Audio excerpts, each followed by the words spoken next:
Gracie. So you got MMA, you got CrossFit, and you got all these other competitions now in the bodybuilding arena. That's not bodybuilding. It's men's physique, where they wear the board shorts and they got to have the nice physique and abdominals, the kind of physique that most people aspire to have, I guess. You got classic bodybuilding. So you got a lot of different avenues, and I think the interest in pure bodybuilding was a lot less than it. I mean, in the 90s, everyone wanted to be a bodybuilder. It was like hugely popular. Yeah, what's interesting now, what is this, Jamie? What are you pulling up here? This is a Mr. Olympia from 1996. Is myself, Sean Ray in the middle, and that's Ronnie Coleman on the end, who became an 8-time Mr. Olympia. You guys are all jacked. Also. It's so hard to tell. See, I'm looking at this. I'm like, how the fuck do you pick? I'll work Ronnie it out for you. The Coleman's guy on that end is the best. That one right there. Work Ronnie it out for you. The Coleman's guy on that end is the best. I'm looking at this. I'm like, how the fuck do you pick? I'll work Ronnie it out for you. The Coleman's guy on that end is the best. That one right there. Well, it's also got to be hard for that tiny dude that's next to you, because you're just so much bigger than him. The tiny dude has always been unhappy because he got beaten by me. But thing is, he had a great physique, just like Frank Zane had a great physique. Right. If he was the same size as Arnold, maybe he would have beat him. But he wasn't the same size as Arnold, and the same goes with the gentleman up there, Mr. Sean Ray. He had a great physique, but I was twice as big, so a big guy always beats a good little guy, right? Yeah. It's a crazy sport, man. Now, what about the top guys today? Like you said, Sean Heath is the #1 guy today? Phil Heath. Phil Heath, I'm sorry. Now, there's so many different avenues now, and a lot of people are going towards like the internet route, because you can make a lot of money as like an internet famous person for being a bodybuilder. Then you selling things and selling. There he is, Phil Heath, pretty jacked. Yep. He's pretty jacked. Phil Heath is giant. Is not very wide in the shoulders. That's his weak point, but he's got huge long muscle bellies on most of his body. His pecs are not great, but the rest, the rest is he doesn't really have any weak points. That's why he's ahead of everybody else. And you just think there's just less people doing it now? There's less people going into competitive bodybuilding because there's a lot more avenues, and I think it's less popular now because it's almost like peaked out with myself and Ronnie and gone down a little bit. It's like, how do you surpass it? Got to a peak, and guys are trying to do that, So they're trying to get big, and they're getting big, but they're getting big with a big waist and everything as well. So it's not the same. It's not the same look. They don't have the same quality. That's got to be super dangerous, isn't it? When you see those guys with those enormous bloated bellies. Yeah, there's a huge debate, and like, what is that? What is it? I don't know. Is it internal organs that are growing? Well, here's the thing. Initially, that's what people thought, right? And my waist started to get a little bloated around 96, 97, maybe 97, when I was using insulin. So today I'm going to show you I got a little bloated, a little distended. But when I retired, it went down. And I actually, in England, because I was always like, I'm taking steroids for this sport because I'm a professional. When I'm not competing, I'm not going to take them. So stopped taking them. And also I took growth hormone. And that was the thing. A lot of people think growth hormone is going to increase the size of your internal organs. And that's why guys are getting bloated waistline. So I went and had a battery of tests where they actually measure all your internal organs. And mine were all totally normal. Apart from my heart was a bit bigger and stronger, but that's just normal athletic heart. So that wasn't the case. So perhaps it's fat that's building up around the internal organs, or maybe it's just a lot of water in the intestines and it just bloats the waist out. Oh, the short answer is I don't really know. Who's that guy in the far left? I don't know. That's like a turtle shell. Doesn't that look like a turtle shell? Yeah. Jesus Christ. So that could be insulin. That could be a variety of different things. I think we've only seen this kind of thing happening since the guys are using insulin and IGF, which is insulin-like growth factor. Wow. So yeah, it's not a good look. It's not It's weird. The turtle shell look is so weird. It literally looks like someone. It's like the guys have got big, but everywhere, systemic, like growth. When you train with weights, your major muscles are going to grow, but not around the waist. Can thicken a little bit, but not that much. Now, when you got off of everything, when you retired, what was the crash like? Well, it wasn't something I was ready for. I had a lot of things going on in my life. I had a divorce. I had somebody close to me pass away. And I'm, retiring. So, they say a death in the family or a divorce or a retirement is like a major stressful event. Well, how about having all fucking three at the same time while you're coming down from steroids? So, yeah, I definitely suffer from depression, anxiety. I don't know what's going on. Why do I feel like this? I didn't even now I know. Right. Yeah, because you fucking stop cold turkey. Because I'm extreme. I'm using them because I'm doing this. I'm stopped now. I'm stopped. So, and I had no real help. There was no real there's guys now, especially in the States, that they specialize in patients that are using steroids and all the possible side effects and coming off and all that stuff. I don't really have any of that, so I just went cold turkey. And after about 2 years, my normal testosterone was still not coming into the normal. So then I went on the replacement therapy, which is like twice a month testosterone replacement. And yeah, then I felt normal again. So the come down, you were taking this. What were you taking right before you stopped? What was do you remember? Probably about 1,000 milligrams a week total. Of testosterone? Total, of everything, total, yeah. All kinds of stuff, D-ball, everything. Bit of testosterone, bit of Deca or something like that. And then, then stop, and then Was it a gradual effect where your body's freaking out, or was it almost instantaneous? It's probably after a few months I started noticing I wasn't feeling too good. Funnily enough, sex drive didn't totally disappear, and actually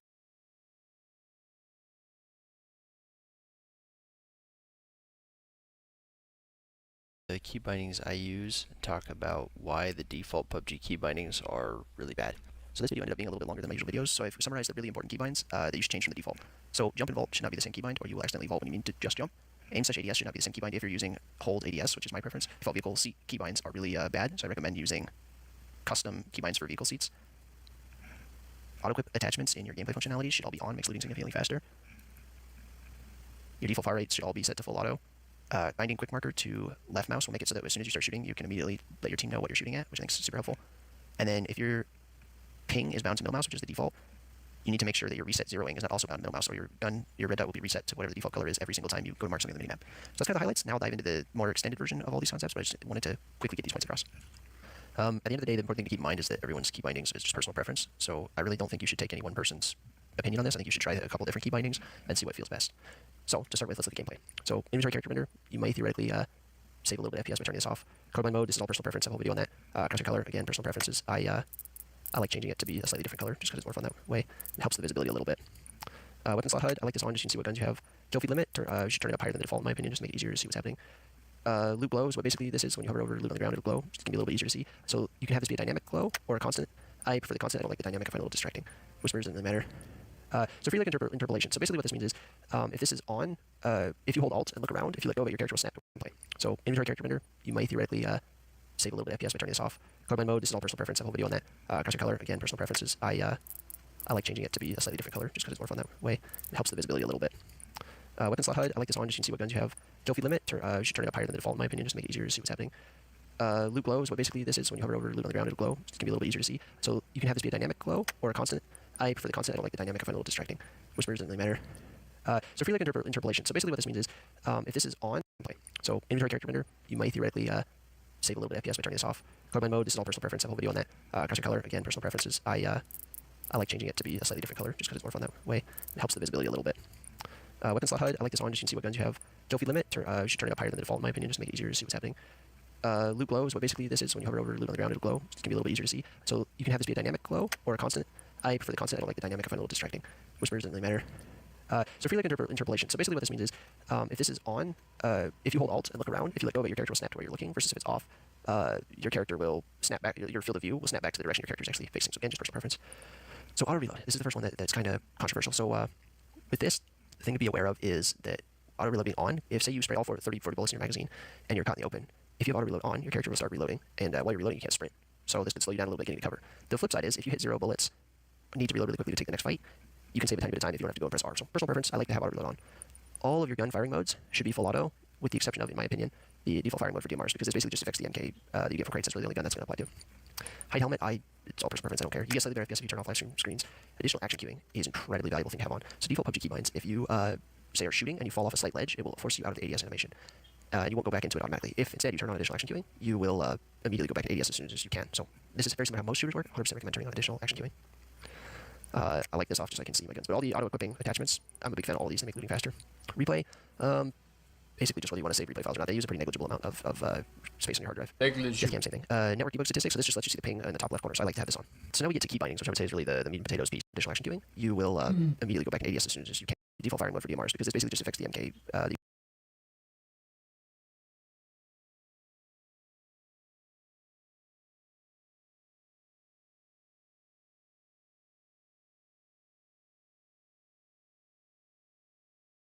Negligible. Vernachlässigbar.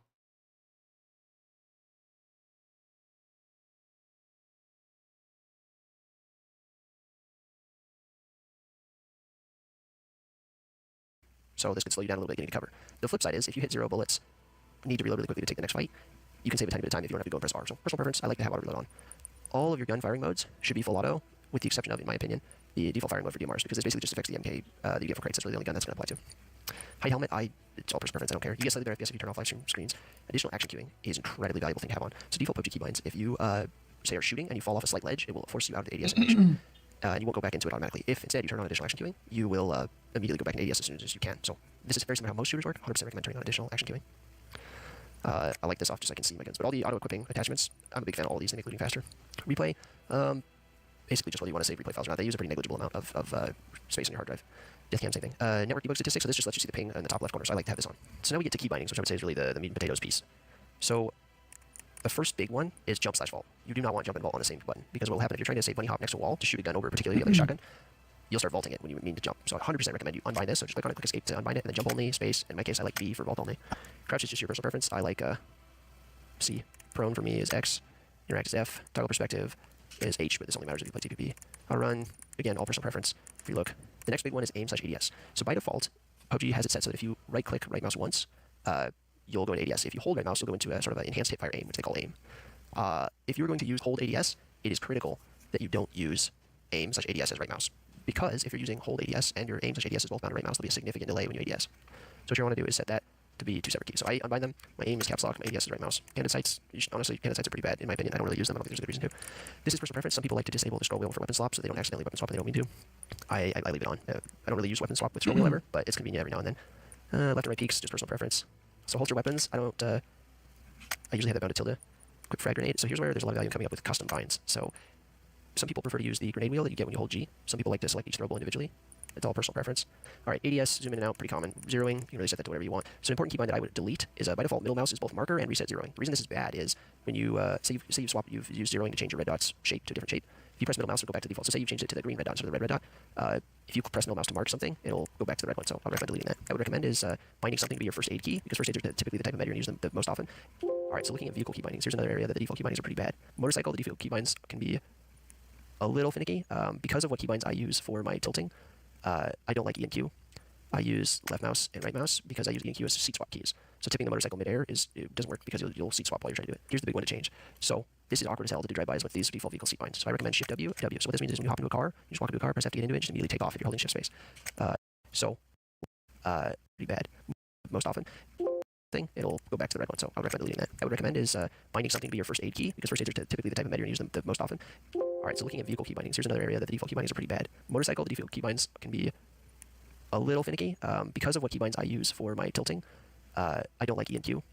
I use left mouse and right mouse because I use ENQ as seat swap keys. So tipping the motorcycle midair it doesn't work because you'll seat swap while you're trying to do it. Here's the big one to change. So this is awkward as hell to do drive-bys with these default vehicle seat binds. So I recommend Shift W, W. So what this means is when you hop into a car, you just walk into a car, press F to get into it, just immediately take off if you're holding shift space. I like E, I like Q, and then C4 is C. Again, all personal preference. I just recommend putting some custom binds in there because the default are really bad. All right, so looking at UI, what I like to do is put quick marker to be left mouse because what this means is when you're shooting at your gun, it'll immediately put a little beam up the top of your compass showing your teammates which direction you're shooting at. Default wheels, like I said before, G for grenade and the tilde key for heal items. So if you have your unarmed key bound like I do, you're going to want to get rid of that so they don't conflict. All right, so looking at controls, there's a couple things I want to highlight. First off is that the default sensitivity is way too high. It's incredibly awkward, and you'll never be precise on this high of a sensitivity. So at 800 dpi, I like to use 35 and then 28 for all of my sensitivities. I like to turn on individual scope sensitivities. You can adjust them all individually, and then set these to 27. All right, so the next big thing is aim and ADS. So aim is the hipfire aim. So I prefer to have that on hold, and then I have ADS on hold. All right, so the next thing is audio. As you come in this annoying loud-ass music, you should immediately turn off. Now with that done, we can look at the other things. I recommend leaving remastered volume sounds. I think the audio balancing is a little bit better, but if you like the older sounds, you can turn them on. Unfortunately, it's all or nothing. You either get legacy sounds or you get the new sounds. HRTF should be on. This has a significantly positive effect on your ability to hear gunshots and gauge directionality. All right, so moving on to graphics.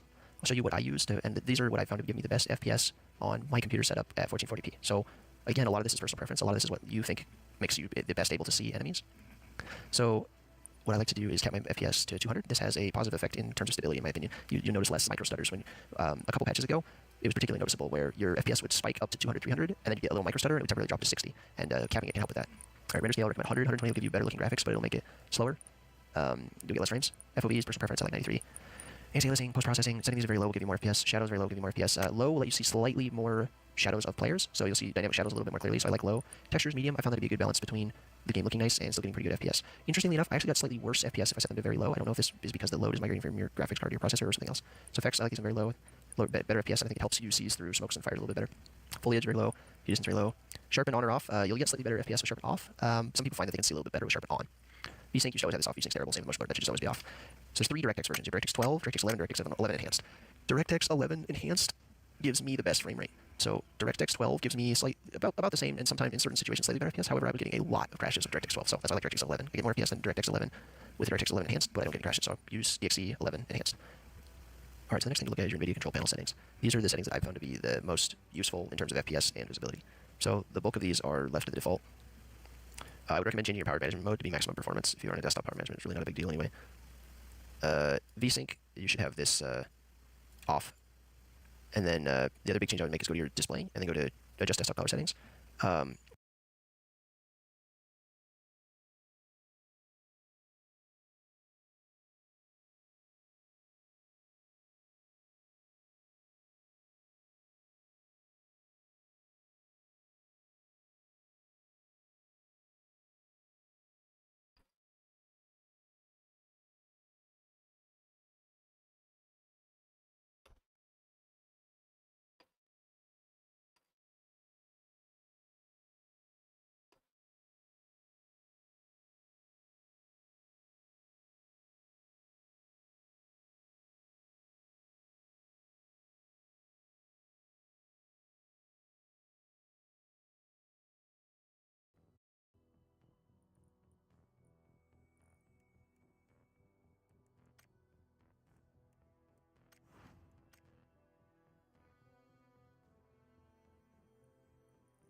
Actually, had my daughter was conceived while I was not on anything. So, I mean, they did trials with testosterone as a male contraceptive, and it was moderately effective, but not enough that they would market it. Conceived. Empfangen. Yeah, probably like 6 to 9 months. I was really not feeling good at all. And you know, there's a lot of factors there. If I was still taking steroids, but those things happened in my life, would I have felt as bad?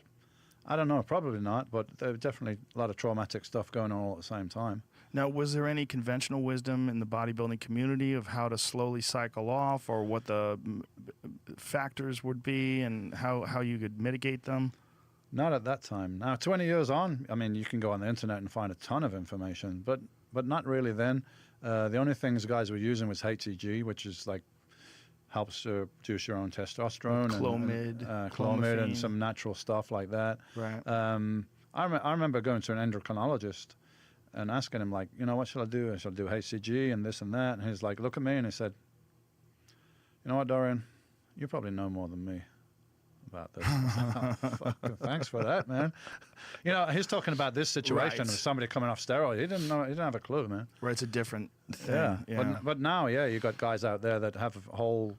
I did a seminar up in Canada, and Ben Johnson was there, actually, the guy that Olympic gold medalist. Yeah. Well, for a while he was. He was there with his doctor and a couple other doctors there, and one of the doctors told me that absolutely every guy that was in the 100 meters race tested positive. Every guy.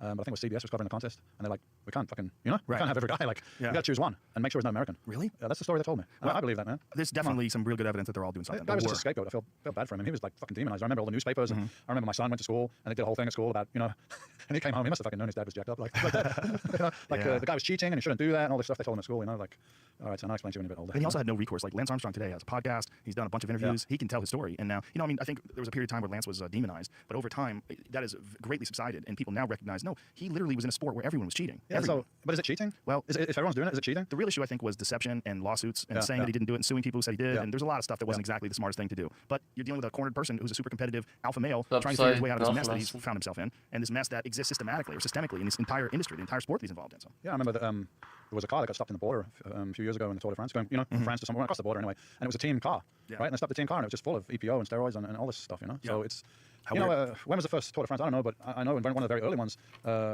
I think the guy was winning, he died because he was using amphetamines. I mean, back in whatever, I don't know, 1910, 1920 or something like that. So it's there as part of the sport. When I came into bodybuilding, it's not like I invented steroids, they were already there. You know, the first Mr. Olympia was in 1965. Larry Scott was Mr. Olympia in 1965, and he said he was using steroids, and that was 1965. So when did they start being used? I don't know, but for sure in the early 60s. 1965 they had steroids. When did they invent steroids? I believe, well, you had testosterone. I mean, testosterone was used in the Second World War. The Germans were using that with the SS soldiers. So injectable testosterone was available then. Steroids, which are a more refined version of testosterone, I think late 50s. How is it more refined? What way? So you got testosterone as a male hormone. So basically 50% androgenic, that's male, that's healthy. 50% anabolic, repair, build. So they wanted to take this, they wanted this part, the anabolic, to minimize androgen, just to do the growth and all that stuff. So they refined it so that those effects were minimized and more of the anabolic effect. That was the idea. And there's a guy called John Siegler, I think, and because they found out the Eastern Bloc, they had their own stuff called Turinabol. So Siegler invented Dynabol, and I don't know, don't quote me if I could be wrong, but I think it was about 58 or something like that. He developed that for the US weightlifting team. 1958. I think it was 58, yeah. But before that, you had testosterone, so who knows when people started using it. But for sure, from the early 60s, it's been a part of bodybuilding and then other sports. And there used to be a disclaimer inside the steroid thing saying anabolic steroids do not increase athletic performance. That's hilarious. Right? So they stated this. And they also told guys, if you take this, your fucking balls are going to drop off, you're going to fucking die, you're going to get liver cancer. So guys started using them and saying that's all bullshit, right? So then they don't want to listen to anything these medical guys are going to say, because you were lying to us then, so you're going to be lying to us all the time. Not necessarily so, yeah, because you do have chances of side effects, but you could say it's been greatly exaggerated in certain That's the problem areas, with propaganda and deception, right? Yeah, just tell people the fucking truth, man, and let them deal with it. And that's what I do. Because I saw all this stuff on the internet about what I'm supposedly doing, and I thought young guys are going to read this, and maybe they're going to do it. So I did an article in a magazine, Muscular Development. I said, here, this is what I did. This is what I did. And also, this is what I did for a contest, and these are my opinions. And, you know, my honest opinion is, like, I don't think it's worth it unless you're competing and so on. But ultimately, it's up to you. Let me give you the information. What you do is up to you. And I don't know, 70% of the people are like, this is bullshit. You must have took much more than this. Because I'm taking this. Actually, I'm taking more than this. And I don't look like him. Oh, tough shit, man. You know? Right. I know other guys that take more stuff than me, and couldn't even compete in a contest. They're not even good enough. Is there a certain amount where it doesn't help you? I think it gets to, like, a cup is full, right? You know, it's just not a hardware. It's a cup is full, and more than that isn't going to help you anymore. It's just going to increase your chances of negative effects.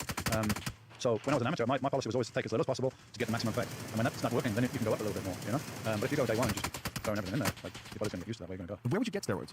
Where did I used to get them? Yeah. I mean, when I got them in the UK, it was just from the gym. When I first started, I mean, people were bringing them in with truckloads full from Europe, and there was like, you know, the authorities were not even aware of it or concerned about it or anything. Now the policy, at least in UK, and it depends from every country in Europe, but in the UK, it's perfectly legal to have steroids for your own use. So you can be driving your car with a bunch of steroids on the fucking passenger seat, and the police call you and you're like, what's this? These are my steroids. Okay. For your own personal use is what selling, making money, and not paying taxes. That's all they care about. Well, that's I think how it should be. You know, as long as there's education, as long as they're not lying. The problem is when you lie to people about the effects of things, then they think you're lying to them about pain pills, you're lying about all sorts of other stuff that is actually deadly. I think all fucking drugs should be legal. And just put money into education and treatment, and that's what they did in Portugal. And the massive results. Right down. Glenn Greenwald actually posted something today about that, showing how it's changed over time and gotten actually better since they've made, especially in particular, marijuana. Since they made marijuana legal and started legalizing drugs in Portugal, they've had far less incidences of people having like real issues. Absolutely, and the money they're using it to re-educate people and get them out of that cycle and try and get them back into society, trying to get them a job and all that stuff. You're just going to punish people for doing it. How the fuck are they ever going to get better? You know? But there's also a problem with telling people not to do something and they want to do it. Yeah, it seems more appealing, especially when you're young. Sure, this is illegal. Oh, let me do it. You know? Yeah. Like, here it is. You can fucking have it if you want, but this is all the negative consequences. And what do you want to do? Now people are choosing not to do it. The bodybuilders that died, did any of them die from steroids, or did they die from complications involving a host of different issues? Well, that's hard to say because there's been quite a few bodybuilders, and mainly male, and mainly the bigger guys, but there's been a couple of women that have died from heart attacks. So do steroids contribute to that? Possibly. But what else were they doing? You know, the individual cases, who knows? Right. Like, were they taking pain pills, anti-inflammatories? Were they doing recreational drugs? There's a lot of factors there. But I think it would be probably fair to say that using steroids over a long term will probably increase your risk of heart disease, perhaps. I think it causes some inflammation in the lining of the arteries, and raises blood pressure a little bit, and so on. So yeah, I compare it to smoking. You know, probably not as bad though. Yeah. So the way I look at it is I smoked for 10 years and then I stopped. So now I smoke good stuff. You know? Now speaking of smoking good stuff, how did you find out about DMT? How did you get involved? Because I read something about you having positive DMT experiences. Yeah. Like, wow, how strange is it reading about this massive bodybuilder now getting into psychedelic drugs? Well, and speaking openly about it. Yeah, first time I did ayahuasca was in Brazil. I met my wife who's on that side. She lived in Brazil, so we went out to the Amazon. But this was like 10 years ago, you know. So people weren't really, not like now, people know what ayahuasca is. There's so much information out there, yourself talking about it. There's a ton of stuff on the internet. Wasn't so much then, but I heard about it. And I heard about it. It's a life-changing experience and all that stuff. So we were out in Brazil, and we got this guide and asked him for ayahuasca. And he was like, bring me these 2 bottles of brown stuff. I don't even know to this day if it was really ayahuasca. But I just got really sick and didn't see any great revelations apart from I got this thing in my head, start poisoning myself. But the night before, I've been out drinking, getting drunk and everything. So, you know, that was my experience with that. And a friend of mine out here in California, actually, I knew about DMT. I used to live in Amsterdam, and like I read the DMT spirit molecule and all that stuff, so I knew about it, but I had no idea to get the stuff, where you can get it from and everything. So a friend of mine got it, and that was my first experience of like leaving the room, so to speak. And then since then, I had some very positive ayahuasca experiences, but with a shaman and doing properly and preparing like 5 days of restricted diet and no sex and all these kind of things you do to prepare and also afterwards. So DMT is like blow the fucking doors off your perception and realize that this world we're in is like, it's nothing, just a little illusion, right? There's so much more outside of it. So there was that, but with the DMT, I think it's like you've got a computer with like so much storage space, and it's like 1,000 times more than you can retain. So you see all this stuff, and while you're there, you're like, I know everything. Oh, yes. But when you come back, how much of it can you hold on to, you know? Right. So you've seen it, and that like makes you look at everything differently. But the ayahuasca is over hours, so I feel like from the ayahuasca I actually benefited more. It was like going through therapy or something, because it was much slower and I could digest it, you know? Right. So, but doing it with a shaman, I did it with a guy called Guillermo Avarello, and he's one of the top guys in the world from Peru. He comes to Spain a couple of times a year, so I did it with him. And it's probably, I don't know, it's probably 2 or 3 years since I did DMT, because I sat down one day and I said, right, actually I fasted for 2 days before, so I'll be like just in the zone. And I said, right, I'm gonna sit down, I got my DMT here, I got my vaporizer here, I'm gonna fucking smoke as much DMT as I possibly can to like go on and pass out. So I had that experience, and since then I I don't feel any need to do it. I don't think there's anything more I can take from it. You know? I've had many people tell me the same thing. They had such a profound breakthrough experience that they're like, okay, I get it. I had a crazy one around I want to say like 2008 or 9 or something like that, and I took a long time off. I didn't do it again until like 5 years later, maybe. Yeah, it's pretty intense, man. I mean, the ayahuasca is nice because it comes in nice and subtle, and you go through hours of this thing. But DMT, like, last time I did DMT, you feel very anxious when you like it's almost like you're leaving your body, and I don't want to, you know? Yeah. So you get that bit of anxiety. But once you go, it's cool. Yeah, it's cool. But have you done it more than one time in a day, like multiple times in a night? No, just blasted it as far as I could go, and that was it. I've done it several times over the course of a few hours, and you're more comfortable letting go that way in some sort of strange way, but it never gets less alien. Oh, we had I'm not going to mention his name. I don't know his name, but we had an experience, me and my friend, a few months ago that I've never seen before. Because usually people take DMT, they're very calm and sit in the chair, and you go off, and you might start laughing. But you don't move much, right? And this guy, he just like freaked out. Like, it wasn't for 10 minutes, for half an hour.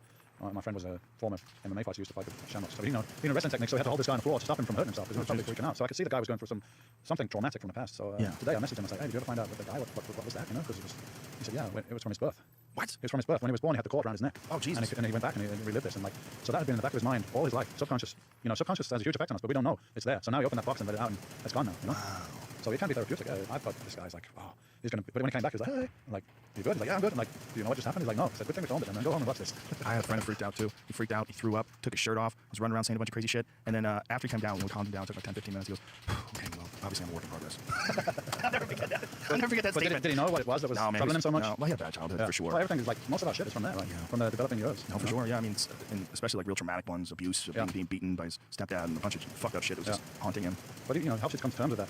Especially the ayahuasca because it's longer. I felt like the first time I did ayahuasca properly with a shaman, I felt like I was a different person the next day. I felt it was like I've done 20 years of fucking therapy or something. Just a lot of stuff I worked out in my mind. I could even see other people's point of view on things and that I couldn't see before. That's huge, right? Seeing other people's point of view, especially a guy like you who's so determined and goal-oriented and just cut out all the bullshit and get it done. Yeah, you can be a little insensitive to other people's feelings around it because just like, whoa, nothing, keep out of my way. That's a male thing in particular, anyway, right? And then add like steroids on top of that, and bodybuilding and intensity and competition, and then being the best, arguably the best ever, and just fucking grinding every day. Well, my son said to me a couple of weeks ago, he's like, Dad, you don't see yourself as other people see you. What do you mean?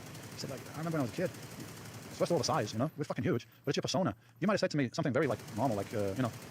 What are you doing with the dog? Like just something normal. He said, I'll be like, because just your presence made me feel like that, Right. That's gotta be weird when you're a little tiny kid and your dad's a gorilla. Yeah. I remember he did kickboxing, right? So he got his black belt when he was about 11 or something like that, and that was my thing. I used to take him to kickboxing and pick him up, and he's like, Dad, can you wait outside? I'm like, what do you mean you don't want to come in? And like, can you just wait outside? I'm like, no one's coming. It's like, yeah, but everyone's like freaking out and looking at you. And well, it's gotta be nice. So I'm like, no, I'm fucking coming inside, man. Semi-anonymous in crowds now. Right? Yeah. Unless someone's a hardcore bodybuilding fan. Well, that's the thing.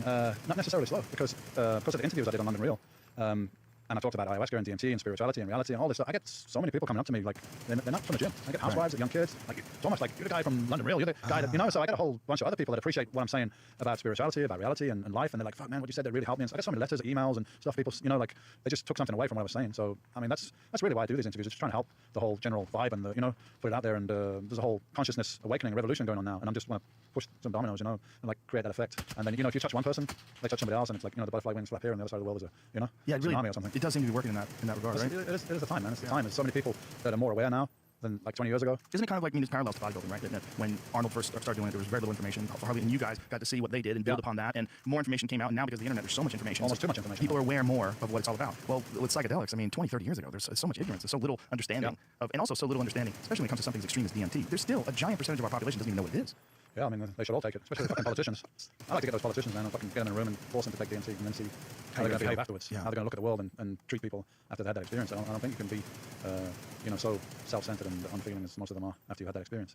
I think that any breakthrough psychedelic experience, whether it's psilocybin or LSD or DMT, they're all pretty much, ego dissolving. Different road to the same place. Yeah. Well, Terrence McKenna used to say that DMT is the center of the mandala. The way I describe DMT is it's like mushrooms times 1,000,000 plus aliens. Yeah. It seems so titanically bizarre that there's I've tried to describe it to people, but I always say, look, I'm going to tell them. I'm going to give you some bullshit words. Yeah. I'm going to try because you can't.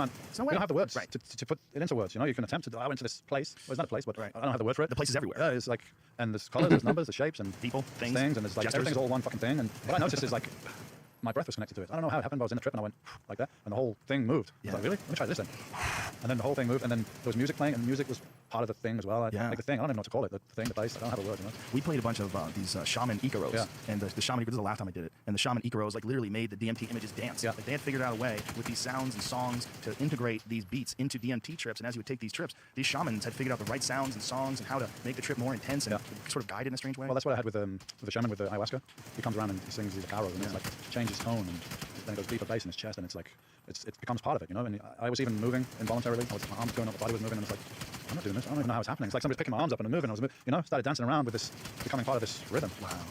I had experience once, one of the first times I ever did DMT, where I saw the difference between negative and positive thinking. Like I started thinking negative, and there was all this like black and dark green and like these threatening shapes and colors, and then something recognized what was going on in my brain, that these shapes and images were connected to negative thinking, and I relaxed, and the shapes kind of like settled down, and then I started thinking positive. Like I heard all these like expressions of love, but like you're hearing it, but you're not really hearing it. It's like the thoughts are getting into your head, like someone's trying to say it without using words, and then I started thinking positive, and from those dark images blossomed these like beautiful like geometric flowers and colors and impossibly spectacularly beautiful images. And I was like, oh, and I recognized in my mind there's an actual thing that happens when you think negatively, and it's not just some sort of you an abstract idea. You affect the program. You're in a program, and your thoughts, the program's coming towards you, and your thoughts, and it's interacting with the program. You know? And that's why conflict, like interpersonal conflict between people, can be so negative. It's not just as simple as you and some person getting into an argument. It's those dark images and those negative forces. It becomes a part of your system. I had exactly the same thing.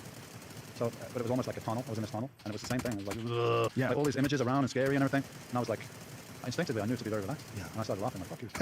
You're not even real. You're not even real. And when I said that, it went away, and I just got this thing that came to my head. You've just been in the valley, what's it called? The Valley of the Shadow of Death. Isn't it the Lord's Prayer, I think? Yeah, we walk through the Valley of the Shadow of Death, fear no evil, because God's by the side. Right. I vaguely remember it from school or something. But I got this thing, like, you were there, and you're in the Valley of the Shadow of Death, and because you, like, fuck you, like, oh, it's not even real. It just disappeared, and then went to somewhere really nice. Wow. Yeah, I just wonder how much is real. You know, it's such a hippie thing to say. Like, how much is real? I don't know. You know, I've been having these thoughts a lot lately. Like, how much of life do you manifest? How much of life is real? Because it's such a bullshit thing to think. It's such a hippie thing to think. And so many people that say that are so annoying. Yeah, but scientists are saying the same thing now. Quantum physicists are saying, what was it? I think his name's Professor Gates. I don't know if you're familiar with him. Professor Gates, and he said that they've broken down reality into the smallest level, and it's a computer code. Yes, I've seen that guy. Not only is it a computer code, it's a specific computer code of zeros and ones, and it was invented in the 1940s by somebody. Yeah, I've seen that guy being interviewed. We actually talked about it with Neil deGrasse Tyson, and I tried to get him to sort of break it down and explain. But what it is essentially that when you break reality down to the smallest level, it mimics a self-correcting computer code. Not just a computer code, but a computer code that's self-correcting, which is right there. I just had a bunch of noises that I don't even understand. You know, it's gone beyond my. But now you're getting spirituality and science. Right. It's coming together because the scientists are saying what spiritual masters were already telling us, that we live in an illusion and everything is inside, not outside. They were saying that thousands of years ago. But some of it is real. Like you have to work hard or you don't get results. Yeah. Right. Like your hard, fast, pragmatic reality of being the best bodybuilder in the world, it revolves around actual work, real results. In this reality, in this program. But also probably there was a lot of mental shit going on there too. Absolutely. The work was being done, but also there was probably a lot of all day. I mean, that's all I thought about. Like, literally all fucking day. So, you know, I had to have the physical goods to make it happen. I could dream about being a basketball player all day. Probably wouldn't help me because I'm not built to be a basketball player. But those thoughts were just going out all the time. And I was a kid in Birmingham, industrial city in England, and I was thinking, I'm going to go to America and I'm going to be a bodybuilder. And everyone around me was like, what the fuck are you talking about? So yeah, there was those thoughts all the time. So I think it's like a holographic program we're in, but we influence it, we interact with it, with our thoughts. That's kind of where I'm getting at now. Yes, in some way. And the guys that were spiritual masters, like Buddha and the guy they called Jesus and all, that apparently did things that were called miracles because they were outside the box, outside the physical reality we live in. How can you walk on water? That's not possible. Right. But if you were so advanced that you really knew there was a program, then you can like hack the program. And that's how they're able to do it. They kind of remove themselves out of the program. Yeah, how can guys levitate or walk? I don't know if they can. Yeah, well, I don't know. I wasn't there. See, that's the thing. There's no evidence whatsoever that anybody actually can levitate. Well, people have witnessed people doing it. I have witnessed Bigfoot. There's a lot of people that said some weird shit. The problem with people saying things is they might have literally seen that, but it doesn't mean it wasn't a hallucination. And then again, it doesn't mean that a hallucination isn't an alternative reality. What's an hallucination? What is it? You know, people say you hallucinate when you take LSD or DMT. You're just hallucinating. But are you? Or you're just seeing more stuff that you can't normally see because now you shifted your vibration, you know? Yeah, well, one of the things that I tried to explain to someone about DMT that I've kind of used over and over again since then is that I felt like I met with the divine force of the universe, or a divine force. Maybe my puny little brain could only comprehend this level of divinity, and that maybe perhaps there's something even more profoundly more powerful and knowledgeable and wise past that, but I wasn't ready to perceive it. Then maybe there's levels to that it's fractal just like everything else. And someone said, like, well, you know, how do you know that wasn't a hallucination? I go, well, it could have been, but here's the deal. Whether or not it was or wasn't, the experience is the same. Like if you really go into some other dimension and meet God, or you take a drug in which you experience going to another dimension and meeting God, it's still the same experience, the exact same experience. And why is everybody's experience kind of similar? Right. You know, we have all the totally different fucking illusion. No one seems to think it's no big deal. Yeah. No one that I know who's ever done DMT is like, it's no big deal. You're not going to be the same afterwards. No. Your perspective is going to be different. Your point of view is going to be different. Yeah. And it can only. I don't know anybody that's done DMT and then they've said that was not a positive experience. I didn't get anything from that. Every fucking body I know has said that. What? Wow. The fuck. What is this? Where am I? Who is this? That's like. What are noises that come from my mouth? Nobody's ever said to me that even the guy that I saw that looked like he was getting raped by the devil. You saw a guy getting raped by the devil? I didn't see that, but I saw his eyes, and that's how I imagine somebody's eyes would look like if that was happening. So he looked like in absolute terror is all I can say. Absolute terror I saw in this guy's eyes for like 20 minutes. But when he came back, he was like, oh, this is the guy that was he didn't even know. I'm like, you okay, dude? Yeah, man, that was fucking great. I'm like, do you know what happened? Like, yeah, it was great. I'm like, okay, you need to watch this video when you go home because we filmed you, man. I had a friend, my friend Doug Stanhope, and he's talked about this sometimes on stage. I got him high on DMT at my house, and he's the only guy that I've ever got high on DMT that I worry about because he fell over on the couch and started moaning, and like foam was coming out of his mouth. He was moaning, but he's so unhealthy. He smokes cigarettes, he drinks constantly, and I was like, oh my god, did I break my friend? I was really worried. I was like, maybe I should consider the fact this fucking guy doesn't really take care of himself. I think when your system's kind of toxic, you don't get. Oh, he came out of it. He got great results. Yeah. He came out of it. It was a fantastic experience for him. He came out of it with all these revelations. We had a great conversation about it. But in the moment, he was like, And I was like, oh no, I've killed him. Oh, this guy was like spasming and kicking. I mean, my friend had to hold him on the floor to stop him from smashing the furniture or himself. So wow. And it was like thinking he was being choked. It was like 10 minutes, 15, 20. Oh, God. I was starting to get concerned. Like, Jesus Christ. Half an hour later he came out of it, but he was glad he did it now. I'm glad he couldn't see himself at the time. You know? Do you ever float? Flotation tank? Yeah. I did it once, and funny enough, like when I was a kid, I read Frank Zane. Frank Zane was doing flotation tanks back in the 70s. Yeah, those Samadhi tanks. So I always wanted to do it, and I saw this place when I was over in England. They're everywhere now. So I went in there, and I said to the guy, like, talking about it, I said, listen, man, let me ask you a question. I said, is it good to smoke weed before you go in there? And he's like, I'll tell you the truth. He said, a lot of people come here to smoke weed outside before they come in. He said, but the first time, I think you should just go with nothing and see how it goes. And I'll be honest, I was in there for like, it was an hour thing. After 40 minutes, I just got really fucking bored. I thought to myself, I meditate every day, yeah? So I was like, this is like, I don't feel this is any better than me doing my meditation. I'm just getting kind of the same thing. So I wasn't blown away by it like I expected to be honest. But then, done DMT and ayahuasca and acid and everything. So maybe my expectations were too high. I always give the same advice. I say don't smoke weed the first time. Just go and experience it. But my thoughts are that isolation tanks and the isolation tank experience is something that it takes time to really fully relax and settle in. And there's layers to the onion, and you got to go deeper and deeper and peel those layers away. And I've done it so many times. I have one in my basement, so I've done it so many times now that when I go in, I can slide right in almost immediately. But I'll tell you this: I rarely go in sober. I almost always go in high as a kite. And edibles, preferably, are the best way to really. I can have full-blown psychedelic experiences in the tank on edibles. Full-blown visuals, going into the jungle, experiencing the center of the universe, like intense stuff. Because the relaxation, the fact that the only information you're taking in is like there's a mild feeling of the water on your body, very mild, that you have to think about, to be aware of. And occasionally you'll touch the sides of the tank and you have to kind of right yourself. There's no some water gets in your ear or something. But other than that, don't rub your eyes. Get salt in your eyes is a bad one. But other than that, you're experiencing no sound, no visual input. And in the absence of that visual input, I think all those other thoughts become more powerful. So whatever the effect of marijuana is on a regular body when you're just hanging out, sitting around, that effect is intensified in a big way when you're in a Well, I might isolation go back tank. and try that next time. But when you're in town, I can hook it up. All right, cool. If you want. How many times are you in town for? How long are you in town for? We're only here till Thursday evening. I'm going to Vegas to do a competition there. Well, they have them in Vegas too now. They have them everywhere. When I first started doing the tank, my first experience I think was in the early 2000s. I got my first tank in 2003 because when I bought my house, one of the reasons why I bought it is it had a basement, and I was like, I want a place to put the tank. And because I'd done the tank a couple of times at this place called Soothing Solutions in Burbank. Yeah, if you got it there and you can do it every day, then it's the best. I'll do it at night, and I get home from a comedy show, and I'll say I need to process my thoughts and go over my material, and I'll climb in that tank and just take off to the center of the universe and figure things out. It also makes me reconsider like how my thoughts are being. Like one of the things about comedy is you have an idea and you got to try to figure out a way to get that idea into people's minds, and sometimes it's the wrong way. Like sometimes it's like too abrupt or too corrosive, or it's just not smoothly getting into people's minds. So you have to like really consider it. So that idea of seeing other people's perspectives, like that we were talking about earlier, that's huge with stand-up comedy. And one of the best ways to kind of get out of your own way for me is to explore things in the tank. Because in the absence of any physical input, you kind of stop thinking of your body and your brain and you as an individual as like the captain of the ship, and all the other things start to become more and more. So you got more room to process. Well, that's the idea. Is like you and I are having this conversation, but one of the reasons why I like to do it in this room with no one else here but us, there's no distractions, right? But if there was a guy in the other room with a jackhammer, it would fuck us up. We'd want to get out of there, right? Let's go over here so we can talk more quietly. Same in the gym. You want to get in the gym, you want to be like in your bubble, you know? That's why a lot of guys put headphones on, right? You just want to fucking grind and get in your own head. Well, in life itself, like while we're sitting here, your chair is sending signals to your ass, your hands on the table. It's all data. In the tank, there's nothing. And in the absence of sensory input, I believe that your brain becomes supercharged. And I think you can consider things in a much more clear way. I think you have more resources. I find the same with meditation. It's like when I try to explain to people, I said it's almost like I feel like it slowed down my thought process. So now when I have thoughts, I see them coming in. Yeah. And I'm like, do I want to act on this thought or not? Right. Whereas before I already acted on it before it was, I recognize it. That's a huge problem, is being a reactionary person and constantly dealing with input coming in and like instinctively batting it away. Or and if you're like stressed and anxious, you're always going to react like that. So you need to get rid of all that, And people know that. And I think that's one of the reasons why people have a real problem with President Trump. One of the real problems people have with him, like this is a guy that argues with people on Twitter, gets mad, and wasn't he on the WWE? Yeah, wasn't that perfect training to be president? But that's fun. That's silly to me. I mean, that's but it's the same thing, man. You're performing. It's like, for me, that's just what the president. How much power does he really have? How much influence, or is it just a pantomime distraction for people? But that was before he was president. What I'm reacting to is like him tweeting things today, like shitting on people, insulting people. Like when you're the fucking president of the United States, you're the leader of the free world. You can't be going on Twitter and just insulting people, putting out that conflict energy that we're talking about. For what reason? And people recognize, whether they know it or not, inherently, they know that this is not the way to lead. This is not the way to be above it all. This is not the wise person that we want at the top of the hill, setting the standards for all the people. Yeah, but what's your alternative? There's no alternative. There you go. I don't think there should be a president. I've said this a million times. I just think. How much power does the president really have? I mean, you had Obama, right? He said he was going to close down Guantanamo Bay. Yeah, great, but it didn't happen. I don't know why. Did he want to do it, but he couldn't because other people are really in control? Or maybe they explained to him like why they shouldn't do it. There could be a bunch of factors. I don't know. But I think maybe you go there with good intentions, but there's other people that pull the strings, and president's just a front guy. In that sense, one of the things about Trump being so bold and so egotistical, I think that's probably a positive, is that he's resisting the deep state. He's resisting all of these other outside influences, and he's so wealthy that he has the financial power to like insulate himself from these other people that are like him. Well, I got friends in the States, and that was the feedback that I got. The guys that liked Trump, they liked him because they felt that he wasn't going to be controlled by the big money, the guys that own the Federal Reserve and pulling the strings on the military and all that stuff. But I don't think you can beat those guys. They control the money system. They control everything. It's a mess. I think I like your idea. We need to get them all fucked up. Yeah, get them all fucked up. Let's get Hillary stoned and make her a real nice, cool lady. So we just go, I've killed so many people. I confess. There's a picture of a deer that was on the side of the road that was dead, and that's one of those comic memes. Yeah. And it said, "What did this deer know about Hillary Clinton?" It seems to be dangerous to know too much about Hillary and Bill Clinton. 2 people were killed just in the last couple of weeks. They committed suicide. So a lot of people know this shit, right? So they're like, we got this fucking psychopath, we got this idiot guy but maybe he's a better alternative than the psychopath. So let's go with the orange guy.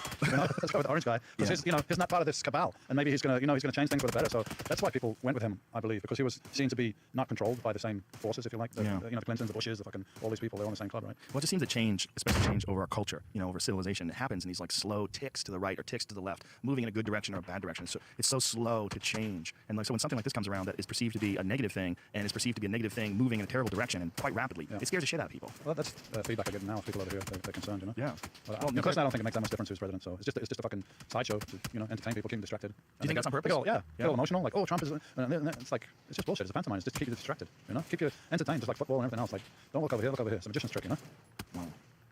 I like to think that way sometimes. And other times I think it's probably just too complicated for anybody to really orchestrate. And we're just reacting to these wants and needs and human instincts and a variety of factors that have been set in motion. Like the momentum of these things have been set in motion forever. And people trying to profit, people trying to figure out how to control various factions of it. But the idea of like one person or one group pulling the strings, as time goes on, clear-cut as that, but, I find it less and less plausible. Yeah, there's one small group that controls the debt. Yeah. It's not even money, it's debt. You know, so if you control that, then you can control pretty much everything, right? But isn't everybody in debt? Is every country in debt? Isn't China in debt too? To who? Exactly. That's what's so fucking confusing. If everybody's in debt to everybody, like, is that really debt anymore? Just fucking print money and put a number on a thing and, you know, you owe us X amount. Let's just cancel all the debt. Yeah. No, that's why they distract you with things like, gotta go after medical marijuana. That Jeff Sessions guy, he's the ultimate distraction. He's gonna start cracking down on marijuana. Cannabis is like, that's a huge thing in the evolution of consciousness, and it's getting more available and more accepted, and there's so many layers to it, man. It's like, medically, it's amazing. Spiritually, it's amazing. The hemp plant can fucking supply what, you know, Henry Ford built a Model T Ford out of hempcrete, right? Not only that, it's way stronger. It's way stronger. He hits it with a hammer, he hits the fenders with with a hammer. Rust. It's lighter, you know, everything. He fueled it with hemp ethanol as well. So did you ever see them make that video where they have him hit the hammer against the fender? It's like the first Model T. They had fenders, they had made them out of hemp, and he's whacking it with a fucking hammer. And hemp, people don't understand, if you've never experienced it, the hemp stalk, the actual stalk of the tree itself, it'll get very big and thick, and it's extremely hard, but extremely light. It's not like any other wood. It's light, like balsa wood, fucking, you know? hard like oak, but light like balsa wood. Look at this. That is hemp. So he's banging his hammer against this fucking car, and it's not even making a dent. So tell me why you didn't build a car out of hemp then? Because of William Randolph Hearst, that fucking cunt. William Randolph Hearst was the guy who owned Hearst Publications. He also owned a bunch of paper mills, and he's the guy who demonized hemp. He's also the guy that was the motivation for Orson Welles to make the movie Rosebud, or the movie Citizen Kane, rather. He something to do with the oil and steel industries as well? It has to do with a lot of things, but a big part of it was William Randolph Hearst, because they had a cover of Popular Science magazine. It was like hemp, the new billion-dollar crop, and they made that because there was a device that was invented called the decorticator. And what a decorticator was, it was a machine that allowed you to effectively process the hemp fiber without the use of slavery. See, for years and years they had used slavery to process hemp, and hemp was what they used for canvas. That's why the name canvas comes from the word canvas. Yep. That's literally the Mona Lisa. They write the Declaration of Independence on hemp. So the first drafts, on hemp paper. It's a far superior paper than wood pulp paper. Well, when they had come out with this article in Popular Science magazine, hemp, the new billion-dollar crop, they were essentially saying that hemp, because of the decorticator, now hemp would replace wood for paper, for all these other things. So we don't need to destroy the forest anymore? William Randolph Hearst not only owned these newspapers, but he also owned these paper mills, and he owned these forests. And he decided to combat this competing industry with propaganda. So they started printing these stories about how these black people and Mexicans were taking this wild drug called marijuana. Exactly. And then everybody was like, Jesus. So when Congress first made marijuana, first of all, marijuana was not even the word for cannabis. Marijuana was a word for a wild Mexican tobacco that had nothing to do with it. It was Mexican. Exactly. Careful. Danger, across the border. The brown ones. And so people responded to this, and when they made it illegal, they didn't even understand that they were making cannabis. They didn't understand they were making the commodity hemp illegal. Like to this day, until recently, like on it, we sell hemp protein. When we first started on it several years ago, we had to buy all of our hemp from Canada because even though it's not psychoactive, it was illegal still to grow in America. It's so stupid. Just so titanically stupid. But there's a crack in the dam now. And you can't stop it, man. That ball is rolling now, and people are waking up to the benefits. You know how many states you got in the US now? It's legal. There's quite a few medical, and I think there's something like 9 recreational: Nevada, Massachusetts, California, Oregon, Washington State, Washington D.C. Did I say that already? I don't know how many other ones there are. Maine, Alaska, Colorado, of course. Yeah, so how many of them? Legalized cannabis, 1, 2, 3, 4, 5, 6, 7. 7 legalized, and then jurisdiction with medical decriminalization. There's a lot of funky, weird shades to that. There's more than 3 shades there. That's all bullshit. They just make it legal across the board. Well, it takes time, man. The amount of money. What's fascinating is the amount of money that is coming in, and that's affecting it. Because people are getting involved in it. Colorado's massive. They put it back into the school systems and the medical. They're giving people tax refunds. Sorry, we made too much money. Well, they tax it 39%, and everybody's like, okay, nobody gives a shit. I read that in Nevada and Vegas, they're literally running out. Oh, yeah. They call it state of emergency. Yeah, that's right. Hilarious. They're out of weed. Yeah. Well, I hope not, because I'm going there Saturday. Oh, they'll get you some. I'll hook it up. I know people. Nevada declares marijuana state of emergency to avoid $100 million tax shortfall because they wanted the money for the marijuana because they were making so much money in taxes. Because I think Nevada has 39% as well, right? Do they have a 39% tax rate? It's 15 for recreation, I think. Only 15? Yeah. Really? I think so. Well, they fucked up. Should have went 39. Nobody gives a shit. Still $5 for it. When you're buying, I don't know if the stores are getting taxed too for what they sell recreational. They might get extra tax. The thing is, the ball's rolling. It's not going to stop now, and so many people out there have cured cancer as well by using the concentrated oil and stuff. I got a couple of friends that have cured their own cancer from changing the diet, going to a plant-based alkaline diet and taking the cannabis oil, and the doctors are like baffled. Yeah. So there's that. And that's a powerful thing. Somebody cures their cancer, they're going to tell everybody. They tell everybody they know, all their family, and it's just a matter of time. Yeah. They just had something on a mainstream, which I was surprised, a mainstream news show in England, where they had this case of this kid who was in hospital, was dying from, I don't remember what it was, but anyway, the point is his mother was sneaking in the cannabis oil, and he got cured for that. And then they did this whole thing on breakfast TV about how the kid got rid of his cancer now. But I noticed they still, they're obviously told to say this, they told this whole story about the kid. It's like, his cancer's gone now because his mom was sneaking the cannabis oil, and wow, we need to look into this. But we must state, everybody, people, we must tell you, we must, it's not a cure, right? What the fuck are you talking about? The kid's cured. What are you talking about? It's not a cure, but it's obviously something they've got to state, because it's actually illegal to claim that you can cure cancer. Well, it's illegal to possess the marijuana, so it's illegal probably to use it as a treatment. Even though it's effective, you have to say it's not a cure. Exactly. And there's the influence of the pharmaceutical drug companies that will come down. I mean, there's pharmaceutical drug companies that advertise on these networks, which becomes a huge problem. Because if they're advertising Abilify and fucking Wellbutrin and all this different shit that they're selling, they're not going to be interested in you telling positive stories about abandoning all pharmaceutical drugs and then taking natural remedies. Of course not. They can't patent it. So what they're trying to do now is make, slightly different versions of it that they can patent. Yeah. There's one company, I think it's GW Pharmaceuticals in UK. But guess what?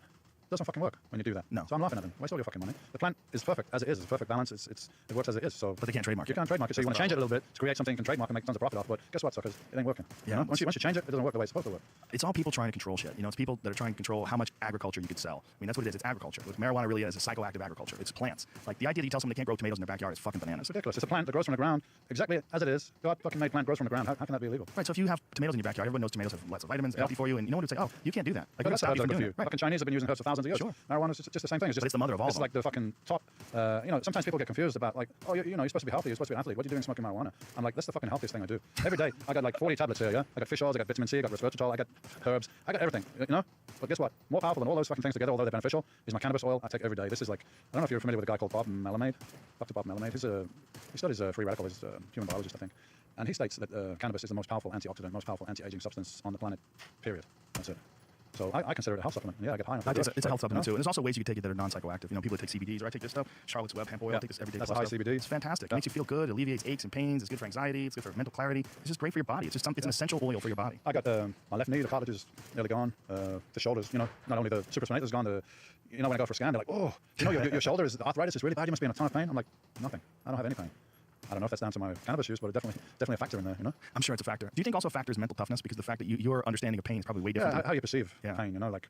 You're not going to dwell on it. A little amount of pain is not a big deal. I mean, I live with that every day from training. So right, and actually look forward to it in a way. Yeah, so probably my perception of pain is less than everybody else's. But for sure. When I'm asleep, if you had real arthritis, I mean, you're going to get pain. I don't get anything. So something I'm doing is helping. I consider cannabis to be the most powerful health supplement you can take. Better than all the other stuff, but I still take all the other stuff as well because I'm stacking all the odds in my favor. Yeah, I mean, I think it's really important, guys like you that are going against the grain, explaining your position, and also you as a respected professional athlete, where people will listen to you and they go, oh, this guy's such a straight shooter about steroids and about training and about injuries and all these other things. He's not gonna lie about this. But people have just had this misinformation for so long, so strong in their brain. It's like it's hard to change. It's hard to change that, especially if you don't have any experience with it yourself. Like this fucking drug. Like I don't know, somebody put on Instagram, oh, I can't believe Yates smokes weed. I just fucking hate lazy stoners. Like that's a pretty strong reaction, man. Like you hate somebody because they're smoking a fucking plant. Not only that, calling you lazy is hilarious. That's fucking hilarious. Hey, man, I need to smoke weed to stop me from doing too much fucking stuff. Just to slow me down to like a normal level. And listen, it can fucking slow you down, and you can sit and smoke fucking weed all day and sit on the couch and watch TV and eat pizzas if you want. Like but if you're smart, you use it when it's the time to use it. Sometimes I like to smoke a little bit before I do cardio because it opens my bronchos and I get a better fucking workout. Or it's generally in the evening when I'm relaxing, or if I want to do something creative like I'm writing or something, it helps me like think a little bit. But there'll be times when it's appropriate and times when it's not appropriate, and that's it. No, I completely agree. I just think that it's a lot like what we were talking about earlier with fats and sugar. That there's this misinformation that continues forever. It's like once you get an idea in your head, oh, low fat is good, high fat is bad, and then somewhere along the line you realize that that's bullshit. Like you might realize it. You might do the research. You might go into the article and then look at the studies and go, wow, this is insane. And how did this happen? Go into the New York Times article about the sugar industry bribing. But once you get to a certain point in time, you realize like most people are not going to do all this. They're not going to look into this. They're not going to look. So most people are going to hear what they heard when they were little. Marijuana is for losers. Marijuana makes you lazy. You're going to be a lazy stoner. I don't want to be that. Marijuana's bad. Like Jeff Sessions, the guy's on record saying good people do not smoke marijuana. Dude, you're talking about millions of people. You're saying none of them are good people. You know how fucking crazy that is? I think the people that smoke marijuana are generally nicer, kinder, more thoughtful people, and that realize that in some way we're all connected. We're not fucking independent. So. How's that a bad thing? Because he doesn't smoke pot. That's the problem. Oh, we need to fucking hold him down and make him smoke pot. That's what we need to do. It'll freak out. Apparently, Joey Diaz gave Pauly Shore some stars of death on his podcast, and now Pauly won't release the podcast. He's like, hide it, burn it with fire, kill it like a demon.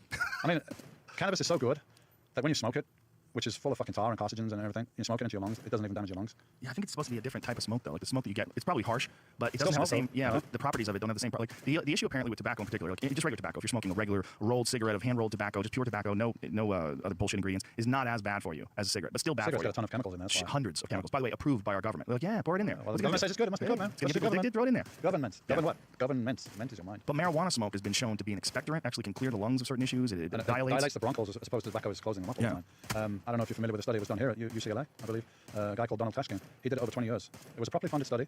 Why was it properly funded? Because it was funded to look for negative results. So the purpose of this study was to prove that smoking cannabis damages your lungs, just like cigarettes, right? So they followed 3 groups over 20 years. Cigarette smokers only, or tobacco and marijuana together, and marijuana only.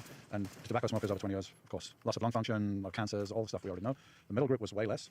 And the marijuana group, smoker, like daily smoking over 20 years, there was no increased cancer. There was no loss of lung function.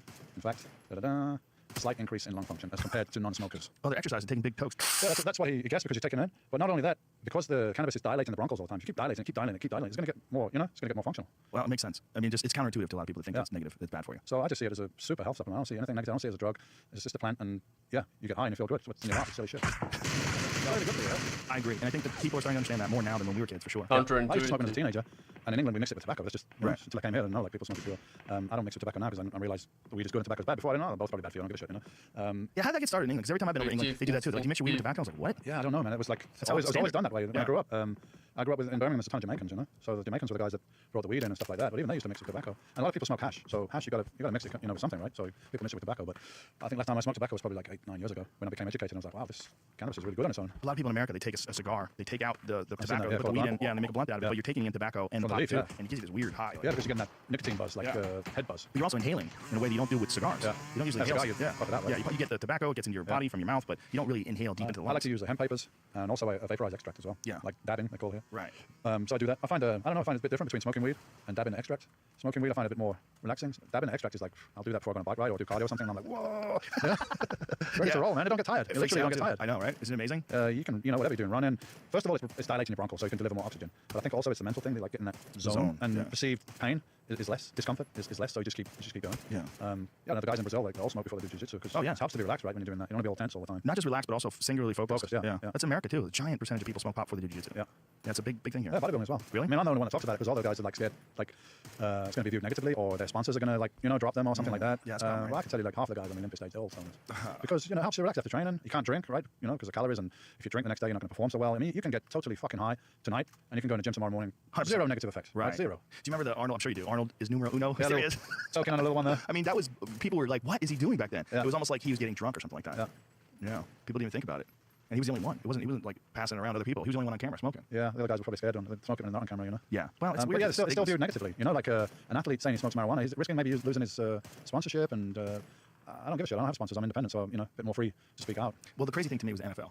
The NFL saying that these guys can't smoke pot and they suspend them for smoking pot. Meanwhile, it's okay to run full speed at each other and smash into each other, and the massive amount of damage that's doing. That's not a problem. But maybe the cannabis would actually help them with brain injuries, because a lot of studies, with Alzheimer's and stuff like that, it's very protective on the brain. So maybe it could have helped them if anything. It definitely wouldn't harm them. And even if it's just CBD oil, it's a neuroprotectant. Cannabinoids. Yeah. Yeah. We're living in an age where information is leaking out there and people understand things more today than they ever did before. But there's still a massive amount of ignorance that you have to combat. But it's ahead of 10 years ago. Yeah. Right. And I live in Europe. I live in Spain now, and in Spain it's not legal. But it's legal to grow in your house for your own use. It's legal to smoke in your house for your own use. So what's happened is these collectives have been created. So, all right, so I can smoke in my own private residence, and I can grow, whatever, let's say 3 plants for myself, arguably. So what if there's 100 of us now in this collective, in this club? So now we can grow 300 plants. And so that's how it is. It's supposed to be non-profit organizations. So when you go and you buy weed, you're not technically buying your weed. You're contributing to the upkeep of the collective. That makes sense. So that's how it works there. And then in Holland, it's tolerated, they call it. Technically, it's not legal. It's just tolerated, so they can sell in the coffee shops there and whatever in Amsterdam. So those 2 countries are a little bit ahead, but everywhere else is still not legal. Like in UK, where I come from, it's not legal. But the police have already stated they're going to arrest people for smoking weed because they consider it a waste of their time. So in a major city in England, you go walk down the street, you can smell weed. People just walk down the street and smoking weed. If the police are there, they might say, hey, come on, put that out. But that's as far as it goes. So technically it's still illegal, but it's kind of like, the police they don't care about it unless you're selling it. I think Canada's set to essentially legalize it nationwide. I think that's the most recent revelation from Canada. They're essentially ready to just... Canada's always been a pretty good weed country, right? Yeah, well, Vancouver in particular. Yeah. There's a great documentary about the marijuana industry and its impact on Vancouver. It's called The Union. Fantastic documentary just showing how ridiculous it is and how inexorably tied marijuana is to their entire economy in Vancouver. I mean, the money that comes in from marijuana is just a gigantic portion of their economy. And it's on this money underground... talks, right? That's why, Colorado is setting such an example. They're making so much money. Like, you've got to be other states looking at it like, oh, I think fucking Detroit should get on that train. Fuck yeah. Yeah, Detroit's a mess, right? And coming back with like handmade stuff. There's a bunch of things like different industries and different, small businesses are starting to emerge in Detroit that are kind of very, very promising. But yeah, that would be a huge factor. Yeah, there's a huge industry out there. Not just growing all the other. I come here and it's like I'm a kid in a candy shop. Right. You got chocolate, and it's like tells you how much THC is in each square. We got breast spray, man. You got butter, you got cakes, you got everything, man. Yeah. You gotta be careful with those cakes, though. Yeah, well, edibles, and I always tell people to be careful with edibles because if you're smoking a joint and you take a couple of puffs, it's gonna hit you pretty much immediately to your brain. So you're gonna feel it. And you're gonna decide whether you want to smoke some more or not. Or maybe you want to just put it down, right, and chill. But when you eat it, it's going to take 45 minutes to an hour to hit your system, and you don't know how strong that's going to be. And if it's too strong, which most of the time it is, if you're not experienced, then you're on that fucking ride and you can't get off for hours. For hours. And it can be pretty unpleasant. I mean, like, too much THC for somebody that's not used to it, you can feel very paranoid, very uncomfortable, you can feel nauseous, you might vomit, you're going to get low blood sugar, all this stuff. It's not going to be a nice experience, and probably then you're going to have a negative view of cannabis. Like, fuck that shit, I'm not going anywhere near that again. So unless you're experienced, I would just say stay away from edibles, or like just have a small piece and wait a fucking hour. Don't be tempted to like, oh, I don't feel anything, I'll take another one. Yeah. Then you're going to be fucked. That's great advice. Yeah. Go step gingerly. Yeah, go very slowly on edibles because it takes time to digest it, time to get in the bloodstream, and time to feel it. So most people will eat some and say, I don't feel anything. and I'll have another one, and then boom. You know, I've seen it happen so many times. Yeah, Then it's too late. yeah, and it's not going to be over in 5 minutes. You're going to have hours of that, like, you know, and then they're just going to say that stuff, that cannabis stuff is bad. It's, you know, it's horrible. But you're fine. That's the beautiful thing. Even Well, after a horrendous, terrifying Nothing ride. bad can happen to you physically. You might vomit. It's like the worst thing that can Right. happen.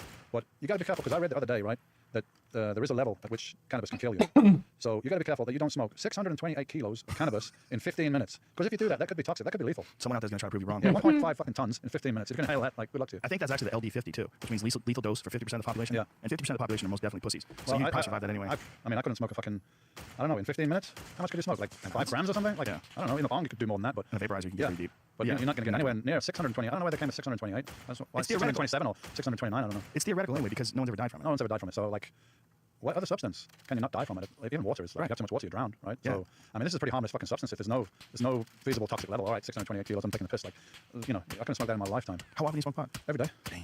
Every day, ladies and man. gentlemen. Every day. Take my vitamin C every day as well. Fish oils, resveratrol, like all the antioxidants. It's a daily thing, man. I go sometimes with not smoking for a week or two, just because I want to have the discipline, just Right. you know, to say I don't need to do this every day, but I fucking like to do it every day. So why not? You know. I hear you, man. And when I, you know, I don't get up in the morning and smoke when I got shit to do, because it might not help me do that stuff. But if I'm working out, or if I'm going to lie on the beach, or I'm going to the mountains, yeah, I'll take a joint with me. Why not? It just enhances everything. You know, it enhances your experience, it enhances food, it enhances sex, it enhances music. You're preaching to the choir, man. Yeah, I know you know. That's Other my people are thoughts, listening. too. I know. I'm saying I'm with you. I'm saying I'm with you. Yeah. No, I mean, I couldn't agree more. Listen, man, we just did 3 hours. Wow, Isn't that crazy? that fucking went quick, right? Like that. Yeah. I would say that's like an hour and a half or something. Anything else to say to people before we wrap this bitch up? I hate to be the guy that goes on chat shows and promotes things, but I'm going to have to do this. Please do. Yeah. I'm going to be in Vegas on Saturday, and we've got a thing called What's Super League. the date? Actual date? Saturday is 29th. Yeah, I'm going to be in Vegas. We've got a competition called Super League, and this is for bodybuilders / strength athletes, and it's somewhat functional, because, you know, you get a bodybuilder on stage and the general public look at that and they say, what the fuck is this? It's like strange, and maybe a product of just taking drugs, and they don't appreciate the work that goes into that and how strong and athletic some of these guys can be. So this competition has 2 rounds. The first round is lifting. So you get judged on 8 different exercises. You score a maximum of 12 rep set. So there's that, and then there's a physique round, but it's done by computer. So it scans various areas of your body and gives you a score on that. It sounds a bit complex, but if you want to go on Super League Live, it's got explain everything. How long have you been doing this for? This is going to be the first one. And we weren't sure like what reaction we get with the first one, but it's been off the fucking hook. And I think we're going to get a new breed of athletes that are maybe not purely physique bodybuilders, as like the Mr. Olympia. We've got guys coming from powerlifting, we've got guys coming from bodybuilding. There's a lot of guys out there in the gyms around the world that are fucking athletic, strong, freaky guys and girls. We've got both categories that maybe don't want to compete in the bodybuilding competition for various reasons, or they do want to compete in the bodybuilding competition and they want something alternative to do. We've got a competition between Team LA and Team Atlanta as well, and we've got interest to roll this out internationally. So keep your eye on that now. So how do people go to it? Where?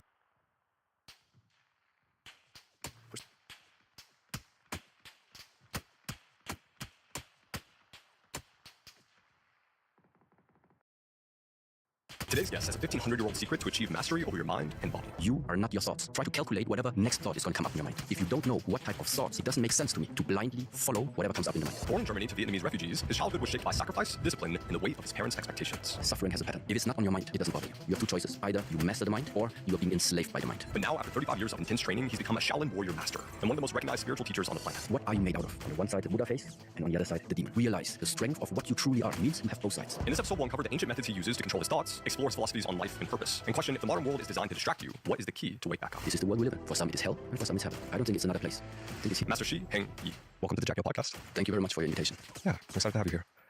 In 2026, people are more comfortable than ever, yet anxiety, depression, and lack of purpose are all at all-time highs. Do you think comfort is the most dangerous drug in the modern world? Let me put it like this. Just yesterday, or a few hours ago, I arrived in the States. And of course, you know, just right now while we were speaking, still like a lot of warfare is going on in the world. Yes, and I was actually really thinking, okay, what type of topic, what type of content would make sense actually to today talk about, knowing that at the same time, everywhere there's so much confusion going on, there's so much conflict going on. But I do feel like it's very, very essential to point out exactly the reason, what is it that I'm trying to share maybe today through this podcast with you, or what is actually the main message of it all. And the main message is this. If it's not on your mind, it doesn't bother you. If something is not on your mind, it doesn't bother you. So now back to your question regarding the comfort or regarding the anxiety that nowadays society is facing. How come? And I do believe that many people in this world have lost the proper perspective. How to actually view the thoughts in the interplay with your mind. How to view what is mind. What are thoughts? How do thoughts interfere with your being? How do thoughts interfere with your emotional states? And diving a little bit into this type of topic, I do believe is something that everybody in this world can directly apply. You don't need to travel anywhere. You don't need to look for any master, for any teacher, for any therapist, for any doctor, because there's one thing all humans in this world have the same, which is the mind and the functioning of the mind, including the interplay of thoughts.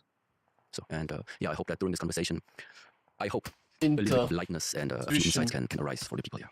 On page 11 in your new book, you talk about the importance of one's thoughts. Just in general, if you could paint me a picture of this, how do your thoughts shape your destiny? The first question is, if you have ever asked yourself how much influence do you really think you have whether a thought is arising or not? So meaning, this is sometimes the experiment that you can do for yourself or the people at home. Try to calculate whatever next thought is going to come up in your mind. So do you have any influence in knowing what is going to be the next thoughts within the next 20, 30 seconds are going to arise in the mind? So there was a time I did this experiment myself, and I always come up to one conclusion. I don't feel like I have too much influence or impact in knowing what type of thought is going to pop up or arise within the next seconds or minutes. I don't. So therefore, the first question is, if you don't know what type of thoughts are going to arise in the mind, it doesn't make sense to me to blindly follow whatever comes up in the mind. So this is where in the ancient teachings comes the saying, you are not your thoughts. This is the very, very first essential point to really reflect for yourself upon it. Do you truly believe that what you are thinking is you and that you have to follow everything that pops up in the mind? Or is there another perspective in simply viewing, okay, something is popping up. I don't really know why. I don't really know actually what. But in the moment you have this additional distance to your thoughts, it already gives you one huge advantage, which means the power to choose. Choosing what? Choosing to just let it pass or to be hooked by it. And being hooked by thoughts is the same expression that in the ancient text sometimes is related to you have two choices. Either you master the mind or you are being enslaved by the mind. So, and this is, let's say, the two choices. I do truly feel like that it's resonating with what is happening nowadays. You know, any type of news pop up in the television, you have no influence in it, whatever the media is streaming. This is number one. After it's being streamed or published, you have no influence anymore. What from this you are catching upon your mind. And afterwards, if you don't pay attention, you also have no influence anymore. What are you getting hooked upon? And that simply means your life is not moving in a direction that feels stable. It feels like your emotional state, your mental state is dependent upon whatever impacts you are being exposed to. And I just don't feel like this is the way of living. So you're not responsible for your thoughts. You're responsible for the actions you take and the feelings you have based on your thoughts. Yes. Like you can influence someone else to have thoughts. You can't. You can't. Of course, let's say like this. There is a reason why thoughts pop up.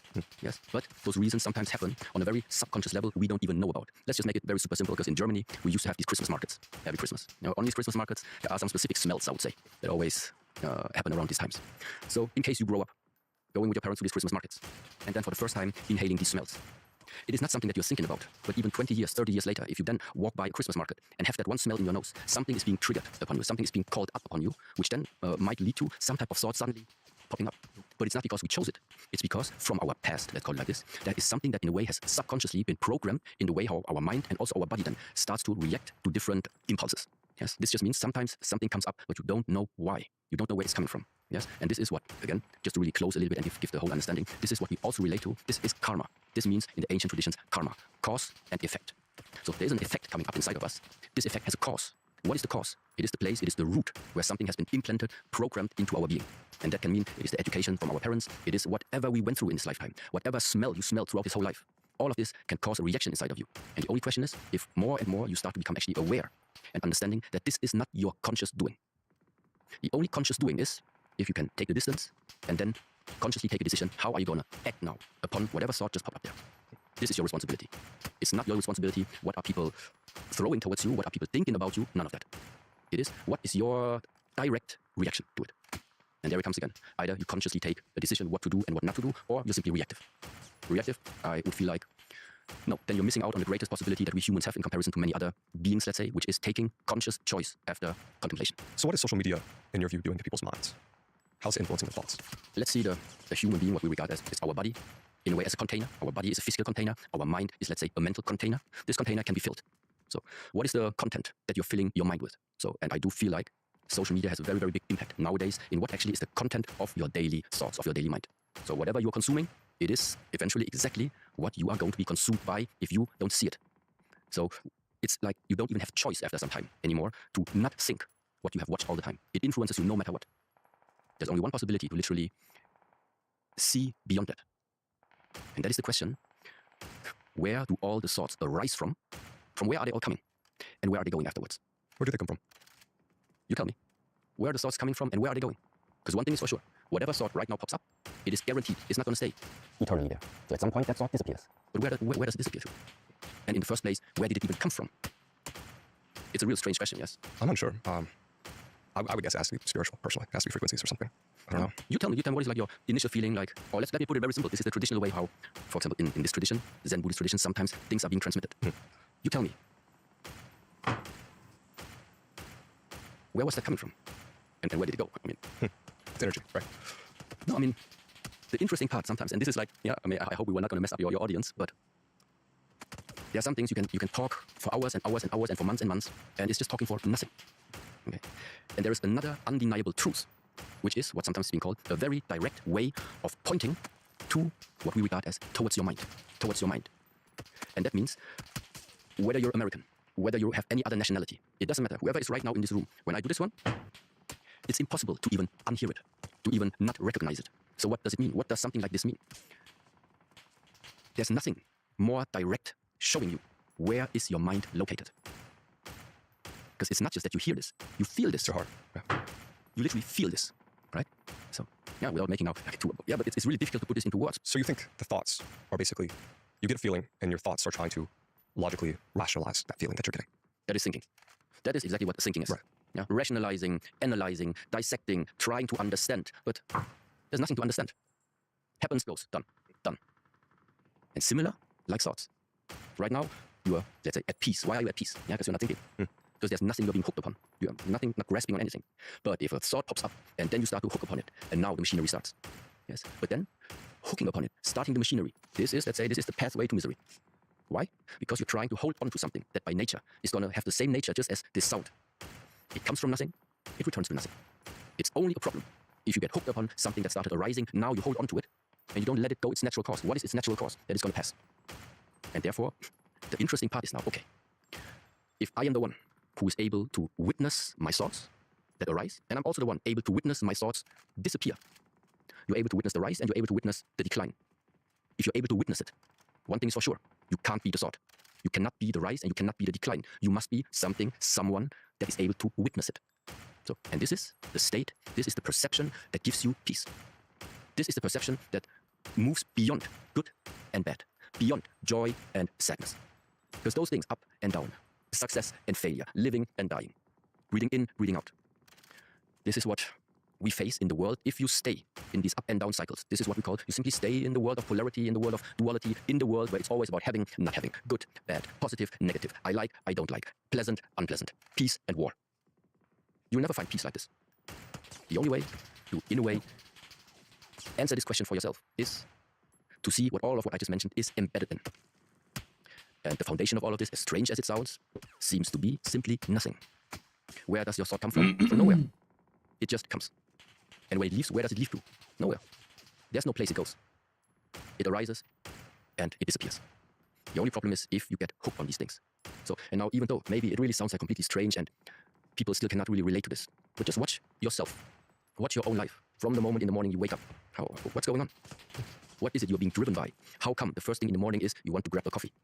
It's because you're hooked upon something. Is it just me, or do you feel like you lose your wallet all the time? Maybe you're traveling on a night out, you put it in your jacket, but you go through your laundry and you can't seem to find the thing. You're like, oh, maybe I could just throw an AirTag in there, but it's bulky and annoying to set up and it dies quickly, so that's why I was so glad that I found out about Extra. Oh, there it is. So I just got their Card Holder Pro, and the Finder card that they have inside is a game changer. It's solar powered, so you never have to charge it, and if you lose your wallet, you just open the app on your phone and it shows you exactly where it is. Plus, it has this push button mechanism where all of your cards come out in a fan, so you're never fumbling around trying to pull out the right card. You just press the button, grab what you need, and you are done. Oh, and they also have a MagSafe version if you want to attach it straight to your phone. Pretty cool, right? So if you guys want to get one of these, Extra's running a spring sale up to 45% off and an extra 20% off if you use code JackNeil at checkout. It's only available for a limited time, so save all you can. Just go to jackneil.com/extra or scan the QR code on screen. They have a 100-day money-back guarantee, so if this thing doesn't give you value, it is completely free. Again, that is jackneil.com/extra or scan the QR code on screen. But anyway, guys, back to the podcast. This might be a hard question, but I find it really interesting how when someone goes on their phone and watches any kind of social media, they feel anxious, they feel angry, and it seems as though algorithms are trying to put people in these different boxes, these polarized, bifurcated boxes.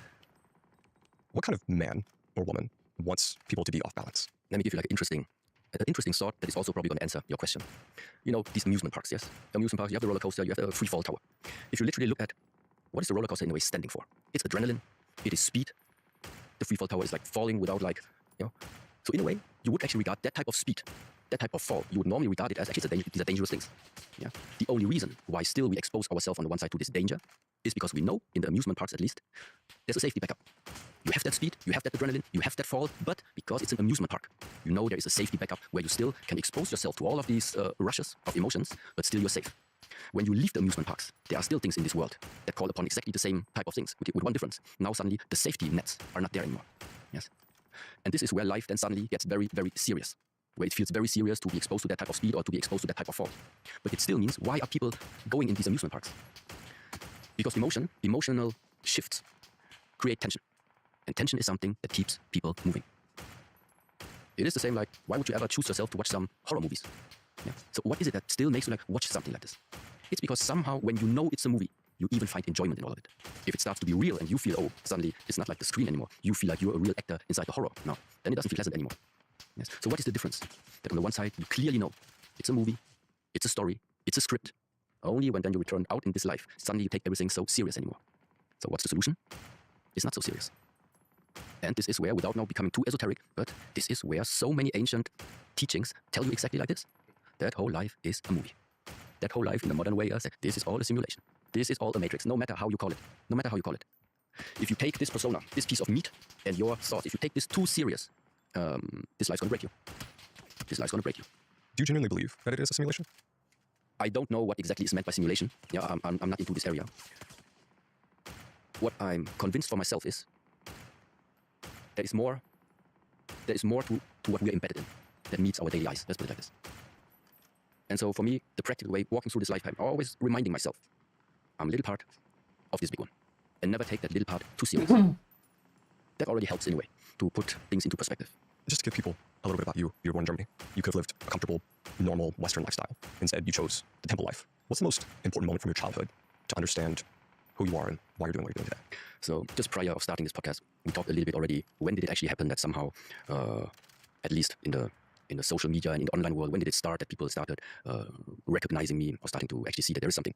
So it started, like I said, in COVID time. Yes. So what you find nowadays, primarily about me, is me somehow sharing physical exercises, breathing exercises, or something that in the Shaolin tradition is either called Kung Fu or it's called Qigong. So ancient methods in order to maintain a healthy body, and actually also at the same time in an ancient scientific way to discover actually more about what does this whole body actually contain that you're able to develop. For example, like your muscles, your fascia, the connective tissue, your breathing, your energies, all of these things. But this is not how it started. I started with the age of 4, so being born in Germany, starting with the age of 4, my father decided, okay, let's put me into a martial arts school.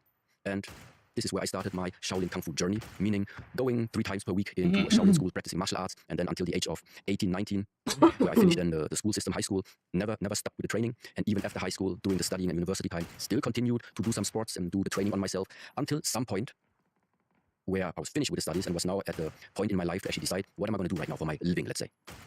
And I just felt that at this time, what I knew the best, next to going to school and studying whatsoever, the best I knew was how to actually work with my body and actually sense the capacity and the possibilities that the human body actually carries. And so my idea was then, okay, I would actually like to share the idea with the Western society. How can you use physical activities like Kung Fu, like Qigong, like Tai Chi Chuan, all of these practices, how can you use it in order to refine yourself up to the point that refinement even enters to the area of understanding your mind. Understanding how does thought and mind, how is the interplay. This is the essential point. It's not about me trying to share with the world how to punch fast, how to kick fast, how to punch hard, how to kick hard, how to make beautiful movements. This is just, it's just like a bridge, to be honest. It's just a bridge. Now, I just felt like, anyway, a lot of people are suffering, first of all, because of their body. Why? Because they haven't used the body as it is intended to be used. So number 1 step is share some easy exercises with the world that at home from the screen they can just copy and just get into movement. This is number 1. Once the body starts to get into movement, what naturally happens is I call it energy, your energy starts to regulate itself in a more harmonious way, because all the excessive energy doesn't translate anymore into let's call it excessive and sick thoughts, because you have used it physically with the body. So less energy is now aiming towards the head and creating all type of problems that don't exist in your life, that you are making up. But if somebody is just sitting at home, not using his body, where is all the energy supposed to go? It goes into thinking. It goes into creation. Creating of what? Well, if you can discipline the mind, creation of something that is helpful for the world and for yourself. And if you are not aware, then it goes into creation of problems and anxiety and of worries that are not there existing in your life. You're just making them up. Okay, so that was the whole point. Using physicality in order to use it as a bridge to find the way back to yourself, take responsibility back of your thoughts, of your actions, and of your life, and based upon that, start rebuilding yourself. That was the whole idea. Okay, and apparently, that idea was well accepted at some point, maybe also thanks to the situation when we had the lockdown of COVID, so everybody was at home, everybody had still access to the social media, and there were all the free trainings available. And from that moment on, I think it just started developing more and more. Until now, the world actually knows me as probably someone who shares like ancient philosophy, sometimes talks about this and that, yeah, and makes the people feel good. But here comes again the next thing, why I also feel like that in my personal life now, a big shift needs to happen. One of them is why I actually asked you, or when you asked me, how do I want you to refer to me? And I told you, just leave the master away. Why? Because throughout all these times in the social media, of course, you have a lot of followers, you have a lot of people that look up upon you, but that is already the first mistake. That's already the first mistake, to look out there in the world and then looking up upon someone. Why do I regard it as a mistake? Because you're lowering yourself. Whether you know it or not, you're lowering yourself. And the only thing, and this is the essential point, what you and me, what we have in common, It's not our titles. It's not what we have achieved in this world. But all of this being stripped away, there's something that you have and that I have. There is no difference in hierarchy at all in it. It is the same pure mind everywhere. But this purity of mind, if you then put titles, put names, put achievements, whatever you put on top of this pureness disappears and is then being replaced by what we call a self-made ego, a self-made role, a persona. You start to believe you are this persona. And this is where the suffering starts. This is where it starts that you look down upon people where you're not supposed to look down, or where you see yourself higher because you are entitling yourself as master, and therefore they are students. And this I realized, this is not the intent I want to place out there in the world. Therefore, very, very importantly, what all of this that I'm talking about and that I'm trying to share with the world is simply like this. We have been given the possibility of creating everything that you want from yourself in this lifetime. If you have some dreams, if you put your work in there, if you have some discipline, if you work on yourself, there's a lot you can achieve. But whatever it is that you achieve, it is a role. It is a persona. It is something that you, in a way, build up that something starts to rise. You're building something up that you are not. You're building something up that you are not. And what is the problem in this world? What is it that we also see in nowadays society? That the difference between authenticity or real and fake, it's becoming so thin, meanwhile. It's really difficult to make the difference. Is this now real? Is it fake? Is it AI? Is it generated? Can I trust it? It's becoming really, really difficult. So, but now what about when it comes to you? As what are you walking through this lifetime? Are you walking as the purity of what you are? Or are you still considering yourself, you're walking as the role you wished to be in this lifetime? So, and this is very simple. If you continue to live this life, following the idea of becoming something or someone that you're not, you can only lose. This is never going to happen. To try and make something out of you that you're not. You're running away of what you are from the first moment of that you realize you're here. Yes, all other things is just rising and it disappears. There is no substance to it. So, suggestion, I wouldn't place all my happiness and satisfaction and life quality on the role that you are creating. You can create a role, you can create a persona, but this role, this persona has its advantages and it will have its disadvantages. But as long as you know, it's just the creation that in a way I have played so far. It's okay if you take the role seriously. Then all the consequences that go hand in hand with that persona or role is also going to be something you need to face. Since you've made the shift of not wanting to see yourself as above anyone, see yourself as famous, this kind of thing, like, how do you notice you behave differently, think differently, feel differently? How has it improved your life? I have, for example, no outcome at all about this podcast. I have no outcome. Who hears this resonates, will resonate, and who doesn't. It's not my doing. The only thing I can be responsible for while I'm sitting here with you is that I pay attention, that I'm not sharing any bullshit into the world where I know is not going to help people. Yeah, it's literally like a little bit exaggerated. No, I cannot tell people how are you supposed to live your life. I can't. I'm not in your shoes. I don't know your life circumstances. The only thing, and this makes it easy in a way for me, I'm always talking to myself. So literally this conversation now, it's literally like I'm talking to myself. I'm talking to myself, giving myself self-therapy, figuring out, okay. And then just revealing what is it that right now comes up. What do I really think about it without making something up? Nothing like this. And how does it help me? Why at all did I have this inner longing to let's say transform or to go into this direction? Because it feels free. Very simple. Because it feels free. I have no expectation to fulfill. People can judge. It doesn't matter. When I think about something that a lot of men my age are perhaps missing, it is this physicality that you speak of. I've never heard it put that way, that the lack of moving, the lack of fighting, the lack of training creates anxious thoughts, creates evil patterns. Why do you think the capability for violence or the ability to take a life that I'm talking about and that I'm trying to share with the world is simply like this? We have been given the possibility of creating everything that you want from yourself in this lifetime. If you have some dreams, if you put your work in there, if you have some discipline, if you work on yourself, there's a lot you can achieve. But whatever it is that you achieve, it is a role. It is a persona. It is something that you, in a way, build up that something starts to rise. You're building something up that you are not. You're building something up that you are not. And what is the problem in this world? What is it that we also see in nowadays society? That the difference between authenticity or real and fake, it's becoming so thin, meanwhile. It's really difficult to make the difference. Is this now real? Is it fake? Is it AI? Is it generated? Can I trust it? It's becoming really, really difficult. So, but now what about when it comes to you? As what are you walking through this lifetime? Are you walking as the purity of what you are? Or are you still considering yourself, you're walking as the role you wished to be in this lifetime? So, and this is very simple. If you continue to live this life, following the idea of becoming something or someone that you're not, you can only lose. This is never going to happen. To try and make something out of you that you're not. You're running away of what you are from the first moment of that you realize you're here. Yes, all other things is just rising and it disappears. There is no substance to it. So, suggestion, I wouldn't place all my happiness and satisfaction and life quality on the role that you are creating. You can create a role, you can create a persona, but this role, this persona has its advantages and it will have its disadvantages. But as long as you know, it's just a creation that in a way I have played so far. It's okay.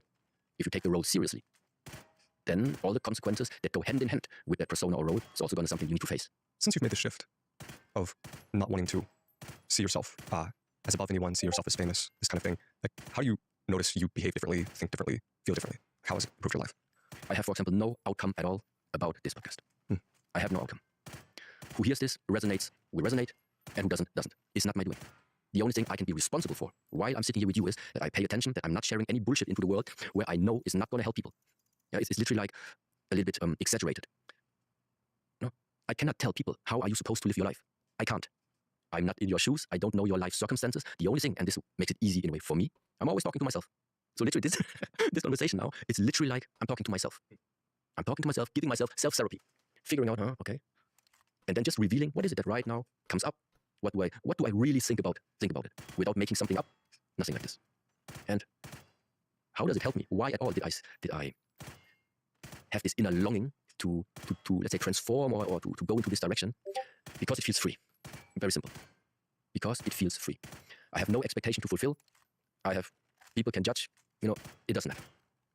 When I think about something that a lot of men my age are perhaps missing, it is this physicality that you speak of. I've never heard it put that way, that the lack of moving, the lack of fighting, the lack of training creates anxious thoughts, creates evil patterns. Why do you think the capability for violence or the ability to take a life gives you peace? I do feel like it depends very much upon if you're exerting violence, meaning you're able to use your body as a weapon. Meaning you can learn how to punch, you can learn how to kick, you can learn how to use your body in the most efficient way. You can condition yourself in such a way that the bone structure and the bones itself become very, very dense. So literally forging your body as a weapon. That, let's say, is one area. Now the thing is, you can forge your body to become a weapon, but who and what is it ultimately that puts this body then into action? It's coming back again, it is the ability to deal with the mind. So if somebody has built up his body as a weapon, but does not carry the capacity and the ability to discipline and regulate your mind, meaning something makes you angry and you follow that angriness, is dangerous. And so, to come back to your question, to have a foundation throughout your practice of training and developing and making the body skillful, like a philosophy, like a backbone where everything else is based upon. This is what I think, yes, this can give you peace. Why? Because on the one side, what happens when you build up your own body is you actually see the weakness of the body. You see how fragile actually our human form, our human body is. And there are only two things that can arise from this. Either you see this being fragile as a weakness, or you actually then develop simply compassion for all the beings, knowing how easy it is to break a human body. Especially if you're somebody who has trained it. Then you just know, somebody who made his body strong. How come he is so strong? Because he knew how to fix his weaknesses. And so when then I look at somebody else, I can see where is the weak spots. Get up, Bruder. And now it depends very much upon the mind. What are you doing with this? An untamed mind, it becomes dangerous. Otherwise, you can definitely use it to be more peaceful. Yeah, this is that nice sentence. Yeah, I think I'm not sure who quoted this, but it's better to be a warrior in a garden than a gardener in war. This is where it comes from. I think upon asking the question to you, I understood your view on it. You see it as the ability for violence maybe doesn't give you peace, but it's the combination of the devil hand and the Buddha heart that gives you peace. It's the balance of the two things. Is that right? Quick one. Something a lot of people ask me is, Jack, how do you stay focused during these 2-3 hour interviews with guests? And sure, a lot of people assume it's caffeine, nicotine, some other type of stimulant, but the main thing that really helps me stay focused is methylene blue. And I know this sounds crazy because it was a literal blue dye in the beginning of 1876, but scientists also realized it had great effects on your cognitive function and energy levels. But the reason you haven't heard of it is because it's too old to patent methylene blue, meaning Big Pharma can't make any money off of it, so they just act like it doesn't exist. But after using it myself for over a year and a half now, I can genuinely tell you it's one of the few things I take that increases my focus and energy levels throughout the day while having little. Was los? Wie bitte? Ich hab's eingestellt, wie ich es immer hab. Okay.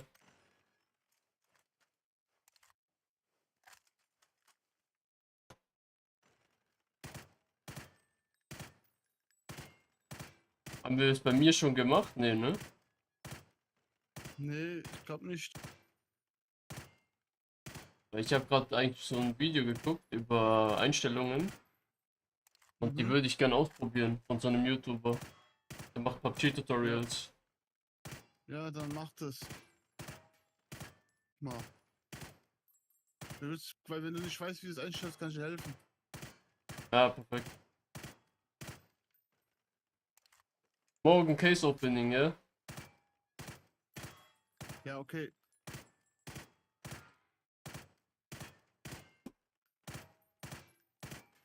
Schreib später, wenn du zocken willst.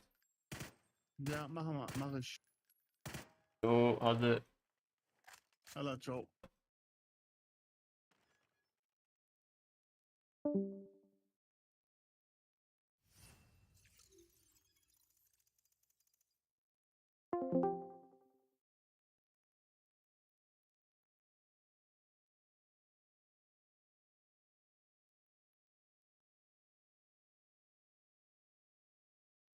little to no side effects. And after trying all the different companies that make methylene blue and even building my own brand around it, I can tell you that the best one is Earth Harmony Ultimate Methylene Blue. You just put a few drops on your tongue and it works in 30 minutes or so. And if you apply it incorrectly, your tongue kind of looks like this. So usually I just take the capsule format and I found it to be more effective and I don't have to worry about it staining my teeth. So if you guys want to try it out, just go to jackneil.com/blue or scan the QR code on screen. Just make sure to use the code JackNeil for 20% off your first order. Again, that is jackneil.com/blue if you want your brain to actually work again.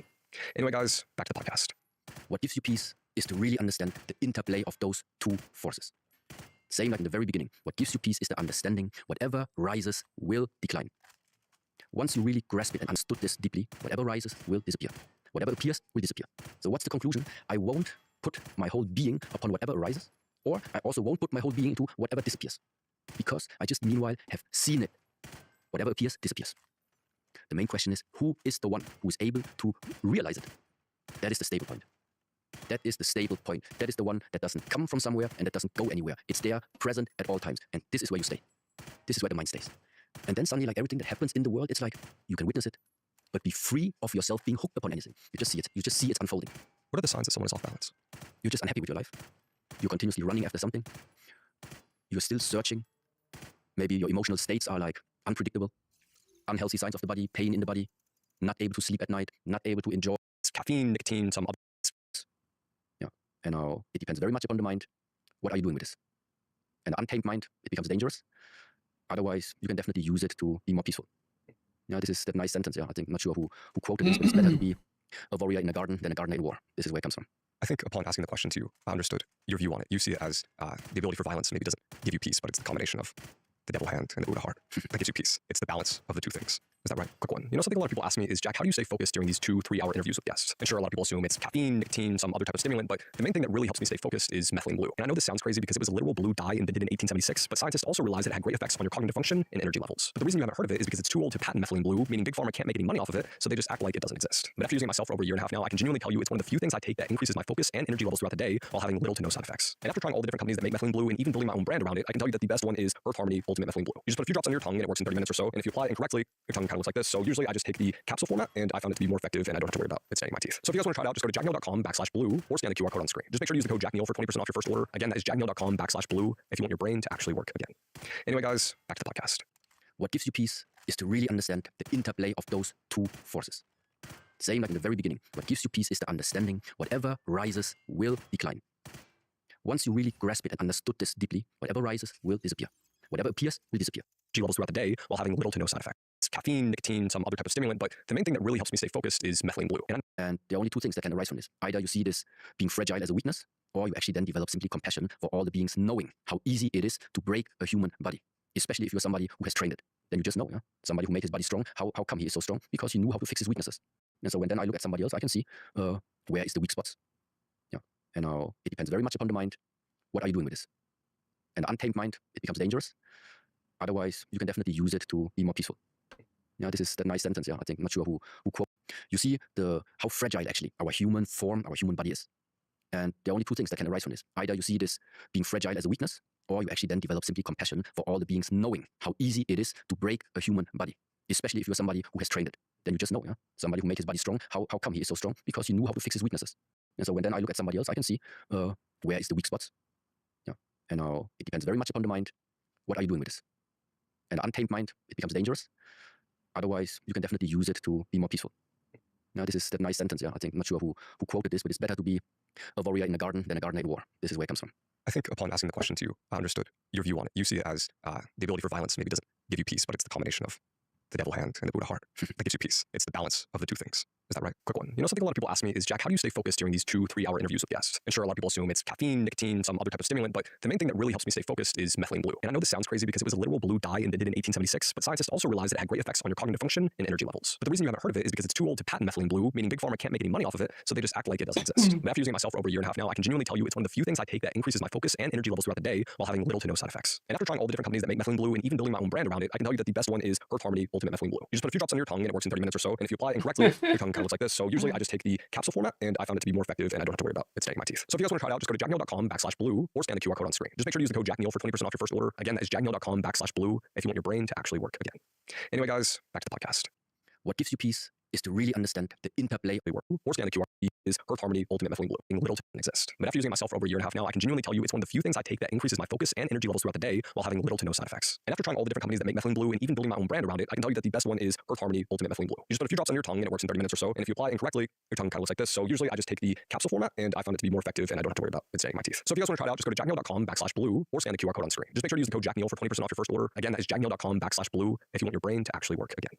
Anyway, guys, back to the podcast. What gives you peace is to really understand the interplay of those two forces.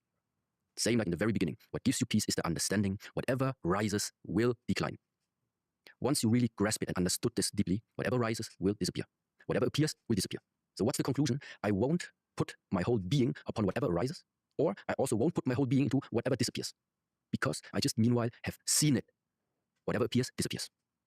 The main question is who is understand the impacts. And after trying all the different companies that make methylene blue and even building my own brand around it, I can tell you that the best one is Earth Harmony Ultimate Methylene Blue. You just put a few drops on your tongue and it works in 30 minutes or so. And if you apply it incorrectly, your tongue kind of looks like this. So usually I just take the capsule format and I found it to be more effective and I don't have to worry about it staining my teeth. So if you guys want to try it out, just go to jackneil.com/blue or scan the QR code on screen. Just make sure to use the code JackNeil for 20% off your first order. Again, that is jackneil.com/blue if you want your brain to actually work again. Anyway, guys, back to the podcast. What gives you peace is to really understand the interplay of those two forces. Same like in the very beginning. What gives you peace is the understanding whatever rises will decline. Once you really grasp it and understood this deeply, whatever rises will disappear. Whatever appears will disappear. So what's the conclusion? I won't put my whole being upon whatever rises, or I also won't put my whole being into whatever disappears. Because I just meanwhile have seen it. Whatever appears, disappears. The main question is who is the one who is able to realize it? That is the stable point. That is the stable point. That is the one that doesn't come from somewhere and that doesn't go anywhere. It's there, present at all times. And this is where you stay. This is where the mind stays. And then suddenly, like everything that happens in the world, it's like you can witness it, but be free of yourself being hooked upon anything. You just see it. You just see it's unfolding. What are the signs that someone is off balance? You're just unhappy with your life. You're continuously running after something. You're still searching. Maybe your emotional states are like unpredictable. Unhealthy signs of the body, pain in the body, not able to sleep at night, not able to enjoy, even if it's a beautiful, sunny, free day with your family, being with your children, but not being able to stay present there. Things like this, little things. You can't appreciate gifts or goodness. That makes sense. We talked before this interview. I asked you if you knew what looks maxing was. You said no, which I find very funny. It's the number one trend among American men right now. If you speak to them about it, that's the thing they're interested in. It's essentially some are spending tens of thousands of dollars on plastic surgery, hair transplants, steroids to look more attractive. And they think it's the only way to get beat in the modern world. What do you think happens to a man when he ties his worth to his appearance? You know, I break it down very simple. It's the same as you tie your life quality and whatever you experience simply upon your body, your role, or your persona. Same. Yes? So what's the result? Suffering's come. The suffering's going to come. Why? Because you can't maintain it. Very simple. No philosophical excursion here also. This is where in the ancient texts, number one, just to pull something from the past now into the present moment. The story about what nowadays we call the Buddha, Prince Siddhartha Gautama. His father was a king and had a kingdom. Inside this kingdom, he kept his son, this prince, and wanted to save this prince from even going outside of the kingdom, just to stay with all the luxury, staying also and being surrounded only by young people, so pretending that suffering does not exist in the world, that aging does not exist in the world, that cruelty does not exist in the world. But no matter how hard that king tried, that prince felt something's off. Something's not right. So he went out of his kingdom. He fled. He fled the kingdom of his father. And the first four things that is being said that this prince witnessed was aging exists in this world. Getting sick exists in this world. Growing old exists in the world. And dying exists in the world. Yes. So what is it trying to tell us? You can't run away from the facts of our worldly existence. We all grow old. We all at some point get sick. And we all at some point gonna lose what you regard right now as this body. So it doesn't make sense. It doesn't make sense on the long term to live a life denying this. Of course, I'm not saying neglect your body and don't take care of it. This is like also another misconception. What I'm saying is whoever gifted us this body, we should respect it exactly like this as a gift. And a gift which is precious, you take care of it naturally. So, but besides that, I do feel like to now, what comes together with this trend now is also that already the mind has been framed and has been shaped, that there is a specific type of appearance, a specific type of how is somebody supposed to look in order to be regarded as beautiful. But it's mind-made. It's mind-made. So is it more balanced to lean into it or to lean away from it? The stronger you pull that bow, the harder you pull it, well, the harder one day is going to just return back.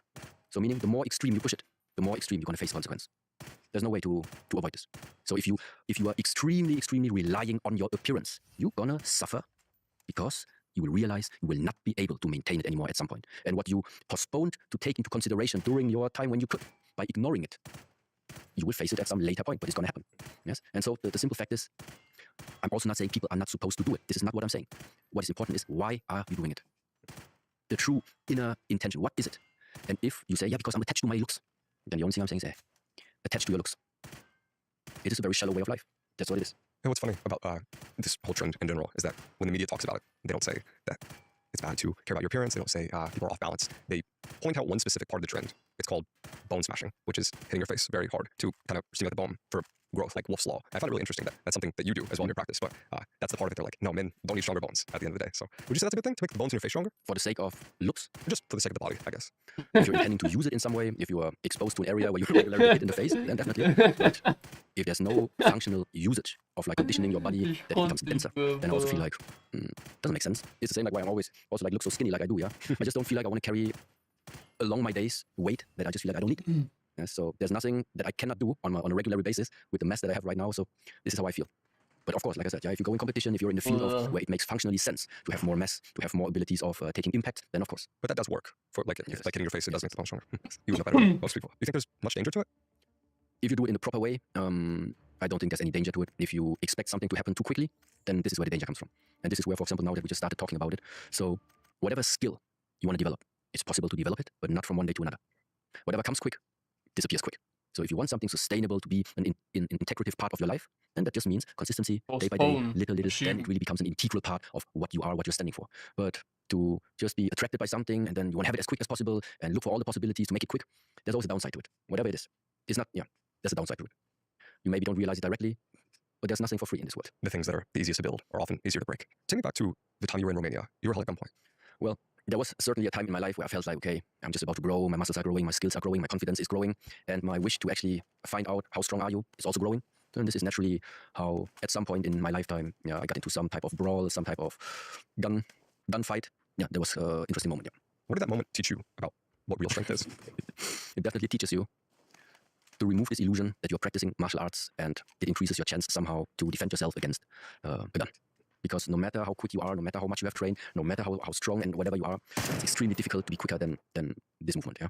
Especially regarding that meanwhile people are not just skilled in the field of martial arts, people are skilled in terms of using firearms. So it's an illusion, in a way, to practice the martial arts and then feel yourself like being able to defend yourself against the armed forces there. So what does it mean? It definitely was one of these moments that, first of all, smashed the ego, for sure. Yeah, literally asking yourself, okay, by that time I already practiced like, I think 14 or 15 years of martial arts. And like, just like, in this moment was like, okay, 14, 15 years thinking you were like, doing something useful for your protection and for whatever, and then you just see that barrel. No. This is simply recorrecting a little bit your worldview. Yeah? And I do feel like this is one type of growing out of illusion. Yeah? There is a place why to practice martial arts, for sure there is. But this is not the way of how, in the 21st century, conflicts are being settled. There was a time, yes, for sure you had a type of advantage. You still maybe nowadays have, but not always. Especially not if you're in the United States, where you never know who carries a gun or not. But where I definitely feel, and this is maybe like a point to relate to the martial art training, whoever practices martial arts knows one thing for sure. There's a certain type of acceptance and willingness that throughout the training you're going to face some hardship, and actually the willingness actually to learn and discipline yourself in order to overcome that hardship. So there will be difficult times, you will have a sore body, you will have some type of pain, but you still find something about you to still transcend this type of state. And specifically this is what I feel like is something very, very valuable when you now take this quality trait or character trait, take it out, and now walk out there on the world. Because that's exactly what's happening. You face things that are not according to your expectation. People throw something in your face that you didn't expect they would do. And what is all of these things doing with you? They call up something. They ask you two questions. Stay calm or react. So most of the times, whatever comes up, it's the most powerful one, is anger, of course. Anger, rage, aggression. So, and at least from what I witness and what I know about myself and what I see in the surroundings, whoever has been reactive to anger, rage, or aggression has never done anything in the right direction. There's nothing that gets better. And so, this is what I feel like where the real strength lies inside. To be able and not let the devil and not let the demon come out without your wanting. If you consciously choose, okay, let him out, then okay. But if you have no control over it, you're being driven by demons. You're being driven by temptations, you're being driven by emotions, you're being driven by low vibes. Yes. And this is not what I feel like a strong generation is supposed to have. Strong generation for me is, strong human being is, you can listen to everything. You can process for yourself internally without reacting. And after, you take your decision, and then you do. Non-reactive. This is where I feel like this type of behavior solves a lot. It doesn't pull other people into your conflicts, number one, and it doesn't cause unnecessary conflicts where there are none. But once you have taken your decision and you go for it, also nothing can stop you. This is what I feel like. This is real, precise, effective strength. Quick question. Do you ever get stressed out by how many software subscriptions you're using to run your business? Because if you're like me, you're probably doing email marketing on one platform, building your website on another, calendar appointment, CRM somewhere else, and you're spending thousands of dollars a month on all these tools, and you can't really keep track of everything. And that's why our team started using High Level. It's basically an operating system for your entire business. You can keep track of leads and automated emails and text, build landing pages, and process all your payments on one platform for $97 a month. So if you want to stop stressing yourself out by paying for 8 different subscriptions, just go to jackneil.com/highlevel or scan the QR code on screen. Again, that is jackneil.com/highlevel if you want to run your entire business with one software. But anyway, guys, back to the podcast. Do you fear death? No. How do you view death? As the disappearance of what at some point appeared. But whatever appears and disappears, it's just like all other things. There is something beyond that. And without that, nothing could appear and nothing could disappear. That gives me trust. Only if I would hold on and value this like too much and really believe that this is like me, then it gets heavier. Of course, right now thinking about, oh, but what about your family? What about... Yeah, but yeah. This is where literally the idea comes from. If you truly want to be no one, then you're free. There's nothing to prove. There's nothing to do in a way. But you're free to do everything. But not because you need to prove something, not because you need to achieve something. And that in a way truly makes free. Regardless now, I'm not saying it is like this, and this is up to every human to decide for yourself. But every time you invest your life energy trying to become someone that you're not, it's difficult. It is wasted life energy. Just so I really understand how you think and feel about things. When a lot of Christians make a decision, they try to make one that is maybe aligned with Jesus, aligned with the highest good. When a lot of atheists make a decision, it's one that is logical, rational, one that gives me the best outcomes for my life. When you make a decision, are you aiming towards something? Or... I like one sentence very much. First of all, I respect all religions that are existing.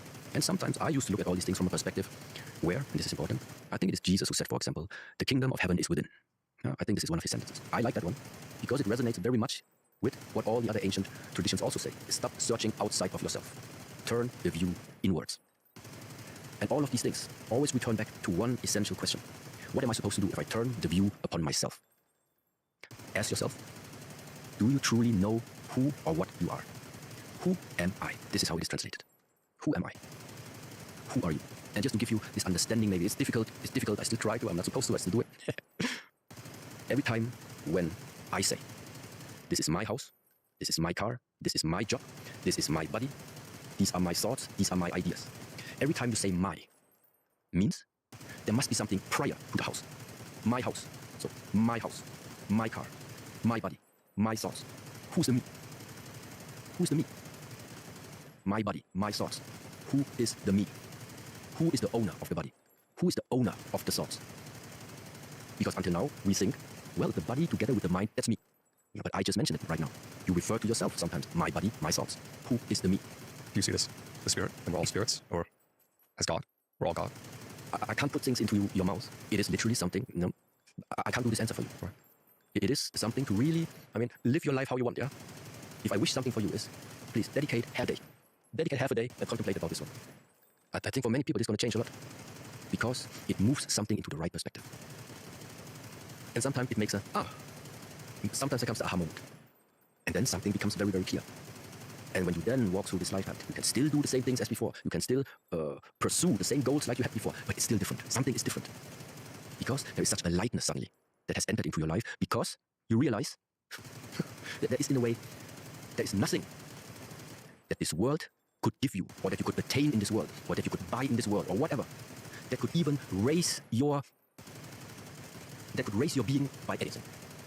There is nothing that could uplift you anymore. And in the same way, there's nothing that also could be taken away from you. Only if you start identifying yourself too much. This is me. Okay, then yes. People can easily harm your body. People can easily do something to harm the mind. Let's look at it right away. This is like what I was literally thinking in terms of what's happening now in the UAE, for example. Yeah, you heard it yourself. So if there, whatever money can buy, Dubai had it. Yeah, whatever money can buy, this is the country. There you can have it. There you can get it. But now, with the recent situations, who's even thinking about investing or buying anything in the field of luxury, for example, right now? There is one precondition for you to spend your money on all type of things that this world is offering you. It is safety. If you don't feel safe, you don't need any luxury. The reason to start investing in luxury and whatever is because the baseline is somehow you feel safe. That's why right now, okay, let's take the idols, let's take the special pieces in this world. But safety is first of all. But now, in a very direct way, even the UAE and everybody there has been showing, there's no safety. There is no safety. So and suddenly something is collapsing. What is it that's collapsing?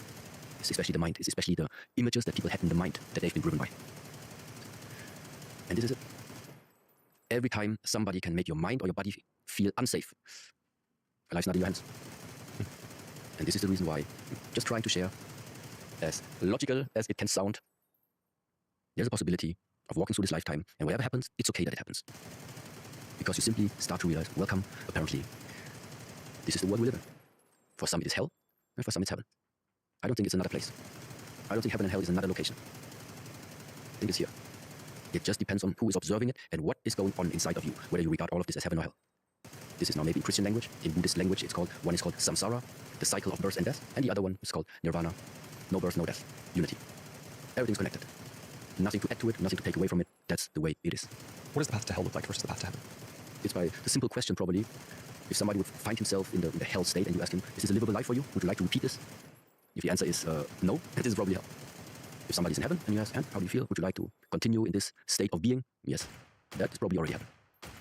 Simple. And to touch on the bombings, the war, what's happening with Iran, the US, Dubai, UAE, do you see this warfare as of the material world, or do you think it's something spiritual? I think I'm a part of it. I think we're all a part of this, whether we want to or not. It is beyond nation. It's beyond culture. It is beyond the continents. It is something that is related to all human and everybody who's existing in this world. So for me, that already, this type of, we're all a part of it. We're all going to bear the consequence of it, and in a way we all also have influence on it. That for me is my spiritual connected view. If you would call this spiritual, then that would be my spiritual layer. Material-wise, of course, there is. This is what, like, everybody, of course, already sees.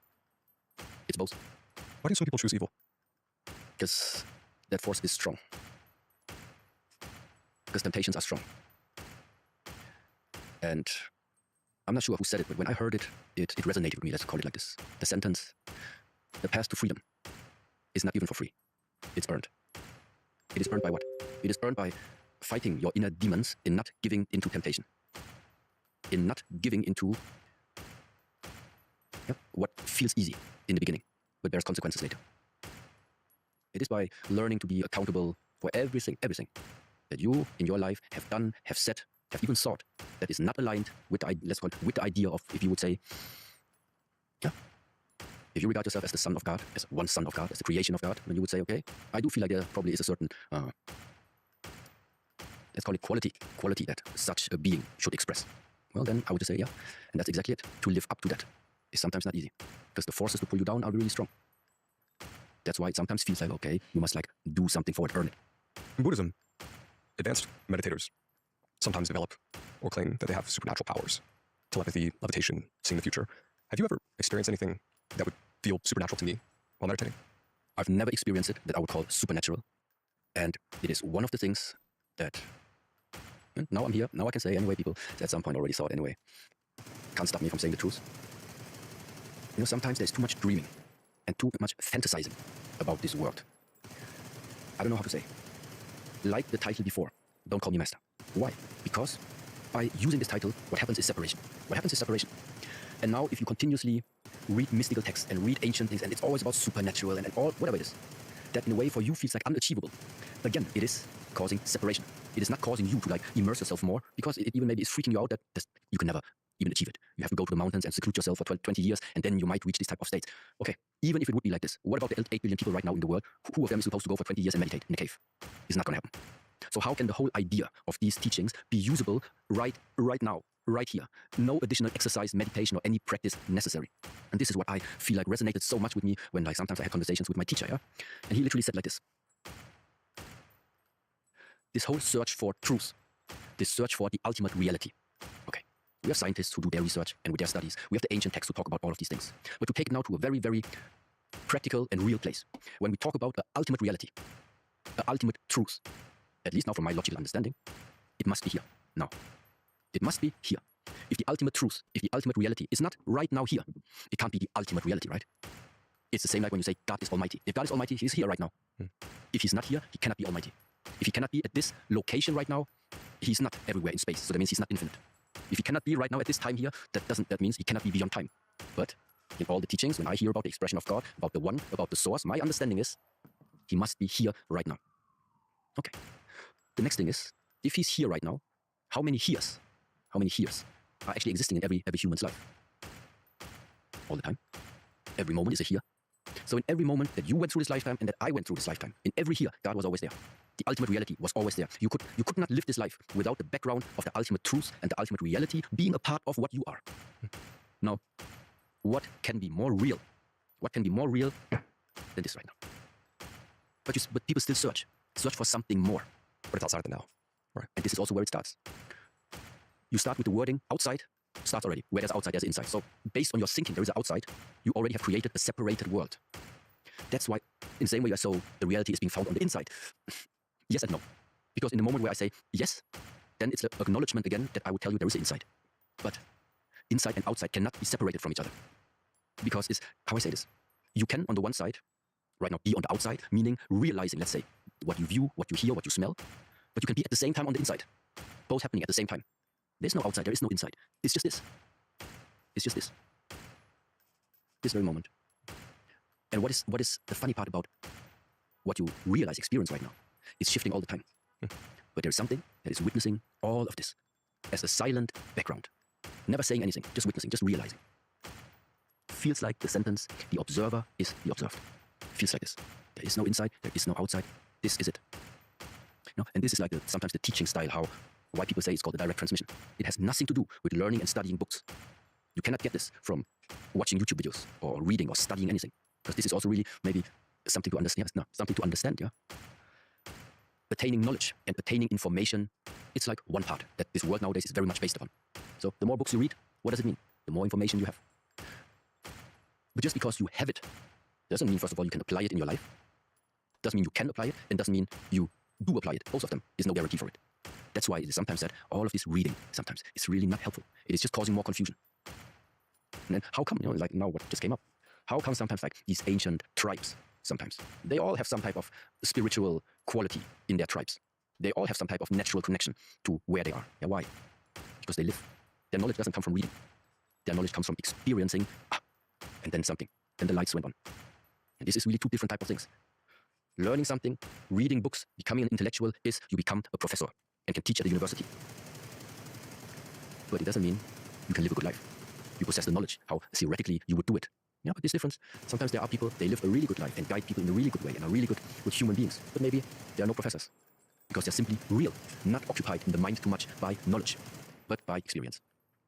So, ultimately translated, there's no other way than experiencing this lifetime. With everything this lifetime is going to give you. That's what it is. I'm curious of your thoughts on language. Do you think language keeps us from experiencing the now? Or I'm not sure exactly how many languages you might speak. I speak English and Spanish. Do you think the English language is particularly limiting in how you're able to convey ideas, feelings, thoughts? Or do you think that this is just something that's with every language in general? It feels like a box to me.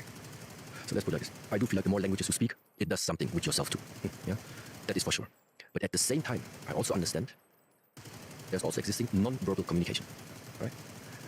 Also translating maybe as your ability to read another person or feel inside another person and maybe sense the emotional state of another person, of your partner, for example, something like this.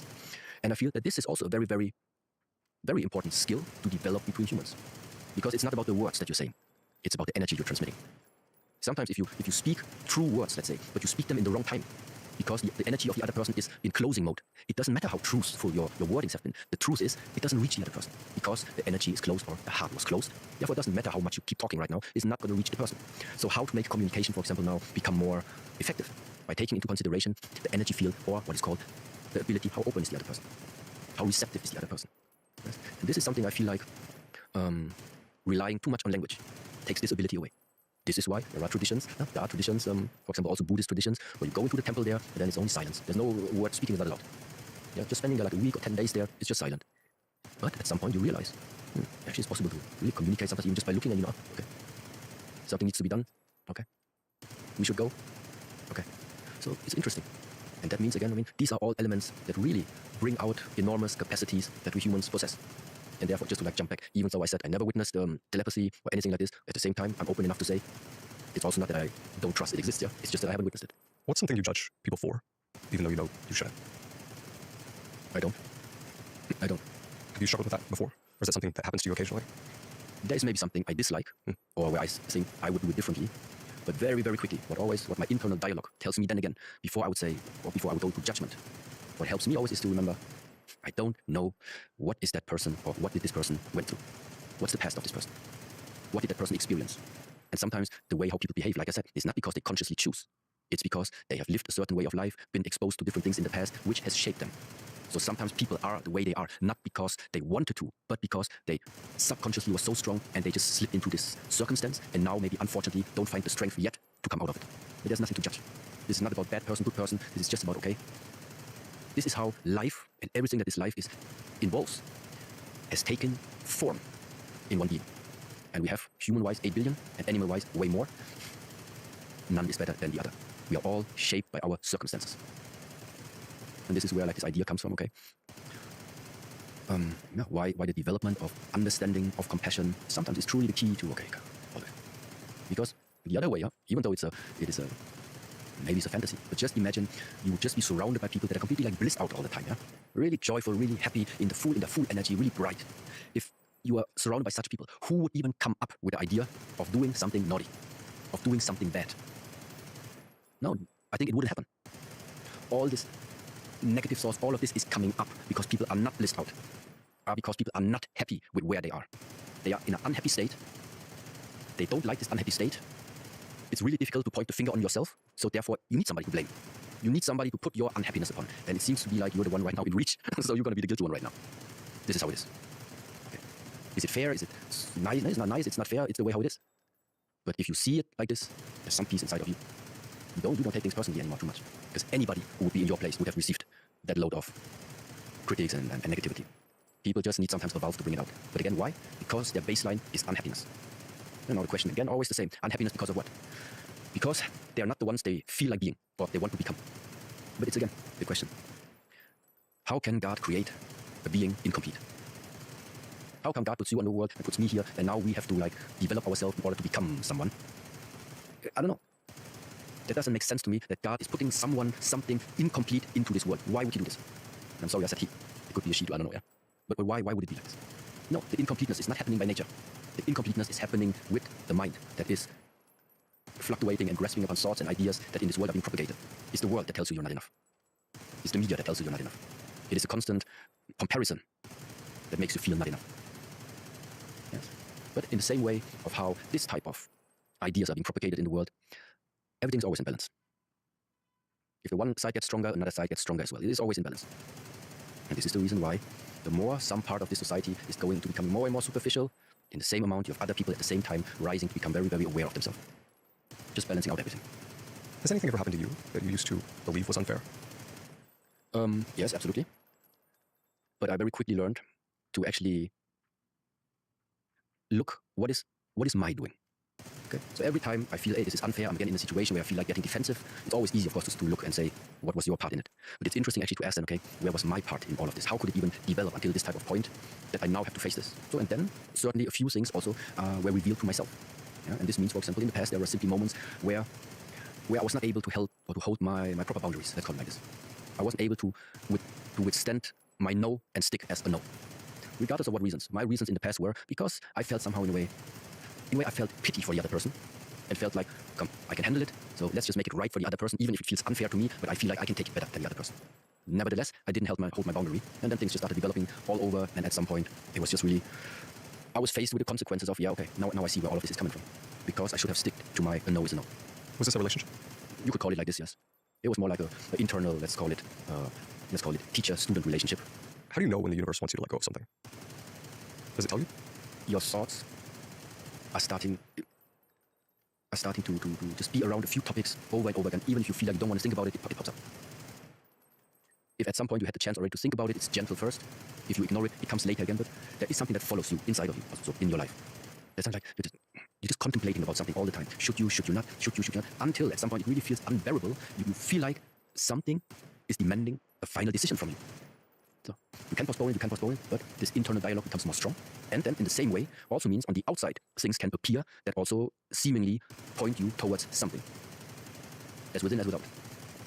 The more the internal conflicts become, the more it's probably going to express in a way also in your surroundings.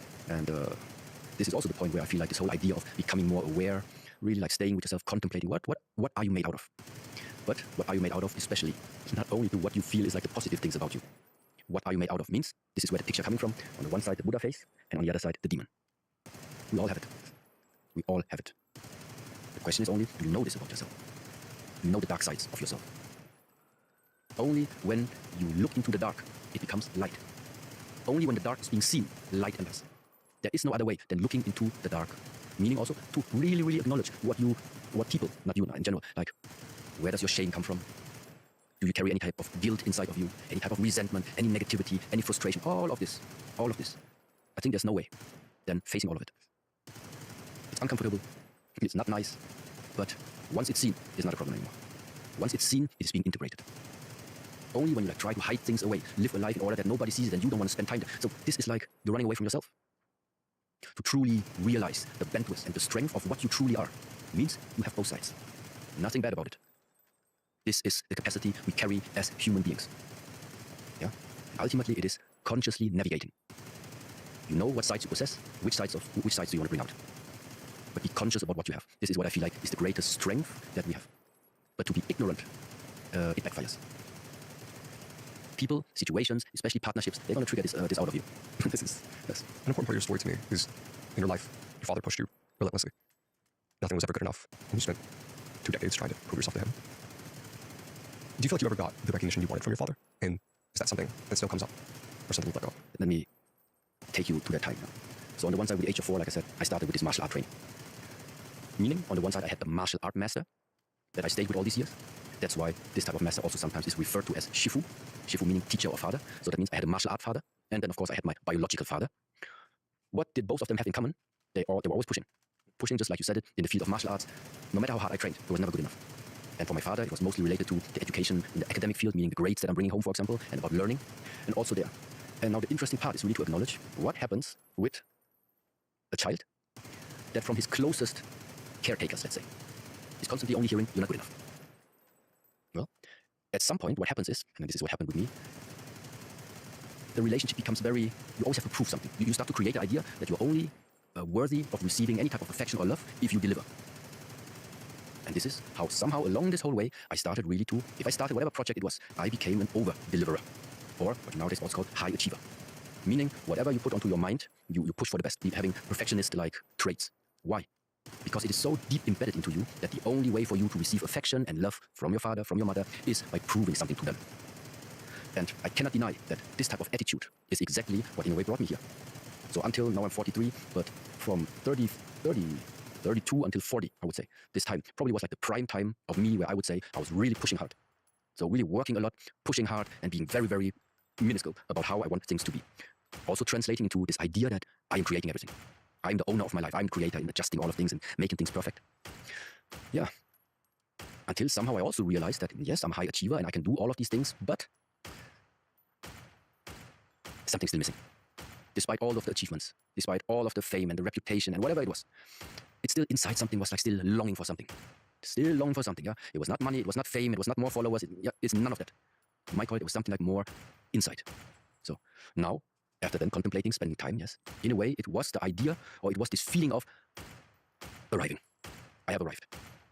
I'm at a place, I'm in a state of being where I am exactly good as I am. Nothing to prove to anyone, nothing to prove to anyone. Not to my father, not to my mother, not to my world, not to anyone. So, and how was that possible? By sitting with myself and going through all of this. Going through all of this, where sometimes, yeah, this is where it comes from. In the beginning, I didn't resonate with these concepts at all, yeah, but this idea of the little inner child, the little boy that never got the attention from father or mother. That boy is still there for sure. Until you acknowledge him. Until you literally create the energy and create the mental space that you hold your own little boy inside of there and tell him, it's done. I'm here to carry you now. Nothing to prove. And this is the moment where no need for father acknowledgement, no need for mother acknowledgement, no need for anyone to validate what you are doing, what you are thinking. It is the beginning of taking full ownership of everything that you are made out of. The past, the childhood, the trauma, the pain, the suffering, all of this. Once it is being seen by you, then something shifts. Something comes, something whole emerges. Yeah, and I do feel like this is a type of, transition, maybe you say, or it's a type of initiation that I feel is really important to happen in the evolution of, I can only call it now of a man, of a boy to a man, of a human in general to grow with this fullness of awareness. On the transition, you talk about this concept of, for something new to come to you, something must go. what was taken from you, maybe, to kind of get to this state, this new transition, right? No, when I, at some point in Germany now, when we had this temple, what we also offered, for example, was that people with mental and psychological problems could come to us and actually also speak to us. What is it that they feel feels like a burden to them? And one topic that very, very often people brought up was they cannot forgive their parents. Whatever happened, I don't know, it's different from person to person, but this idea of a son or a daughter not able to forgive their parents. For me as an Asian at that time, was very, very difficult to understand because I never even came up with the idea that I would need to forgive anything to my parents, because the way of how my culture brought me up was simply like this. Very simple. No father, no mother, no you. Simple. Therefore, you own gratitude of your life towards your parents. This is how it is. This is Asian simplified right now. Without your parents, you wouldn't be here in the first place. So therefore, don't talk bad about your parents. Just give them gratitude and respect them. So this is how I grew up. Just later, at some point, there was also no way in denying and not seeing that, okay, especially now that I also became a father myself, and now I have to figure out, okay, what is it that like my son is going to learn from me or like not learn from me? So I saw this whole picture and asked myself, okay, definitely a few ways of how my parents handled me is not how I would do it nowadays with my son. But it's not about judgment. It's not about that I'm judging my parents for it, but because I could just like distance myself and like reflect upon this whole situation. It just makes it easier for me to understand. My parents were refugees running away from their country because of war happening there. So meaning they made all their travel with the boat arriving in Europe in the search for safety. What they had in the mind is safety, safety, safety. How did they translate the safety into the education of me? Well, safety in the Western world means good education, good job, good payment, type of safety. So these were more or less, therefore, the values that were the most important for my parents in the education of my brother and me. You don't need to have fun. You don't need to enjoy too much. What you need is have a good job, have good grades, and one day make good money. Then we will be happy and proud of you because then it's safe, understandable. Yeah. But for me to process all of this was also like an essential part in really understanding, okay, this is how the history repeats itself. And by seeing the connection, where does the actions from my parents, for example, where does it come from? It comes from being refugees from the war. And all of this, how I say this, it starts to put afterwards, it brings out the whole idea again that you and me are right now the ones in the recent generation that is able to cut the cycle of all of what our previous generation went through and decide whether we're going to pass it on to the next generation or not. I hope I explained it in a good way. Meaning, our parents had issues which reflected upon us. Right now in our life, we have issues. If we don't solve them, we're going to pass it on. So if you're looking for a life purpose, make yourself trauma-free. Make yourself issue-free. How to do that? In making yourself empty. As long as we're not empty, we're going to pass on something. Whether you want it or not, the next generation is going to have it. My parents had this idea of safety. I don't have it anymore. I have other things that maybe not, I will pass on, let's say, to my son, to my next generation. And therefore, I'm like really, really trying to figure this out for myself. The demons you don't fight in this lifetime, your children will have to face them. And so I just exactly like this. If I think about my son right now, I prefer, okay, come, I need to fight for you as long as I can, in order that he doesn't need to have to do it. He will have to fight anyway, in one way or another, but not the same, never the same. And this is how I view a little bit. So what is literally the work? And this is why, like, maybe why this book there, I called it The Way to Self-Mastery. Don't change the world. Don't fix the world out there. Fix this one. Fix by you walk through this lifetime, you meet your friends, you meet your partner, you meet your colleagues, whatsoever, then you're being triggered. Why are you being triggered? Remove whatever is triggering you. Remove it. One demon gone. Continue walking through lifetime. You see some advertising, you see something's going on. Why is it triggering you? Why is it bothering you? Face the demon, remove it, done. Until what? Until you're okay to walk through this lifetime. It's all okay. There's nothing that shakes you too much anymore. But not because you suppress it, because you have transcended it. That is the difference. Suppression, no good. Suppression of energy leads to sickness, in all types of forms. Cancer, the most one that people know.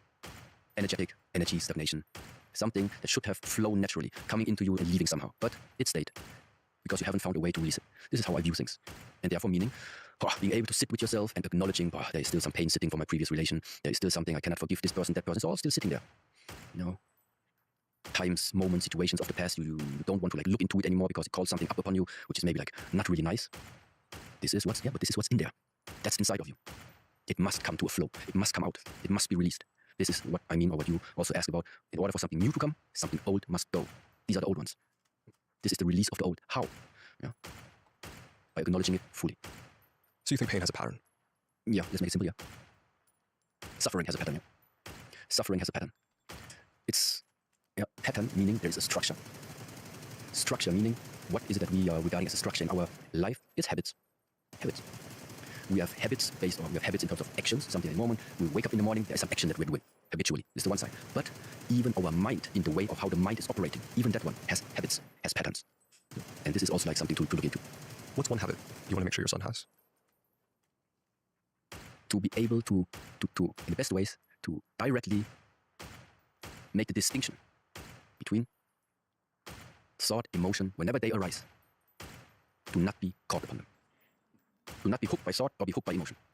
The ability of whatever arises, you never know what it arises, you never know how strong it is, but your ability to realize there is still something, no matter how strong it is, there is still something stable about you. Then you can let arise whatever it is. If you don't have an anchor and something really powerful starts to emerge, then it's difficult. Then you lose yourself. Sometimes there are just forces and energies in this world, they are very, very strong. And if you're not able to have a proper root of yourself, if you have nothing about your mind that truly is anchored steadily, you're going to lose yourself. And therefore, what is it that I wish? Not just for my son, for everyone. Find this root. Find this place. It's stable. Yes, I feel something is arising. I feel something is coming. I see things are happening. But there's also something when nothing is happening. It's just there. And after all the fireworks happened, okay, let's see what we do now. Okay, let's go. I think something that a lot of Americans misunderstand about Eastern philosophy and some of the concepts that you've been speaking about is it feels as though I shouldn't desire things when I hear this. It's really that you can have desires, it's just you can't have attachments. But like, in your view, can someone live a balanced life and still want to be super successful, super muscular, super famous? Like, is that possible? Like I said in the very beginning, I don't really know how I ended up in the space of that people see me that I can somehow give them life guidance. I can't. I really can't. I can't, and I don't want to. Okay. The only thing I'm saying is that for my own life, I think at some point it just becomes too shallow and unfulfilling to search for the purpose of your life in creating something that you are not, like creating a persona, creating a role, or investing in your body and getting attached to your appearance, getting attached to your job, getting attached to what you are doing. At some point, I just feel like it's never going to fill that inner hole inside of you. Because this inner hole cannot be filled by anything that you see out there in the world. This inner world, what I call right now inner world, yes? It is so empty because you haven't looked at that place close enough. It is empty, it is dark, because, like I explained before also, you haven't watched what is in the dark. What does it mean in the way of how I express it right now already? You're running away from something that maybe is uncomfortable to face. That's why, because it's uncomfortable, there's always something that needs to be done and make yourself busy with on the outside. I once heard like a sentence that also struck me, but that I have to, that I really feel is resonating with me. I do feel there is a correlation between the more outside appearance, the more outside creation, the more the outside looks like picture perfect, the more something is inside there people are running away from.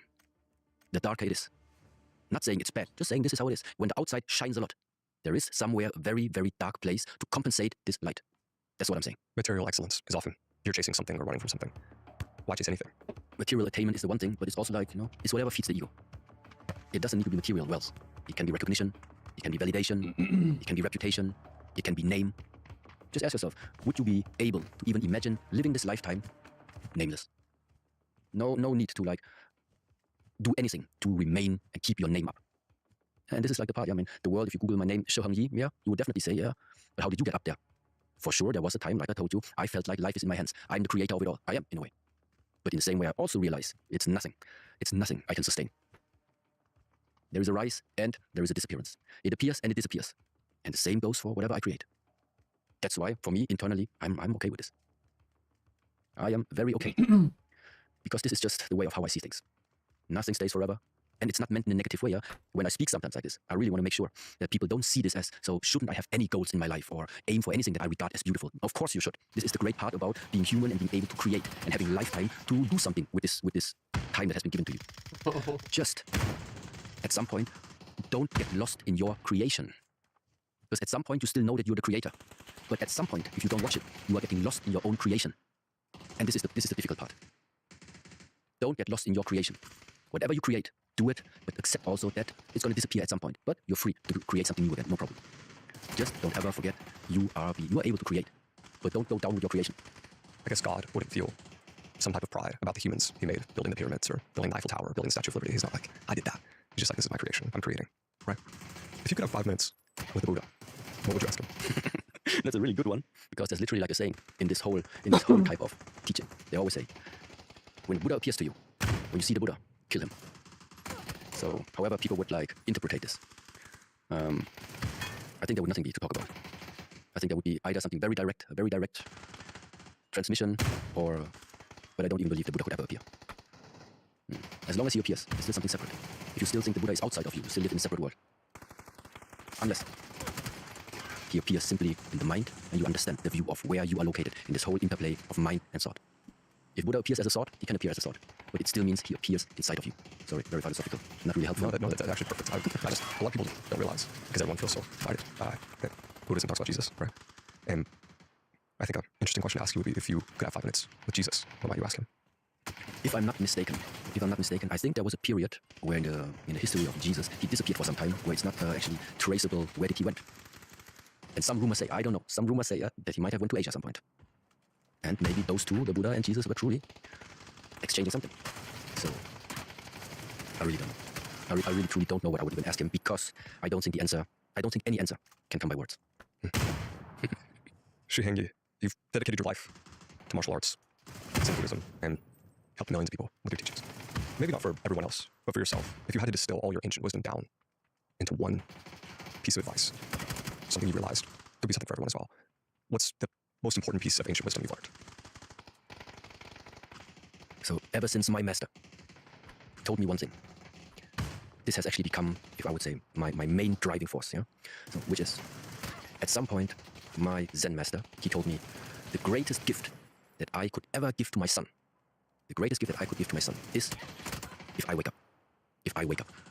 Wake up to the question of, what am I? Who am I? Like really about more or less what we talked about throughout this whole conversation, me telling you, it's not this body, it's not your thoughts, what is the essence of you? I'm not saying I arrived there. What I'm saying is, ever since I started truly dedicating my time, sometimes just like really, in a way, contemplating, doing research still, sometimes just doing nothing, sometimes just hearing to the Dharma talks of my teacher, ever since I started this, a type of lightness, I don't know how to express it, a type of lightness entered into my life. And just the idea that the fraction of this lightness is what one day my son would carry along his lifetime, or even imagining this type of lightness is what the majority of people in this world would somehow call their own. This one gives me hope. This one truly gives me hope. Truly gives me hope, because, you know, if you have 8 billion people and would ask 8 billion people, what problem do you have? Everybody would present you his subjective, personal problems. You would have 8 billion questions and answers to solve. But the one question, what are you in essence? Who are you truly? When you answer this simple question, you don't need to answer 8 billion anymore. It is the root question of everything that goes on, in at least my perception of this existence at this moment in time.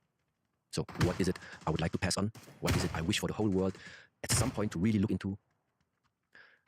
Is there the possibility that whatever you believed about yourself to be, that there's another possibility? That's it. Hello, everyone. This has been your guest, Shihengi. This is the Jack Hill Podcast. I appreciate you coming on. Thank you, Jack.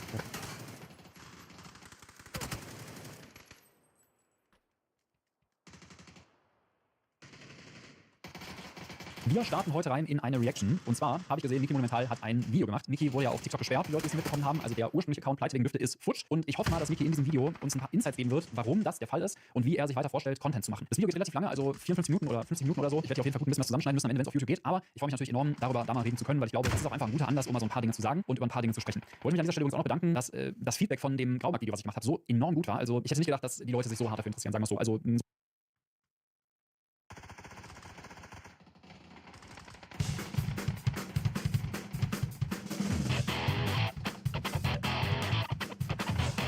Meine lieben UFOs, Aliens und 2 Typen mit meiner Wenigkeit und dem wunderbaren Harald Havas direkt zugeschaltet aus Österreich. Hallo Harald. In der Tat, Gruß zurück. In die Ferne. In die Ferne, in den fast Ruhrpott hier. Ja. Also, wir haben heute ja etwas... Rund 1000 Kilometer. Rund 1000 Kilometer. Wir sind fast international. Wir müssen jetzt was immer bei das eingespielt worden ist, diese Hymne da. Die Euro-Hymne. Euro-Hymne. Genau, das gibt direkt einen Copyright-Claim, wenn du die Töne triffst. Ja, unsere Zuseher kennen das nicht mehr. Ja, das würde ich gar nicht sagen. Also meine Zielgruppe, ja, meine Nachschau, immer über 40. Ja, ja. Mein Alter, Mitte 40. Ja. Wir haben ja heute quasi ein Damoklesschwert. Ne? Damoklesschwert nicht über uns schweben, aber wir sind ganz aufgeregt, davon hast du mir gestern erzählt. 3. UFO-Tranche gegen 14 Uhr. Also wir haben es jetzt Freitag, den 5. Juni, 12:56 Uhr. Und da unsere Podcasts, ja, der dritte ja schon inzwischen, immer, ja, ich glaube, der letzte war 1,5 Stunden lang, knapp drüber. fallen wir genau in diese Zeit. Und wir sind schon ganz gespannt, ob tatsächlich die dritte UFO-Tranche kommt. Lass mich das kurz vorbereiten, ein bisschen. Sehr gerne. Also als vor 4 Wochen die erste Tranche rauskam, hat sich das ja abgezeichnet. Da hat Abgeordnete Luna noch am Abend irgendwas getwittert oder in der Früh und hat gesagt, macht euch bereit oder was auch immer. Und alle haben damit gerechnet, irgendwann mal im Laufe des Tages wird es halt was geben. Damals wusste ja noch niemand was von Board of War.gov, genau. wusste überhaupt niemand davon. Und dann kam das dann pünktlich um 8 Uhr Ostküstenzeit. Also wirklich recht früh. Und das ist eben 14 Uhr bei uns. Es ist nämlich so, traditionell, wenn die Amerikaner etwas verstecken wollen, irgendeine wichtige Botschaft, die sie aber nicht verhindern können, dass es in die Presse geht, machen sie das Freitagnachmittag oder Freitag gegen Abend. Weil dann sind dann alle Journalisten ins Wochenende gefahren, die Politiker auch, und dann kann man keine Stellungnahmen mehr einholen und so weiter und so weiter. Und wenn sie was verstecken wollen, kommt es Freitag am Abend. Das kam Freitag um 8 Uhr in der Früh, also quasi der besten Sendezeit für die Leute oder Arbeitszeit, um das auch noch groß zu featuren und auch quasi den Leuten die Möglichkeit zu geben, das am Wochenende dann zu genießen. Und dann hieß es, ja, das kommt jetzt vielleicht jede Woche, man weiß nicht genau. Eine Woche danach kam nichts. Und die zweite Woche danach dachte ich mir auch so, ich weiß nicht, niemand hat das gesagt, gab keine Ankündigungen, lassen sich jetzt doch Zeit oder so. Bin auch rausgegangen und dann irgendwann mal schaue ich so 14:05 Uhr auf mein Handy und ding, ding, ding, ding, es ist wieder da, sie haben wieder gebraucht und bla bla bla. Da habe ich dann noch relativ schnell ein Live gemacht dazu. Und jetzt hat man auch nichts gehört. Das hat, aber wenn, das Ganze ist eine bürokratische Einheit, auch das Ministerium, auch wenn es das Kriegsministerium ist, ist eine bürokratische Einheit, wenn die sich mal eingetaktet oder eingenordet haben auf alle 2 Wochen 8 Uhr, dann sollte man nach 2 Mal davon ausgehen, dass es auch ein drittes Mal genauso funktioniert. Das wäre eben heute, dieser Freitag in genau einer Stunde, ne? Oder fast genau. Ich bin da drauf, ist noch nichts veröffentlicht, aber wenn etwas veröffentlicht wird, bekommt ihr das jetzt heute noch mit. Zwar nicht live, ein wenig zeitversetzt, wie gesagt, wir zeichnen ja immer am Freitagmorgen oder heute Freitagmittag. Wir haben ja absichtlich dafür, haben wir es ja ein bisschen später gemacht, weil wir es noch live drin haben wollten. Ja, im Gegensatz zu der Sauerei, darf ich das einfach mal, ich fand es so geschmacklos, Alien.gov, wo wir ja wirklich seit Monaten immer mal wieder drüber gesprochen haben, Alien.gov, und ja, es wurde total obsolet, weil es kam ja Wort.gov/UFO. Aber wofür Alien.gov jetzt benutzt worden ist, ich hab's ja auch direkt am gleichen Tag gebracht, so geschmacklos, oder? Wie hast du das irgendwie empfunden? Ja, ich habe darüber ja auch eine Art Buchrede gehalten. Schau, es gibt mehrere Ebenen. Die erste Ebene ist, es ist Trolling, haben manche es bezeichnet, dass eben irgendwelche Leute innerhalb der Regierung, Trump, das aufgekochte Alien-Thema dazu missbraucht haben, also UFO-Thema eigentlich, um politisches Kleingeld mit einer Website zu machen, die mit dem ältesten Wortspiel der Welt, Alien und Alien als Einwanderer, das heißt ja nur der Fremde. Ja? Da gibt es dieses Lied, I'm a legal Alien in New York, das heißt, ich bin ein legaler Ausländer in New York. Ne? Und Alien halt so, hahaha, das ist lustig, und dann machen wir jetzt was draus. Das ist mal die eine Ebene, das ist ein reines Trolling, das niemanden interessieren wird und das dann halt aber konsequent, das muss man immerhin lassen, konsequent die beiden Themen vermischt. Also das erste Teaser-Video war eine gehetzte Person, die, man sieht es nicht, nur den Schatten durch etwas läuft, das ich zuerst für Schnee gehalten habe, aber es dürfte eher Sand sein. Und den Schatten konnte man irgendwie mit Goodwill noch als Grey irgendwie interpretieren. Seltsame Geräusche, die manche Leute dann als Disclosure ist mir gesehen. Der zweite Teaser-Trailer sozusagen war dann ein UFO, das über einem Kornfeld geschwebt ist, und da war kein Kornkreis, und irgendwo waren Buchstaben und da stand drauf Loading, ja genau. Und dann auf der Website, nachdem kurz drauf habe ich dann gelassen. Das Einzige, was ich weiß, ist, es gibt ein Video, wo ein illegaler Einwanderer entlang der großen Trump-Mauer, die sowieso nicht existiert, läuft, und dann kommt ein UFO, zieht ihn hoch und zieht ihn auf die andere Seite. Was überhaupt keinen Sinn ergibt in irgendeiner Form, außer diesem Alien-Narrativ. Die Website selber hat halt so einen Schriften in der Sonne, im Himmel, im Sternenhimmel und bla bla bla. Genau, und als Headline irgendwie, sie wandeln unter uns. Ja, genau. Und das war Punkt 1, das ist etwa, das ist einfach nur Trolling. Wir hijacken einen aktuellen Trend und machen daraus politisches Kleingeld. Das zweite, was ich ausführlich behandelt habe bei meinem Rant war, es nützt niemanden. Niemand wird sich dafür interessieren. Nicht einmal, wenn ich ein Hardcore-Gegner von Einwanderer bin und möchte, dass alle an der Grenze von Mexiko oder wo auch immer abgeblockt werden, selbst wenn ich dann keinen einzigen mehr durchlassen möchte. Selbst dann bringt mir das nichts, weil dann interessieren mich die UFOs. Dann habe ich überhaupt kein Interesse an die Aliens und den ganzen Schmus, den sie da aufführen, weil ich möchte, dass da dann möchte ich eine Website haben, wo ein aufgerüsteter Border-Patrol-Typ Leute über die Grenze zurückboxt oder sonst was. Ja? Dann bin ich befriedigt in meiner militärischen Anti-Ausländer-Haltung. Aber mit einem UFO kann ich überhaupt nichts anfangen. Die ganzen Leute, die sich sehr wohl für UFOs interessieren, sind in den letzten Monaten deutlich mehr geworden. Journalisten, Politiker. Ja. Der wird auch im Mainstream berichtet wird, zur besten Sendezeit, genau. Von Fox News bis, was weiß ich. Genau. Wirklich CNN auch. Genau. Ganz, ganz groß. Und die werden davon abgestoßen. Ne? Ich habe diesen etwas schlechten Vergleich gemacht, als würde Ikea plötzlich Brautmode verkaufen. Weder die Leute, die Brautmode wollen, werden deshalb zu Ikea gehen, weil die unter das Dinge Brautmode anschauen. Die Leute, die bei Ikea sind, wo es sowieso fast alles gibt, was man hat, aber kein Brautmode, die gehen dann durch die Abteilung. Ich will ja gar nicht sein, das interessiert mich drüber. Also so auf die Art, so unpassend ist das einfach. Und der dritte Aspekt ist, dass die tatsächlich schon massives Gegengewicht gab. Also es gibt niemanden, der es gelobt hat, in der UFO-Szene sowieso nicht, aber auch niemand von den Politikern. Und sogar Burleson hat kurz in einem Interview, da war auf der Bühne mit Elizondo, der wurde gefragt, und da hat auch Abgeordneter Burleson, der an der Speerspitze da aufgegangen steht, gesagt, er stimmt mit dem Weißen Haus und mit der Regierung in fast allen überein, muss er sagen, aber das fand er auch nicht gut, oder das fand er auch geschmacklos. Und er vermutet, dass da im Junior-Team an Online, was auch immer, dass die das halt irgendwie durchgezogen haben. Ja, soll sein. Aber ja. Es ist geschmacklos, und ganz ehrlich, die Webseite, die sieht ja wirklich so billig aus. Ja, wie in den Anfängen des Internets 90er Jahre, die wurde ja wirklich, also auch selbst Befürworter für Trumps Politik, Migrationspolitik, Abschiebepolitik etc. Nee, die können damit, wie du gerade gesagt hast, nichts anfangen. Das ist weder sachlich noch sonst was, ist einfach nur ganz, ganz billig der Hype ausgenutzt und ja, eher geschadet. Weil klar, wenn jemand keine Ahnung von dem Thema hatte, der wirklich denkt, ach, das war ja alles nur für seine Migrationspolitik. Das ist, ja, wobei dieser Verdacht kam kurz auf und dann haben es einfach alle ignoriert. Am nächsten Tag kam die Ankündigung von der Crush-Pressekonferenz, darüber können wir dann auch noch reden. Und das war dann einfach heftig und niemand interessiert. Das Einzige, was noch, kleines PS, es ist ja auch auf der Hauptseite, vor allem die Enthüllung jetzt mit den echten Videos, die ist ja auf der Hauptseite vom Kriegsministerium, die ist nicht besser aufgehoben. Ne? Ja. Also, als sie diese Aliens dort registriert haben oder reserviert haben. Und dann kam war.gov/UFO. Da dachte ich mir noch, okay, sie haben es zur Chefsache erklärt. Sie hatten es ursprünglich vor, auf aliens.gov zu machen und haben es dann zur Chefsache erklärt und drum auf den Hauptserver verschoben. War aber nicht so. Das Ding war offenbar schon in längerer Vorbereitung und das war eigentlich eher, ja, es hat beiden Intentionen meiner Meinung nach geschadet. Die Intention von der echten Freigabe durch Trump. Einen Tag vorher war noch bei einer Ministerratssitzung, bei einer Kabinettssitzung und hat dort zum ersten Mal von Extraterrestrials geredet. Ja, genau, ja, Extraterrestrial, da hat er sich ein bisschen verhakt. Extraterrestrial Beings, Spaceships, ja. Und hat halt gesagt, so viele Leute interessieren sich dafür, ist das nicht toll, so viele Leute, wir haben das Thema Nummer 1 und so weiter. Und am nächsten Tag haben wir nicht Schwachsinn. Und da haben die sich ja wirklich selbst gegenseitig auch reingefuchst. Aber nach 2 Wochen hatte die War.gov-Seite 1 Milliarde Aufrufe. Ja, die habe ich auch erwähnt, genau in diesem Zusammenhang, als Trump das sagte, so viele interessieren sich für das Thema. Das wollte mir gar keiner glauben. Aber tatsächlich, nachgewiesenermaßen so viele Menschen, klar gibt es auch ein paar Doppelklicks oder was weiß ich, aber es interessiert, das ist ein Achtel der Weltbevölkerung. Ja, schon krass, wie präsent das UFO-Thema gerade auch von Medien aufgegriffen wird, sagen wir es erstmal so, die vorher nie davon berichtet hätten. Wir haben sogar Artikel im deutschsprachigen Raum von der Zeit, von anderen Medien, die sich eigentlich gar nicht dafür interessieren. Aber da du gerade Böllesen erwähnt hast, der war ich habe es heute Morgen übersetzt, da waren es 6 Stunden her, müsste jetzt so 8 Stunden her sein, war noch beim News Nation Interview und hat auch ganz viele Dinge gesagt. Zum Beispiel bestätigt, dass es in Tennessee tatsächlich das Treffen mit geistlichen Führern gab. Er konnte selbst nicht daran teilnehmen, wurde aber, glaube ich, zugeschaltet und hat quasi bestätigt. Aber sehr, sehr interessant, er geht davon aus, dass das auch die Regierung nicht wirklich weiß, was diese Objekte sind. Er spricht dann auch von einer Bedrohung, von Threat, und hat dann noch seinen Fokus auf Sphären gelegt. Also er hätte Videos gesehen, die bisher veröffentlichten, wirklich in den Schatten stellt. Ja? Sphären, Kugeln, die sehr nahe kamen, etc., die auch wirklich in den Berichten stehen. 2 Berichte wurden irgendwie veröffentlicht, aber nicht so wirklich wahrgenommen. Waren, glaube ich, nur 16 Minuten. Ich habe das irgendwie auf 3-4 Minuten komprimiert. Ihr seht es bei mir irgendwann in den nächsten Stunden oder Tagen. Aber sehr, sehr interessant. Und Burleson, der sagt ja nicht von vornherein, ja, das sind Außerirdische. Er möchte halt wirklich Beweise sehen. Und dann sprach er auch noch von diesem Egg-shaped UFO, von diesem eiförmigen UFO, in dem es größer sein soll, als es eigentlich von außen den Anschein macht, mit noch Zeitraum, Anomalien etc. Also wirklich sehr, sehr interessant. Das ganze Interview jetzt mal innerhalb von 2 Minuten komprimiert. Wie gesagt, er hat vor allem von Plasmakugeln gesprochen. Nicht? Plasmakugeln, genau. Er hat jetzt nicht von Sphären wie metallischen Sphären geredet.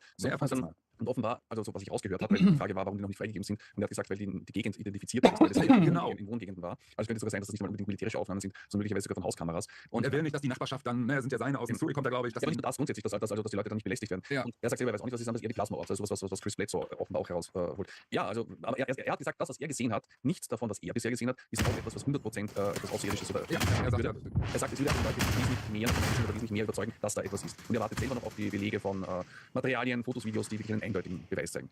Ja, naja, es ist schon, was ich noch sagen wollte ist, aber man darf, was ich so super finde, ist, und das hast du eigentlich auch schon angedeutet, worüber man jetzt sprechen darf im Fernsehen. Das war auf Newsnet, das war im Rahmen von der Roskultat-Story, aber das war ein Interview, das geführt wurde von deren politischen Kapitolreporter. Ne? Also es wurde jetzt nicht von Roskultat geführt, sondern wirklich deren politischer Kapitolreporter, der sich im Kapitol, wo auch immer, mit Burleson hingesetzt hat und darüber geredet hat, worüber man sprechen darf. Fox News hat in den letzten Wochen von 4 Alienrassen gesprochen, was immer man davon hält. Ja? Sie haben es nur zitiert, ja? Aber Fox News hat darüber gesprochen, also 2-3 Tage lang nach den Releases fast nur darüber berichtet. Worüber kann man sprechen? Man kann auf all diesen Medien auf einmal über Hybridisierungsprogramme sprechen. Ne? Ja, während noch vor ein paar Monaten allein das Thema UFOs im Sinne von Lichter am Himmel in vielen Medien tabuisiert ist und jetzt seit Jahren von dem sogenannten Overcom-Window. Also das heißt, das Ding, worüber man sprechen darf. Ja? Und das, worüber man sprechen darf, ohne verlacht zu werden. Aktuell, vor kurzem wäre noch gewesen, okay, vielleicht gibt es irgendwelche bekannten Objekte am Himmel, von denen wir nicht wissen, was sie sind.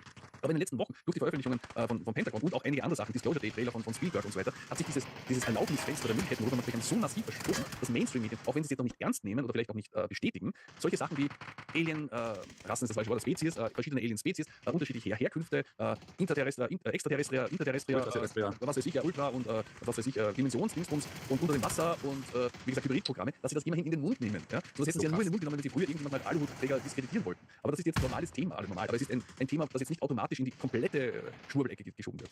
Allein das ist schon ein Teil einer Vorbereitung auf etwas viel, viel Größeres. Das wird ja gerade spekuliert, auch im Zusammenhang mit Spielberg. Da hat er ja auch, natürlich geht er damit kokettieren. Ja, es schließlich, er sagt aber auch, es ist eine fiktionale Story, die er auch schon vor 10 Jahren gerne hätte erzählen können. Und naja, wenn man jetzt sich Filme ansieht oder das Filmeschreiben ansieht, dann ist das, darüber haben ja quasi schon die alten Griechen berichtet. Es kommt nie etwas Neues, also das Grundgerüst.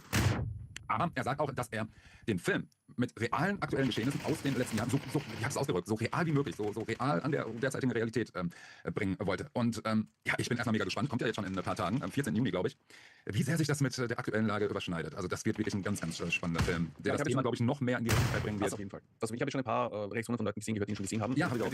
Spoilerfrei. Sie bestätigen alle, es ist ein Film, Überraschung, es ist ein Film, der aber einfach mit den Informationen, die er bringt, sehr dicht an die Wahrheit rangeht, an die Berichterstattung, wie wir sie betreiben, herangeht. Ja. Aber das hat er immer schon gemacht. Als unheimlich begegnter dritten Art, nicht nur das ENG Heinrichs Moderator Autor war und Jacques Vallée mitgearbeitet hat, nicht nur das. Wir haben einfach Sachen dargestellt, wie Zeugen es in Büchern beschreiben. Und manche von denen, das weiß ich, werden heute auch noch als Lehrbeispiel gezeigt. Beispielsweise eine bei irgendeiner Kreuzung bleibt er stehen mit dem Auto und dann beginnen sich alle Sachen, erst das Radio abzuschalten oder einzuschalten, dann die Sachen zu wackeln und so weiter. Und die elektromagnetischen Auswirkungen, die von Leuten beschrieben werden da halt dargestellt. Natürlich ist ein Film Fiktion, aber er hat es genauso dargestellt, wie es eben Zeugen beschreiben. Und jetzt in Disclosure Day macht er das auch, dass er alles, was halt so berichtet wird er nennt die Leute übrigens ziemlich gut aus, er nennt die Leute bei Namen in den Interviews, Graves und Grush und Fravor, Tic Tac, er nennt alle diese Sachen bei Namen. Also der kennt sich da wieder. Also er hat einfach alles genommen, was im Public Domain ist, was verfügbar ist als Informationen und hat es fiktiv verfilmt. Was aber den ganzen natürlich einen Twist von einer anderen Art von Realität gibt, weil du es eben siehst. Weil du es tatsächlich dann in einer HD IMAX Auflösung siehst, was du sonst nur als Bericht hast. Ich wollte nur sagen, das ist an sich unabhängig von der Art, davon, er glaubt es selber, aber das ist ein wirklich klassische Vorgehensweise, um eine Geschichte authentischer zu machen. Ich gebe dir ein Beispiel aus meiner eigenen Arbeit. Ich habe ja 10 Jahre lang die Serie Austrian Superheroes, also österreichische Superheroes Ash gemacht, wo übrigens auch deutsche Superhelden vorgekommen sind, ist aber egal.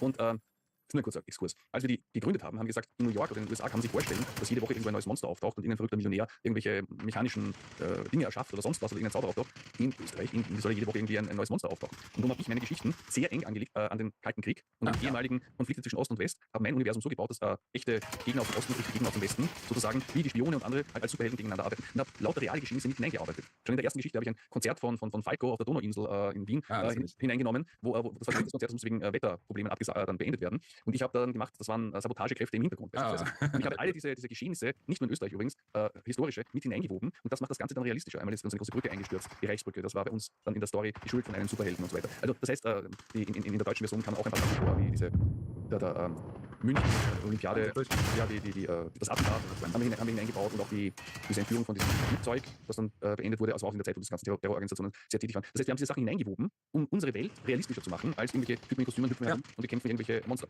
So Ende des Exkurses und so ist es bei Spielberg. So macht es Spielberg bei Taken. Da habe ich noch eine alte DVD-Box hier. Da haben wir wirklich, also das Konzept wurde damals übernommen von Dark Skies, hieß die Serie. Es gab nur eine Staffel und das Konzept war Jahr für Jahr, irgendwann 1960 angefangen, so ein Metapärchen. Und dieses Konzept hat Spielberg übernommen und wir sehen dann in Jahrzehnten, die geht glaube ich 8, 9 Folgen lang, über Jahrzehnte halt reale Ereignisse, Roswell, der Absturz, die Intrigen, etc. Watergate war glaube ich auch noch dabei. Und da ist es so eine Generation von Hybriden dann wieder und am Ende steht dann ein kleines Mädchen, die Nachfahrin von einem Grey, der hatte sich in den 50er Jahren aber in einer menschlichen Position, menschlichen Form ausgegeben, hat sich dann auch noch, als er dann ging, seiner Freundin da gezeigt, aus der Verbindung mit seinem Kind erstanden und sie ist dann die Enkelin von der eigentlichen, also von dem eigentlichen Grey. Sogar schon die Urenkelin. Oder Urenkelin. Gesehen. Ja. Und wir sind dann von 1950, 40, 50 an bis in die Jetztzeit, ist auch schon wieder 15 Jahre alt, die Serie oder so, wird von Dakota Fanning genau gespielt. Und haben wirklich das Ganze sehr, sehr nah an der Realität, zumindest an dem, was so in der UFO-Community berichtet wird. Viele nennen es ja Verschwörungstheorie, wir wissen es besser.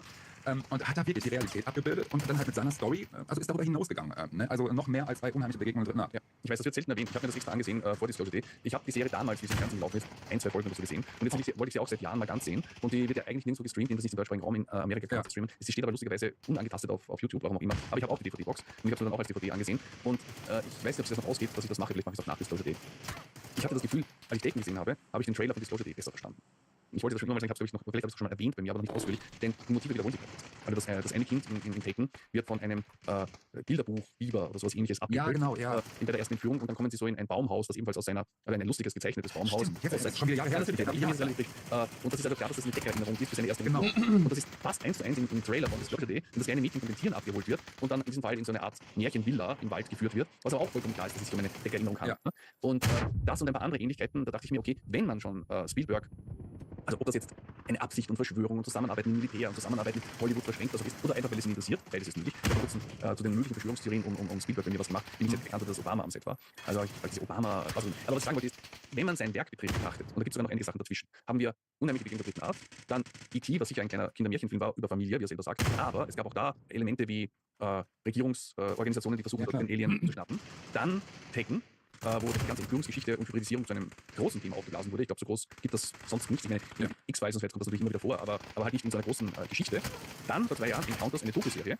Die kenne ich nicht. Ja, auf Netflix. Die ist von Spielberg. Doch, dann habe ich die gesehen. Doch, Encounters, wo halt die wichtigsten Fälle, die bekanntesten Fälle aufarbeitet. Aerial School und ähnliche Sachen. Und was die Schauspieler gesagt haben, ist, dass sie halt in Vorbereitung auf den Film alle diese Serie sehen mussten. Also, wenn sie nicht gezwungen gefühlt haben, aber es wurde ihnen gesagt, seht euch mal Encounters an. Ne? Und das war dann vor 2 Jahren und jetzt in der Film. Also man kann es entweder als geplante Vorbereitung sehen oder einfach nur als Evolution von seiner eigenen Einstellung, so wie er das jetzt sagt, dass er, Encounters of the Third Kind, wie es tatsächlich heißt, gedreht hat er gehofft, dass es so ist. Er sagte, es war nicht Science Fiction, sondern Science Projection. Also was könnte sein? Da hätte er gerne gehabt, dass es so ist. Und er sagt, er hat sich weiterentwickelt und aufgrund der vielen Aussagen von Piloten oder sieht das alles, ist er jetzt der Meinung, dass es so ist. Er hat keinen Beweis dafür, dass es so ist wie in seinem Film, aber er sagt, für ihn ist es so. Und das Letzte, was ich noch sagen möchte, ganz kurz, dieser Film geht ja auch wieder ein Stück hinaus. Ne? Also Unheimliche Begegnung der dritten Art und E.T. sind Begegnungen mit Außerirdischen, die landen. Exotisch genug für die Zeit. Taken geht über die Interaktion zwischen den beiden, zwischen Menschen und anderen Wesen, die sich übrigens fast immer sehr ähnlich sehen bei ihnen. Also nicht komplett ähnlich, aber sie haben alle eine gewisse Ähnlichkeit. Und jetzt geht es noch einen Schritt hinaus, denn jetzt geht es um Bewusstsein und Formveränderung und Verbindung zwischen Menschen, die dann Kräfte entwickeln. Kornkreise kommen auch vor. Also er geht eigentlich einen Schritt weiter, genau wie auch die Ufologie, wenn man das so nennen mag, sich auch in den letzten Jahren weiterentwickelt hat, von Besucher von einem anderen Stern zu leben wir in einer Simulation, ist alles nur unser Bewusstsein, das das erschafft, werden wir von Kräften, die außerhalb von uns sind, manipuliert, die uns glauben machen, dass wir UFOs sehen oder was auch immer. Ja? Also das einfach nochmal weiterentwickelt und genau das hat er in seiner Filmografie quasi auch. Ja, und es geht diesmal auch um sich das Zeigen vor einer großen Öffentlichkeit. Ja. Sonst waren es immer kleine Geschichten mit nur wenigen Beteiligten. Und im Trailer sehen wir jetzt ja quasi ein Mutterschiff, das wie bei Independence Day so aus den Wolken herauskommt. Mit diesen Deckerinnerungen, da fällt mir jetzt noch ein Film ein, wie gesagt, nur Fiktion, nicht so bekannt mit Mila Jovovich, die vierte Art. Und zwar waren dort die Außerirdischen, die Grays, waren es Eulen. Die haben sich als Eulen gezeigt. Und tatsächlich gibt es da auch aus den 80er Jahren schon Berichte, wo sich Eulen immer gezeigt haben, kurz vor einer Entführung. Auch ganz interessant. Was sagst du? Twin Peaks. Twin Peaks habe ich nie gesehen. Twin Peaks. David Lynch, ne? Ja, ja. Ich habe es damals gesehen. Das lief bei uns immer in der Graveyard Shift, würden die Amerikaner sagen. Das lief Sonntag um 23 Uhr oder sowas. Wo sich das garantiert nur Leute anschauen, die nicht am nächsten Morgen um 7 Uhr arbeiten müssen. Da war ich zu jung noch. Ja. Und meine Tochter ist jetzt etwas über 20 und die hat sich das jetzt angesehen mit einem Freund und war auch sehr interessiert.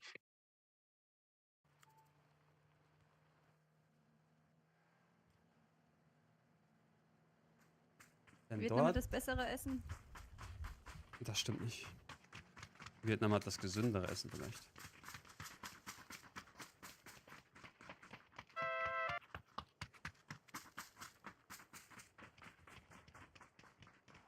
The enemy? Or why are you marking this?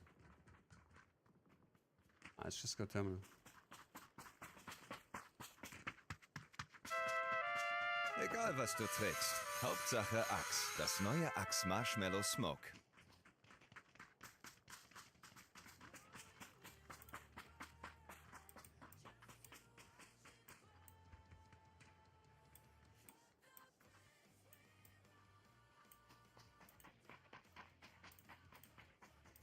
Hallo.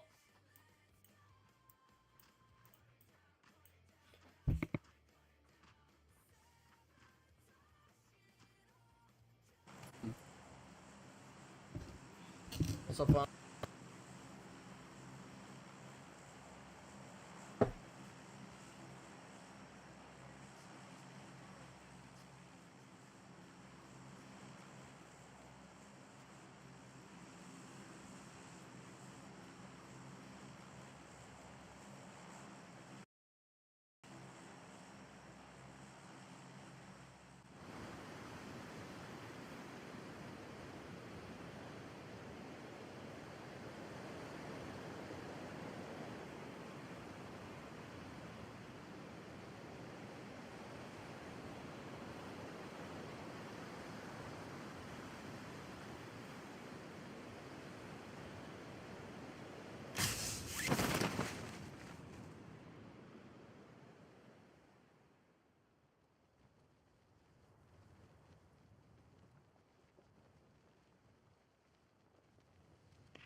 Oh, backpack, bro.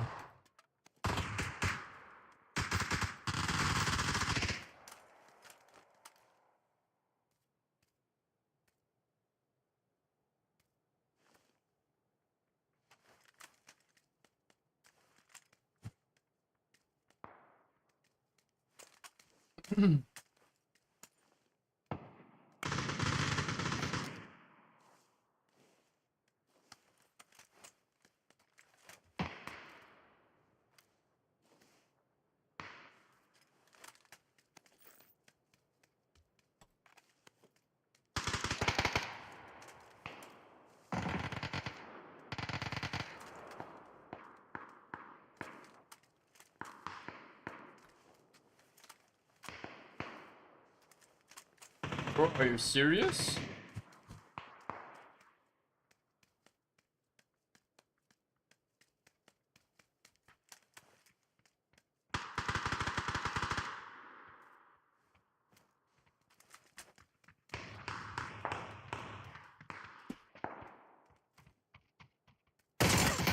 Are you serious, bro? Whole building, no backpack. Oh.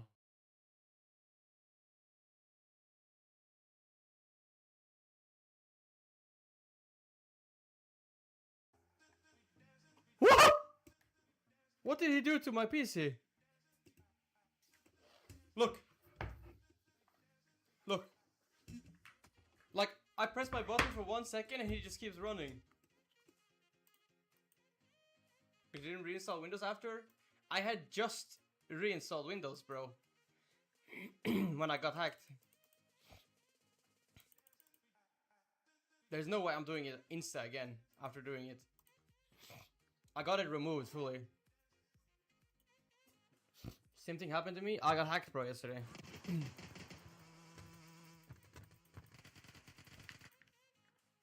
Yeah, bro. My keyboard's fucked. What did he do to it?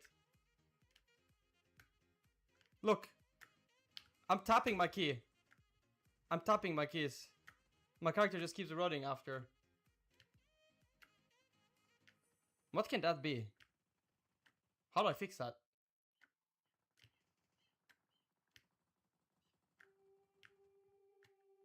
I couldn't remove it and I had to reinstall Windows.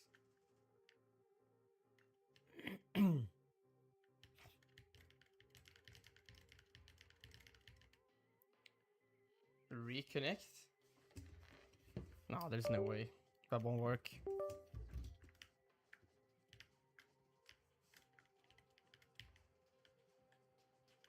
No, it's still on.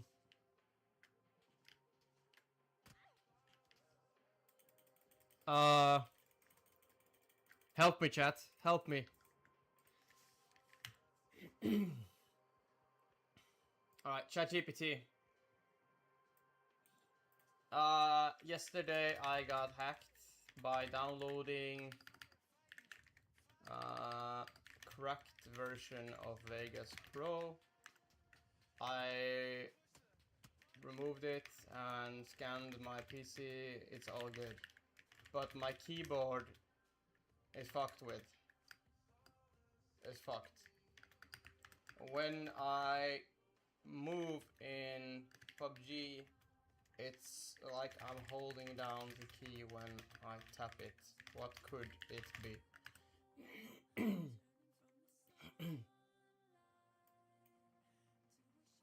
I also got fucked on Vegas, yeah, bro. The thing is, I've always downloaded cracked Vegas and not had a problem with being hacked.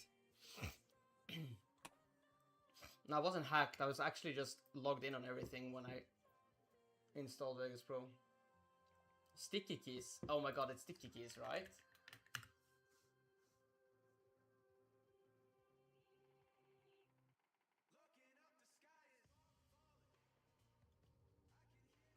No.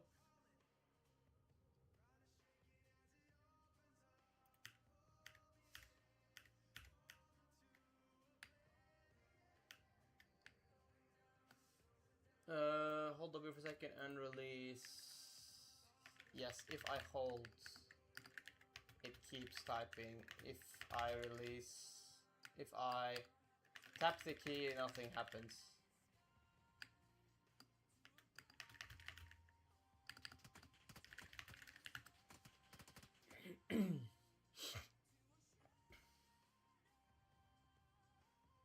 Steal anything? No.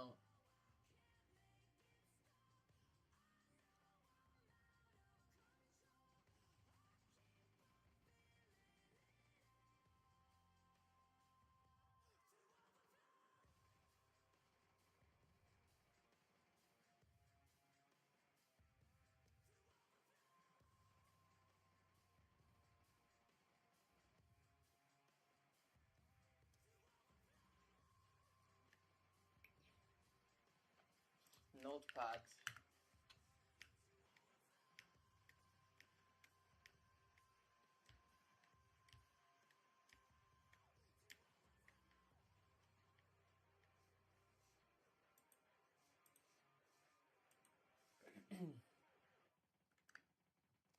It's number 8.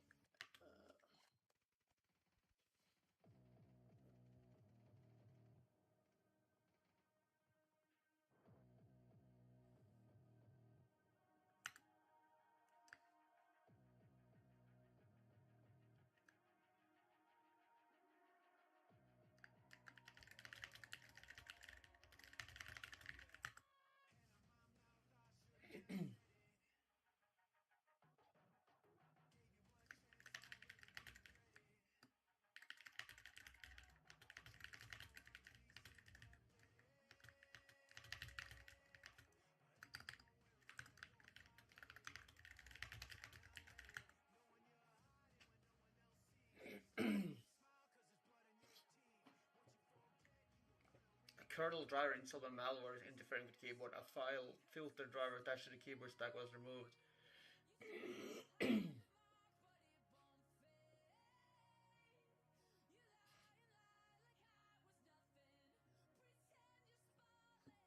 I feel like ChatGPT is not good for this. Let's try Reddit.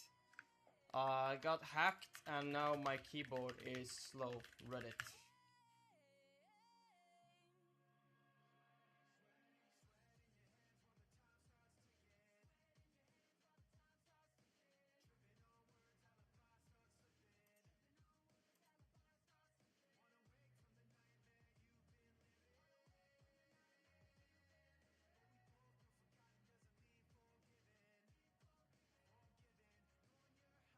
Claude is better than ChatGPT.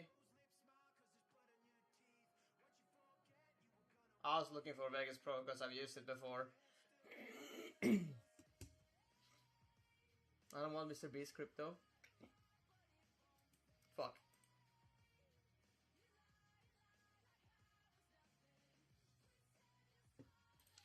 Got hacked and my keyboard is lagging. Reddit.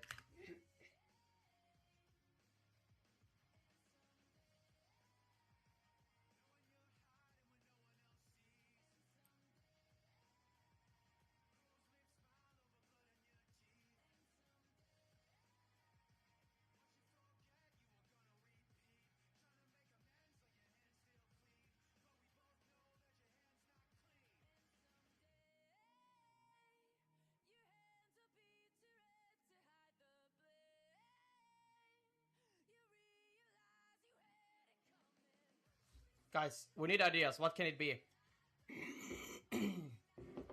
What can it be that's fucking my keyboard up?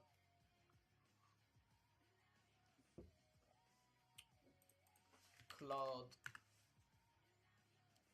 What is it even called? Cloud.ai?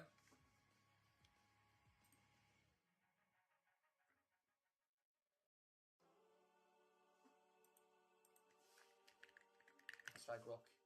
Test the keyboard in safe mode.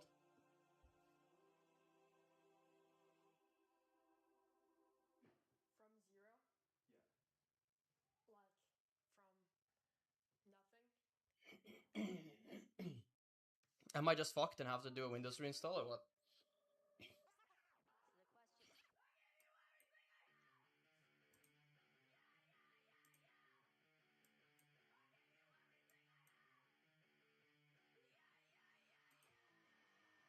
I checked Task Manager the whole time yesterday, there's nothing.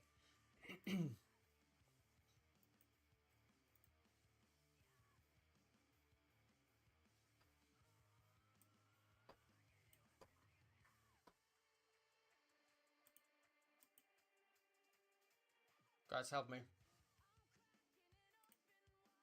Look. I'm pretty sure there's nothing in the Task Manager. I've scanned it. I've done, guys, the malware or whatever I had, I fixed that shit yesterday. But he's done something with my keyboard. I don't think it's malware. It feels to me like it can be a setting, to be honest. It feels more like a setting.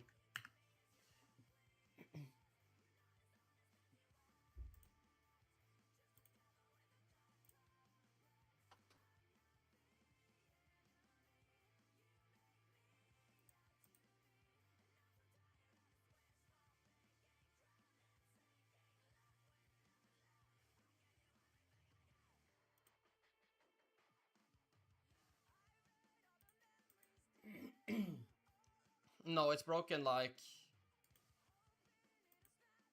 I think it's broken everywhere. Look. If I tap, it's fine, right? But if I hold, it's like I can feel the lag, you know? You can kind of see it, no? Can you not see that it's kind of lagging? It doesn't release like immediately. It's like when I hold it, it's like it takes an extra keystroke, you know?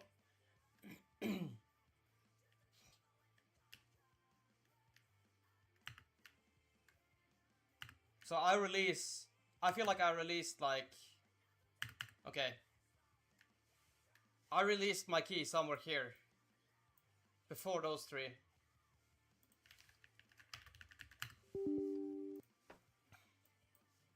This is the only thing I've done in my register editor is the sharpen option. And this is me that's done it.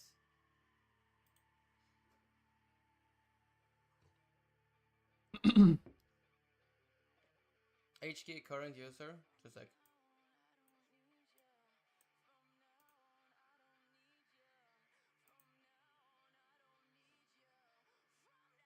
HK current user, control panel,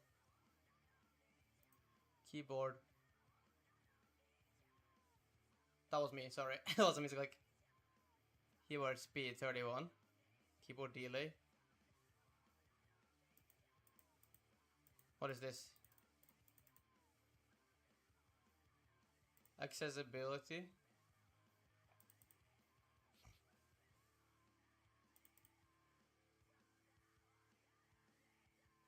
Is it something like here? I feel like it's this, bro.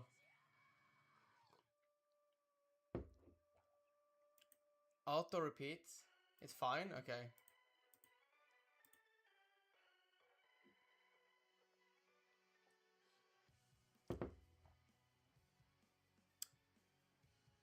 Should I try just a factory reset of my fucking keyboard? Check it with another keyboard. I mean, I can just do a thing. I mean, I know it's gonna be the malware, but I could just do a factory reset. How do I do a factory reset here?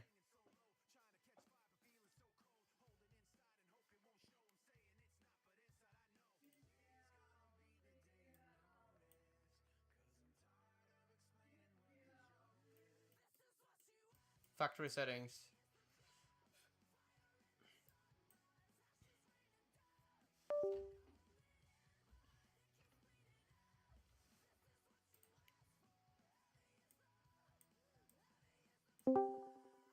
Yo, yo, yo. Yo. What's good? What up? It's still there. You What can up? see What up? it, right? You can see how it's lagging every time I We hit have a lot it. of requirements. FPP, 2-man ranked, aggro. And platform X.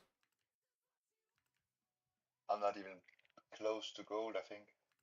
Yeah, you cannot be above platform. That's all. Yeah, I know what you mean. I know what you mean. I am... What am I actually? Silver. Yeah, that's fine. You're not getting really high rank if you're playing, you know, aggressive, dying early, but that's fine. I don't care about rank, I care about skill.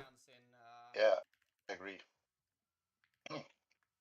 Wait, brother, I'm just trying to fix my booting, cause I did factory reset yesterday and I lost my profile, you know? Like, I need to... I'm asking James right now if he can share his, but he's busy fixing his... Everyone has keyboard issues, I guess. Why would I plug into my girlfriend's PC then? Do you have a booting? Have a what? Do you have a booting? Booting? Yeah. What the fuck does that mean? The keyboard. Friend. Keyboard? Yeah, booting.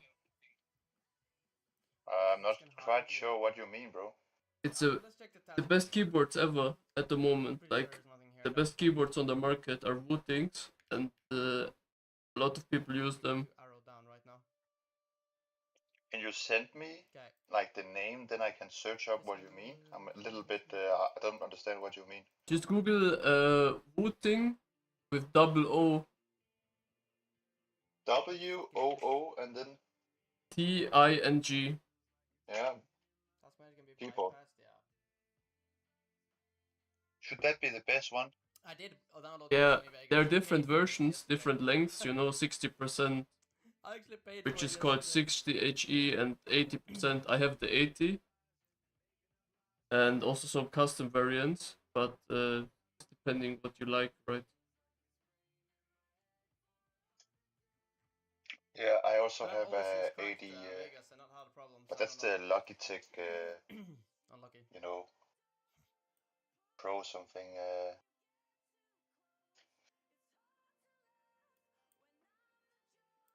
How did a full scan last 7 minutes, by the way? Logitech G Pro keyboard. Yeah, tell me when you're ready, bro. Yeah. Try malware bytes. Malware bytes.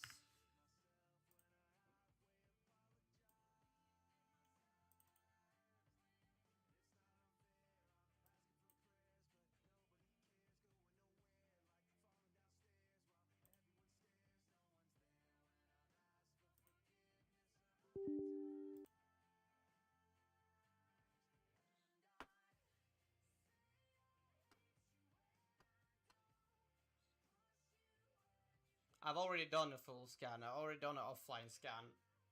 That shit took me like 3 hours yesterday, bro.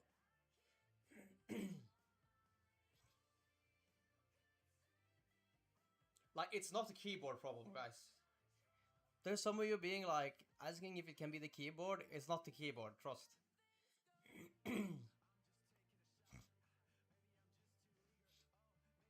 Silvio, bro. Your IQ is low, I have to say it, bro. You've been in here asking for voting profile. I said twice when you joined that there's a command for it. It's in my Discord. You're brain dead, bro.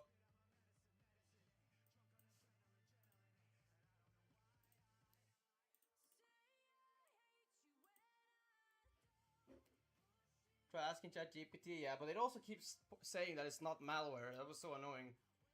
I was like telling ChatGPT, it's not. No, he kept saying it's my keyboard, and I told him like, it's not my keyboard, you dumbass.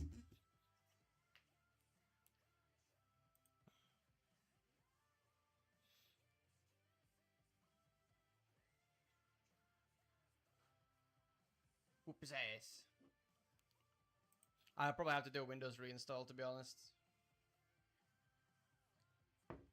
But it feels like it could be something stupid as a setting. I don't know, bro.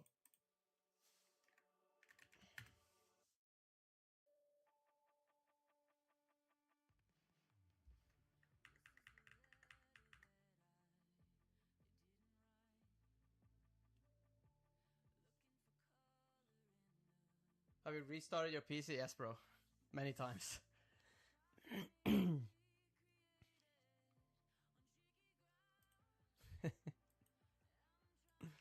Oh, I love it.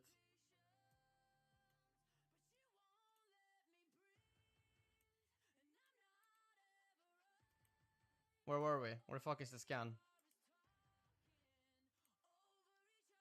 5 minutes left.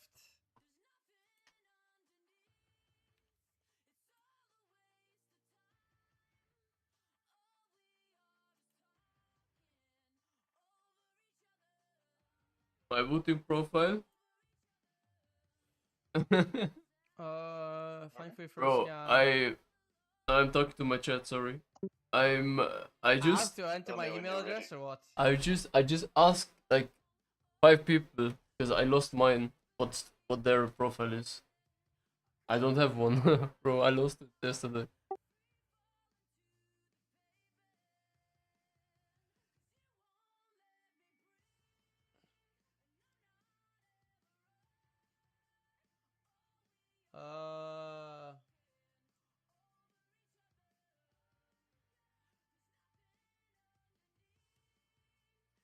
Try turning it on and off, yeah.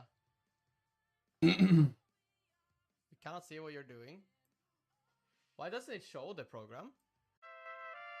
Egal was du trägst. Hauptsache Axe. Das neue Axe Marshmallow Smoke.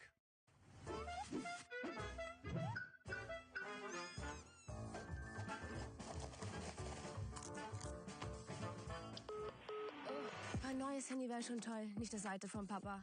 Bei 3 findest du immer dein Traumhandy zum Toppreis. Mit dem Jugendplus-Bonus für alle bis 27. Details auf 3.at/Jugend. Jede Art, den Sommer zu genießen, ist perfekt. Aber deine ist die beste. Und die anderen? Die schwimmen gern gegen den Strom. Für sie muss alles einfach großartig sein. Wie schmeckt dein Sommer? Genieß den Sommer auf deine Art mit Pepsi.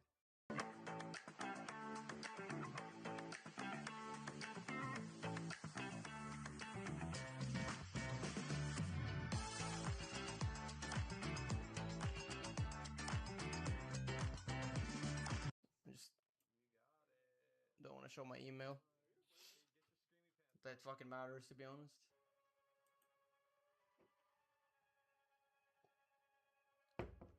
Now we're fucking with OBS. Electrical input lag. Oh, every time I'm if I type right now, right? If I tap a key, where's the notepad again? I mean, you see that was slow as fuck how it opened the program. If I do like even just spacebar, it's laggy. But if I go like, it's like fine. Malware still on PC and recording your keys? Yeah, probably.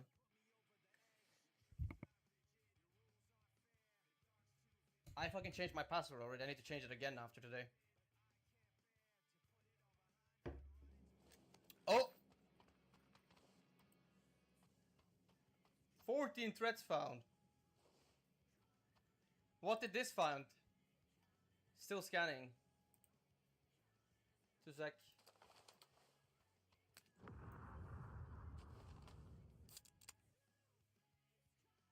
Continue. Resolve the 14 threats.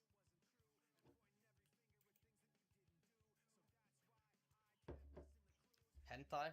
No, it's not that deep. All threats have been removed.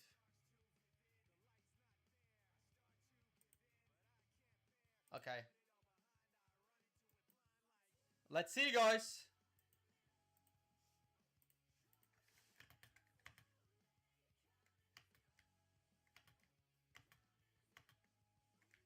Okay, let's go. I'm ready. You can invite me, honest. Wait, Your it name. might be What's gone, your in-game name? but I can't tell because I don't have my voting profile. Same? Yeah. Bro, funny how that program found it like that in like 30 seconds, but I've done full scans, offline scans with Win. How bad is Windows Defender if that program found it and removed it?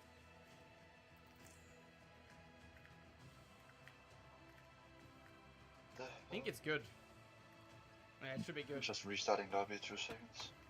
Pretty sure it's good. I don't even have my Alright, routing can you profile invite me? on, and I can feel that it's like fast. 1 second. 1, 2, 3. It's a good program. I used it 4. before. Nice advertising. Pretty sure it's gone, by the way. Let me just put in my routing profile. The Microsoft Defender antivirus scan skipped an item. That doesn't sound very smart.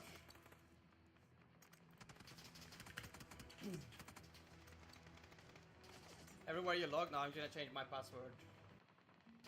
The thing is, it never like hacked me, you know, like earlier. I was just logged in everywhere. I have 2-factor authentications everywhere, so. Bro, can this game shut the fuck up? I'll just change my password again. On what did I log into? I have different password on Steam. I didn't log into Steam. I logged into Discord. I logged into my mail. That's the 2 things I need to change. I need to change my Switch password. like 3 things I need to change.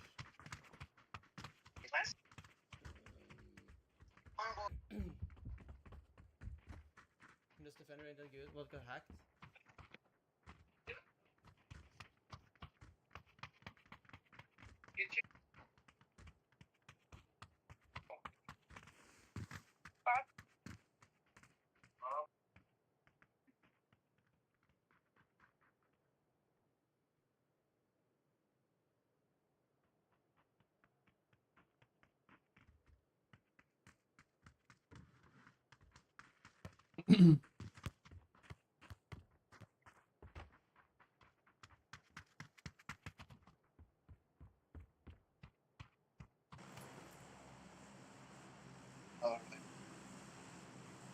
Alright.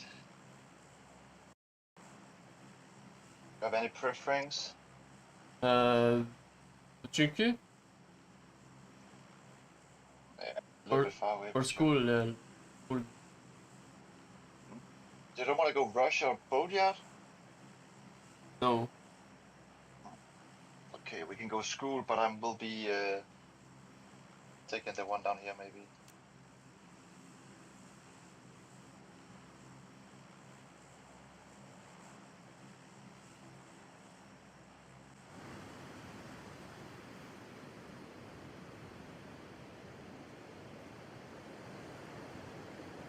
Oh yeah.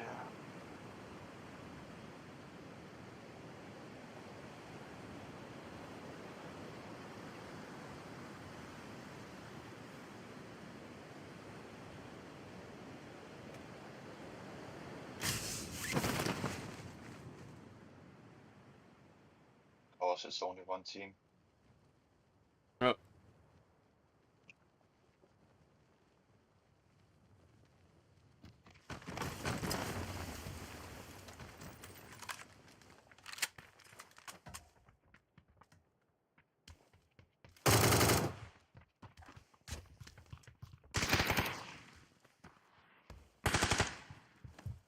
Alright.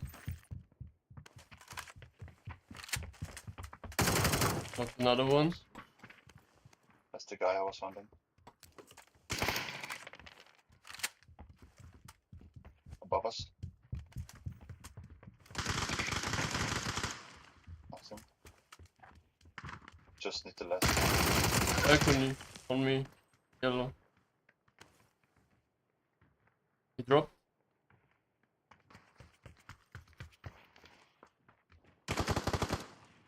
Nice.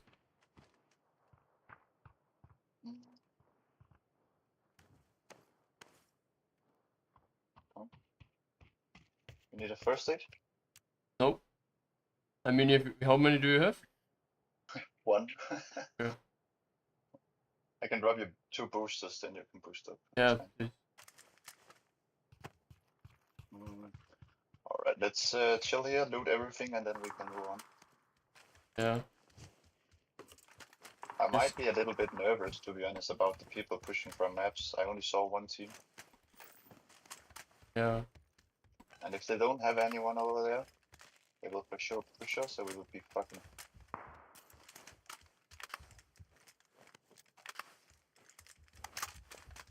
Extended mag AI if you want.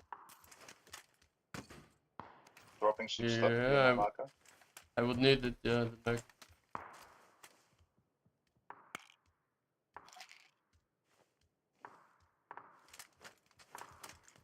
Just realized I need a level 2 vest, so I got one there. You need a fox? No, I got 8. Alright, I'm dropping it. Take it.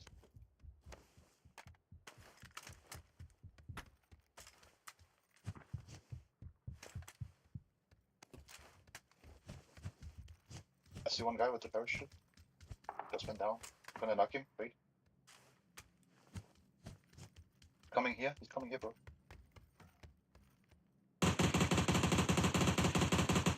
Knocked him on the road. Nice.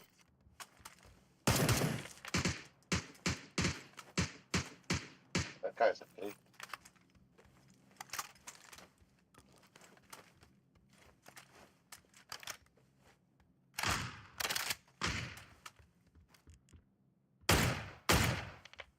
Flashed your guy? I'm not quite. I'm not. His friend already ran. That's the thing. You see someone in apps? We should push Ross. You don't see. Yeah, for sure.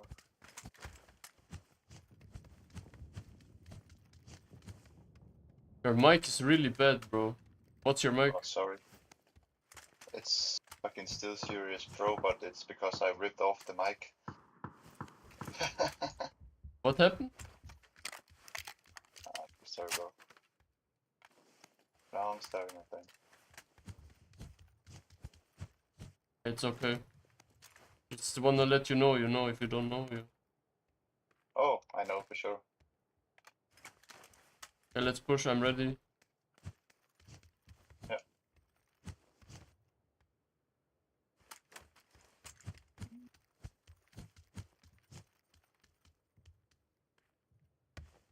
Sure.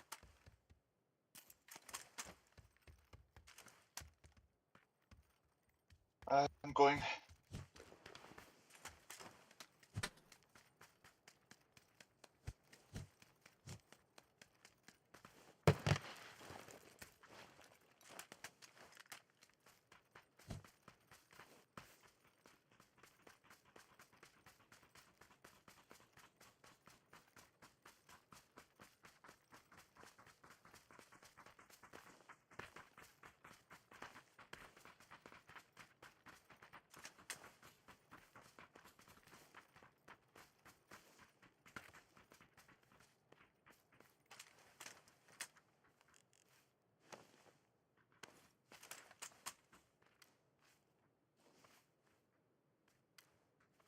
I see a lot of open doors, but no movement. I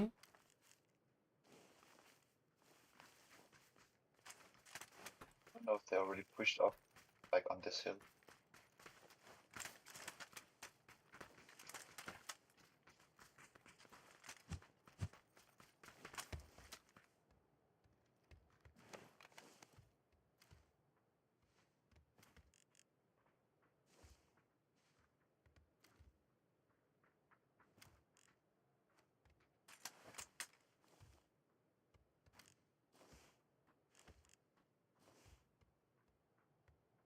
Could they be more right side, like northeast? Could get the car on yellow and just send it somewhere. Yeah. They're resing in boatyard. Full team there, I think. 3 guys minimum. Yeah, I have a car down here. I'm gonna take that instead. 2-seater.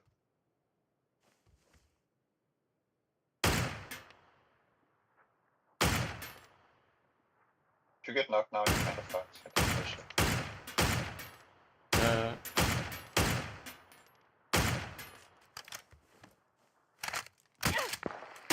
Wait, the free step? From Ross, yeah. Yeah. You don't know about me, I will wait.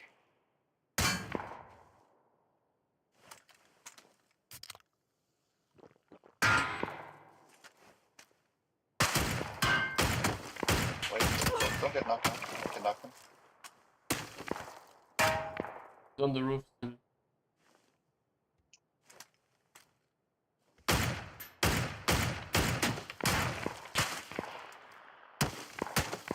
Bro, I can't see. What? Are you still on the roof? He's on the knock. Which one you knocked? Oh, I knocked him. Your 3-story guy. I will wait here. If you can come down, like the way I went. 1 second, I'm about to spot another one. I don't see this guy. Dragonov? You saw the you see the Dragonov No, guy? it's coming. Shush. Where?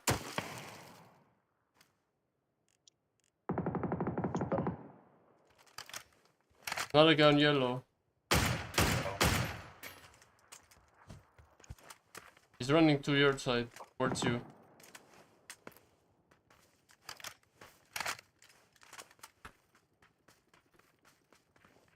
Kinda hold your cross, I think. Boosting.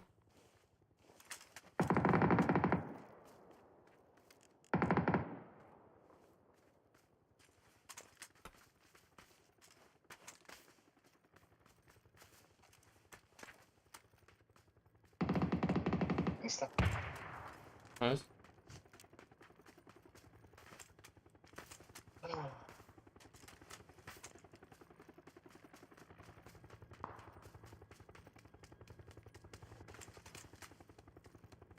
Picking you up.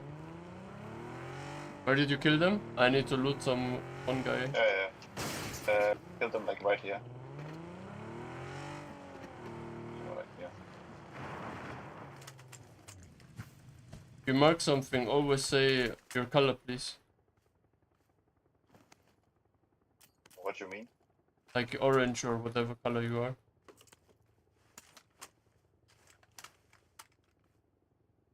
In what case you mean that?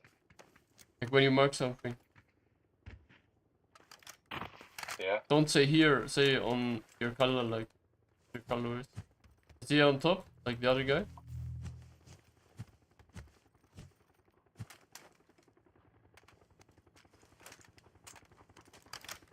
Gap. This 155. Is there any? I need a vert grip. This guy has a vert grip or no? No, he has a thumb grip. Yeah, I'm taking it.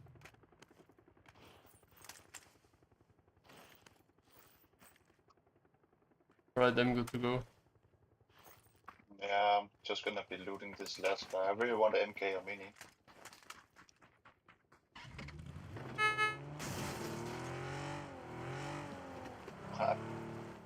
That's fucking dragon on. It's fine. Right.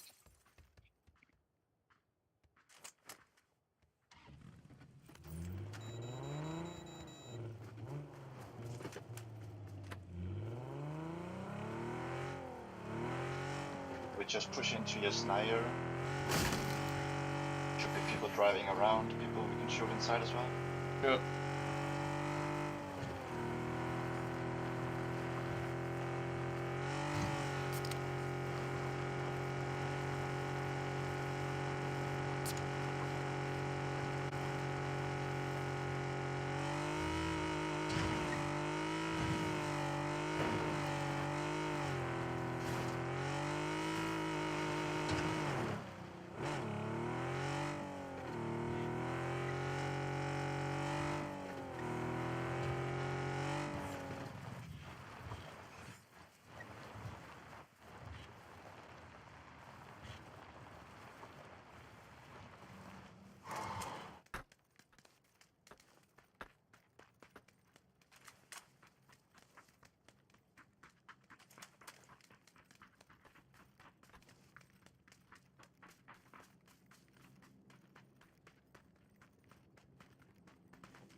There's a vert grip inside here if you want. You want a vert grip? Yep, I'm getting it. Mesh marker. Inside. On your left.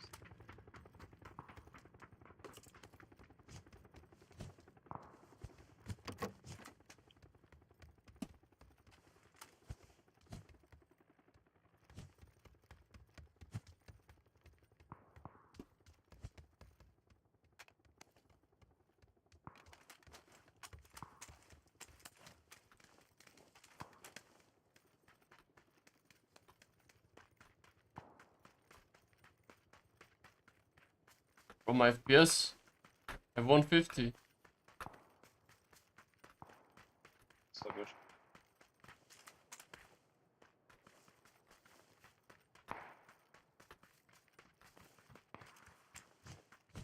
Let's keep going. We have no contact.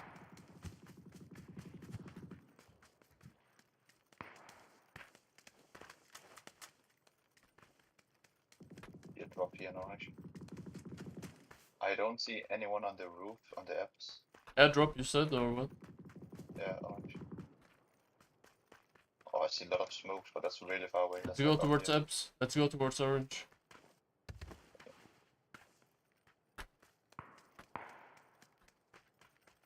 It's kind of like here, I think.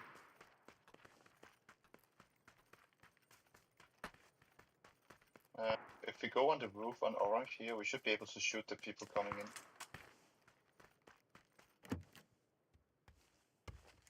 What did you get? Oh, it's further out in the field. Yeah, we go for it maybe.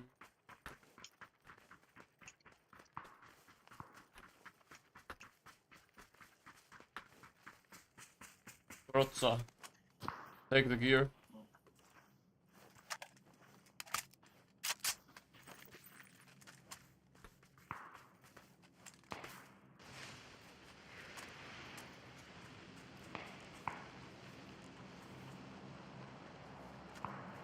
Let's go on the roof. Prepare it, I'm taking that. These two first.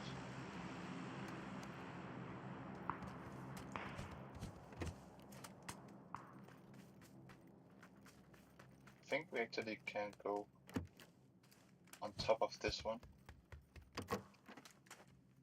Yeah, This one I'm in right now. I better, think it's yeah. the best one because Yeah. there's people up north and they have to drive down.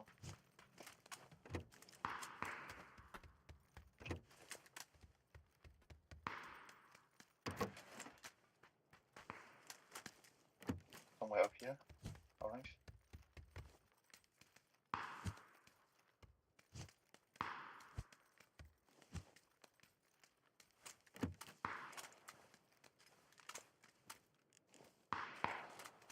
Don't see orange. Yeah, I see one guy here now. If you look orange, he's just behind the ridge. Yeah, I see him now. Running right side. Okay. Here, he's not even in on orange, so he has to keep running. Yeah. But he was Another looking guy on behind yellow. you. Another guy on yellow. Yeah. Here, orange. Look, orange. He's coming Yeah, straight to us. yeah. Gonna kill this guy on orange? Wait. I'm ready now. He's full open, yeah. Nice. One more yellow and one more. Yellow saw me. He's bolting. And one more is here on new yellow somewhere.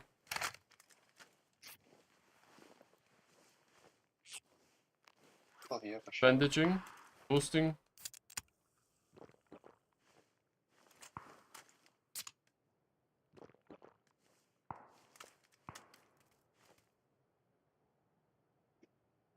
Yeah, still on yellow, like on here on yellow. Get fucked. One guy running now. He's proning in the red zone hole.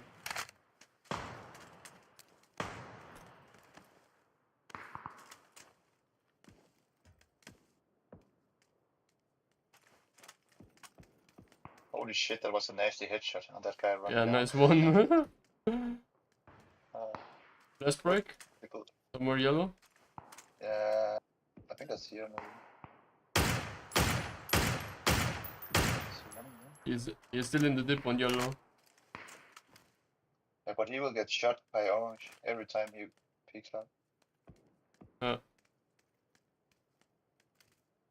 Has to be people closer to us, bro. Yeah. I don't know if I should be doing the M24. Nah, bro, M24 sucks. What? M24 sucks. He's running now. No on yellow. Yeah, but he's way too far.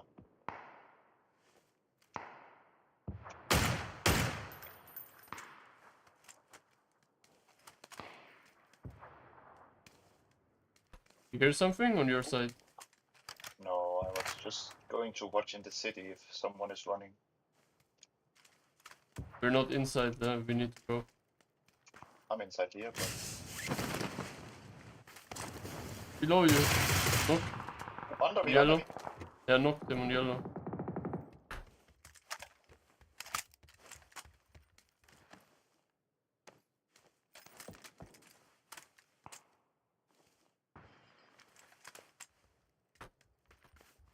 don't hear any steps. Inside or?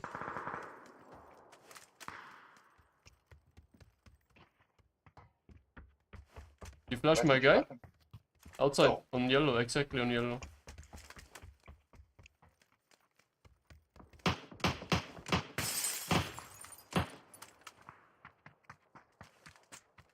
And 5-5. Ah, me, bro. This is so fucked up. What the fuck? I just got a headshot while I was not even standing still.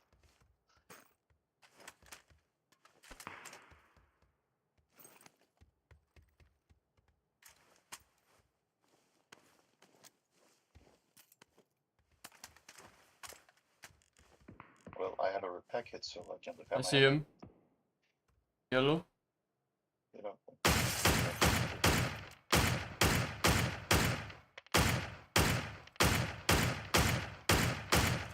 Inside. Top floor.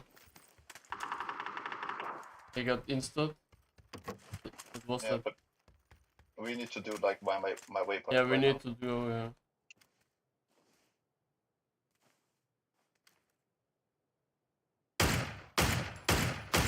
One HP behind yellow. The house. Behind the house. Yeah, I'm coming.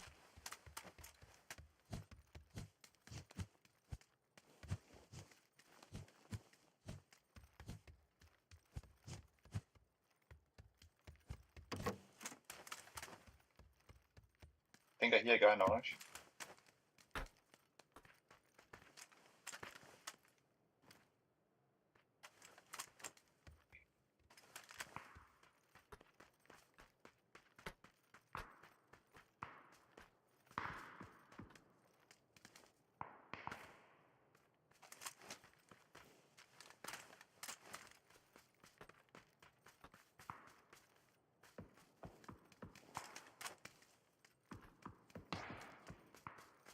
I think there's someone, yeah, I think there's police. people, yeah. But can we maybe be silent and play here on orange? Wait, let me catch up to you first. Behind me? No, bro. Start these Bro, they were reds. just camping. But I told you there was a guy here on my marker. Yeah. In the free stack. I don't know if you saw it, but I said I hear a guy on orange, and then I moved my marker when you said there was people police here. Bro, there's no way this guy just letting me pass. That's so cringe.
I don't know what's going on. I have especially low FPS today.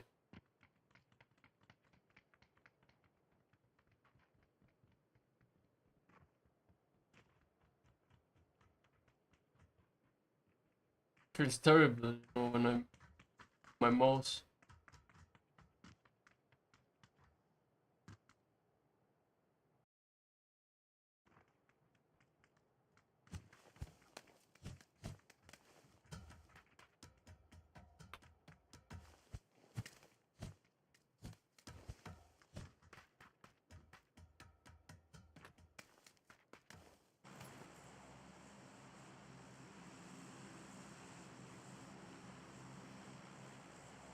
Factory?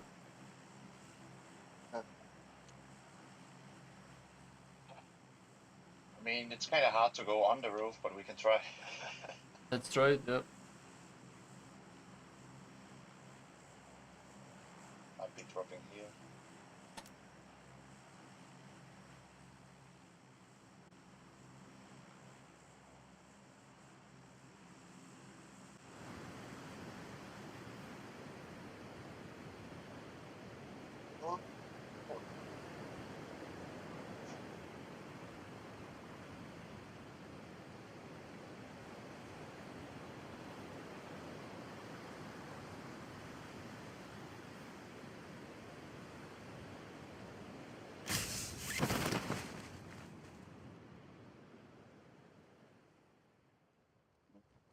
One team roof with us, I think. I got M4. Yeah, got a UMP in 2 seconds. Where are they? I need to drop down. Someone shot me from the side.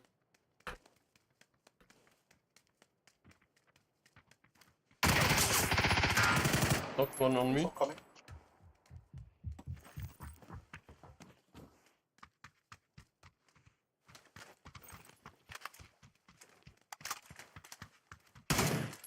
Flash.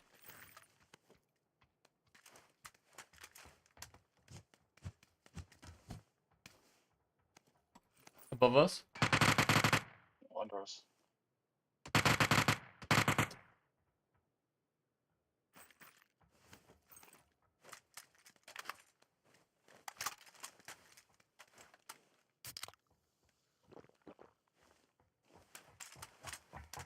Let's just chill a little bit here.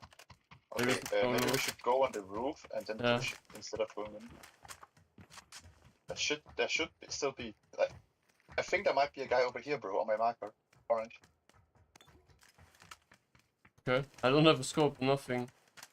Have a scope here if you want. Yeah. Nate? Yeah, please. I only have a sight myself, but it's okay. Don't see orange. Let's clear the roof entirely.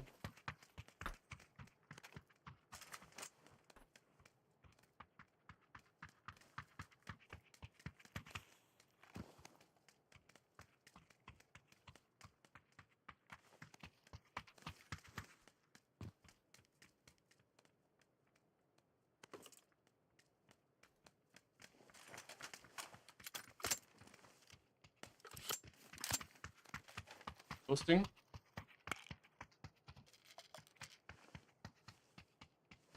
There's a side for you over here, come on. Yeah. Bro, this is so annoying, no one.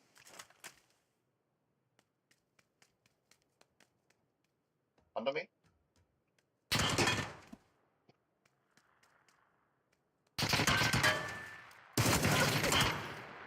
Inside yellow in the container. I have no heals. You got a first aid?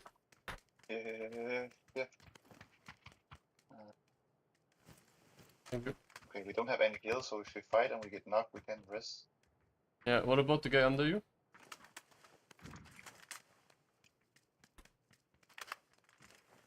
Kill him.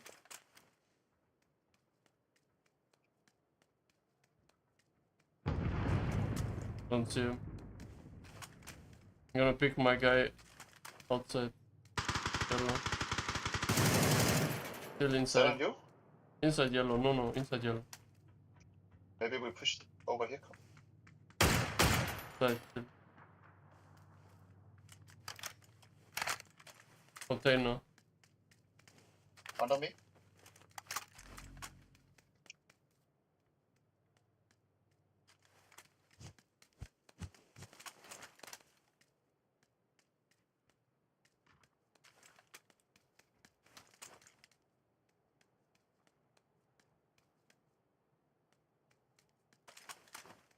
Maybe on orange, I'm not sure. In the room.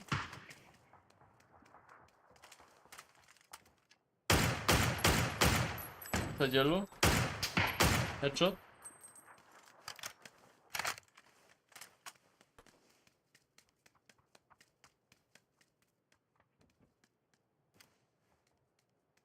Two guys there. One is on the roof. New yellow, yellow. on the roof. Yellow.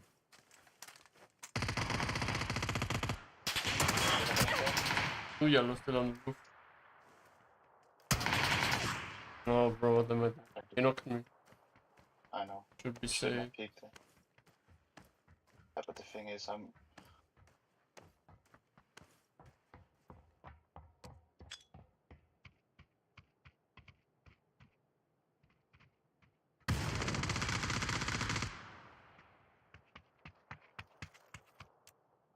You have first aid? Yeah, bandage. Yeah. I told you to no fight before we had meds, bro. Yeah, I just thought you knocked the guy. Yellow. Yeah, I knocked the guy on the orange marker. Or I knocked him again on orange.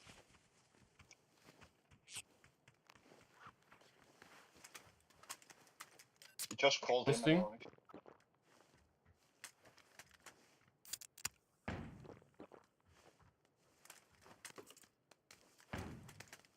Left side.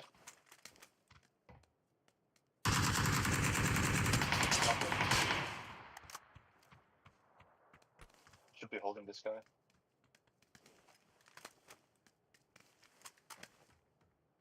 I'm pushing left side, please. Yeah, one more like behind this. orange. But I knocked him like orange here, I think. Yeah, I molly it. Bad molly.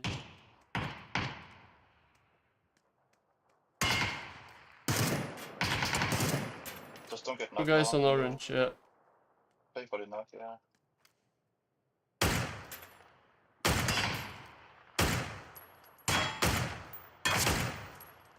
Did you nade it or?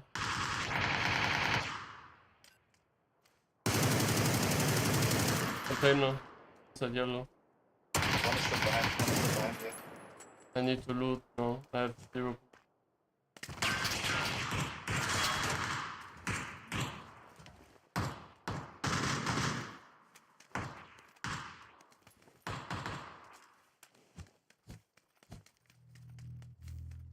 Yeah, we need to just go, bro, for real. Like, take the car and just fucking leave. We have no meds.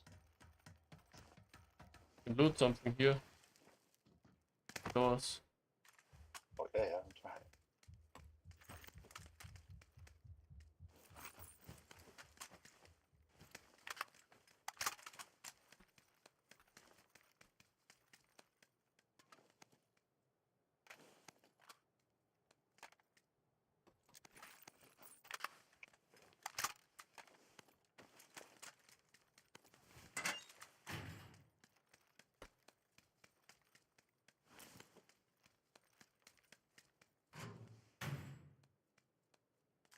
Ooh, off. Let's go. Wanna dip or keep fighting? Just we go dipping. It's better. Can get more ADR inside. Oh, mini. AR. ADR. You care about ADR or what? I care about kills. Yeah, kills. I want high kill games. I got high kill games before. We didn't even project it. Just playing defensive and pushing when it's necessary. You need a 6-6? I have one spare. No, I only need red dot.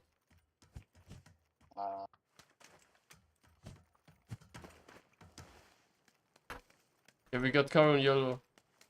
Garage. I know. Wanna take it? I'm coming. Yeah. Let me take another peek.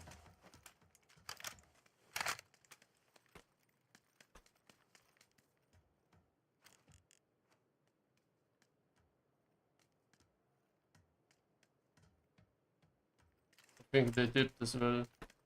I don't see anyone.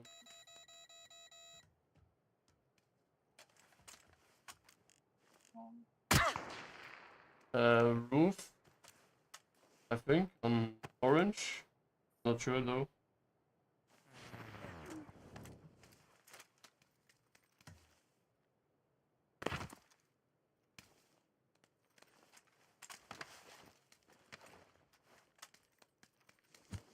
Taking the car here, then we can go. We have really far away from the zone. Yeah.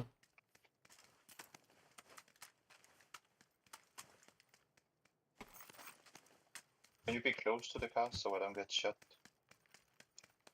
Yeah, coming now.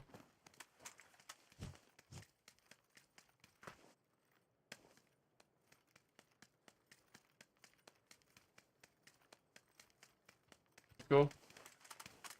Inside.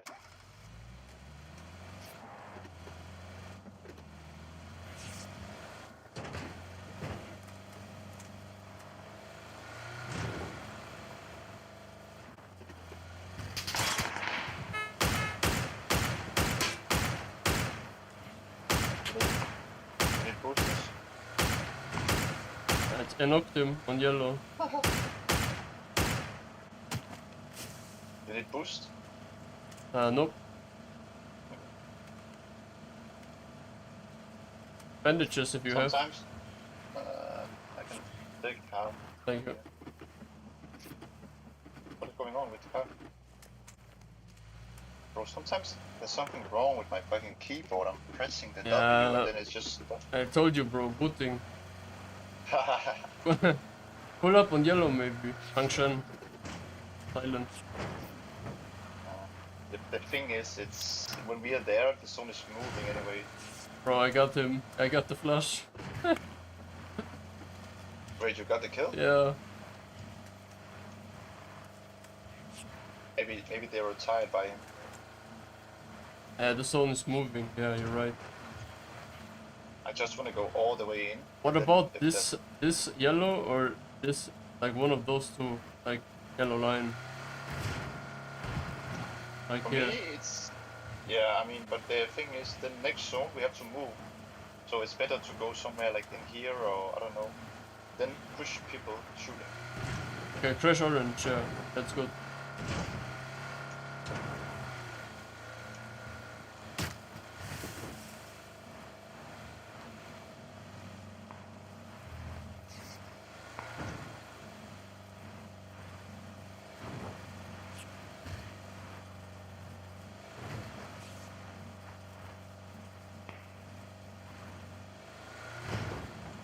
It's like down here on the left. I see a guy on the rocks. Yeah. Yellow. See.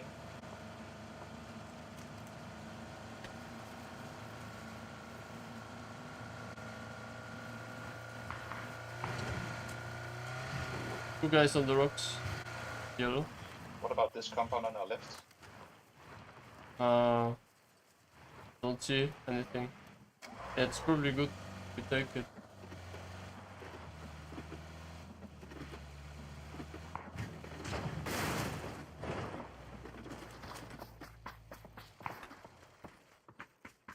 I'll go upstairs.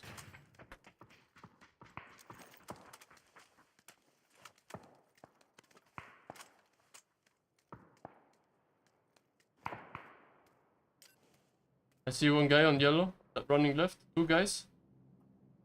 I see. They have a card there on yellow. Maybe I can knock one.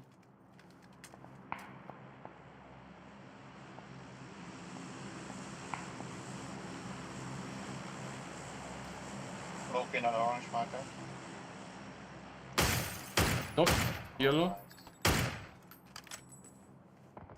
Wait, vehicle. Car. Below us.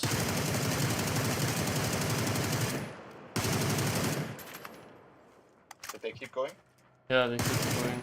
They're somewhere on yellow now.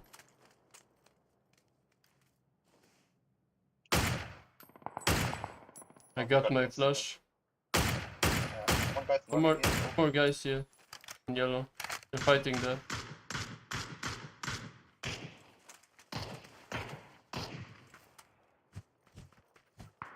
This is not good. I see him outside wall. Yellow.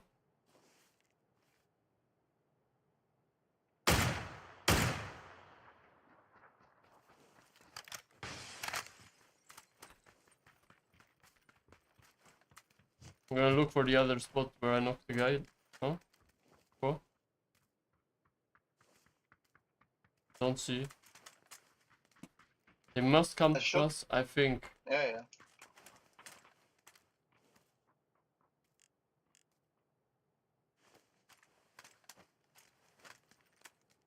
vehicle really far away, orange. Oh. Okay, the buggy.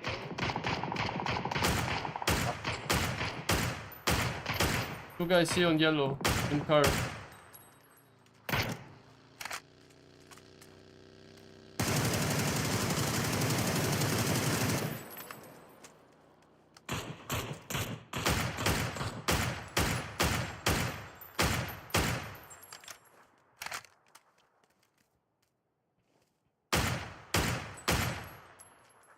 Yeah, on the ridge. Yellow.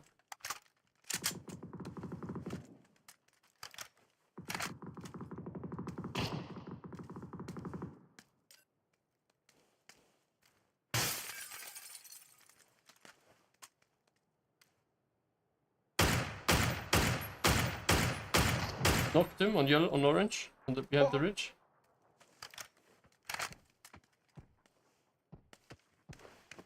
One more is further like over here. I hear too.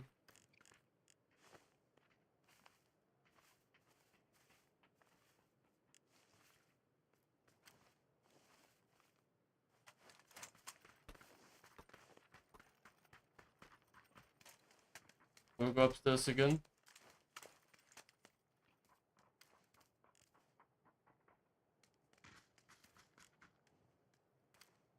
I got him again?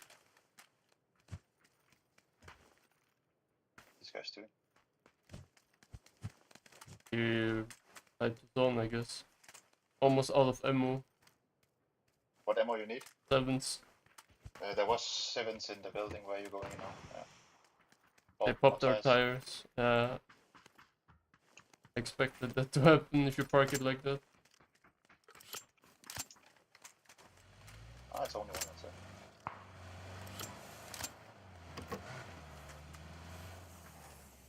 Somewhere close to the bridge, I think.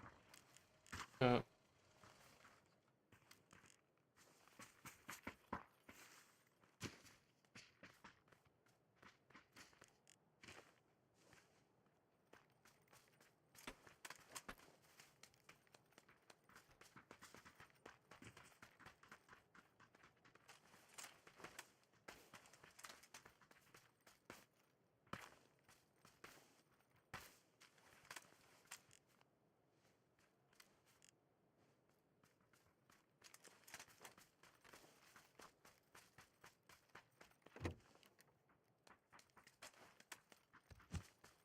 Gotta go.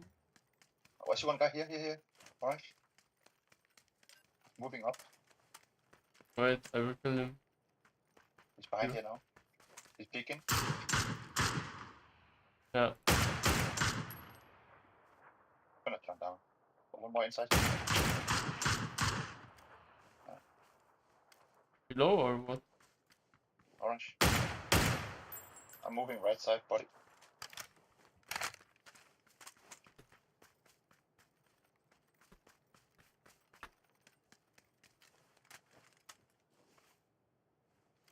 Still there. On the container now. Yellow. You see him? He's full open. Wait. Now?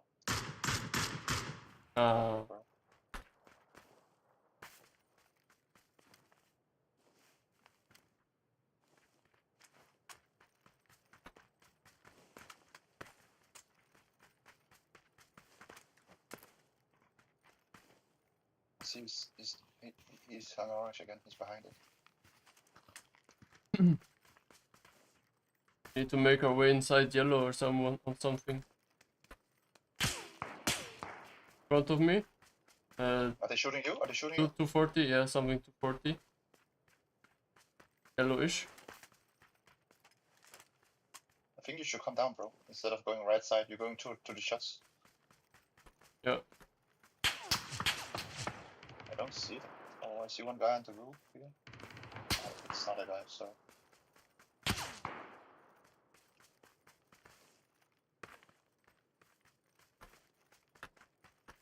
The DBS in the drop if you want. I think there's level 3 key actually on the drop if you want. I don't remember if I had it. I will take the vest.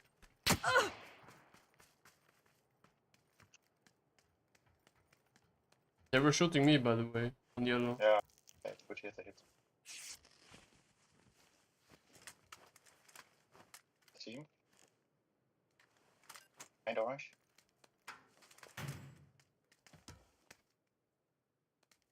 One second. I'm climbing up here. Yeah, you go climb. You're not in.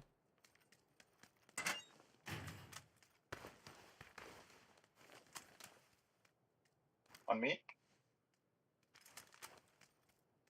Like here. Don't see.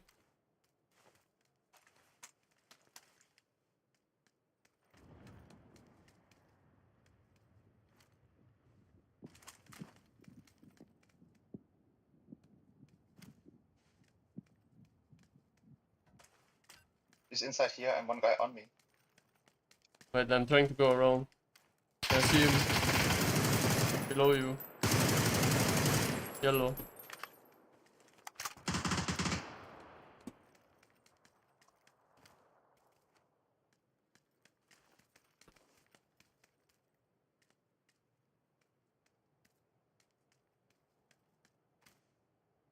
He's on new yellow.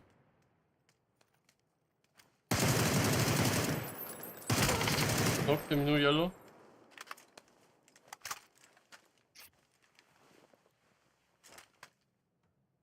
Posting. Zone is coming. I know. Let's just push in and we can hold these guys.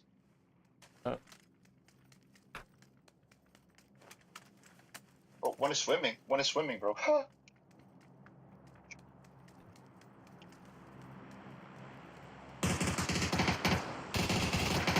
Insta. Right.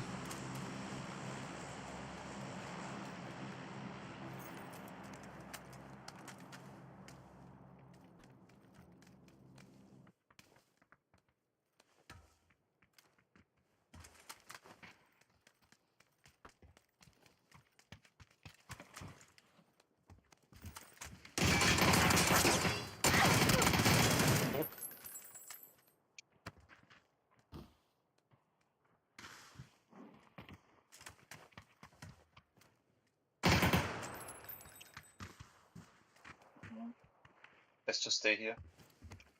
Now we just need to win the fucking game. I'm pushing.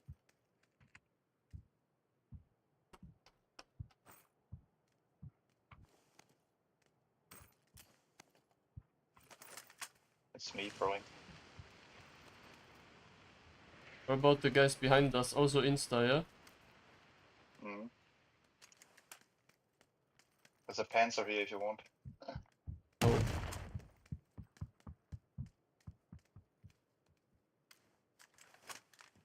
Oh wait, I can't even go up here.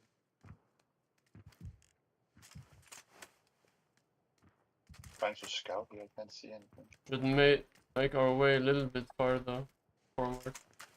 Yeah, I know. Maybe we can get to the craze here. Yeah, or we go left side on the shore. Yeah, but we will just get caught if there's people surrounding us.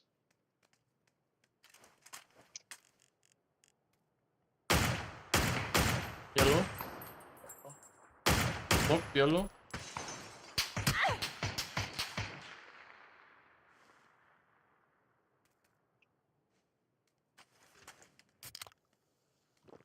On the roof or what? Second floor side. The guy on me, closer. Like new yellow, somewhere.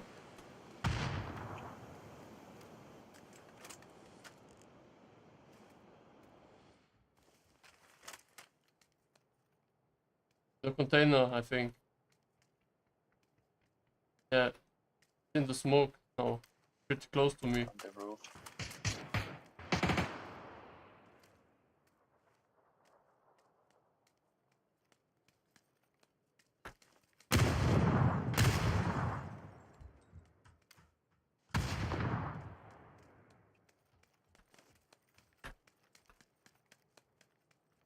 Behind us. Yellow somewhere. Deserted. Yeah. Behind the wall.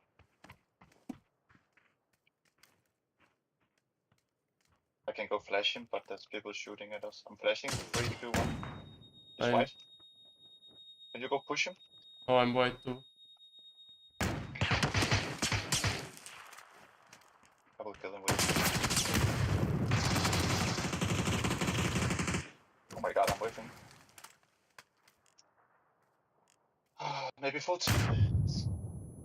The roof, you got knocked? By this guy, right? I see him. Roof. Yeah, he can.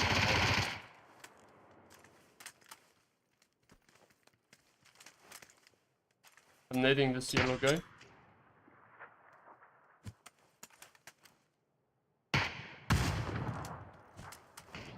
I naded close. Insta here.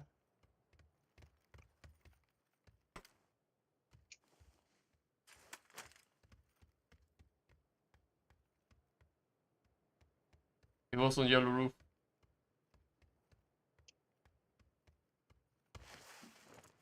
Still there, yeah.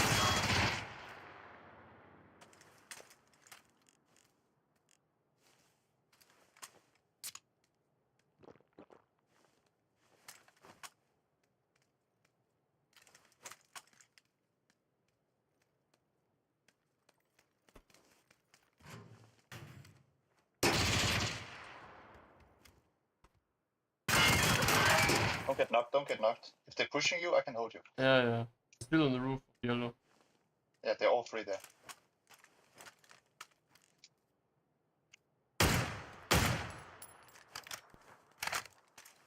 I'm just playing it really dry.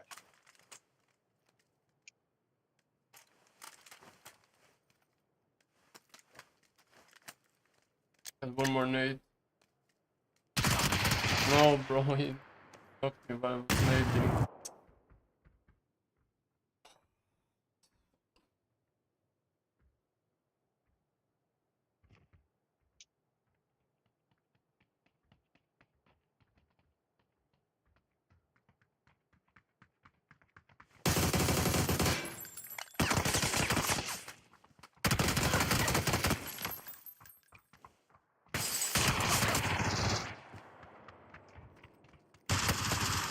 Fucking 1 HP. You shouldn't have got knocked, man. Fuck. My bad, yeah.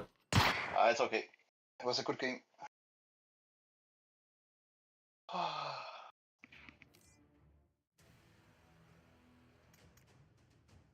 I was holding him for like eternity, and then as soon as I pull out a nade, he picks me and he insta knocks me. Yeah, that's just unlucky. I don't know, bro. It's bullshit.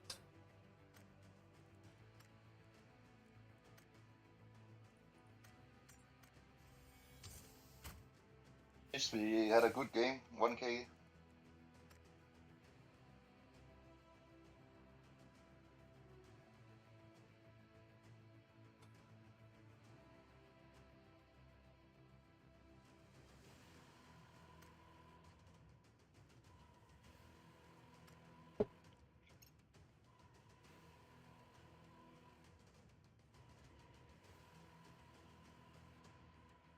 But let's play a little bit more aggressive, like in the beginning, for example, like the team from Factory. I would have stayed there and fought until the death, pretty much. Yeah. Only reason why I didn't was because we had no meds, so if... I mean, there were meds downstairs in the factory, like this was unlooted, right? We could have just built it. Well, I was expecting, when we were going for the meds, I was expecting them to... They already left. You know what I mean? I mean, they would leave before us? Or... Yeah, because it looks like they were trying to run away when I knocked them. Oh, Palace?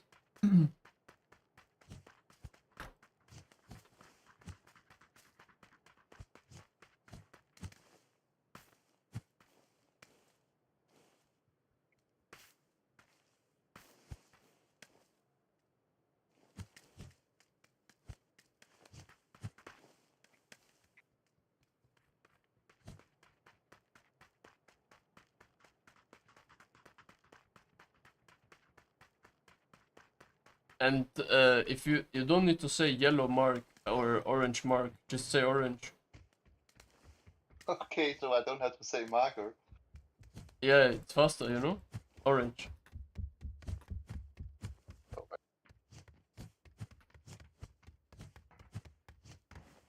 You also play 1v1? 1v1? Yeah. What you mean? Like custom TDM. Nah. No? Okay. Waste of time. It's good practice if you have someone you play it with. Yeah, but it's. I mean, I rather wanna. If you have you watched Nix's stream? Sometimes, yeah. Yeah, he plays sometimes. It's also a custom match where it's like 4 people or 3 people together in a really small area. Close quarter on some combat, crates. Yeah, it's a really good one. 1v1 is a little bit. I don't know. I don't like You know, that, how he's doing. It should be like, I mean, I like it, but I think 1v1 custom TDM ruins is better. No. For practice purposes, yes, in my opinion. Yeah, no. Because on the close map you have only close range, you know? On ruins you have like really all the angles. Yeah. One team to the right of us, one guy exactly behind you. I think he's pulling off.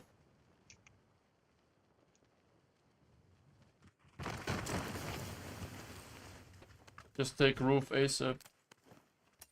Yeah, no. A guy just landed. Southeast. I heard him.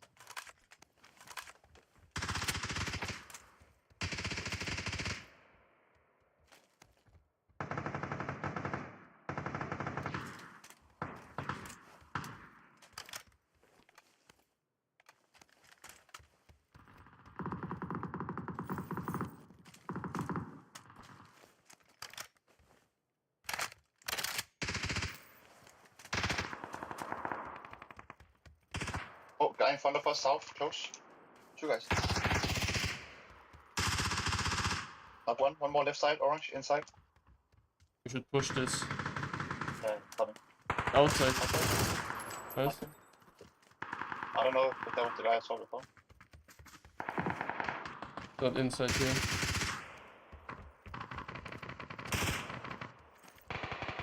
Let's take roof, no? No. We can take a look.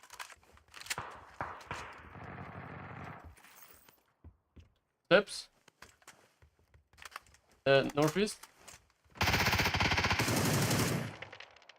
Behind this wall here. Yellow. I will push it. No, 2 seconds, 2 seconds. Gone? Where? Here on yellow now.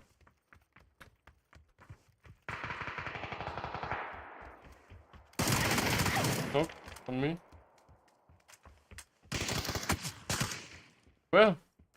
Crossbow from yellow.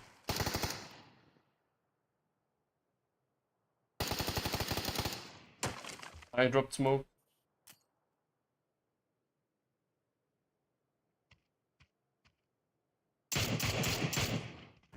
One more there, I think. One more there. I know.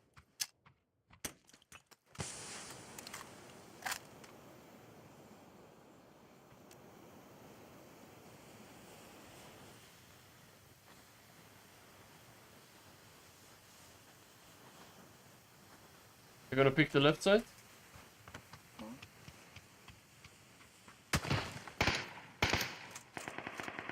Where? Knock. Nice. One more. Yeah. Nice. Insta. Going on the roof here. Do it. I will loot Bro, the guy. bro, you have an arrow in you. Huh? Ah, yeah. Fucking crossbow, man. The guys from we killed behind us. I kind of want to go west and look. I have no fucking first aid. So. At 3 on yellow. Can you bring them? I can drop 5 fives. I have only 4 now on me, but I will share half. I'm running 7s. I have up 7s here. Drop me. Do you need nades? I got No. Fine.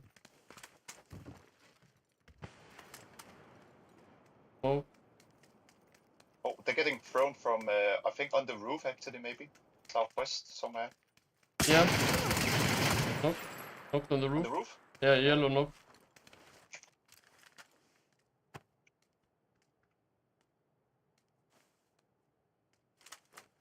Oh, I see one guy here. Orange.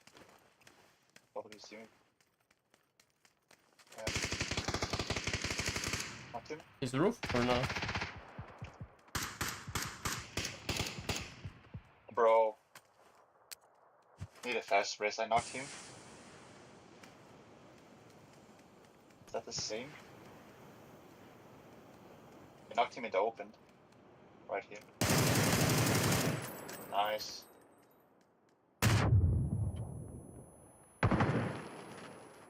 Can you rest the smoke?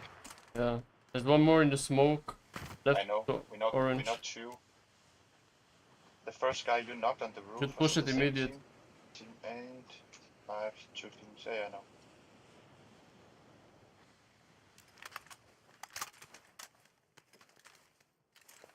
No, bro, what's this on yellow?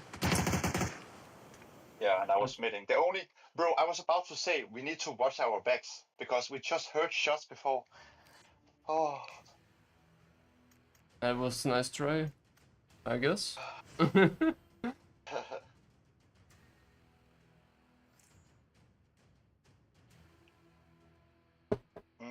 It's just fucking unlucky. I'll be right back.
Yeah.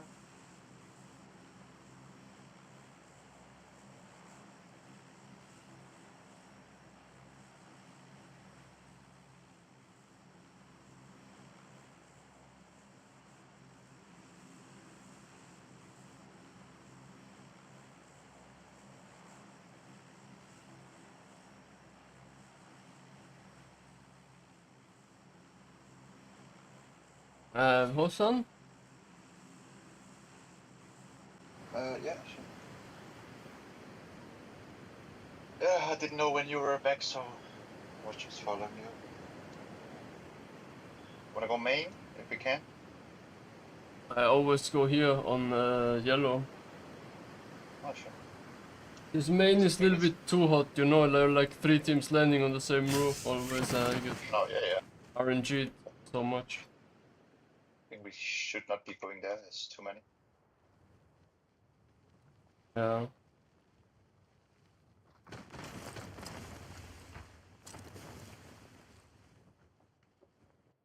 Oh, there's a guy above us, right? Yeah, on your side.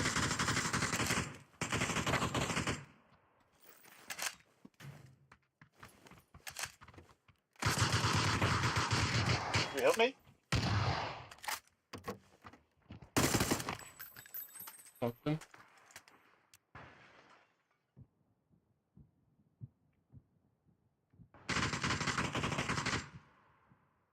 He got knocked. I was trying to push.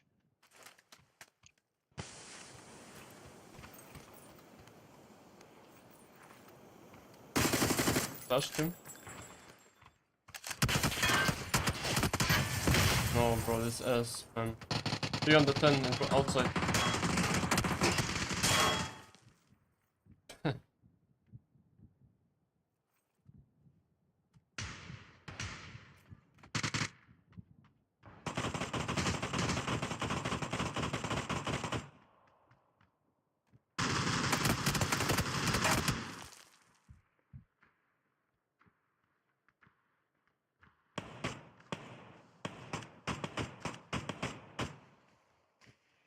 Should I crawl or? If you can. Yeah.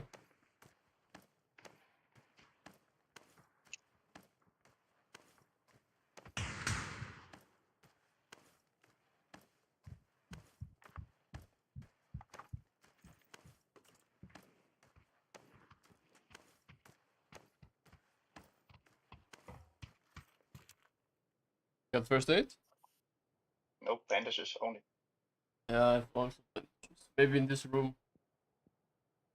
Just heal up before I'm fucking a booster.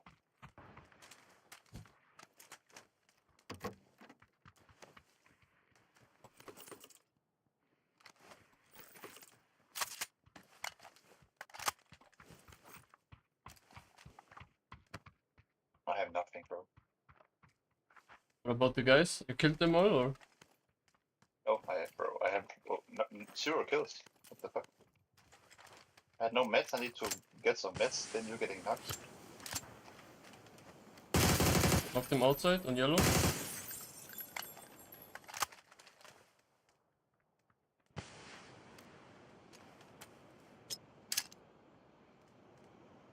Hiding behind the house.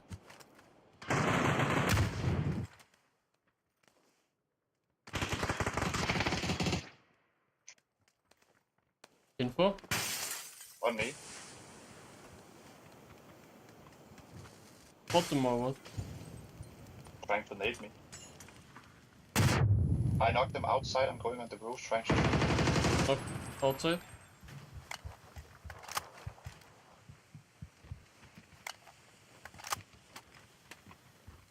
On my roof. Above me.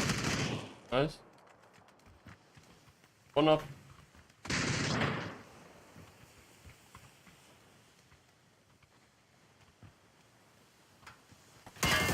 Inside. Nice.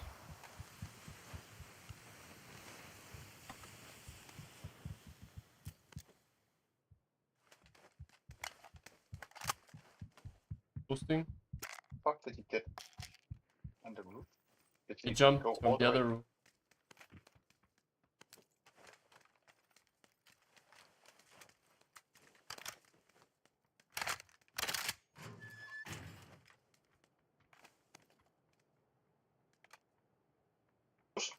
Orange, orange, orange. Yeah. Maybe here.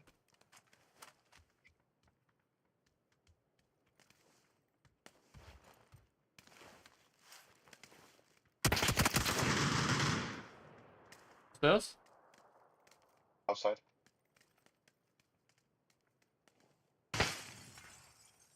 I'm on the roof. I jumped.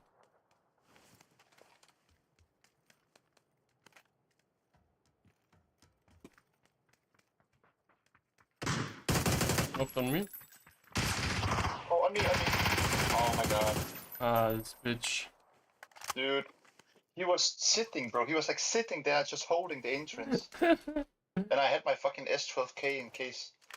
That's cruel, bro. Oh. Yeah, it's fine, but it's just fucking annoying to get fucking, like... Oh, I hate when people is just camping without making a single step so you have no chance. Yeah.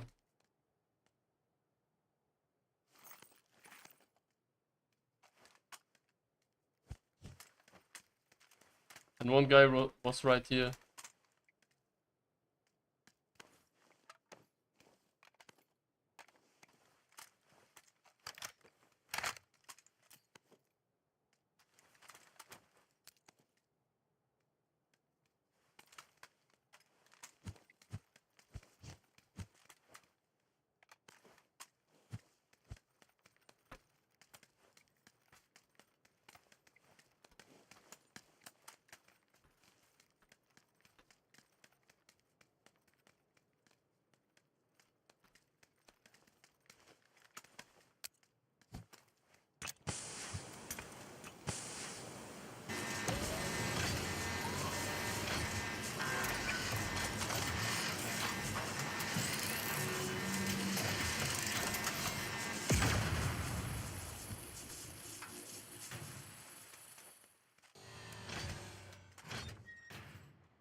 Don't you have a vehicle behind you? Normally there should be one on the left-ish. No? There's a garage here. Maybe there's one. Yeah, otherwise there should be one to your northwest. Check.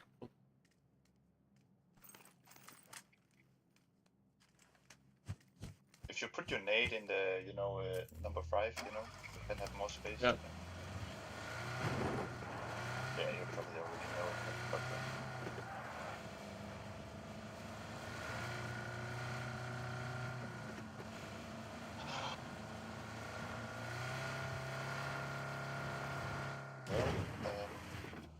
let's see this one. Holy shit. Maybe we take this one.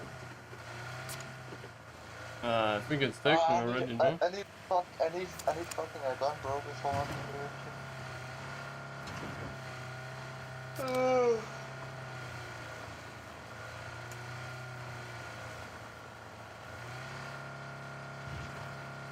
I think shit's taken already.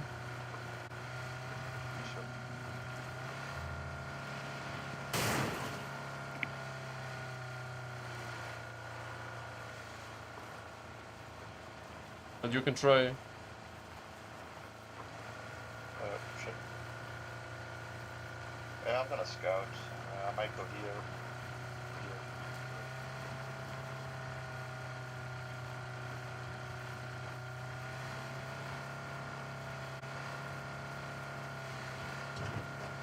Can pick you up. See a vehicle.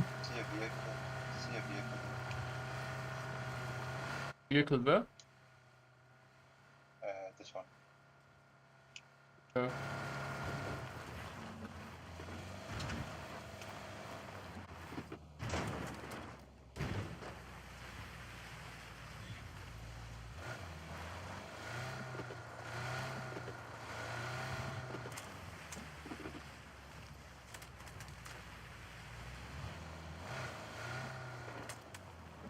Oh, I thought it was an enemy. Oh shit.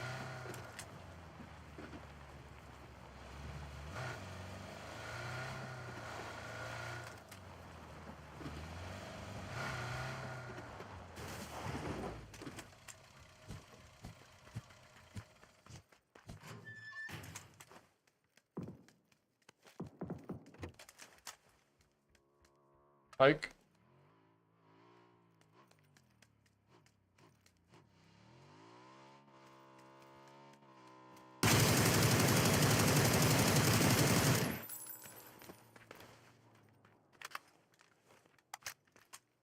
One more cars close? Oh, but I heard him.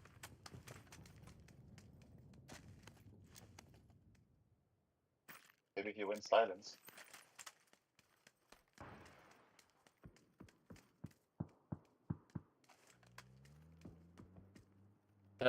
North.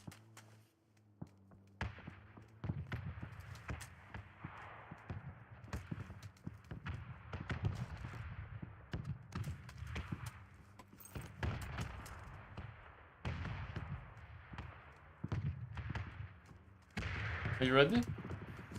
I can get a little bit more fives. Okay. Yeah, in here plenty on yellow. Alright. Yeah, we can go for the shots if you want as well. For what? For the shots. For shots? Yeah, yeah. Go. Take the 5-5s now, then we can go. We're actually pretty good in the zone. I don't know what this is.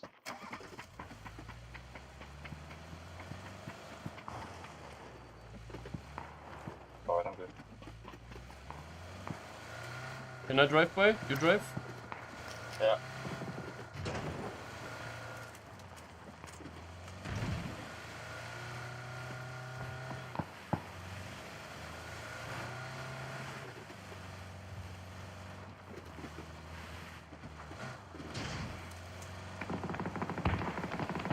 Maybe we just pull up here. Yeah, yeah.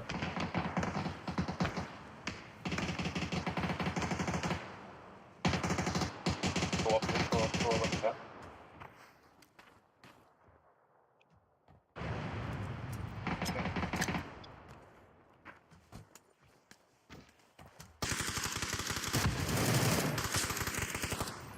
Knocked him right side. Nice.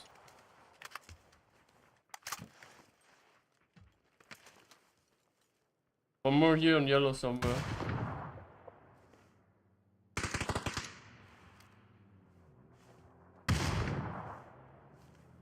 Cars on the road.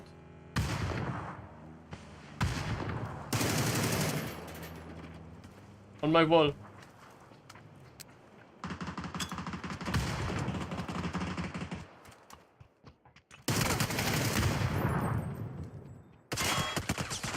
Two guys on me. I need help.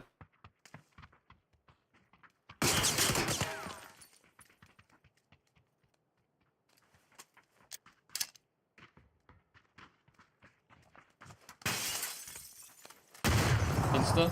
Oh, my flash, my flash. Ah, bro. Call Okay. it before you throw it. That's it. I got P9. You know there's more people in the city, right? Yeah, yeah. Close.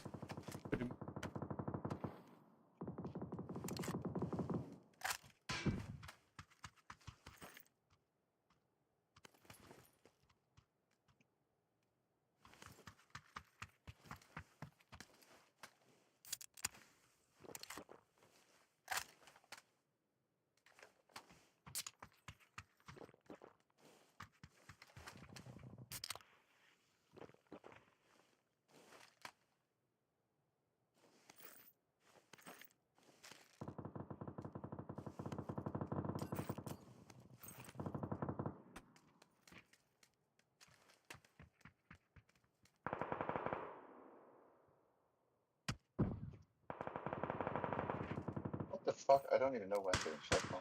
Oh, it's close. East. Wait, I'm gonna kill him. The rock. Running left. He's in the field on the ridge. Yeah.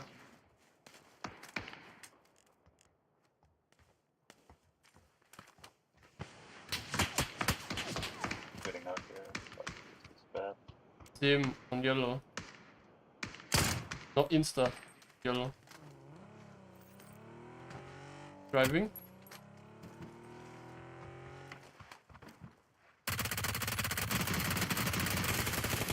Insta.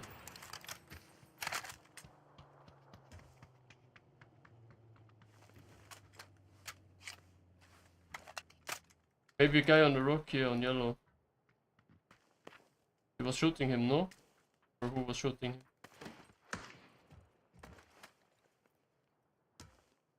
Restack.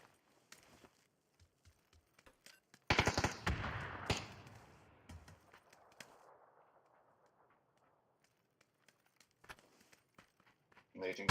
Roof or what? Yeah. Warehouse, close left on me. I'm pushing him.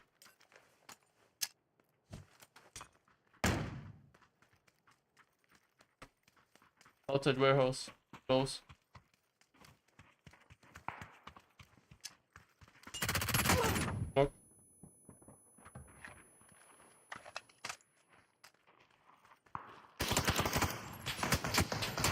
Wall.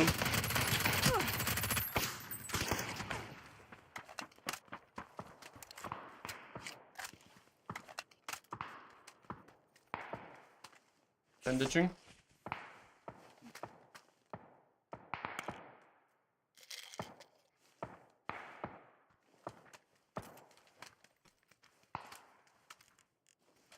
Let's push this guy. I have P90.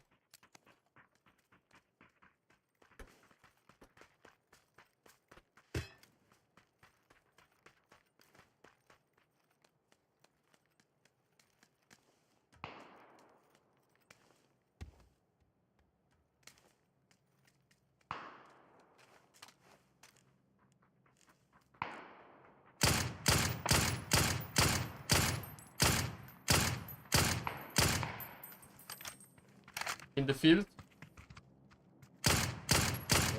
Knock one.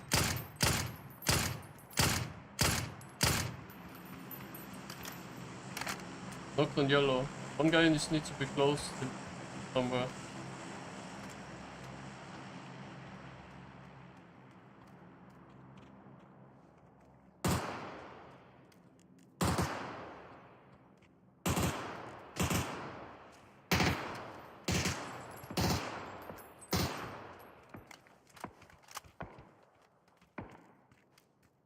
Behind the ridge here. Yeah. Yellow is still up. Guys. Two guys there, yeah. Headshot.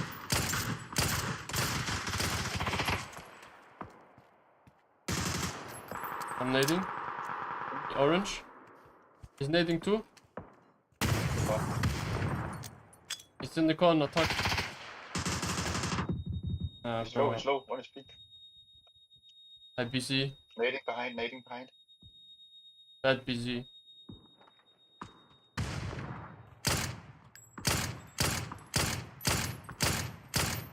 Are they running or? Still in the... Knocked him on yellow.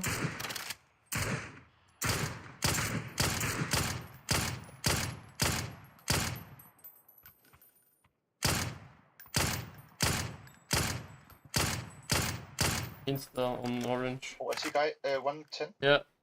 Orange.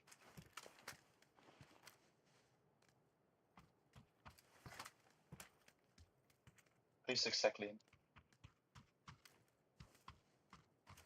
We have 7s. I'm looking yellow. Is he still yellow or? One guy was around here in the field, yellow, before. Maybe they killed him. Sure.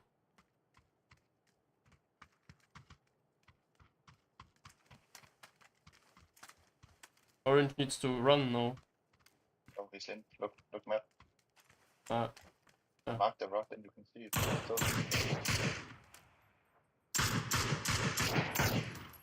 It's here, orange.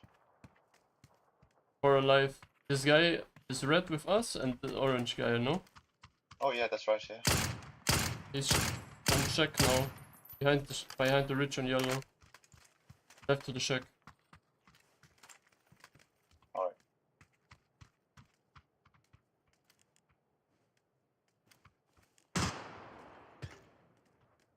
Your smoke?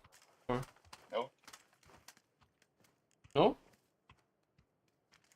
Probably still behind and then he's trying to cross. Insta. Oh. Nice. Shit, Last guy on yellow. Yeah. Oh, he's crossing the road now. Yeah, I see him on the road.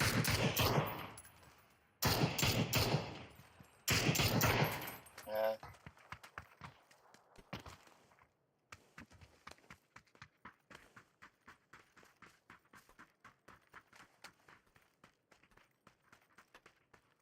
GG, well played.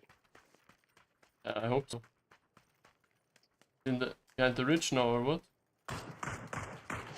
He's 1 HP. Still behind the rock. I'm pushing. He's not in. Of course you are, mate. GG. That was a good one. Yeah, I didn't get so many kills, but yeah, sure. P90, bro, is just bro. It's so goddamn overpowered, bro. It's the most insane gun, bro. It's like an SMG that's like beaming down. Yeah. 0 recoil. Yeah.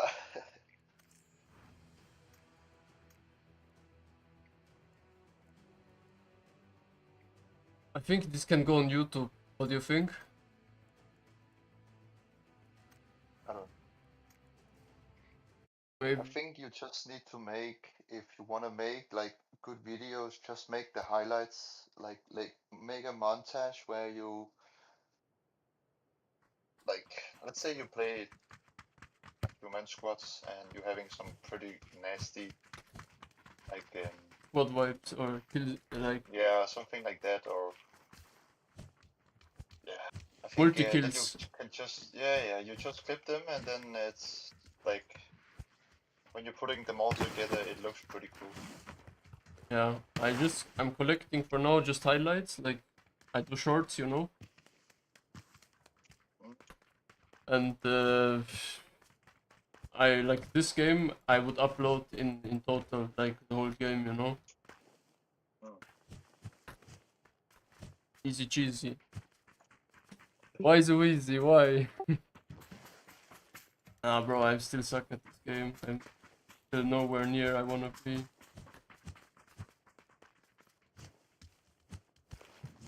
No, I'm just chilling. I don't really. Let's go back to back.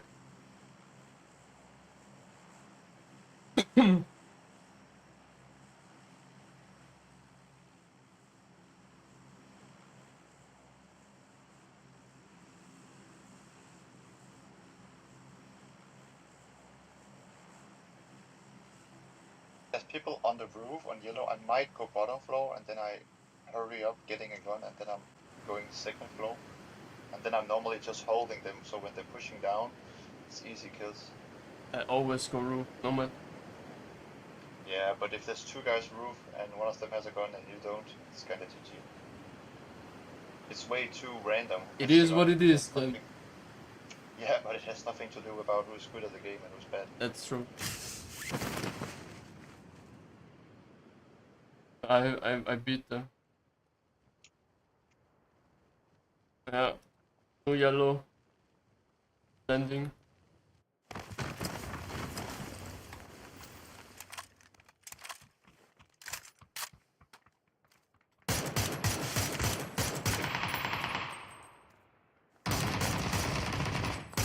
Down bottom. Kill him, bro, what are you doing? Roof kill. I'm roof. How can I kill bottom? Landing with us, he pushed down, he jumped out the window, and now he has a gun and he's gonna kill you.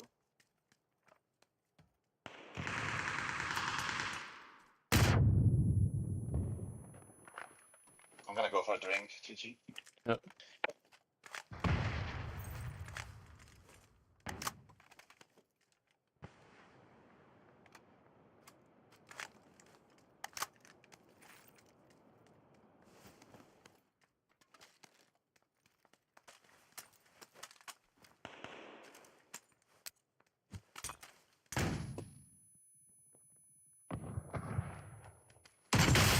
What an asshole. Bro!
So,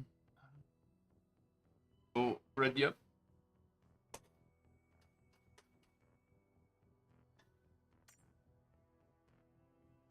I'll be right back. Bro, I just realized I gave this guy 99 damage. Holy shit.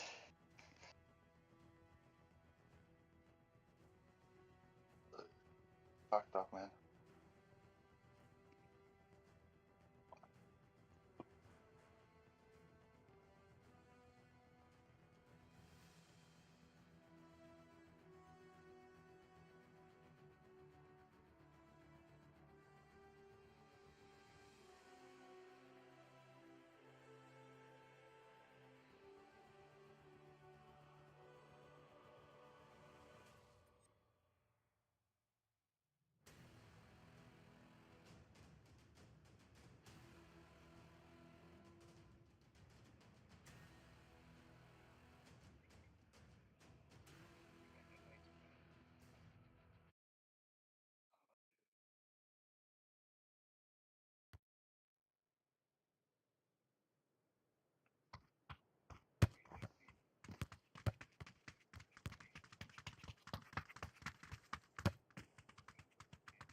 I'm back.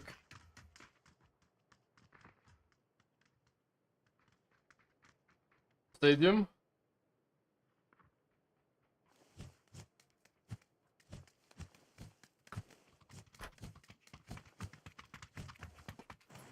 I go Hong Shan, to be honest. Hong Chong? Bro, it's super late. There's gonna be no one. We can do Yulin. But what do you want? Let's go Stadium. Stadium. Stadium's fine.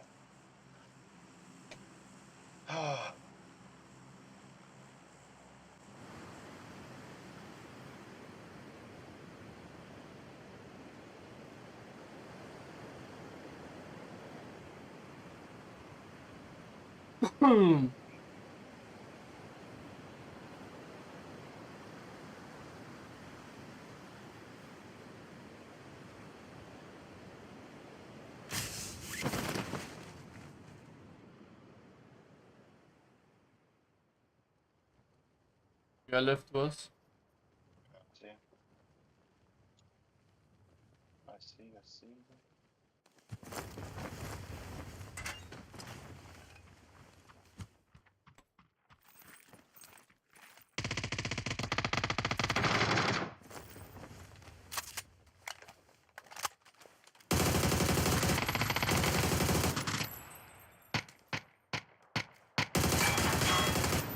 Are you serious, bro? Knocked him on yellow.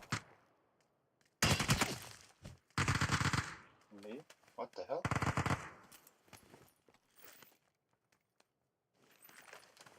He's gonna flash me. It's super bad.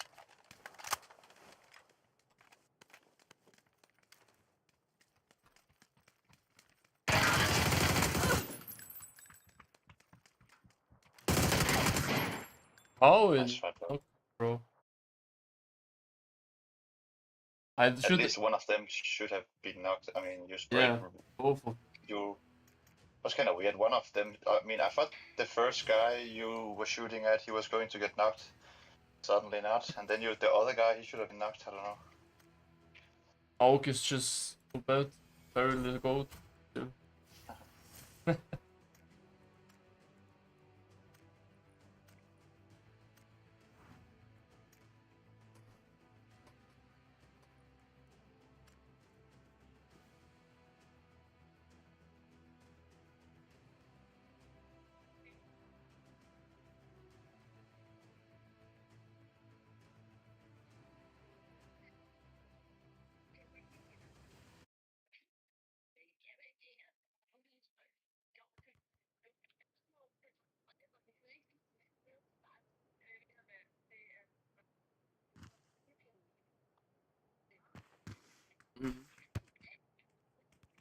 Pochinki.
Or what do you want? Yeah, Pochinki, Georgie, whatever. Thank you. You have any preference this one or? Yeah.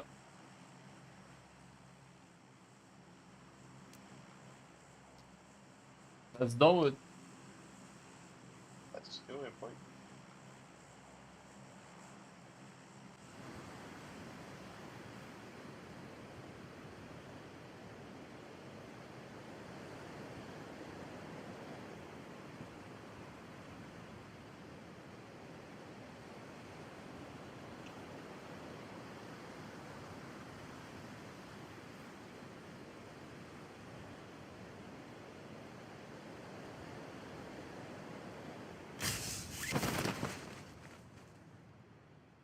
Are you kidding me?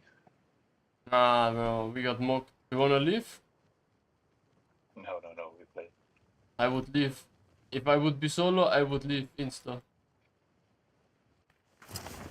Bye.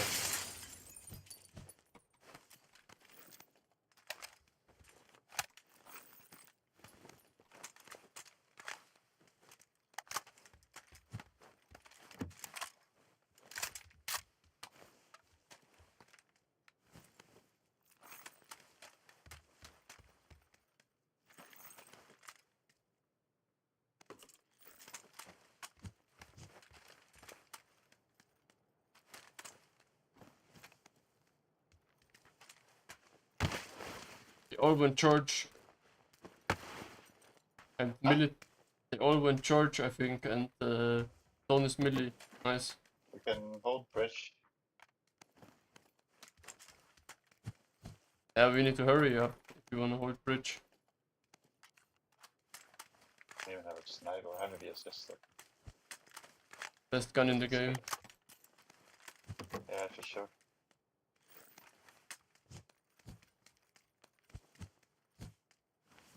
Must be, right? Like non-drop, it's best gun. Think so? Yeah, bro, you can just beam someone like from 100 meters. Full auto. You're probably right.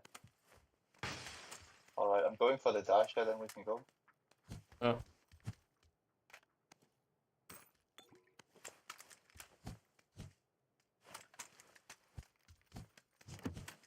Need a cheek cut? Say what? You need a cheek cut?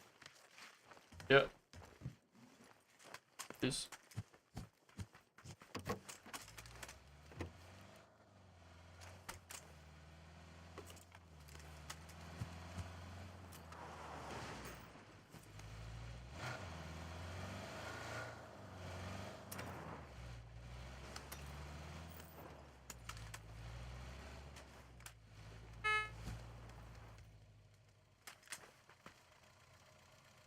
Come in.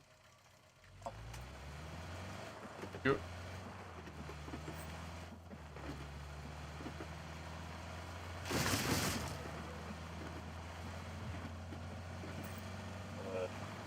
a 6 expert, right?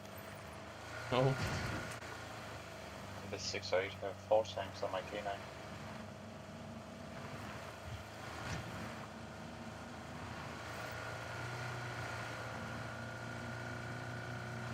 Yeah, this bridge is gonna be...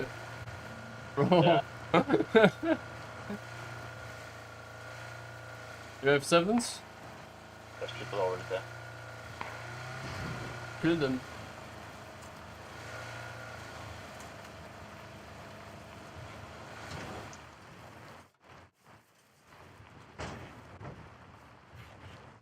You see anyone on the gas station?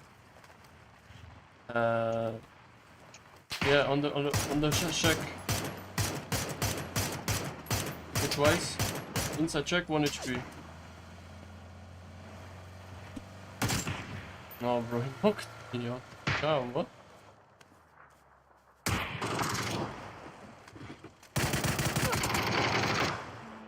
What a boring game, bro. How the fuck did you get shot out of the car? Did you get headshotted? Yeah.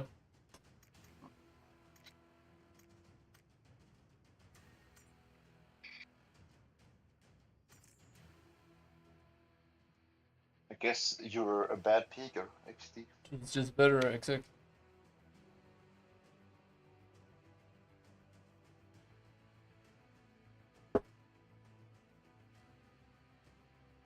I'll be right back. Sure. Hmm.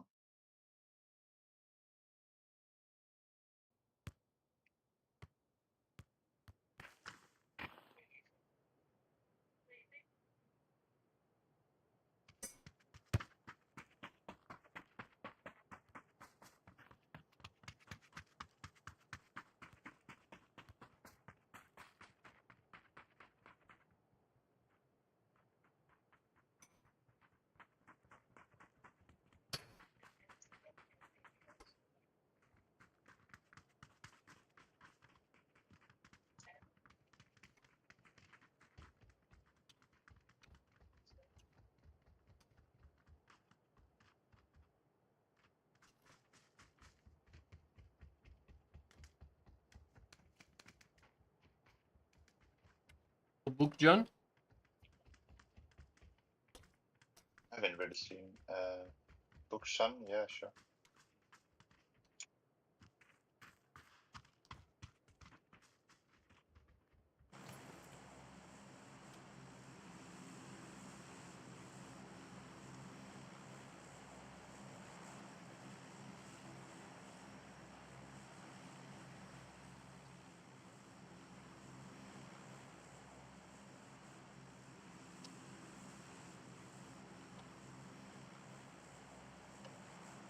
Yeah, I'm going for this one.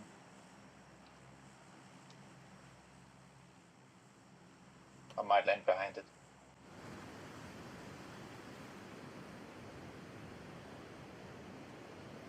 Me too.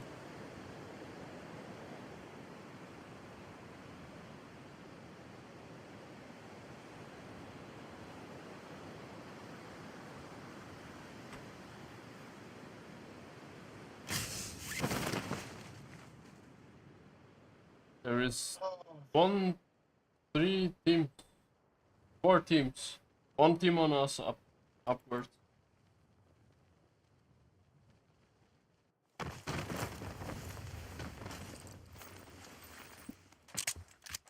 Landed on top on yellow.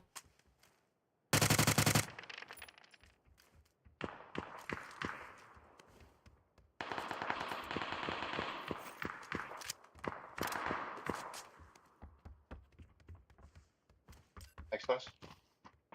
Yeah, go. He's 1 HP, he's 1 HP. What? The guy inside? Upstairs? Stay guy. I need to heal. Stay. Yeah. Knocked him.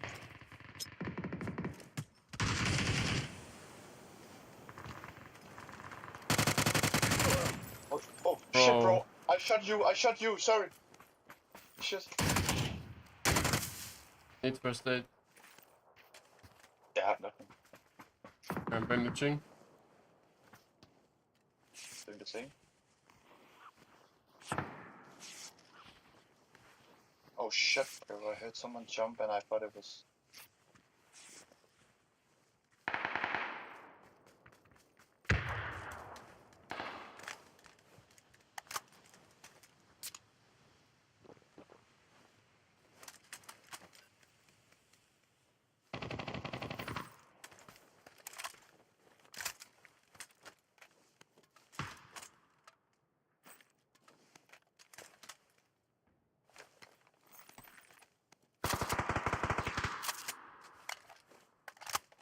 Wanna look towards the shots or orange? This is easier down here. Will you say? I think orange is easier. Yeah, let's go.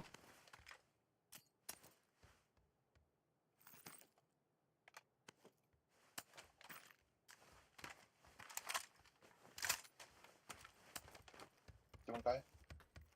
Orange, I knock him. Above you, on yellow.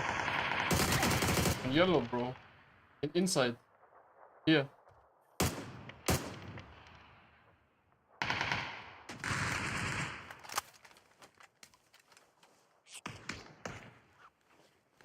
Bandaging.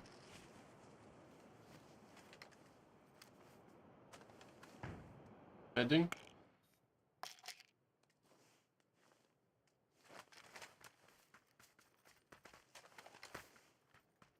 Under me. He's down, yellow.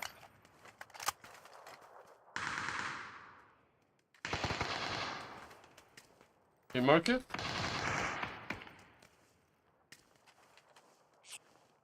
You mark it? Yeah.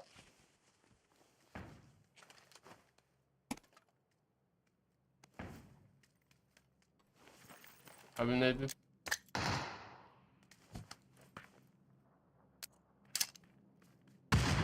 Heading more to the left, once more.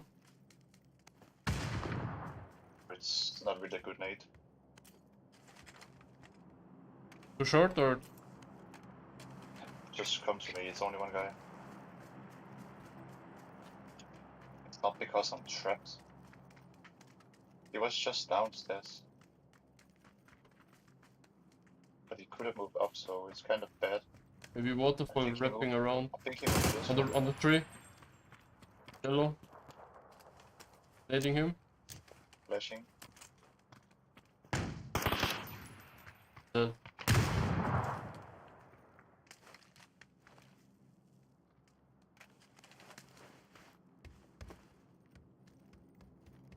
We have more people. Yeah, I think. My game crashed? No. I just tapped out. The game crashed? No, I just tapped out.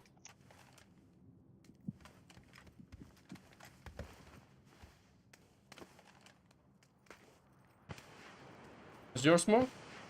Yeah.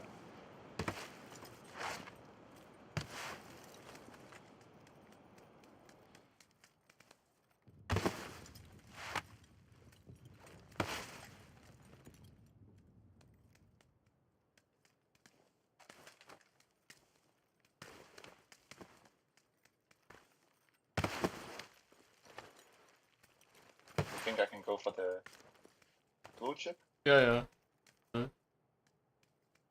Do it.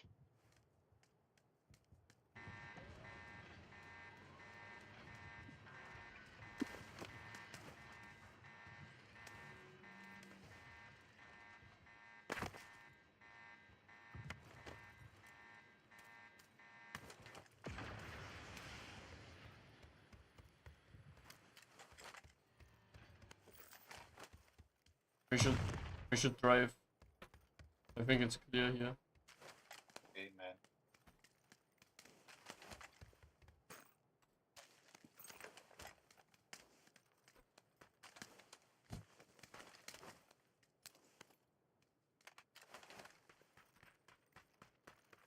Yeah, sure, let's take the vehicle.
Yeah. Let's go like one of these, maybe here or somewhere. People will probably try to buy.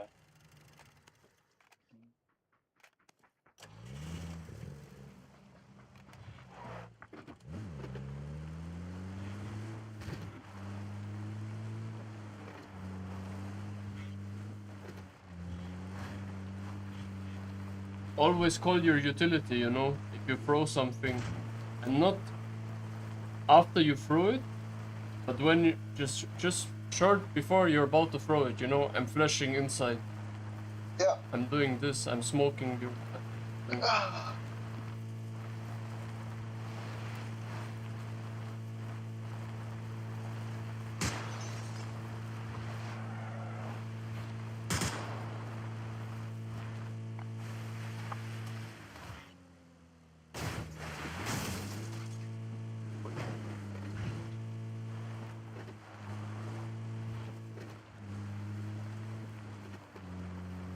Sit behind me, please, always.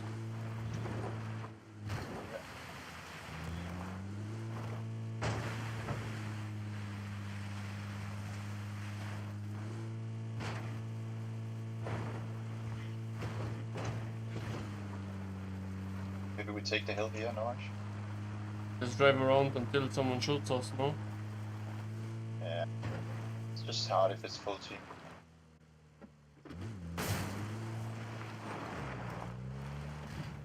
It's better to go third party, some people.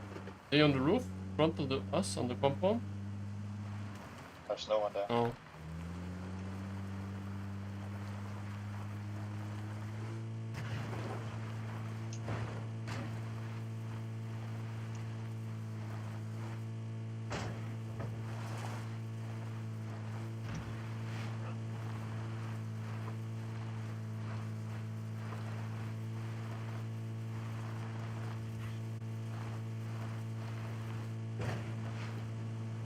Maybe drive further down here on the beach. Where are the people? I know there's always like fucking people down here, but it's kinda hard to.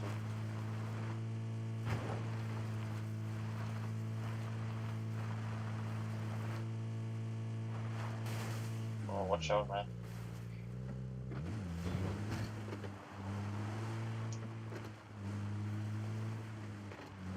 I think you need to drive closer to the live paddle. This is too far.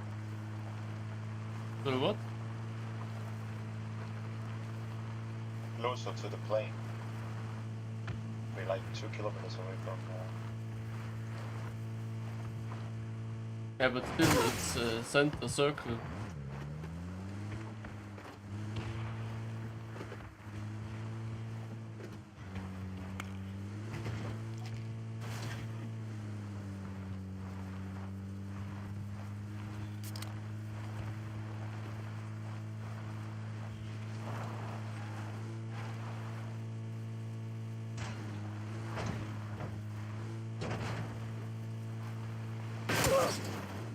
Are you fucking?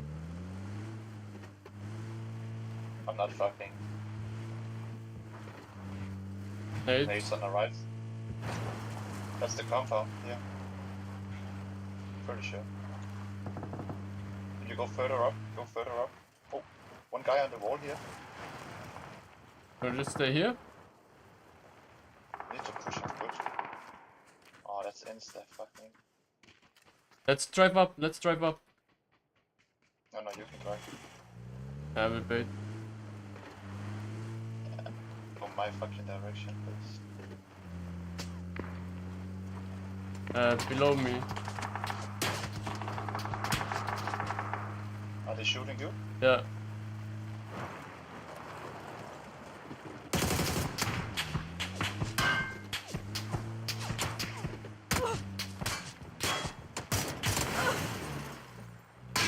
This is really awkward. Can't do shit, bro.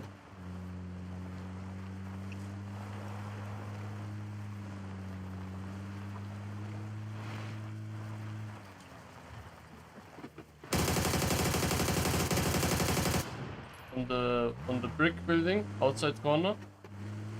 Your side.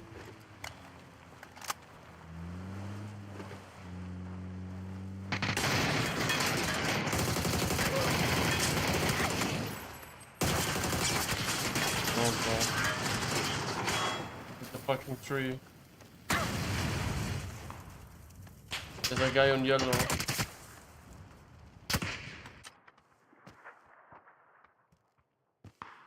Saw him, saw him. Yeah.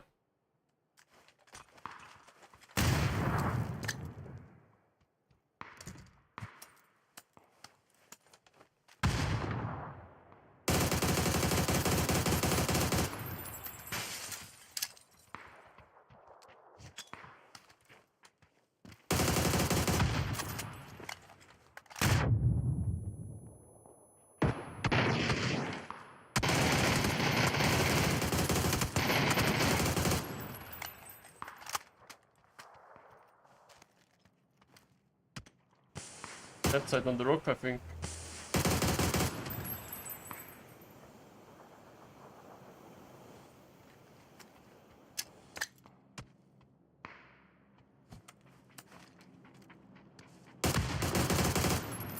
What are these people, bro? How did they kill me? Welcher Typ? On orange. Er hat doch jetzt geredet, oder? You should be able to hear him.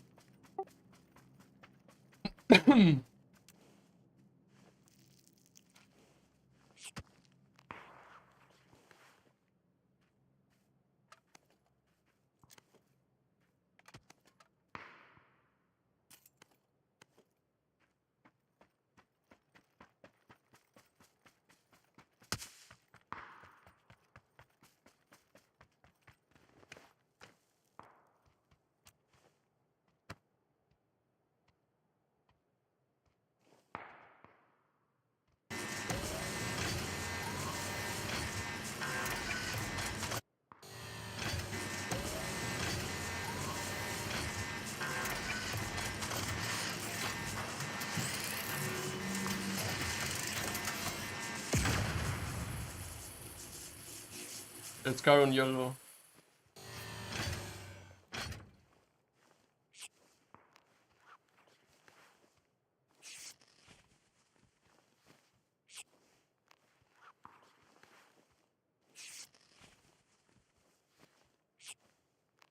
Dead?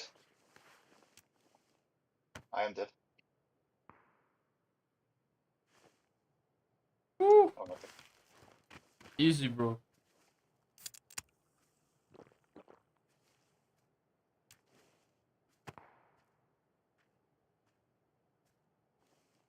Need to land on some death crate.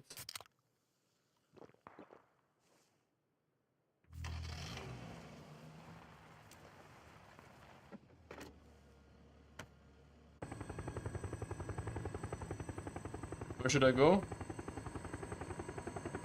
I don't know, man. You can land here if you want, and I can hold you. But it's kind Yeah, of risky. I've just come to you. Fuck it.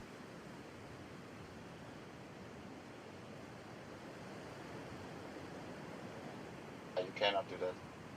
It's tickling too much. Maybe loot the shack here, bro.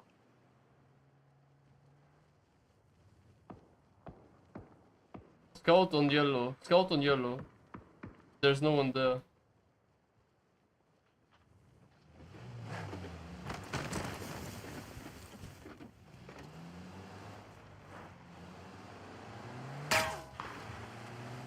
I should drive.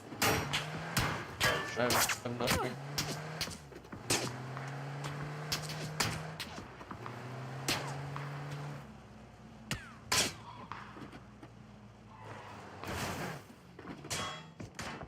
Hit the car, so I need to save the car.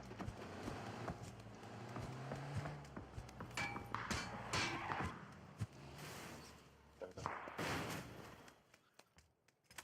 I should help you loot, I know that. I'm gonna drop my gun here. I cannot go, like... Yeah, I know. I'm gonna do it for you.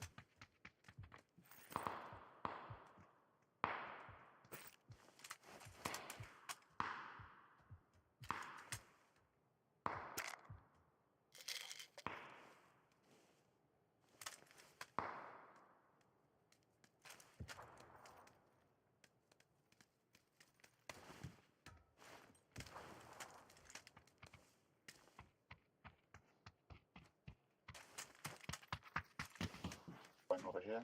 Oh, they're looking at me. Dropping here, UMP. Red dot. Got boosters here. Dropping the gun.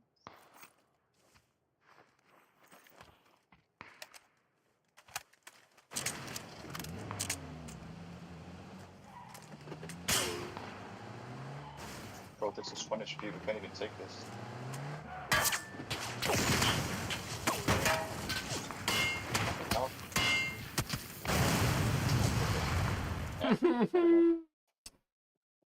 Oh.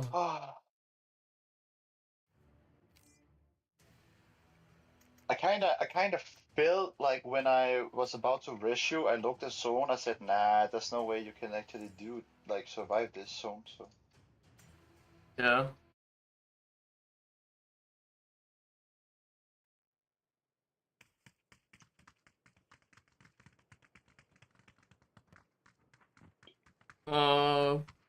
Casino? Or Hussey?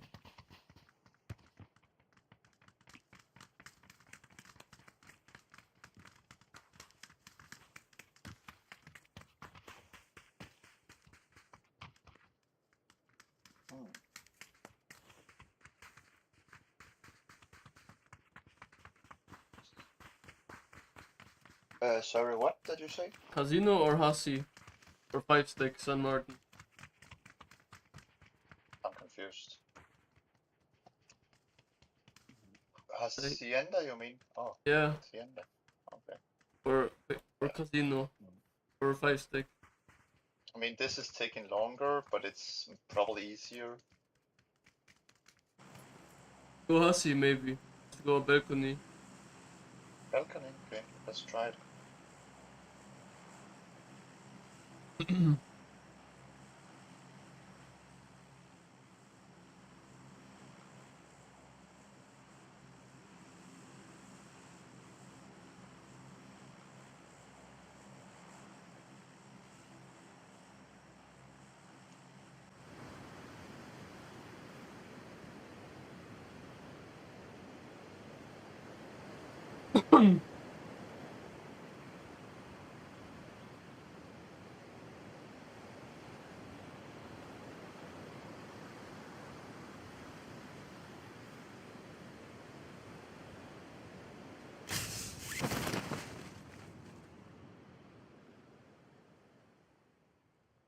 Team.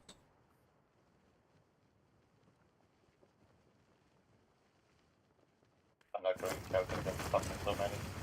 Yeah. You kidding me? I thought it was you. There's no way we're surviving this.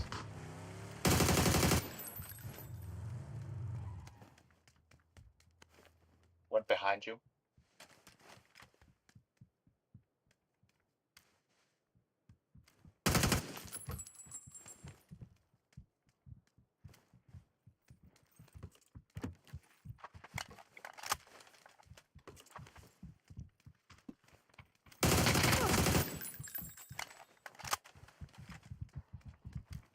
There's a flashback.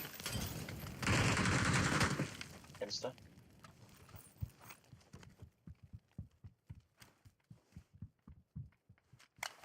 He's peeking you now.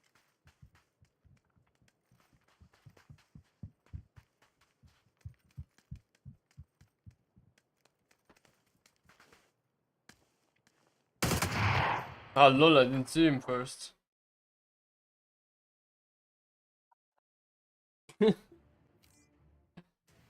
Bro, it's so annoying to get killed instantly. Yeah. I think we could have fucking won that fight if I didn't get fucking insta-kill. I see 2 guys on the balcony, and then I see a fucking M4 on down. I'm landing on the M4. I'm like 1 second later landing because he's landing higher up in the air. He's landing on the balcony, I'm landing bottom. And then he's jumping down, I'm fucking vaulting in the window, turn around, my gun is just reloaded, but he jumps down and he shoots me at the same time.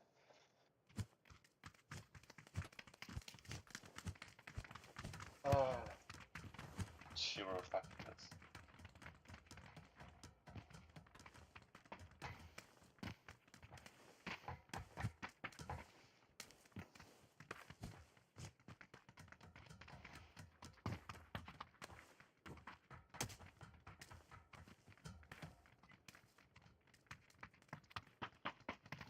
factory again?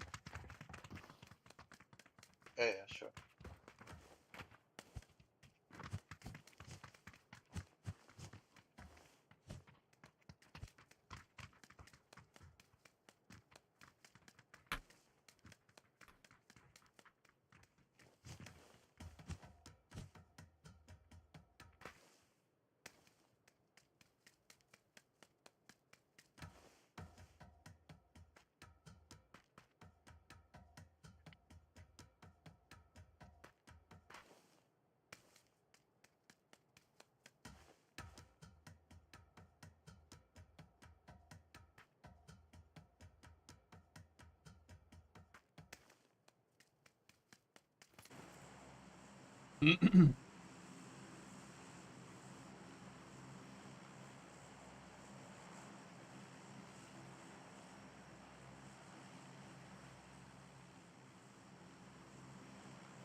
Oh yeah. Guy on me. In front of me. Yeah.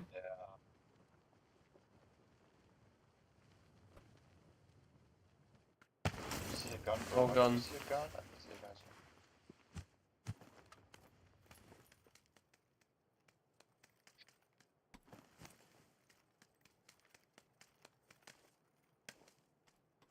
I think he dropped down, right? Yeah, they went down. I'm just gonna loot up here.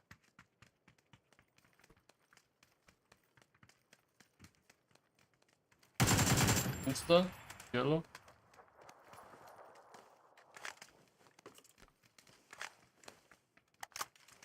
AK is just stupid OP. Yeah.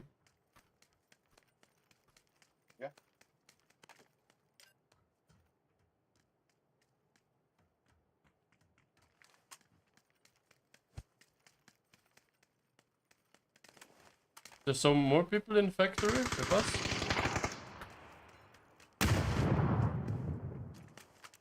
Yeah. Killed one here on my lighter. Insta, yeah. I go down.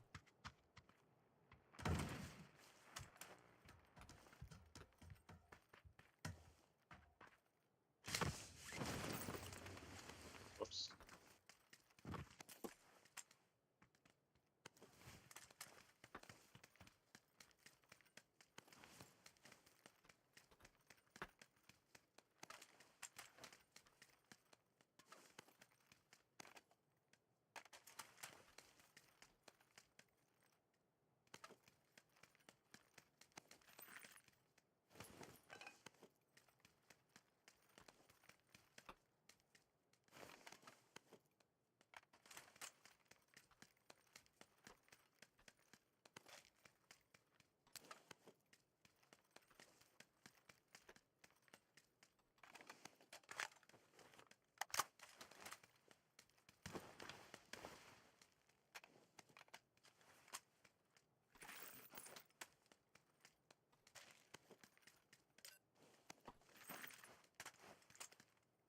Enemies? I mean, there's still a guy on orange and the warehouses. Oh no. What a noob. Or a yellow. Side. Only thing, if you're standing up there, they can push from the Two guys opposite side. yellow.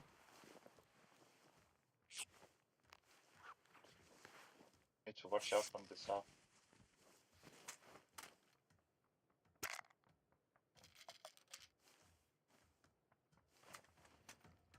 Jump. Nope. One is close.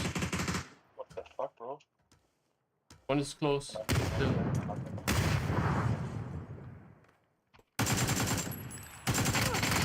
Oh, I'm inside.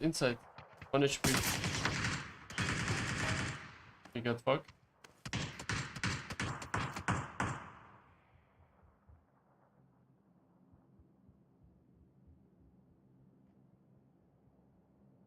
Shouldn't have shot while I dropped.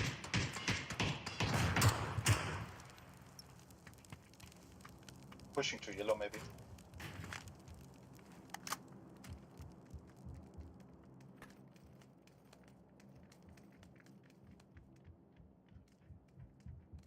Full team on the roof, I think.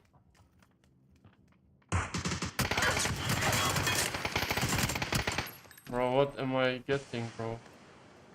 One guy inside on me, like yellow, and 2 more on the roof.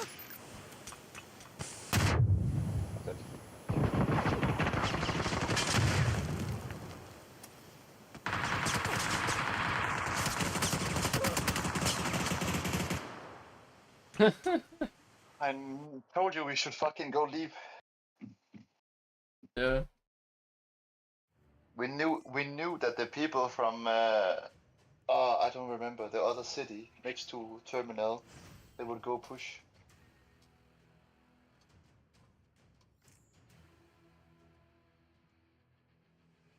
Could easily have killed them if we just had the building over there. If we were staying where you were staying, we would have got killed for sure.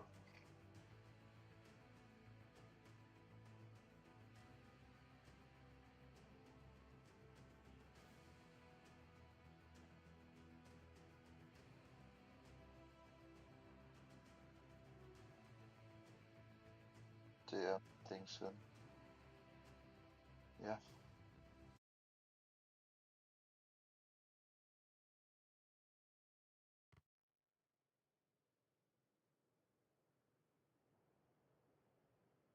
Terminal?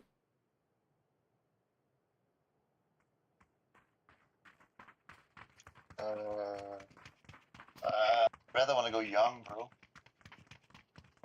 Young Chong? Yeah, terminal. Really? Yeah. Where? It's too hard in one-man squads. We are 2 men. Can kill Yeah, all. No, but it's still too hard. What do you mean? Like, I want hot. Yeah, but young is also hot. Terminal is just random. Landing on the roof and then you landing with 4 enemies on the same roof. It's on young, doable. you can at least. I just want to have a gun and then I want to push. That's fine with me, but I don't want to go land on the roof and be like 50% of my game is fucking because I don't have a gun. I can kill everyone if I just have a fucking gun. Yeah, but you need to also learn how to play like hot, you know, like parachute perfectly, land on a gun and kill everyone. Yeah. Let's go one terminal, I decide next game, okay? Yeah. It's gonna be a short one, this one, I know that. No. 30 kills. Chicken.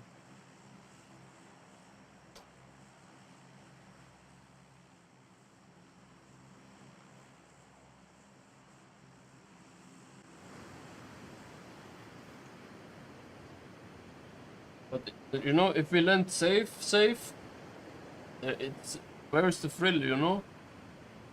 It what? Where's the thrill if we land safe? Safe. I mean, we can land terminal, I just don't want to go on the roof on terminal. I have One a guy. really bad drop. I'm landing on the roof and I get killed. That's the thing. I have a really bad drop. But he's bad.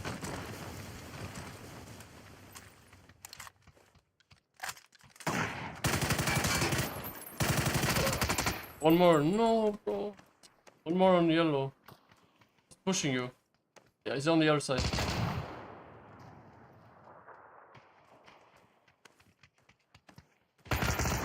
Nice, bro. Told you. And now I'm low and I need to heal. I need to rest. And Yeah. now I'm getting pushed. And there's only market left, right? There's Cross. no. Are you sure? I think I saw one more parachute. I don't know.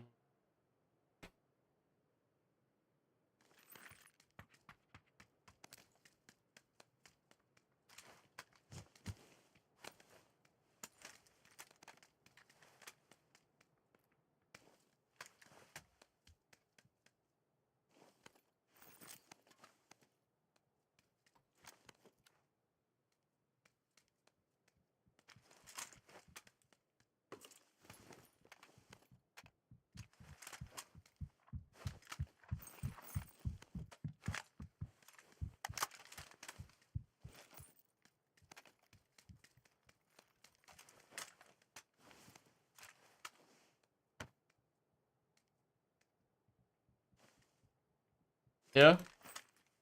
Northeast. You hear them? Yeah, he just entered. Under you? Yeah. 2 people.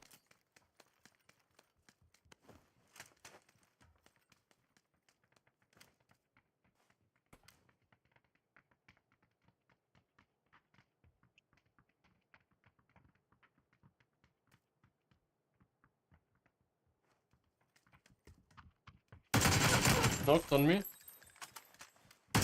I have 0 meds. Pushing me on my side.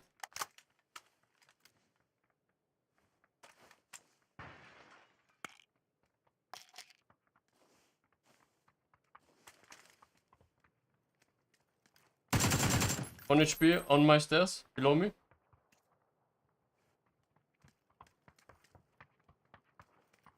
Below me, below me. Do you have first aid? Where? Yeah, I have, but on the stairs, he's pushing. Ah, bro, I had no Yeah, heals. GG. Fucking heals, bro. If I have 1 first aid, I will kill all. But what did I tell you the games before we played? What? We should always, like, if you hear people, right? But you should be thinking about, like, before you fight, if you have a first aid. In this case, you don't have a first aid. You don't ask me, yo, can you drop me a first aid before we fight? Because then you would kill them for sure. But if you knocking one guy and you're getting yourself, let's say you're getting yourself low, like this situation, you knock one, which is good, but you're getting yourself low, which is fine. But the thing is, you don't have any meds, you can't heal. Yeah, I should have asked you, like when you were close to me. It's fine. Because then you could keep fighting without, like, any problems.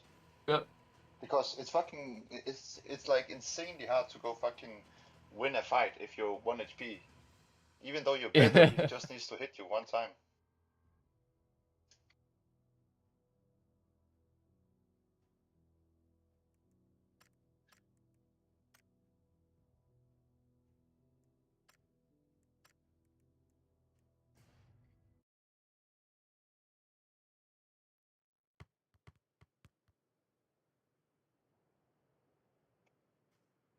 Elsie? Yeah, sure. I tried to land on the balcony. Yeah, but...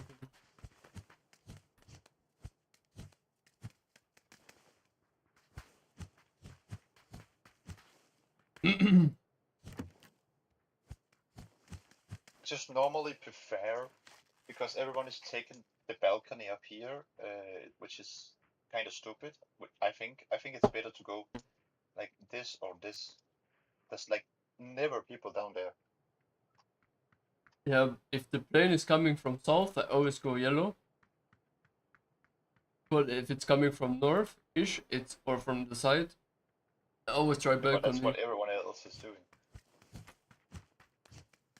If you're smart, you're going entering here or here. I take one of those, and you take the other one. I'm probably more safe than, getting a gun on the balcony. So what do you want to Because go? if you're landing there, another guy standing there, it's already 2 guns I can't get. You know what I mean? Yeah. I mean, I don't care. Just do whatever you want. I think I'm just going here, then I'm pushing up the stairs, going. Yeah. Let's see if my parachute is good. If I beat them, I go balcony. If not, I go bottom. Sure.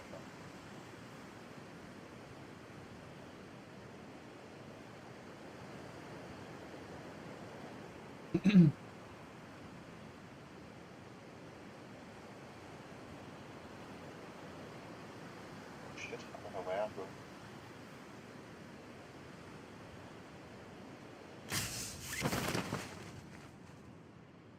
I think you're beating all, bro. I think you're beating all. Let's leave, maybe. I never leave gate, bro. What the fuck? Yeah, but there's 0 people. I could leave, but it's It's so boring. of course it's boring. But you need to learn how to play without enemies as well.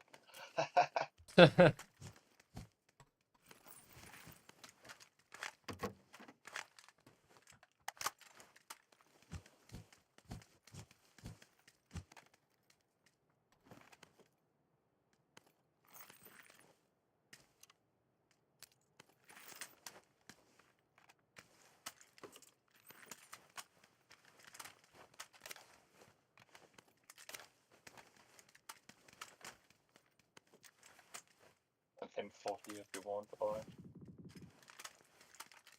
I play Barrel Dragon. If I find.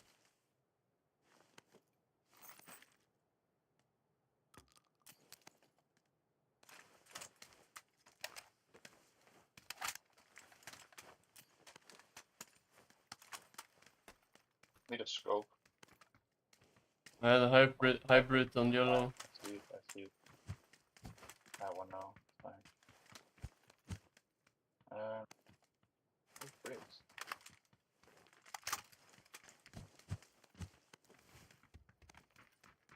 We can go if you want. Take the car, St. Martin, or whatever. Go, yeah. I think St. Martin is probably the easiest call, but it's fucking bullshit to fight in.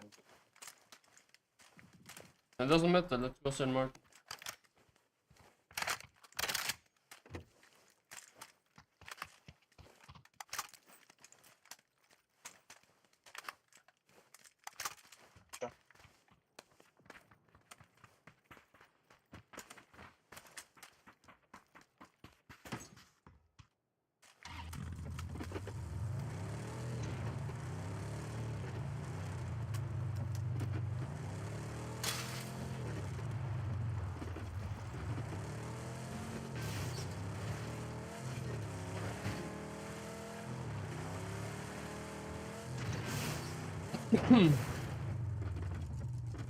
There are always people here, like on yellow, the 5 stack.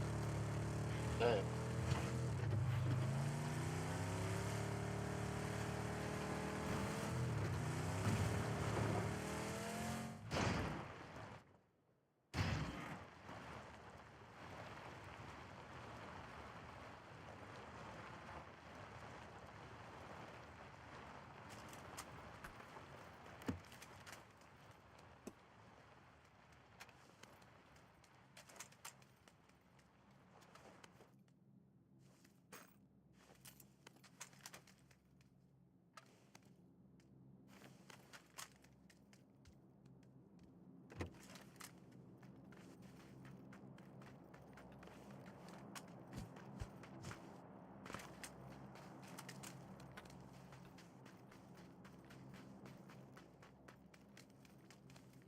Yeah, left. Oh.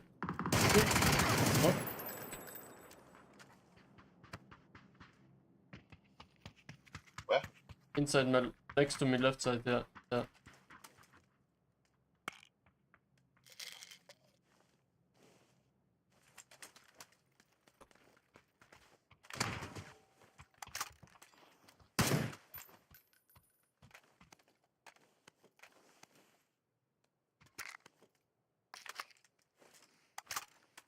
I dropped 8x.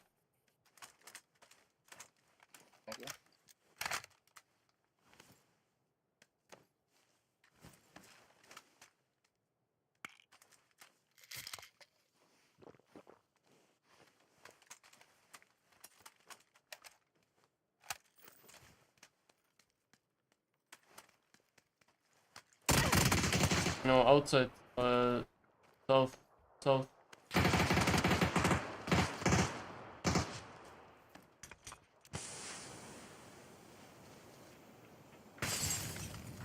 Two guys on yellow.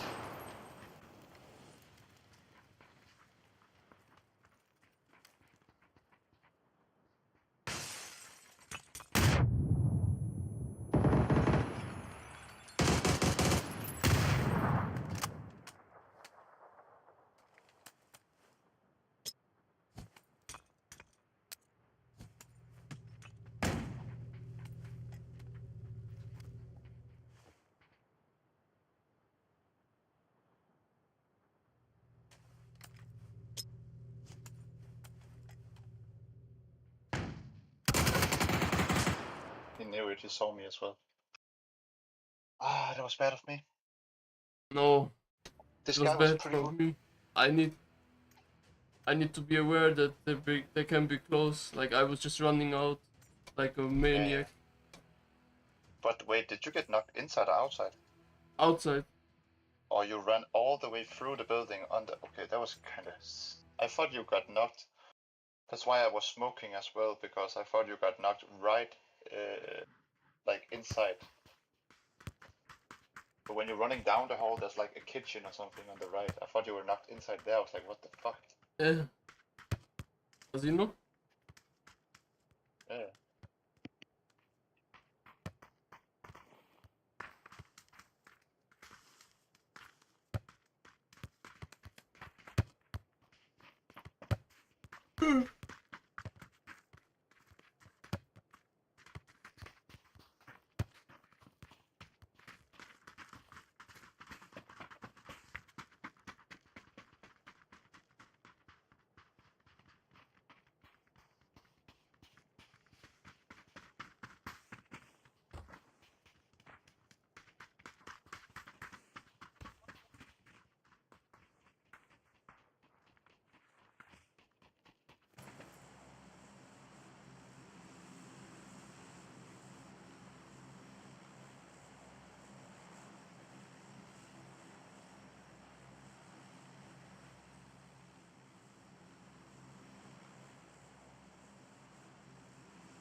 One team contesting, I think.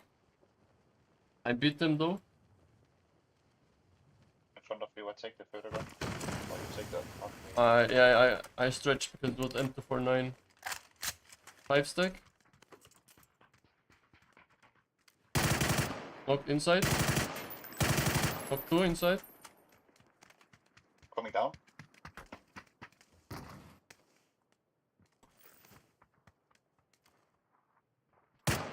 Knock on yellow, lol.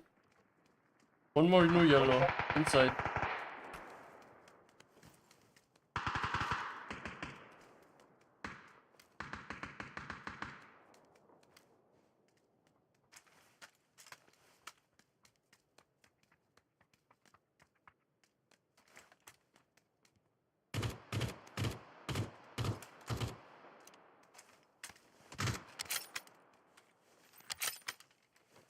Just flushing.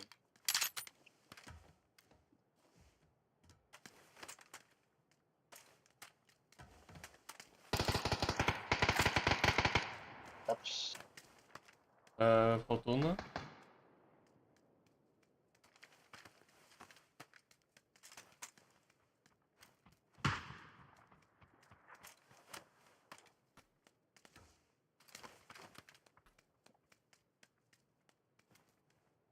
Need a side though.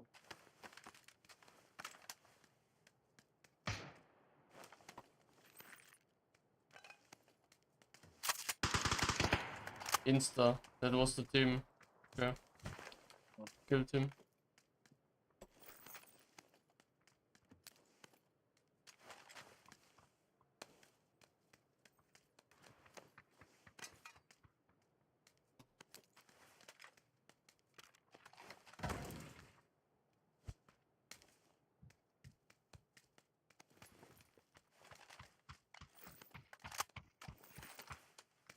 There is Forex here.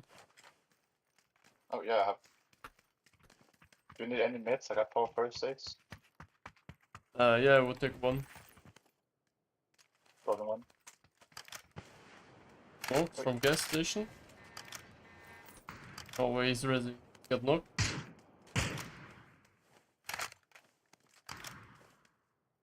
Rushed him from 5 stack.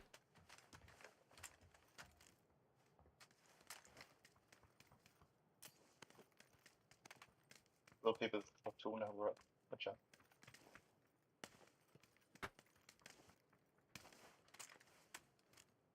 Five stack.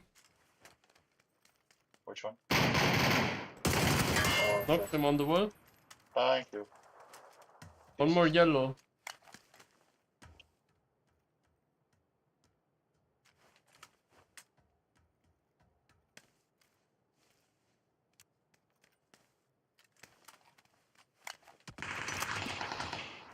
Bro, there's no way. Wait, no.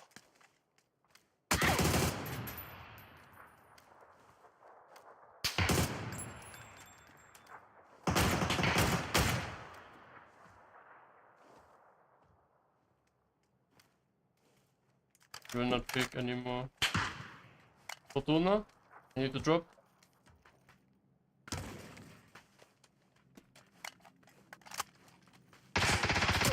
There's one guy in the car. On yellow, man. Ah, this.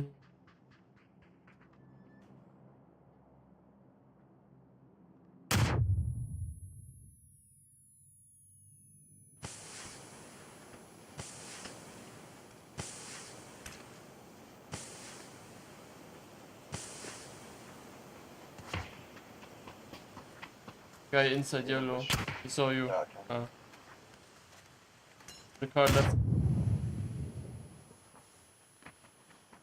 In the window, left side bottom.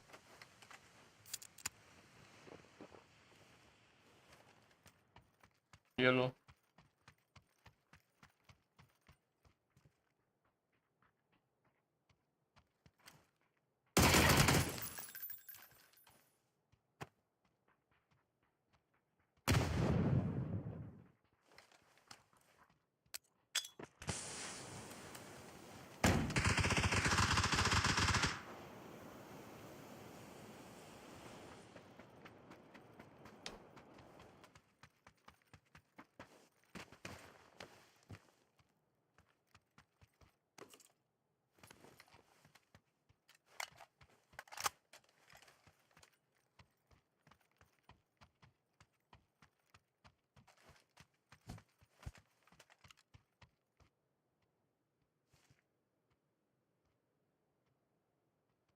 These two were on the same team. They were insta by this team, right? I don't know. I'll be right back. Wait.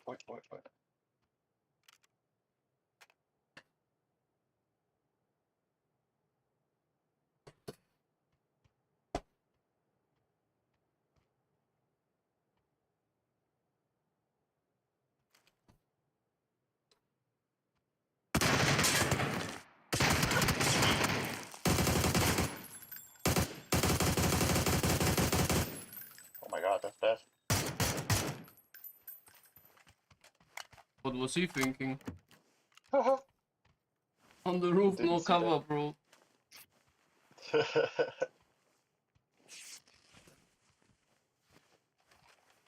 Stop making fun of me.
wait.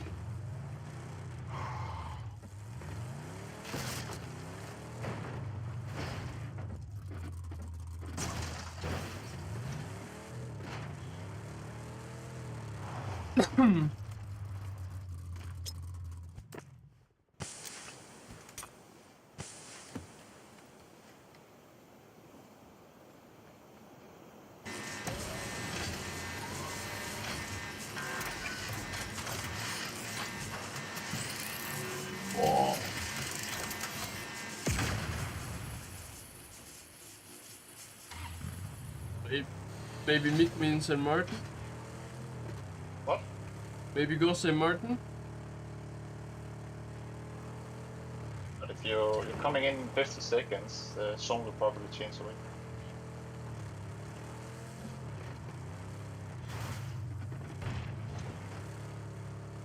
I kind of want to go back to Ricardo because they're gonna go for the wrist, so. Not gonna happen. What the fuck? Why the hell am I getting shot at?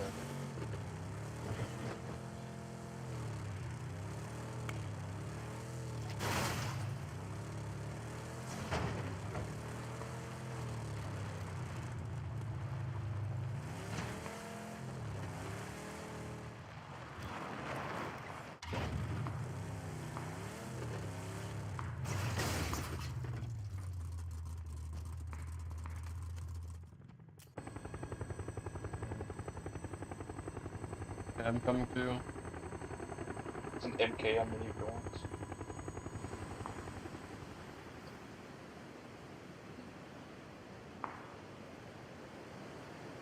M24, hybrid.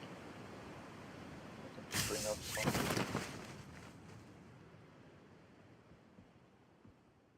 Oh wait, that's the second one, is it? Guy on yellow.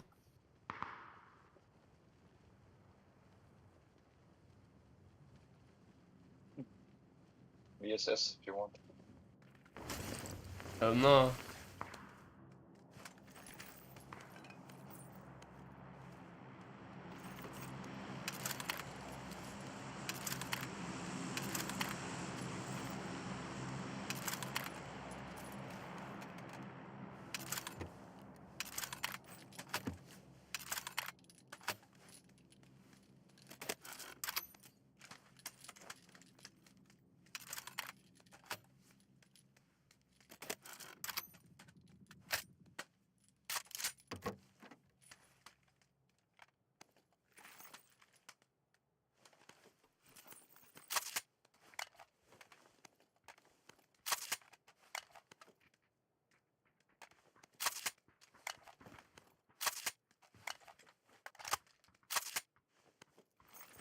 Dropping some stuff here, muscle breaker, hybrid if you want.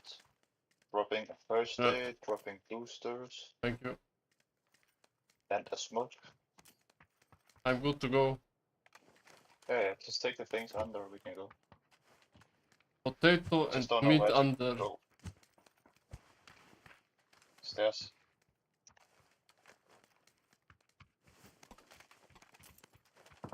Go.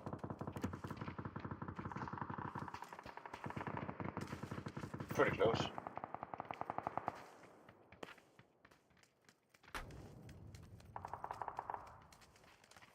And meat under. On Oh, yellow. they hit Yeah, you. yeah.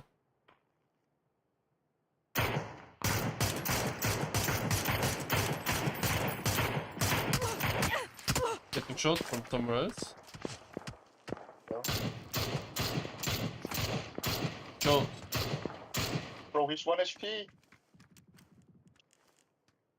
Where is he on the drop? Just on the top.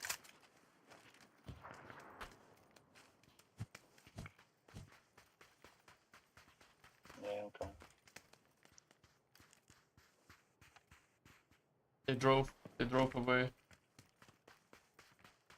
We should do the same. The zone is shifting away from us. Yeah. Oh no, it's not. We should play these then, at least. Orange. Pull up a bit closer. Yeah. I see them. Even. Yellow. I'm driving.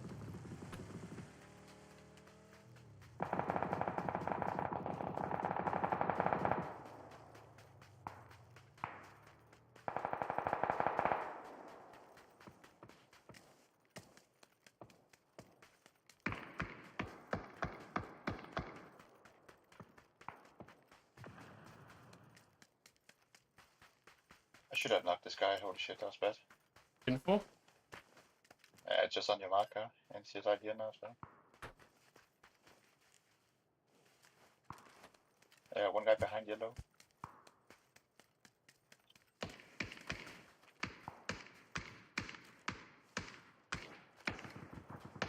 One guy on my mark, knocked. One guy going for the rest.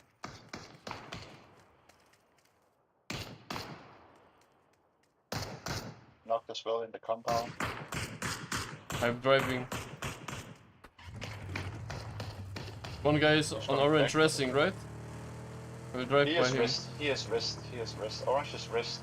You see, he's going up the hill. Nice. Then there's one more left, I think. Two guys knocked. In the smoke.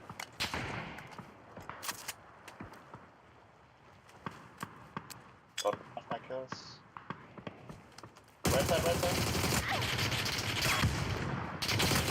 Nope. Knocked on the rock. One more in the blue. Ah, yeah. Carry him. I have Gemma.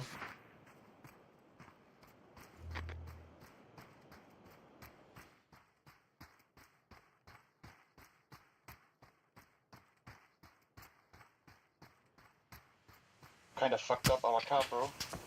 Oh shit.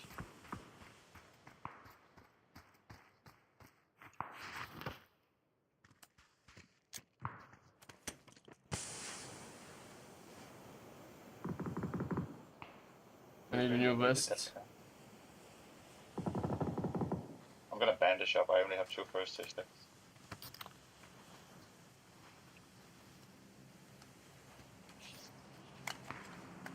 See one guy, 330, standing open.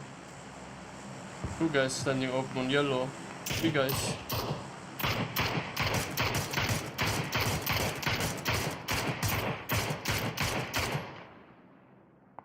They're pushing them. They're pushing him.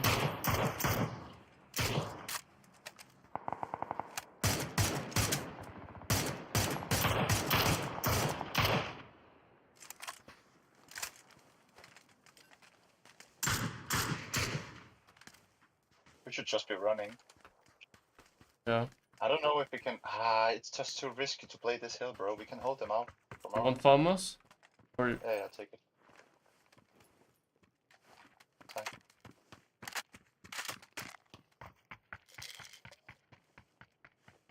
one more first aid left. Ain't alive. There's at least 4 over there. So it's 7. It's 3 more people. It's probably like one team up here and then.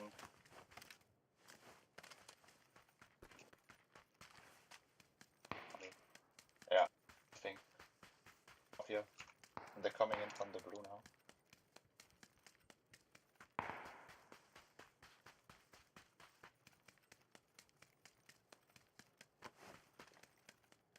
Do you have pipes?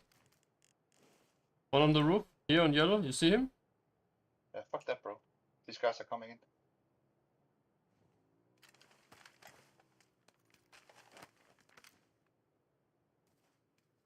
One guy's running.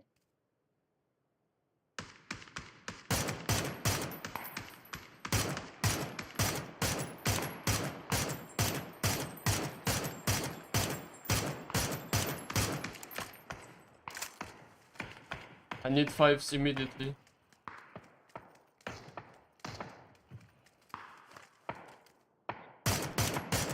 Knocked him. I hope you don't shoot the people on yellow marker because it doesn't give a shit meaning to shoot the people on yellow. 3 people running in the blue.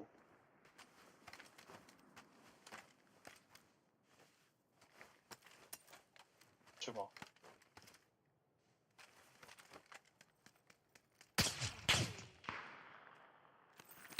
The thing is, you can't see them.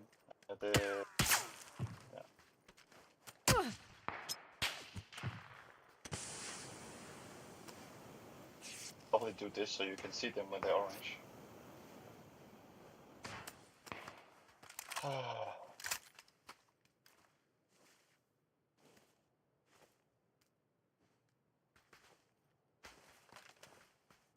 You see them running, orange. Down, down. Orange marker, you blind? Here, look at my orange marker. No, further, yeah.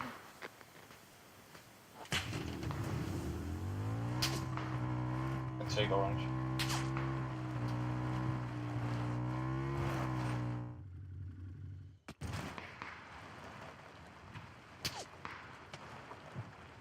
Maybe it's actually a bad ridge, I don't know. It's okay. No, it's best ridge.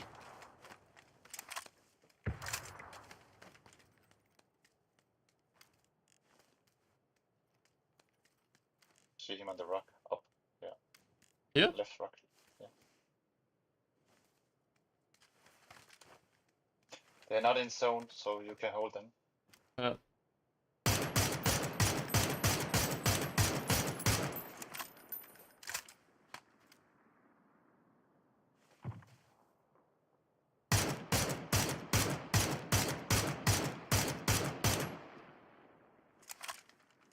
I'm gonna be right back in 2 minutes, bro. Yeah.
No way, bro. What's the shit, man? Oh, dude.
Second place, nice.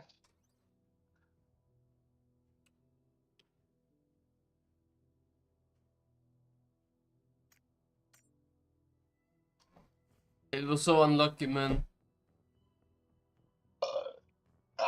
Shit happens, bro.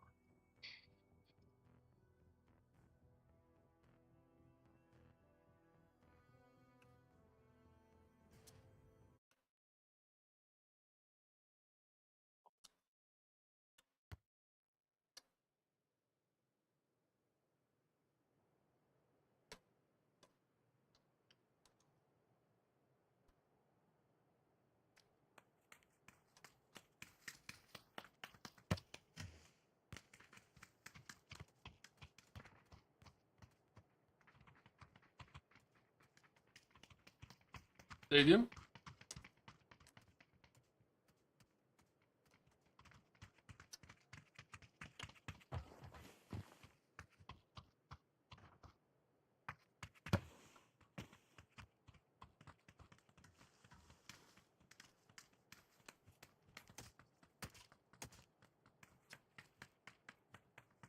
What, sorry? Stadium. We can go.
You guys on Landing right you. here.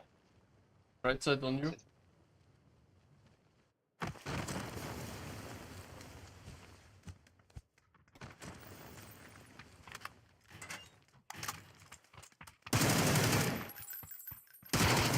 You guys knocked on me.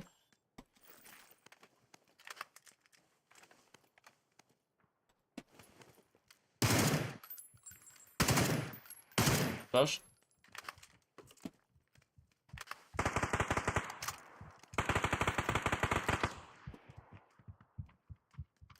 Two guys on me. No, bro.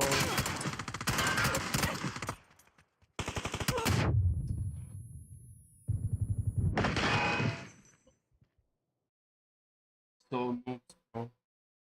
Or noobs killing me.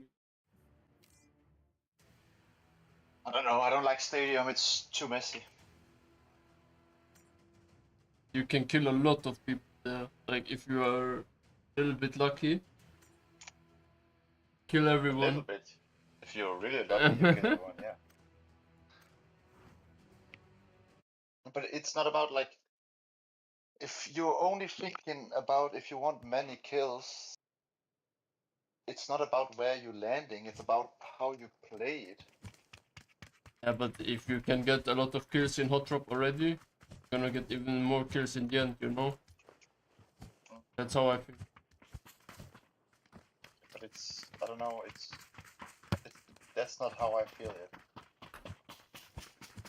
Of course, But it's logic. It's just logic. Yeah, but if you compare it to, let's say you have 10 games, right? You have 10 games where if you're going school, all 10 games, what is the chances of you actually succeeding whole game? And what I mean is succeeding is that you're actually surviving school and you're surviving the whole game. But I'm not playing for placement. No. But you know, the higher, it's like, it's really logic. It's like, if you want many kills, you have to survive. No, I want many kills in one game. That's what I want. Yeah, but then you also need to make sure you're surviving.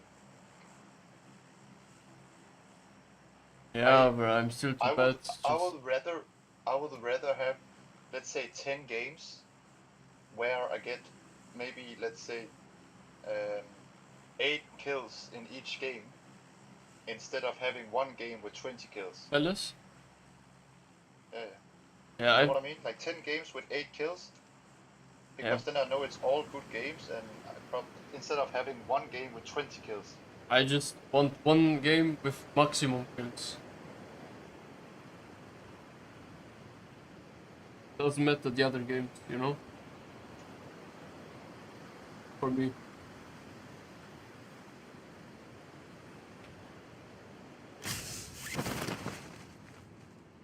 All I'm playing for is content, and I just want to get better, you know?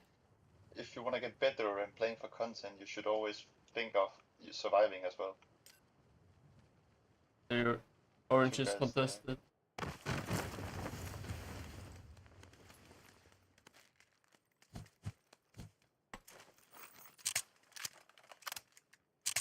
Inside yellow.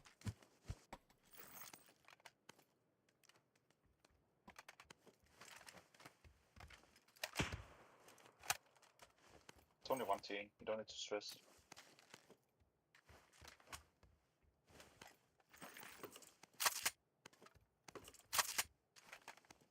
This is really bad loot actually.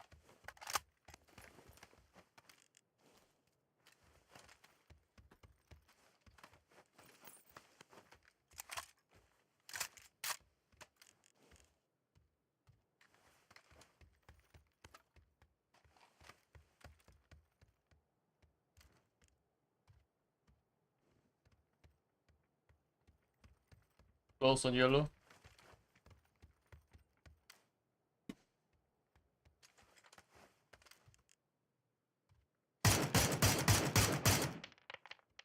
I have one on yellow, he's pushing my right side now.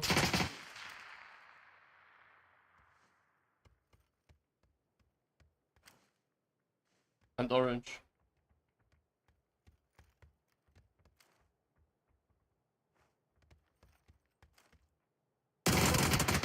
Yeah, on my ball. Yellow close. So fuck.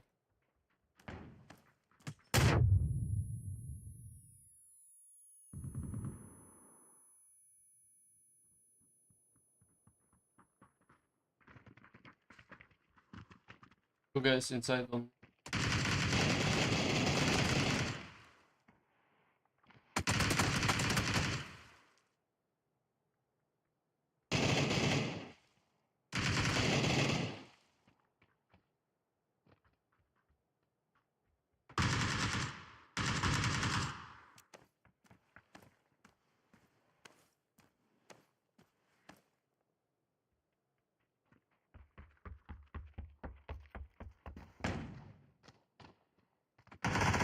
Pushing you from my building now. He's on yellow, inside on you.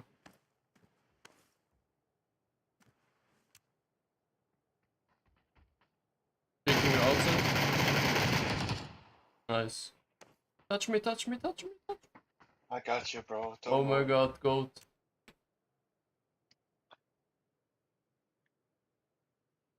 That's all for Palace, right? Nice.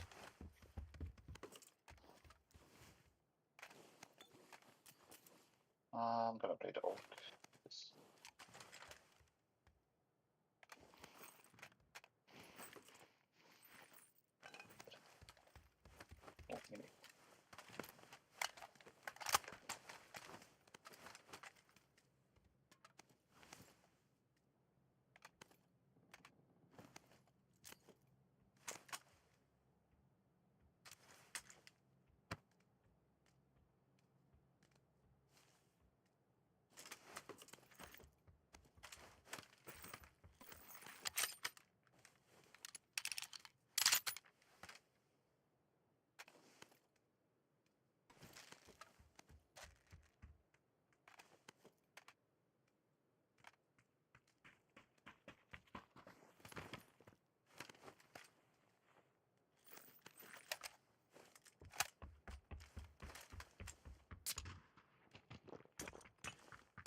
Nate? Your nade? No? Probably behind us, south.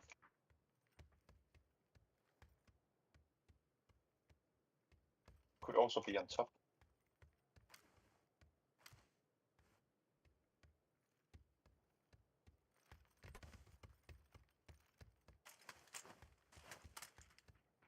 Northeast.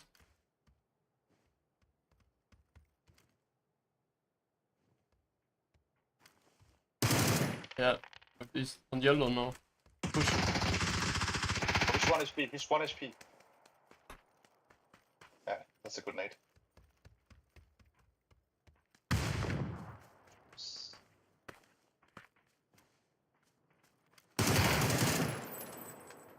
Other guy, bro. What a red, bro. Yeah, honestly. I think I need to play the bird grip instead of playing this fucking half grip, even though I really wanna be better with the half.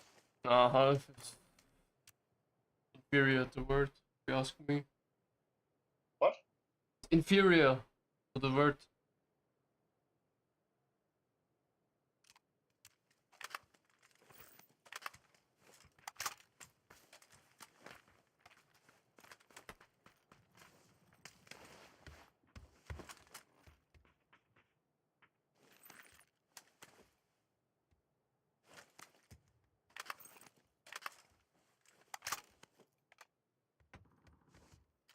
I wanna go for Shots, yeah. but I just wanna get it to crate in. I'm getting 1 crate and then we go in. Do you need a 6x? No. You wanna go to the beacon or what? I wanna cross, like over here. They're fighting on orange. So that's where I wanna go. What do you mean you wanna get a crate? Oh yeah, I'm taking the crate here. Like the blue chip, that's what I mean.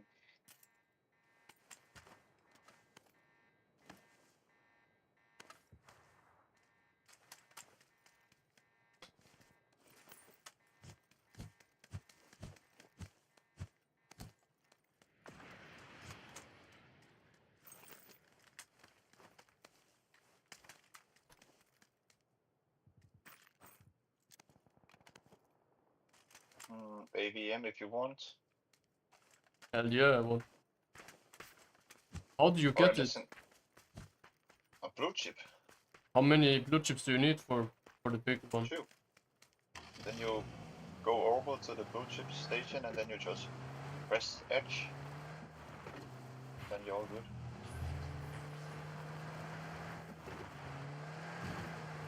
Listen, bro, I need to go check my pizza in the oven, so. Yeah, do it. Did you take the? I took the ABM, yeah. Be right back. Be right back.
Let's go.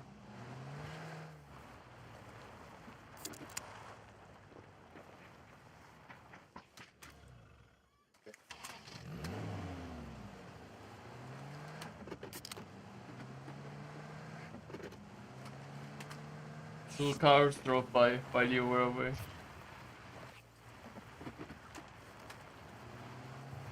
Yeah, one guy open, full open on yellow. One guy close to us. The bridge, maybe he's camping. Yeah.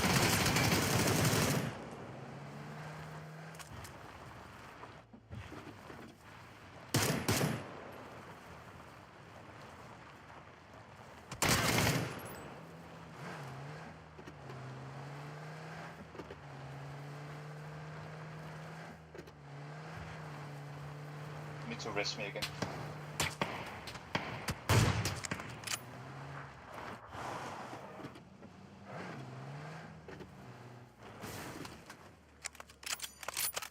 Oh.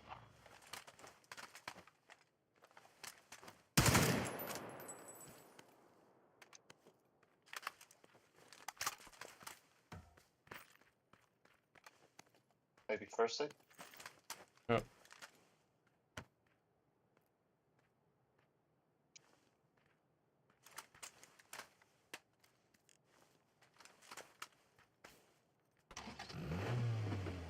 You can rest me. Probably here is easier for you.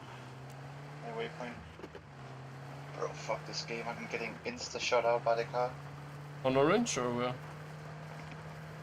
Yeah, just rest me there, and then I come back.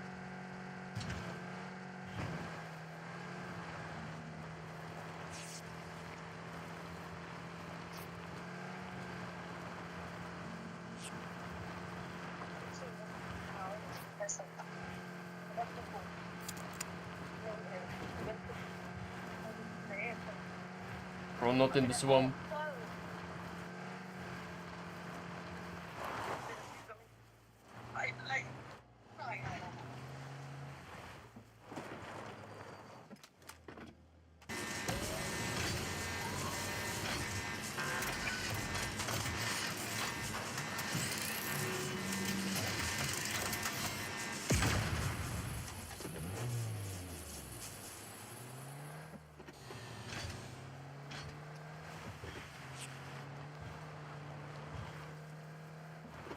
Breaking a waypoint. I don't know where to land. I will scout probably whatever's free, to be honest. This, or this.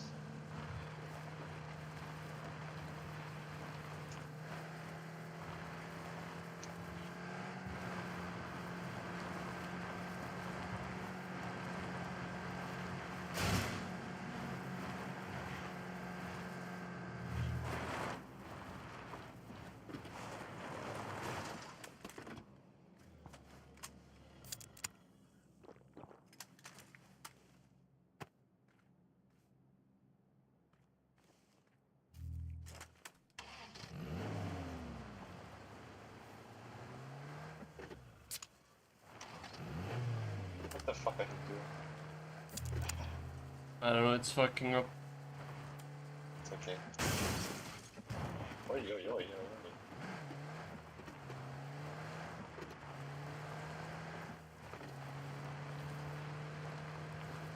I could also go here actually, if it's good. I'm gonna scout everything. Oh, people fighting orange. People fighting here as well. Yeah, these two people.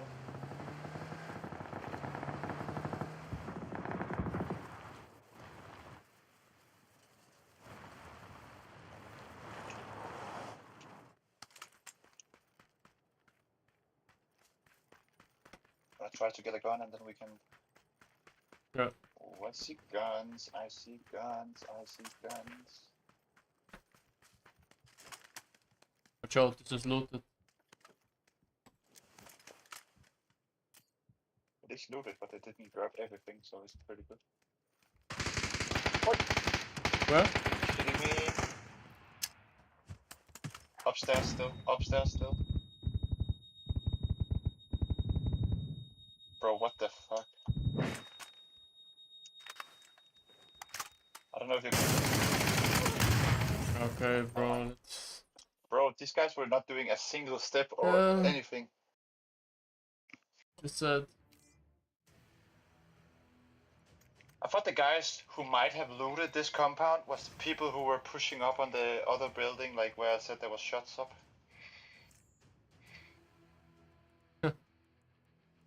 Give me like 30 seconds, I'm going to check my pizza. He's ready up.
power grid or casino?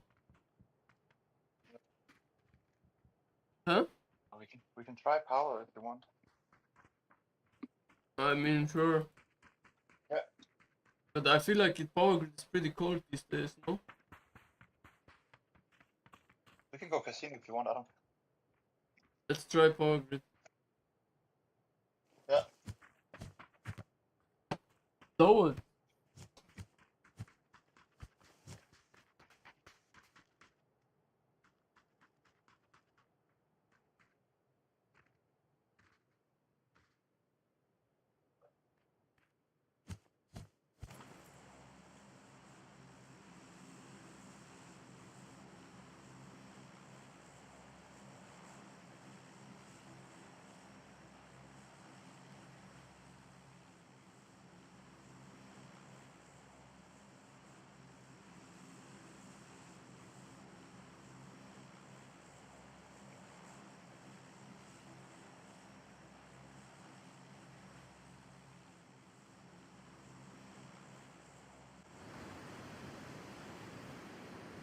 Leave it with us.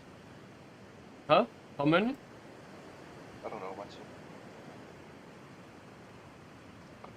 I don't know. Yeah, probably 2 teams.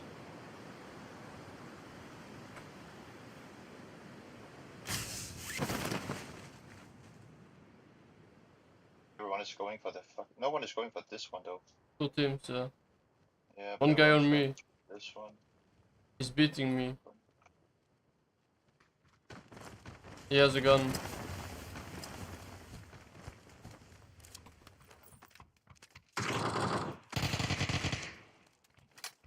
Nice. Come on. No.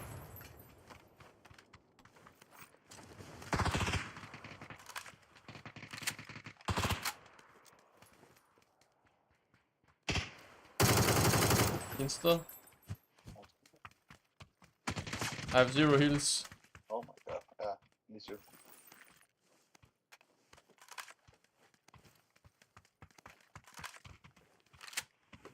Stand us up there.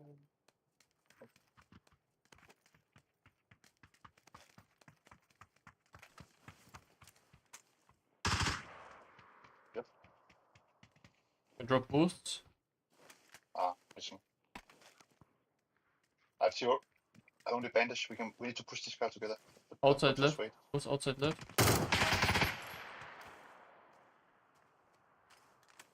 Oh, now I'm speaking. Are you kidding? You guys,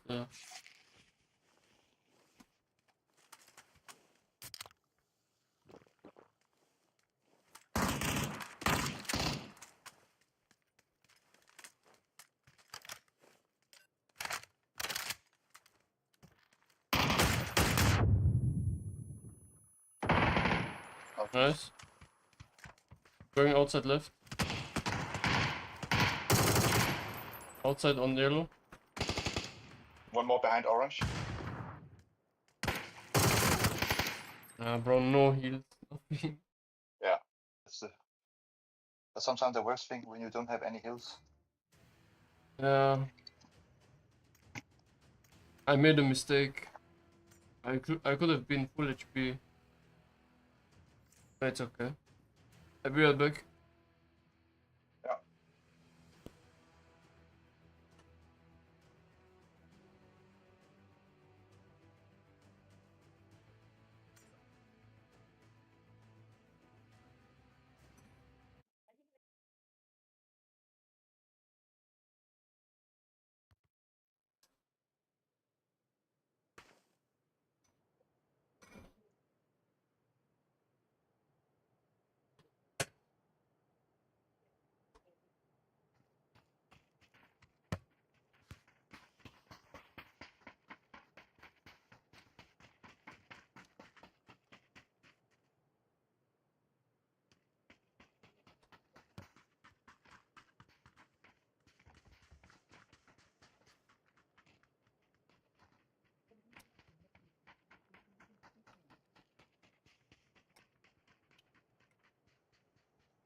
How do you know?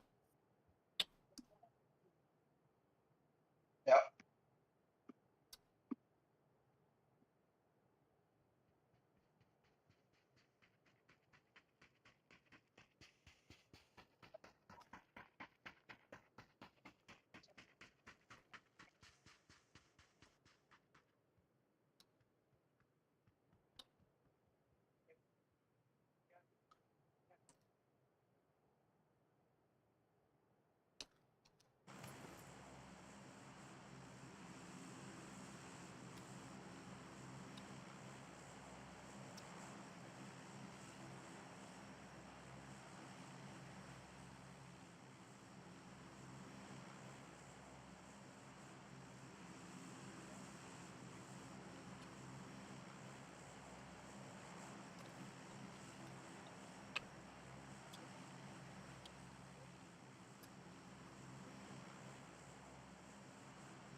Hotel.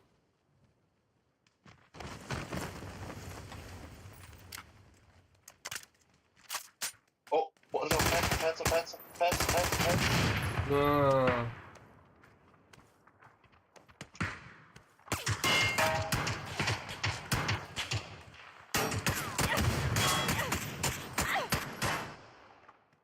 Still on the roof. I kill him. Sorry.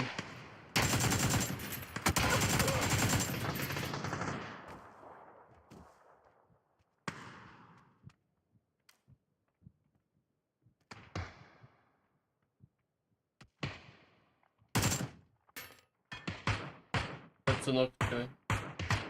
Yeah, but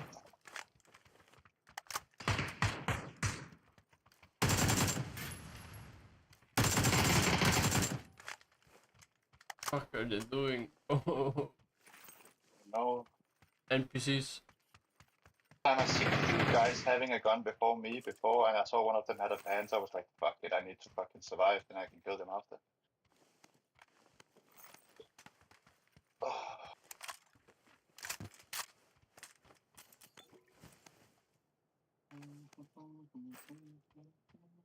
Real big. Yeah.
What the fuck? My game crashed?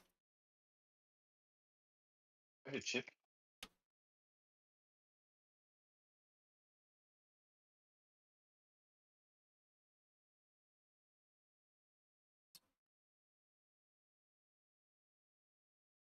Not bad.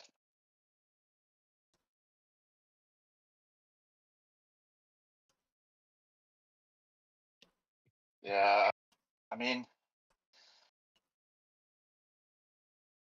oh, this guy's really bad. Holy shit.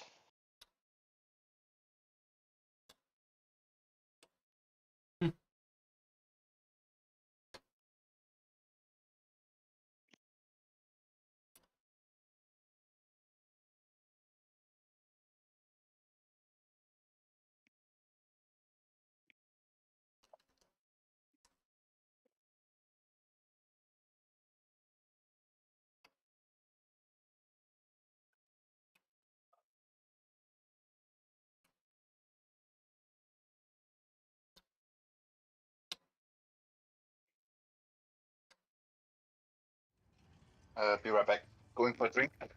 Yeah, just ready up.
Filter.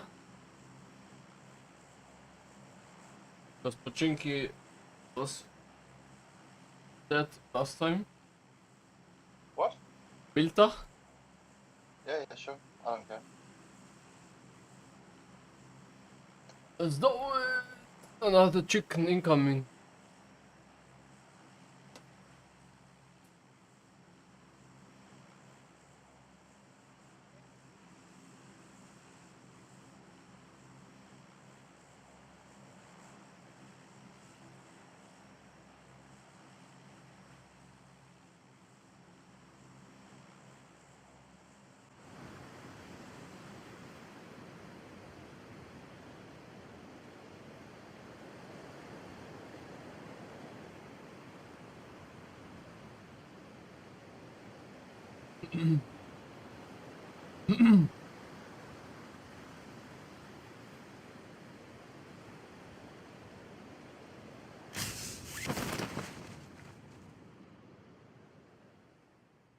Oh, what the fuck? I'm the wrong way.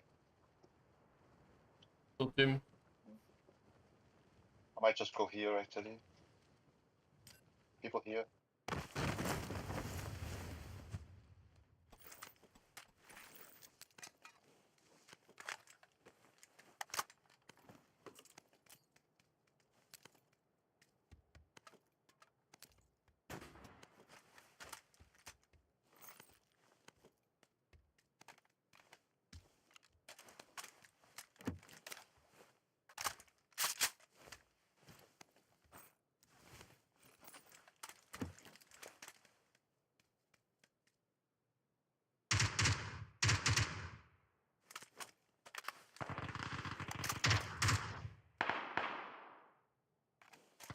Hiding on my marker.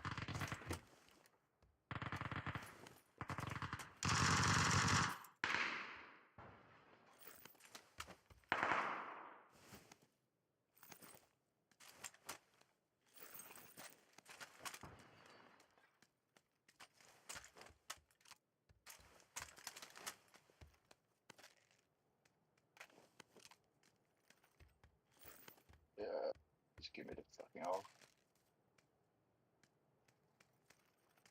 Should I come to you? I think we can kill these guys.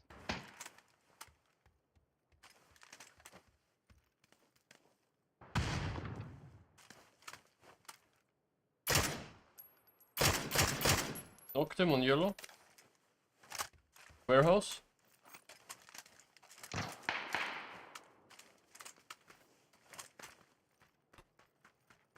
Coming to you now. No idea where they are. Maybe go my side. Kill them first. Sure, let's do it. Oh, they're resting. That's why. Yeah, just go my Frost side. already.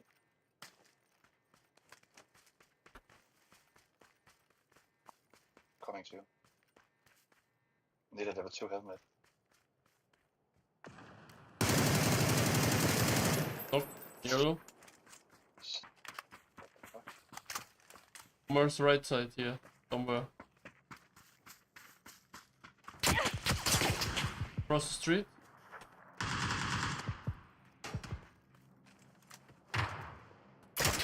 Insta on my rock.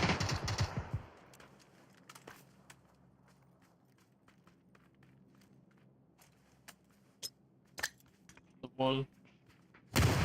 Hitting him. Knocked on yellow. Good. One more further right. Right side. And one left side. Hear him, no yellow. Yeah, he crossed over for the rest. Blind. Got one. Resing in smoke. Can you nade it? Wait, I'm flashing. Behind me. Upstairs. Flashing this guy. Nope. I'm first setting. Nope.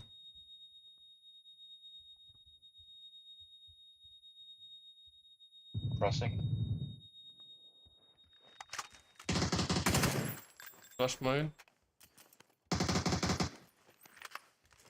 boosting.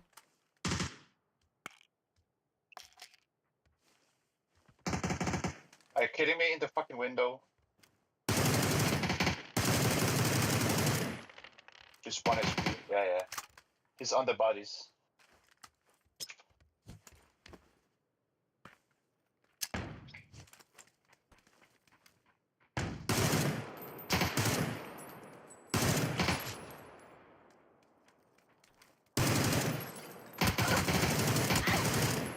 Bitch. Pretty sure there should be more people. Like this guy was. Give me sound. No.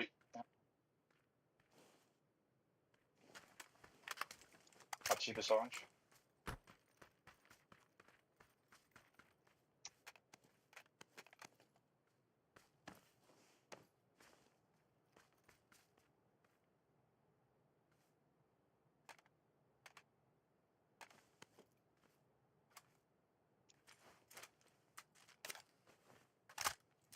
It's an 8x on my body if you want it. Behind. Cheek pad as well. Okay.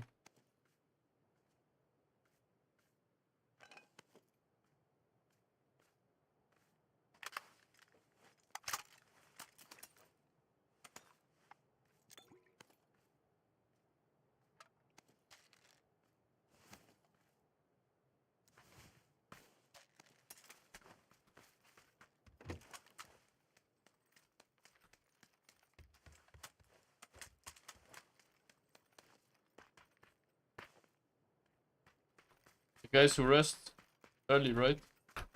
It should be around.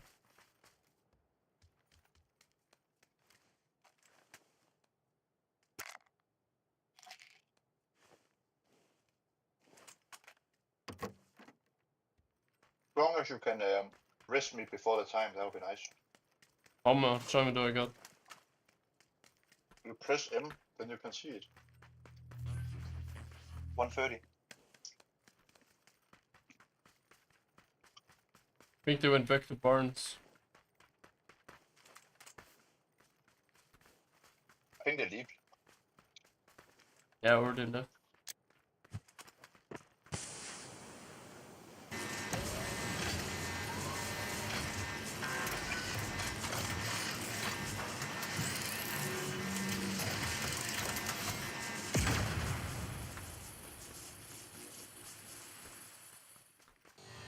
By the way, there was an E pickup in the house behind you if you wanted.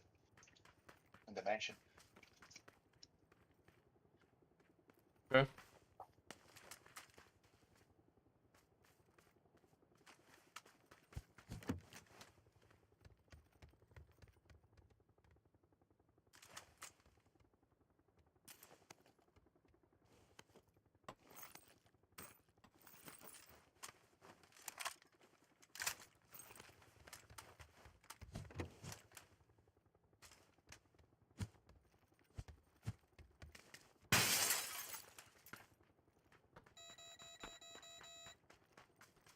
Here?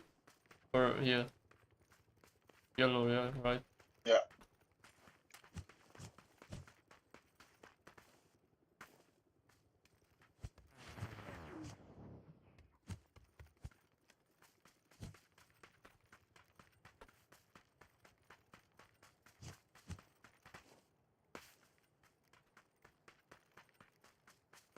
It was an orange marker. My bike. I take the bike.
I'm gonna go here.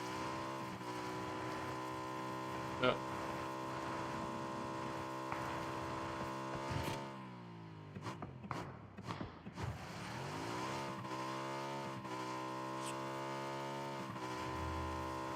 Oh, I think I hear people on the hill. Yeah, people on the hill in front of you here. There's a heat beaker coming above me and I don't have a fucking gun.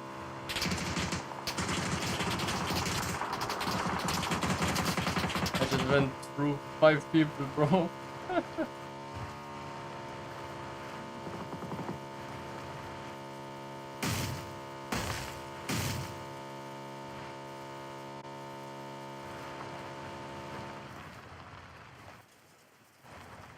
I'm here. You wanna push? I don't have anything, bro, so I don't know.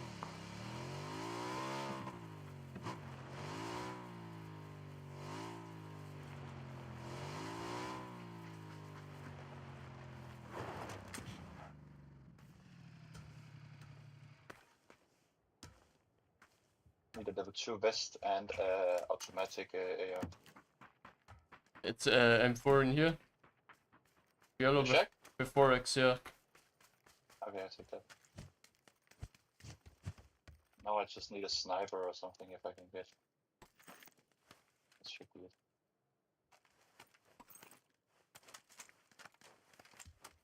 And sorry, I feel like I should have this.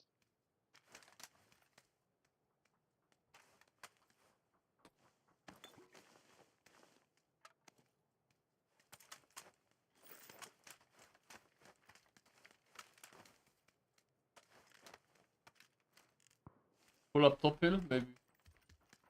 Yeah, I think that. Looting this one and then we're going. Oh, level 2 vest, perfect.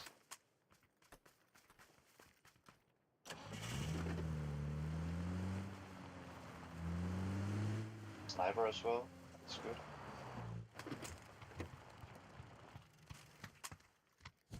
Taking the molly.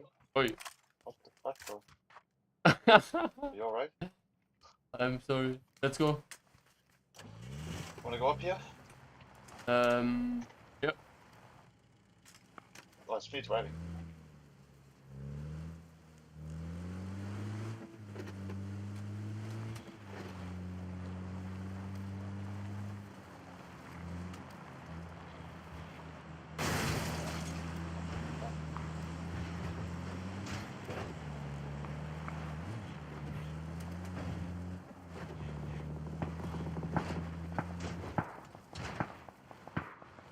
Fire behind us.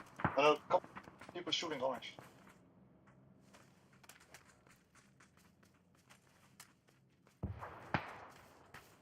Still shooting. I think someone just drove in our compound behind us. Okay.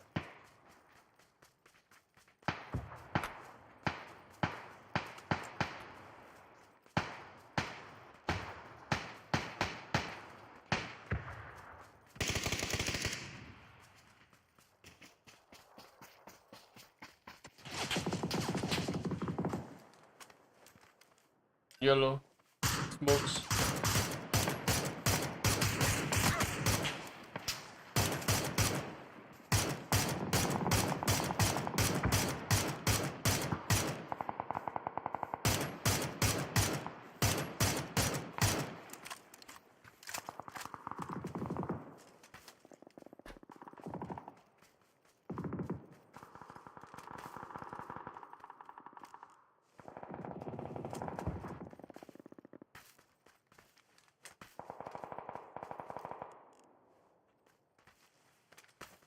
Let's push southeast.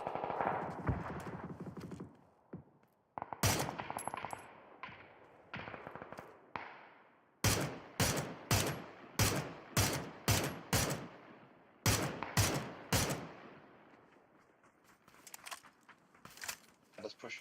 I think one team was in our compound where we came Yeah, I from. know. I heard the vehicle. They're probably pulling up on us now.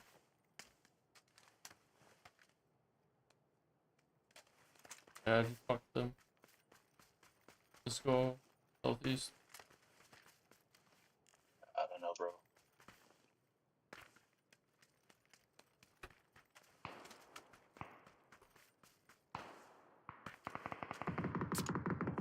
just fucking shit zone because we have no cover, no compound. People shooting from the...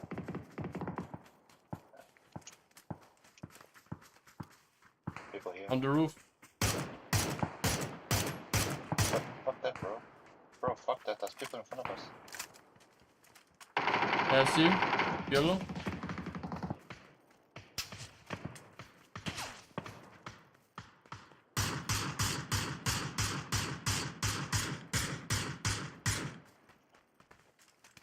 I'm really bad. Holy shit. Yellow I'm insta really, or really what? bad. No. They knocked him from the compound, and there's one more there. One more like further up here behind.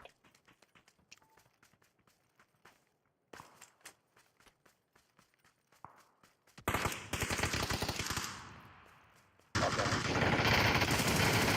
Two more right.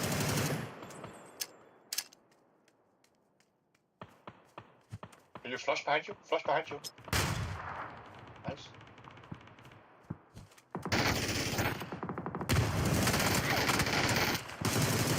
Insta. Be wrist fast. Soon coming.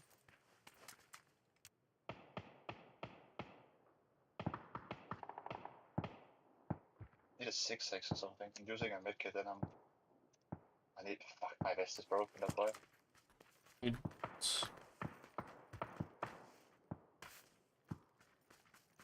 Shoot the orange guy, huh? Any orcs or something? Where's the guy from orange? I don't know.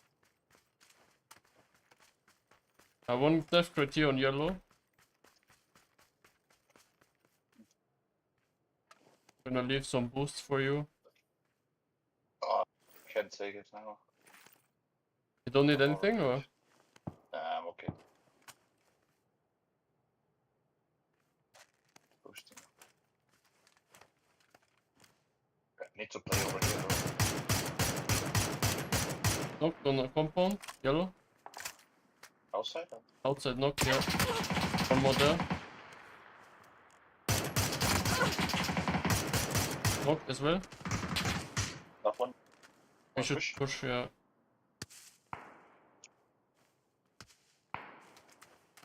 Orange, yeah.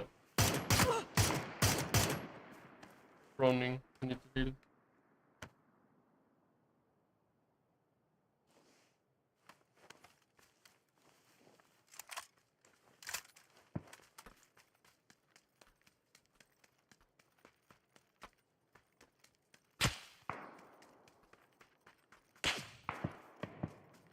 Hear them inside or? Behind it. Knock on the door.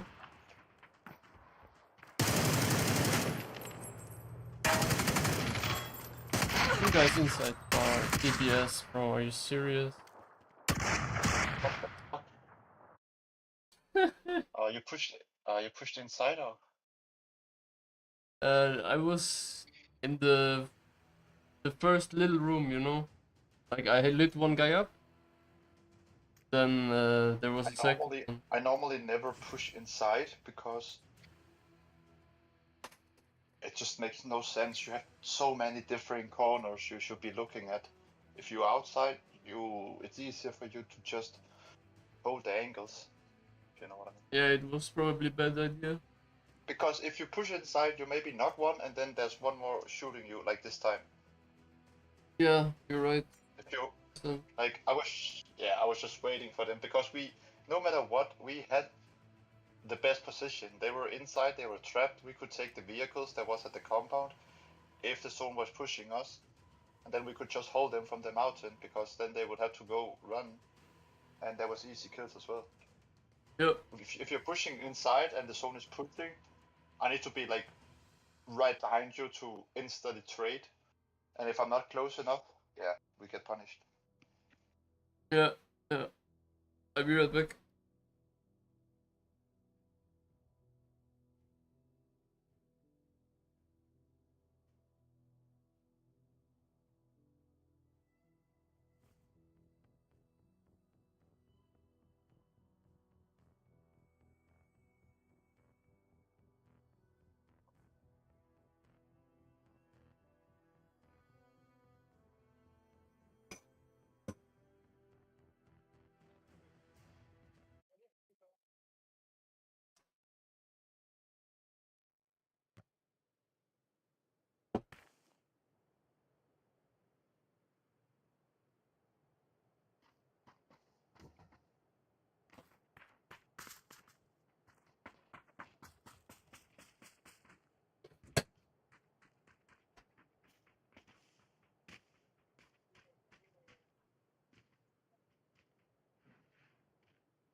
Chinky?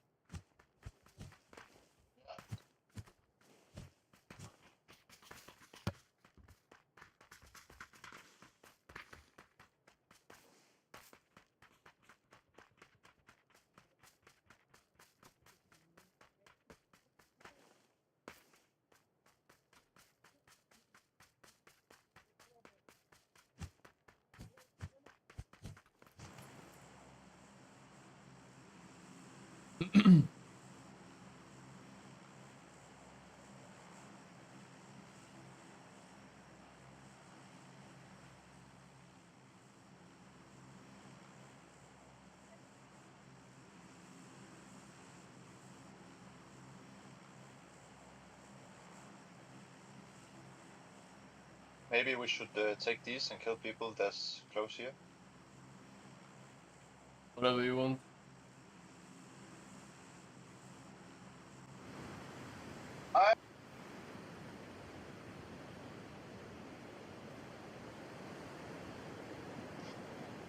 Var det lavet det selv, eller var det en frøspizza?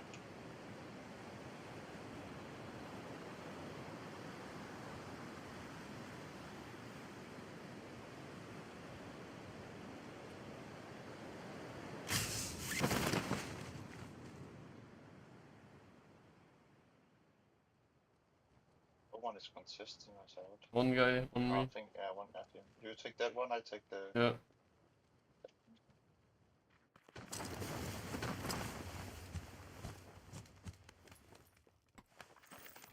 Oh, wait. He's inside in my prison. I didn't hear him.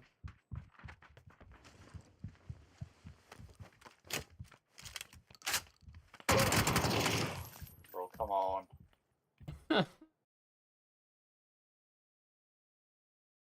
How the fuck can you not hear him if you're running around in the same building? I don't know. Audio is fucked.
Alice?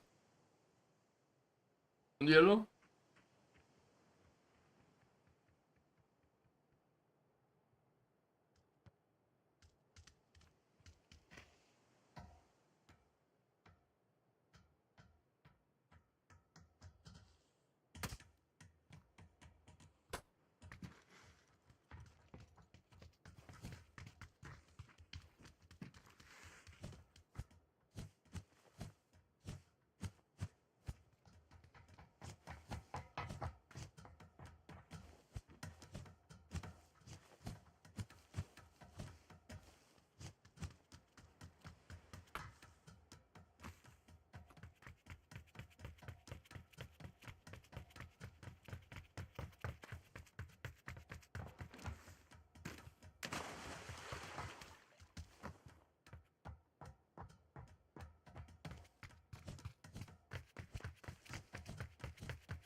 Jumping ship. Are you here? Yeah. Let's go. It's fucking rough.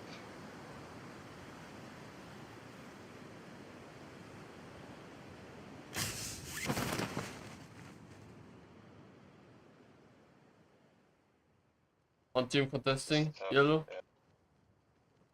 I might go here. Orange is free. I don't think you should go there, bro. You're getting killed.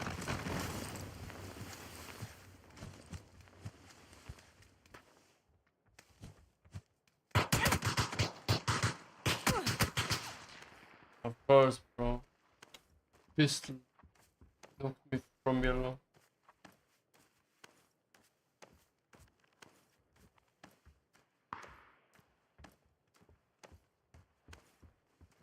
Steps on yellow as well, new yellow.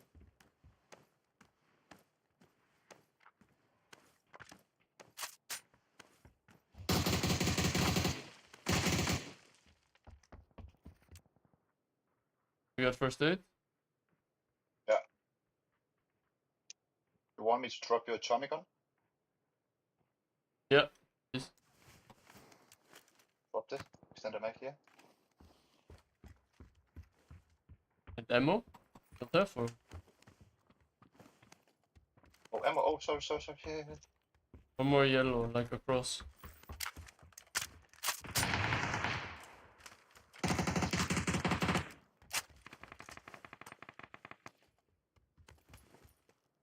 One more was like a yellow.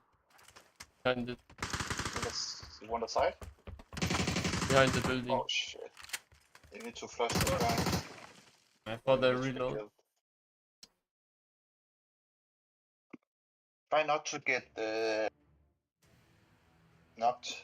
If you're contesting a guy, just say fuck it and dip out. Yeah. The guy's not running any places. I told you that he has a better drop than you. So you're probably getting killed. Yeah, you're right, 100%. Because I really want to kill them as well, but it's just, yeah. It's hard for me if I don't even find a gun and I have other teams fighting me. And if you get knocked, this fucking 1v4 and I can't do shit about that. I mean, you can, but it's hard. I mean, you have seen me, of course, but it's... I always prefer not to do it, you know what I mean? Yeah, sometimes you gotta do it. But I always prefer not to be... Yeah, sure, I know. I always prefer not to be that much locked in, you know, when I play. You mean focused or like against? I think I just prefer to chill and...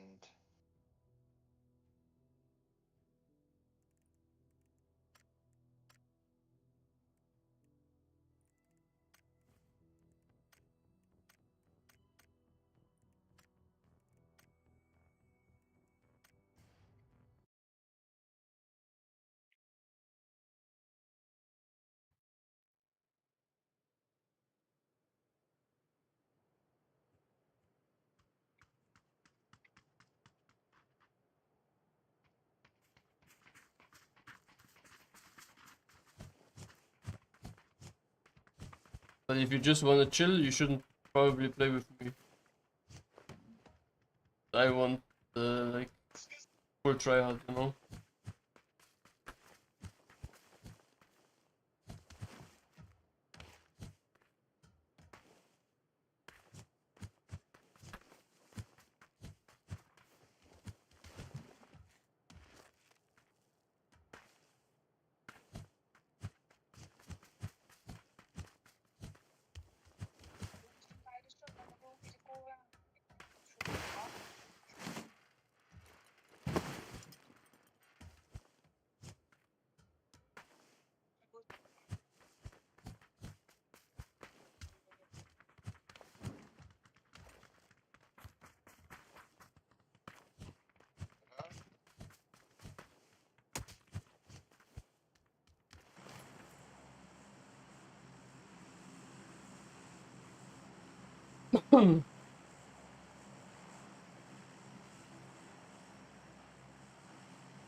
Are you here?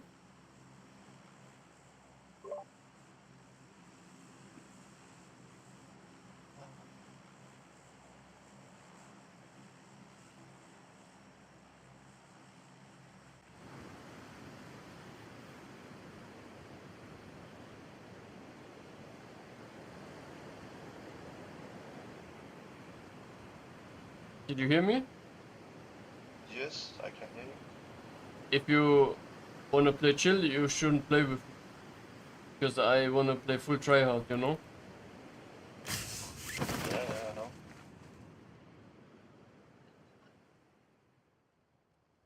One guy on us. Says. He's stretching to the other side.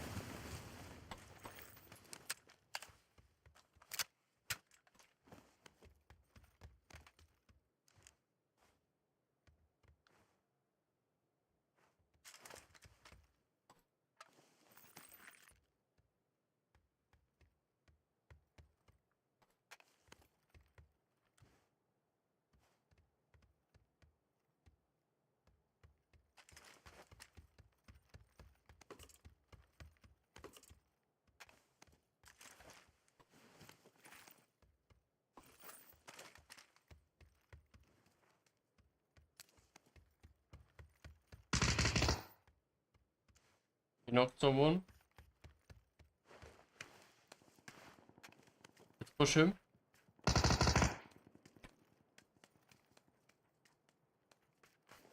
He's behind yellow.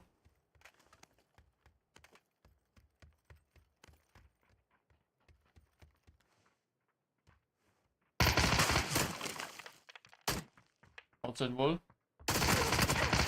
No way, bro. Shit, DC.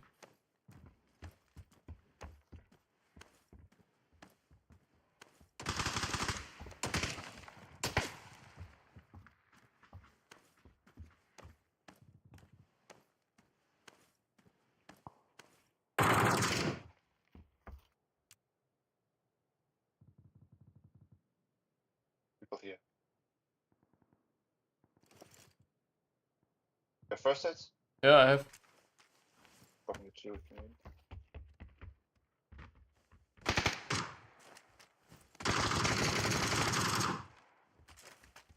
Where, bro?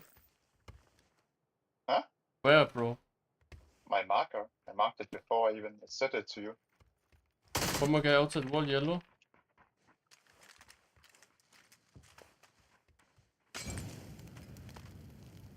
Stay inside the building.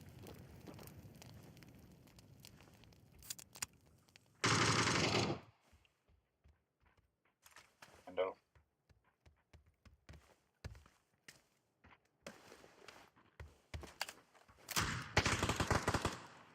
GG. It's the same team, I think.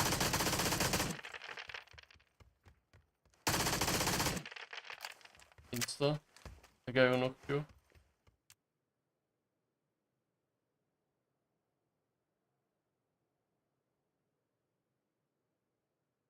I'm using my last first stage. Can you drop him?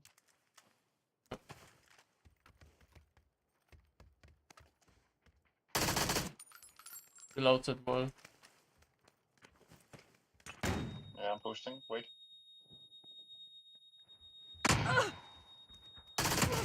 Insta. This makes no All sense. solos, bro. Yeah, I don't understand. Or maybe the team died. I think you're right.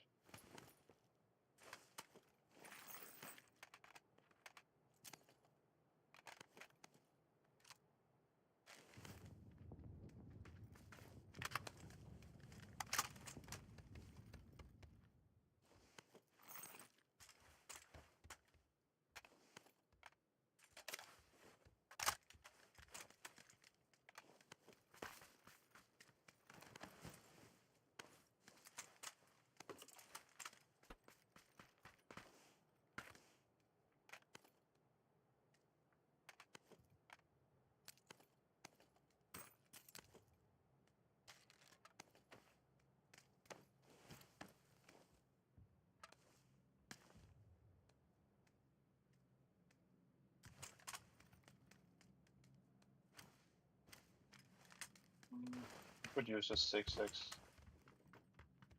Use the DMR. Decent one. You have a 6x for me? No. Is there anything you need? Dragunov. Oh, I dropped the Dragonov over here. Yeah, I think it was here, orange, yeah.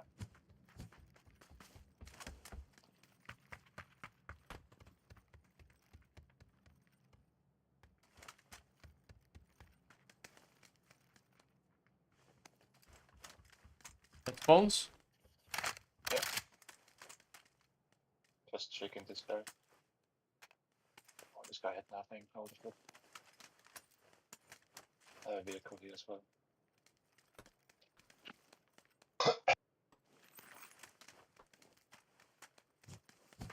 People resting in fishing. Wanted to pick you up. Yeah.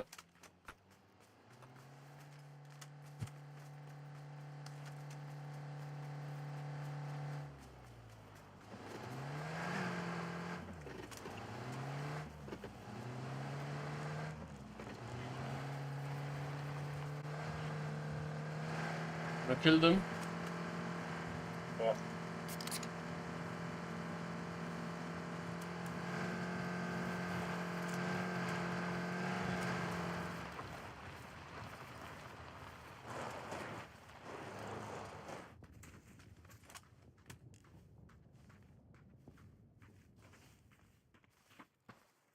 I don't see them.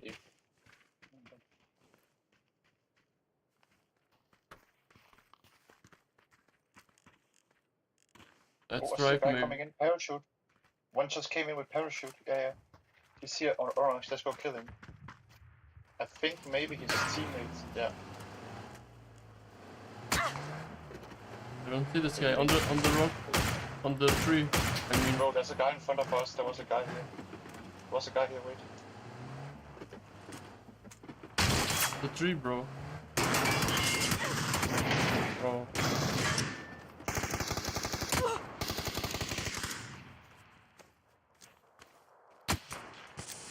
It sucks, bro.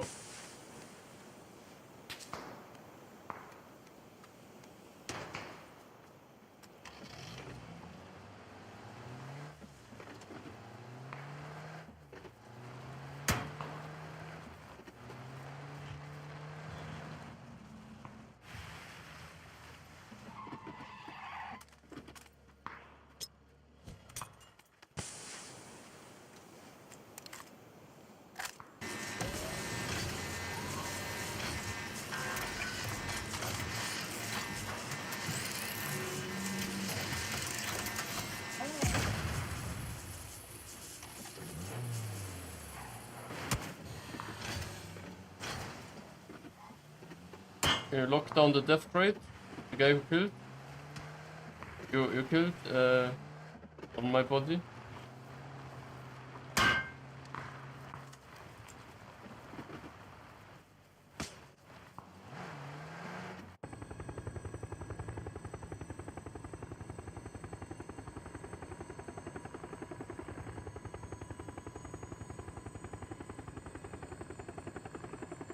Can just smoke it soon. Wait. Smoke what? You can't land here, are you dumb? There's people on me. I didn't know.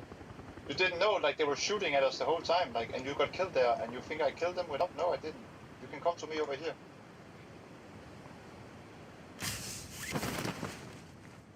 How can I smoke your body when they're like on me?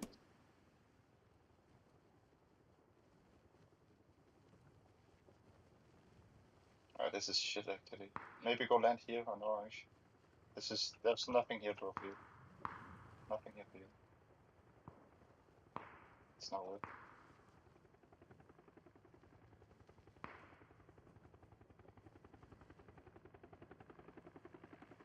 Gonna come with the car to you then.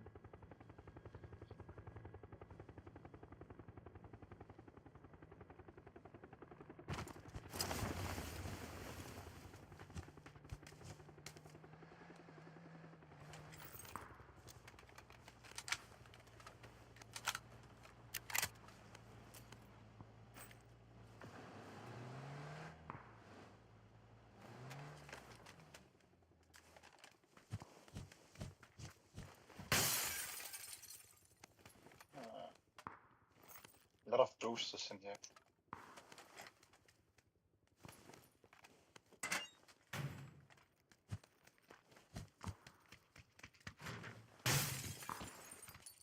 First aid, level 2 helmet, booster. SLR, first aid.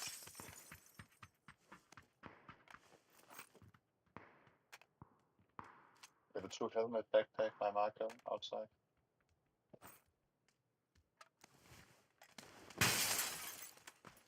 Anything you need? Scope. Scope? Okay, I'm trying to find one. Big one. Forex? Do you need forex? Yep. Oh, 6.6. I got you a 6.6. AR muscle. Yeah, muscle. Trying to find MK over here if you want. I got SLR. Dragunov would be better, but okay. But I don't find any.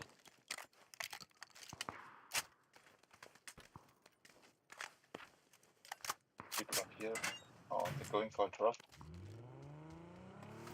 Gonna go? Yeah. They're dropping some stuff in the car here. Oh, that's thank actually you. interesting. I don't wanna... We need to go cross the bridge again, bro. Maybe we can...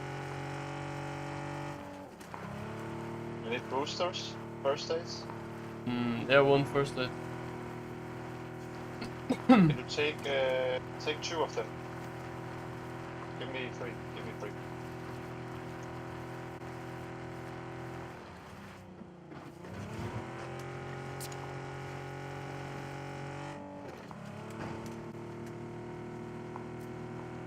Drop you an 8.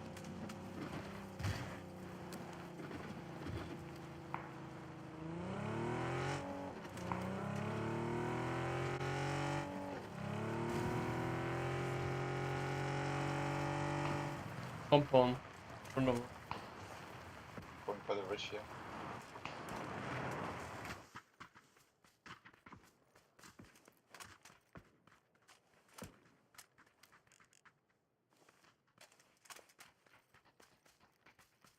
See him here? Ask him. Nice. Crash? Yeah, sure, let's do it. Going. Knocked him on the blue. Aim, bro, aim.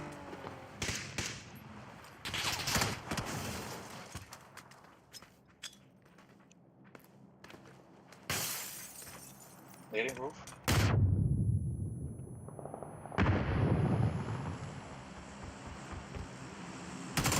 Nope.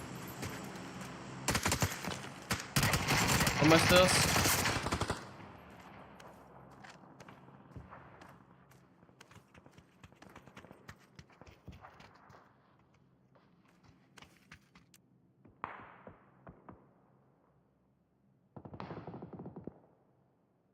One up, right? Or more, maybe 2.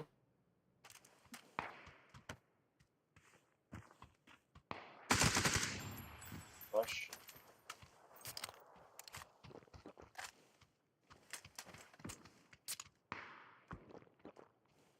Orange?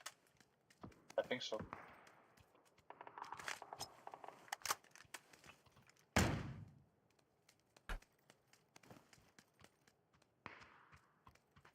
Be behind it though.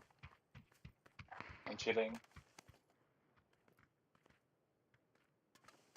I'm just thinking, what about these guys? Yeah, they're...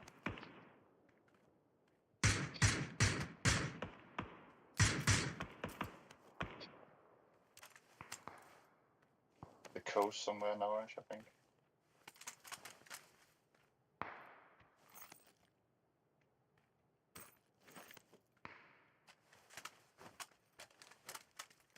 First is last red, bro. Could be far away though, we don't know that. Yeah, But I think the guys were swimming across. Oh, I mean they were.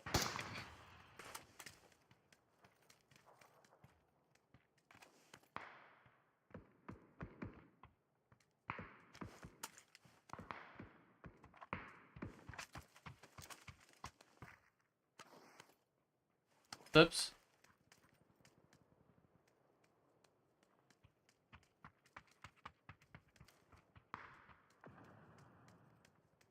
Somewhere on yellow, I heard them. You sure it's not orange?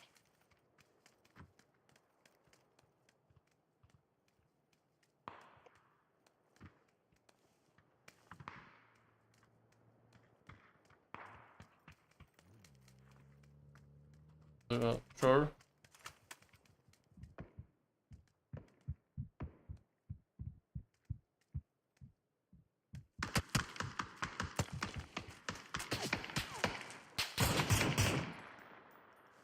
Right side as well, bro.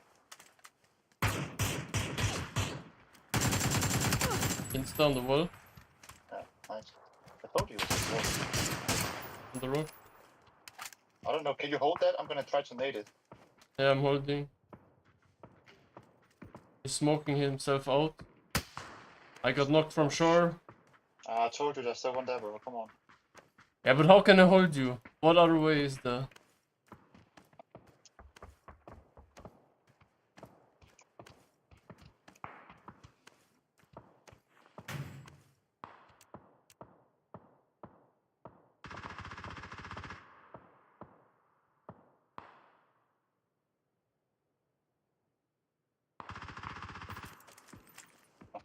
Nice.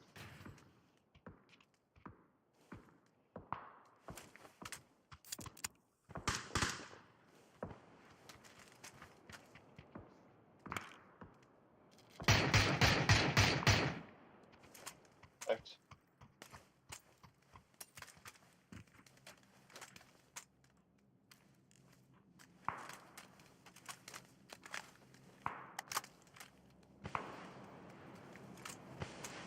He's smoking himself.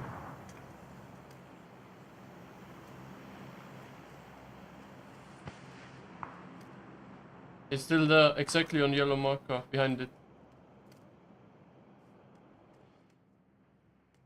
I'm gonna leave him to you. I'm gonna watch the other side.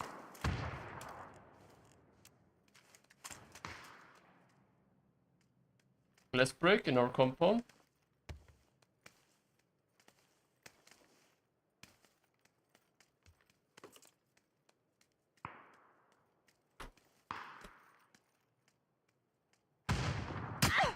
Need to hold him, bro. Northeast? North? I don't know, bro. I don't see these people. From the hill. I got from the hill. From yellow. On the roof? No. One guy's in our compound, I think, and one team on yellow.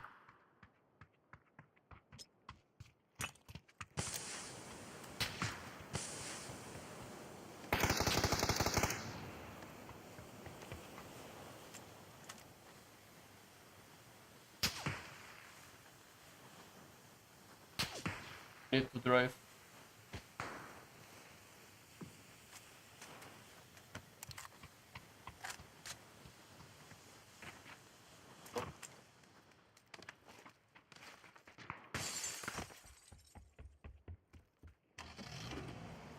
I'm coming out the road.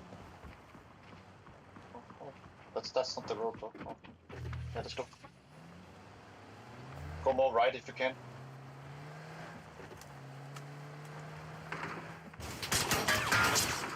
No, what are you doing?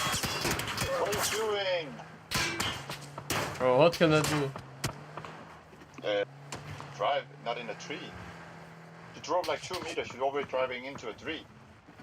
You see the terrain here, and you're just driving like straight. You don't even like drive slowly. Now you're getting close. Yeah, that was just fucking stupid of us.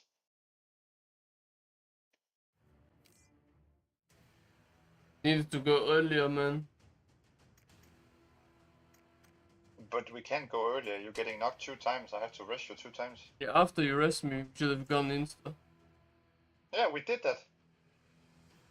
You were in the building, no? Like you went inside.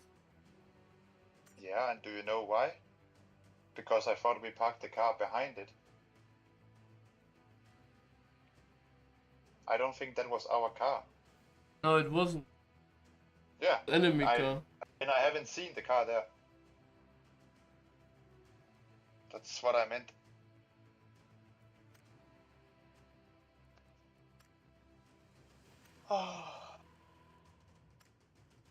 I thought we were going for our own vehicle, that's why I went over there. No time, bro. No time? What do you mean? Or zone was coming. Phase 5.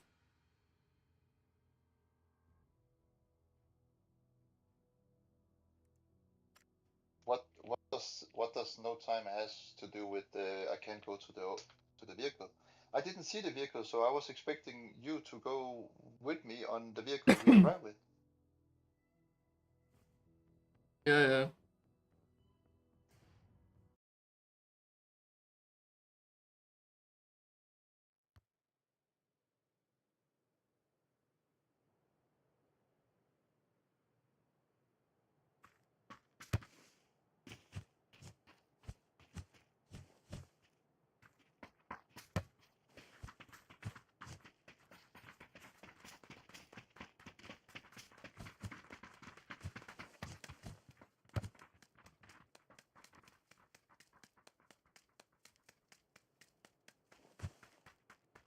Wow, Pochinki? Yep.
I don't know why, but I just hate the middle there. Fucking shit. Best if you want kills. Yeah, really, dude. You can kill everyone around you, no? Yeah, but you can also get killed by everyone. I mean, the kills you're getting in the game, I don't think it has anything to do where you're dropping. Of course. Yes, it has. You're landing. Because you're playing against time, you know? You're only 20 minutes in the game. You can get max kills, and you need to. That's why you need to kill as much as possible early. That's not how it works. It is, bro. It's just logic, no?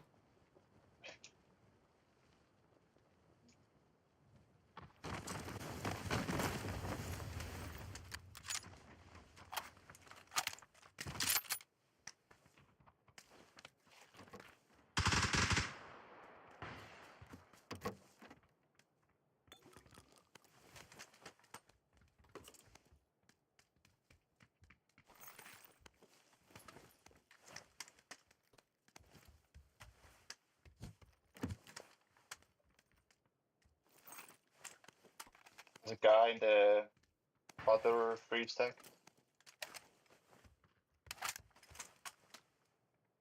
I think he's on the telephone Yes, roof they now. took roof, I think.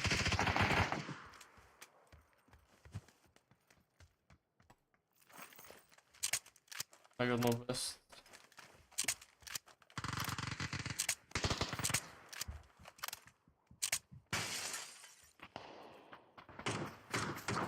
Let's go kill him. He's above.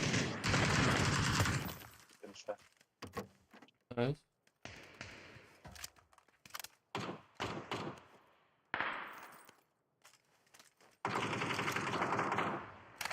Yeah. You wanna push it? No, I have no vest. Wait.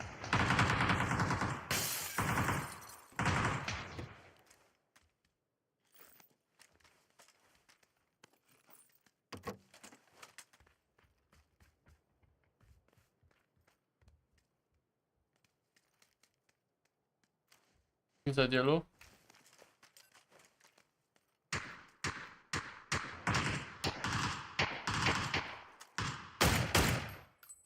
Blue yellow as well. Nope. No yellow.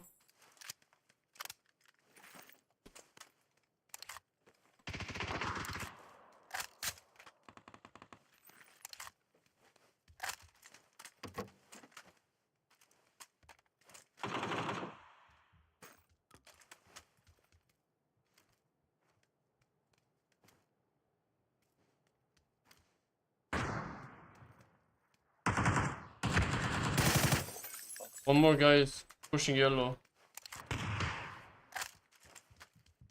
I need a side.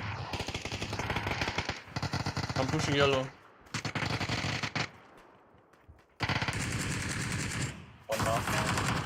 Inside. Next to me.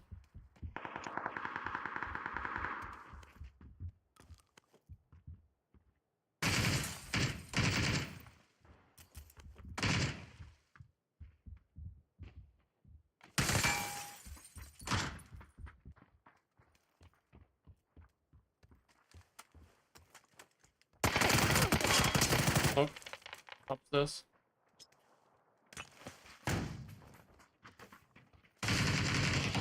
Oh, behind me. Push.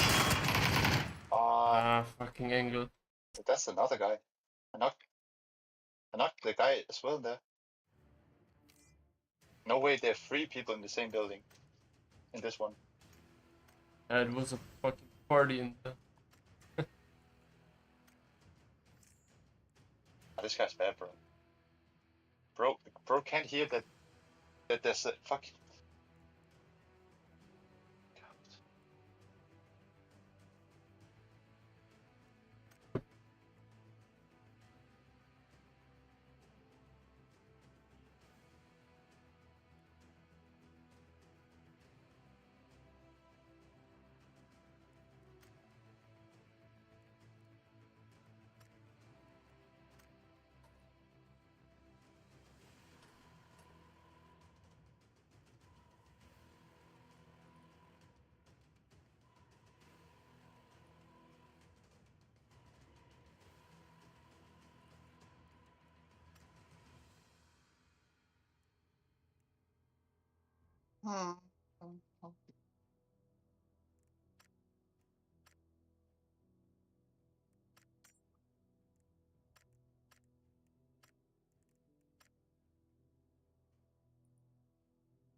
Fellas.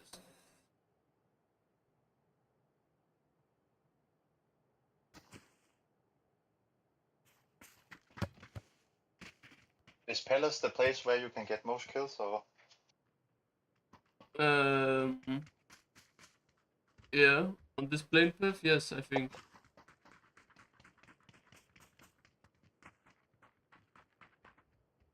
Or what's hotter than Palace here? Huh? What is hotter? I don't know. Just ask.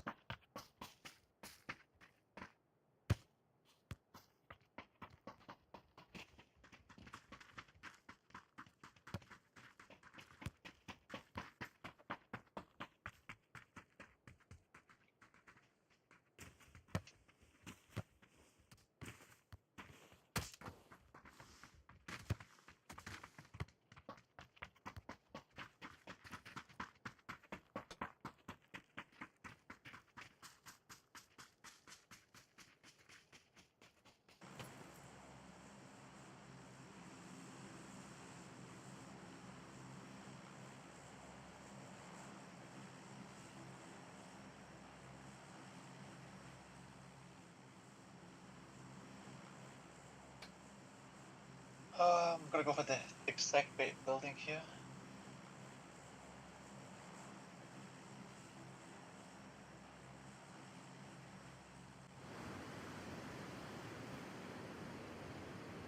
Yeah, me too.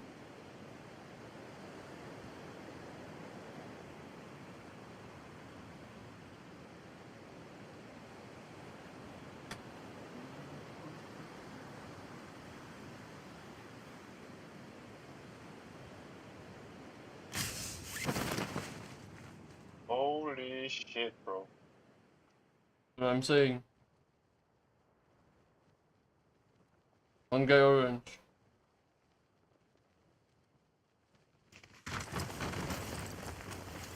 I have a shotgun as well. Nope.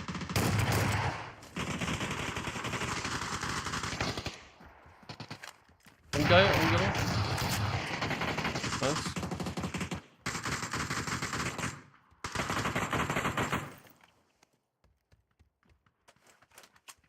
Is he on our wall? Yeah, come on, shoot him! Rest!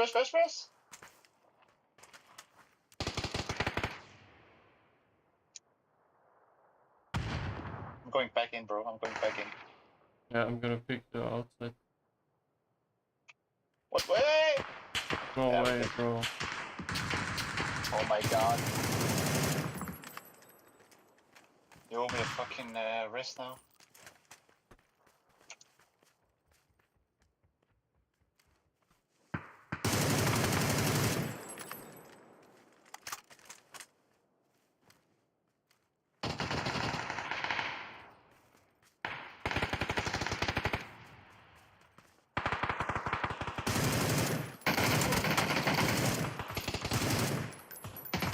That's 3 kills, take the kills. Oh, don't die. Left, close.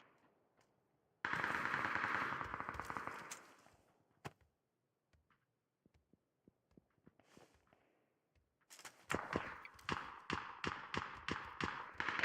front of you.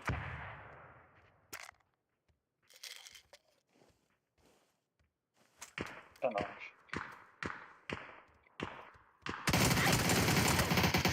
What's the angle, man? Fucking. You knew you could hear him. I don't know why you went all the way out from the room. You should just have like shoulder peeked him. He was like right outside your room. Yeah, I thought he's in the between the sections, you know, like where you can go through. Like there's Yeah, but even if he's there, you're just making it easier for him if you're going out. You know. You should have stayed in your room, jiggle peek, shoulder peek, killed him. Yeah. Oh, bro, we could have wrecked them if you were better at racing. I don't know, it happens to me a lot that I just cancel it in the last second. I don't know why.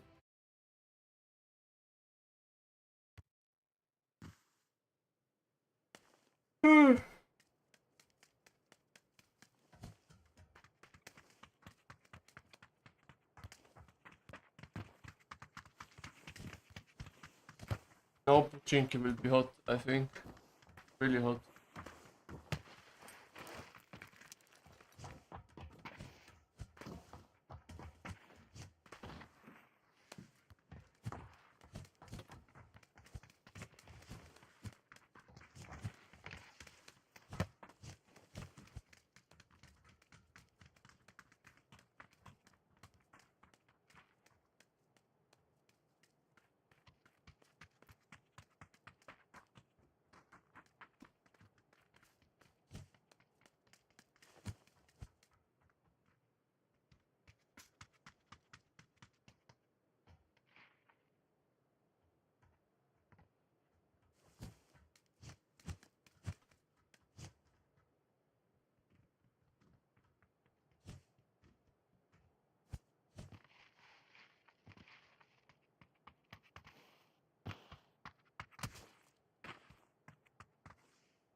many? 1, 2, 3, 4, 5, 6, 7.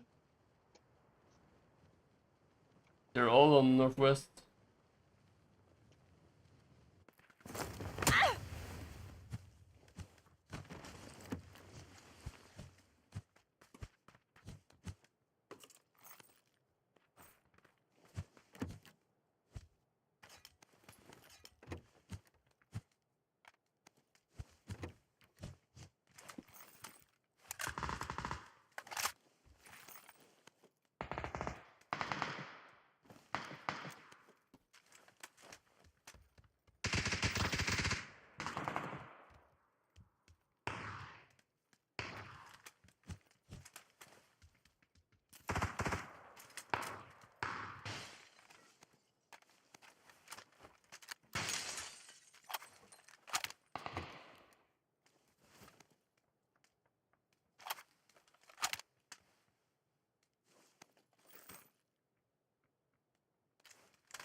I'm ready. Yeah, Push. but I'm not.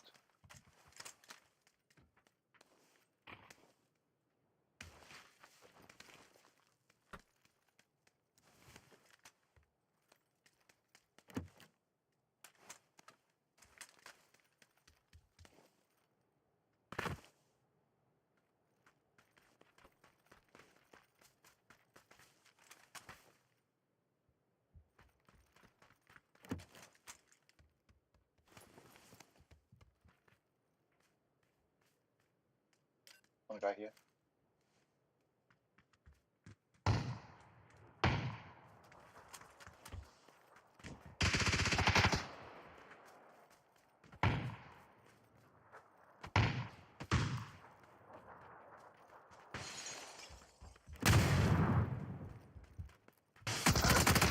I window jump.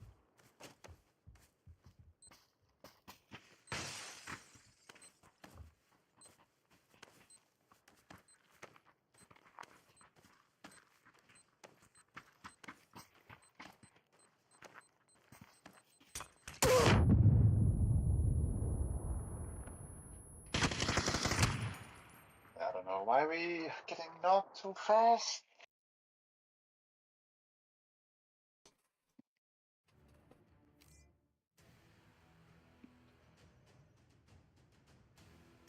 Window jump me. What can I do? Like it's. I need to watch 10 windows. Don't run too close to the building. I mean, we know they're inside the building. There's no reason for us to push, like, inside. I wasn't outside. Oh, yeah, but you were about to push the building. I saw it, you know? No, I was not. I was just holding outside because I knew that they were going to peek the window, so I had to get out of the building. If we're pushing in, one of them had a shotgun. If we're pushing inside, it's just GG. So, yeah.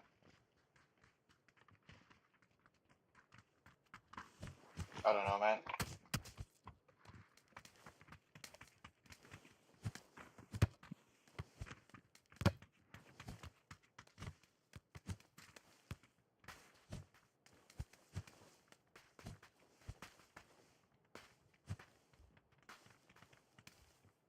It's kind of hard position for me to rescue.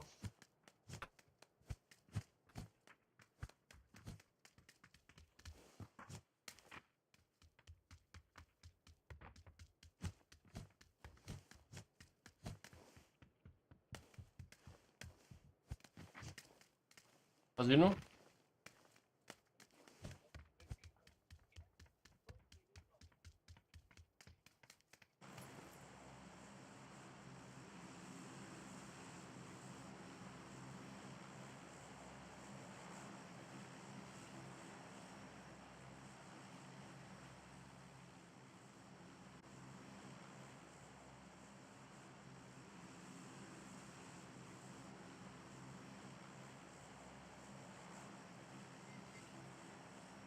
Wait,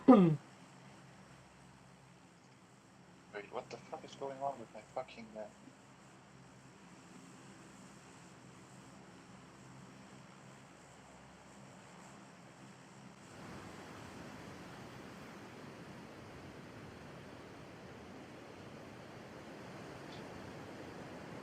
Sorry, I'm late.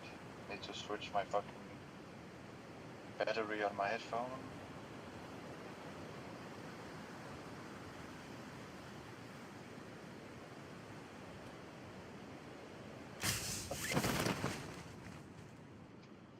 I have a really bad drop, bro. Fortuna and Arena. A lot of people.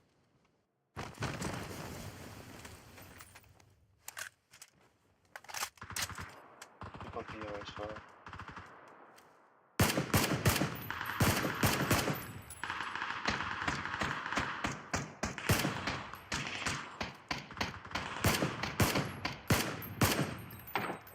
Just don't get knocked on the roof, please.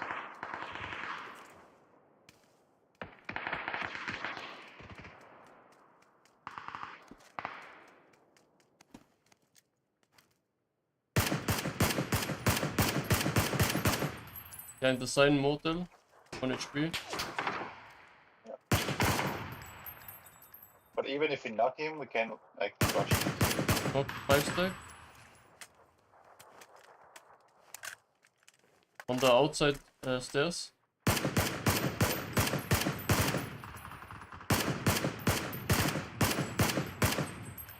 Flash. Nice.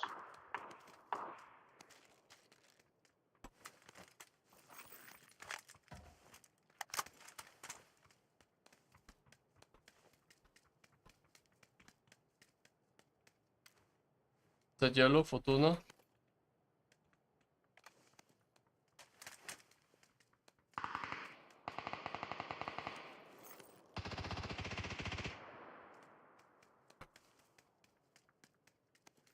There was still some people in the garage. I don't know if they're still there. No, the gas station, sorry. That yellow, one guy. Nothing here, orange. Holy shit. You can flash him. It's going through.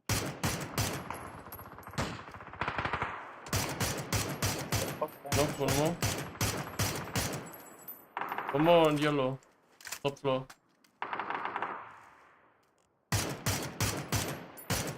One HP.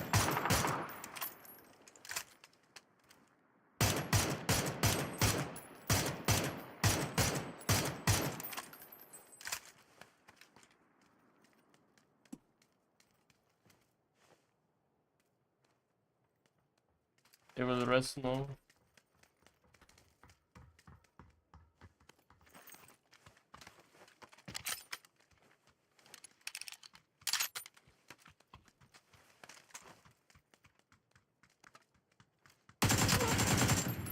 Fortuna.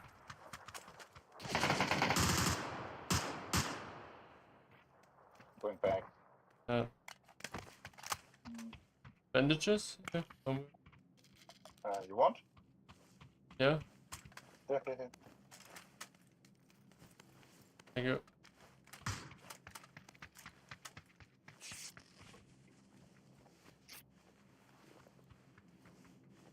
Let's go out the door, no? Where you wanna push? Yeah. Bottom floor. Bottom floor under yellow.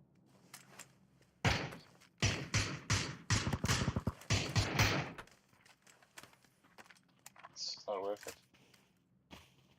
What about the 5 stack?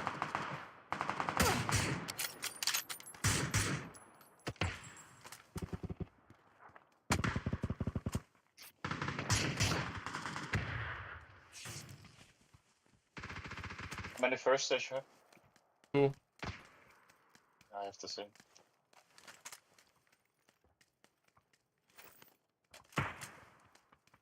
I don't know if it's better for us to push the 5 stack. I'm pushing 5, fuck this.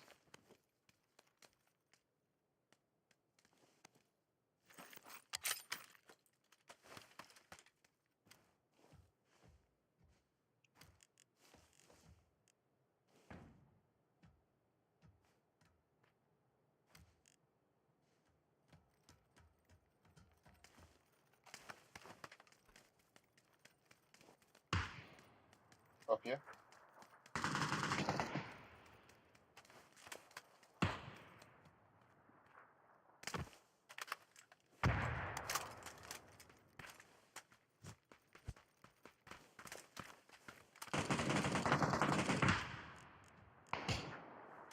Jesus Christ.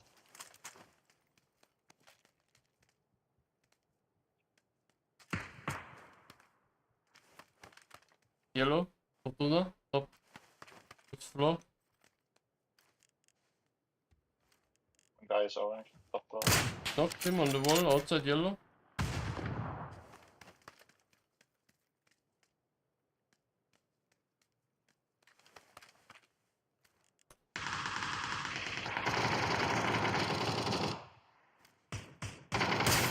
Knocked in more on yellow.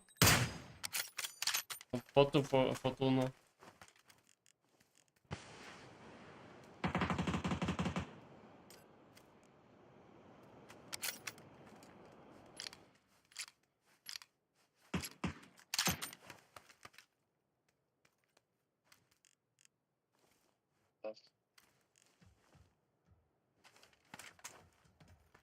Is he top or? Bro, what the fuck? Oh, it's two. I'm pushing from below. Yeah, wait.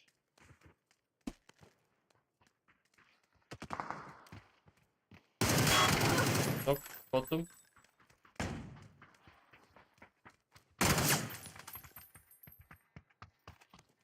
They're resing. Yeah, that's chill.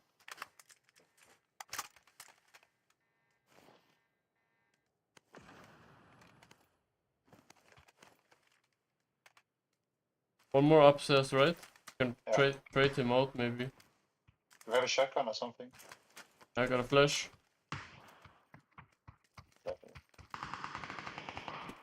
Wait, there's a SPP here. Wait. I'm taking the shotgun. You want me to go first? Yeah, or? yeah. Want to check this room first? Don't see him.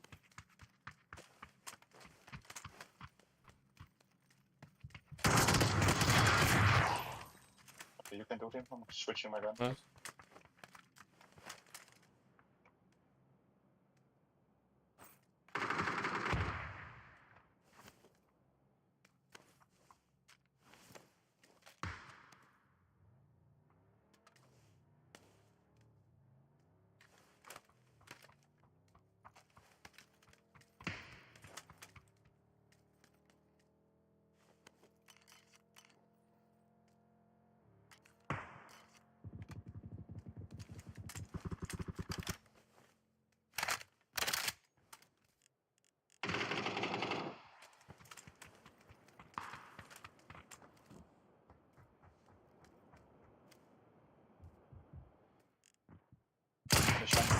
Knocked him on Fortuna.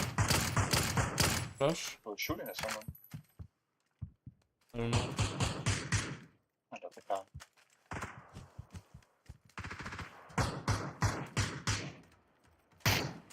Where? Car behind. I saw it. Oh, one guy here as well. Orange, bottom floor. There was also someone on yellow. He was shooting the car.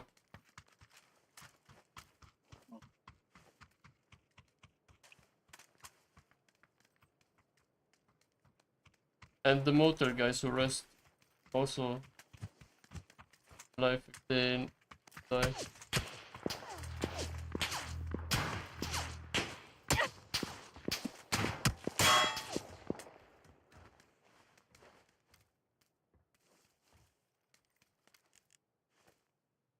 Kinda need to dip out.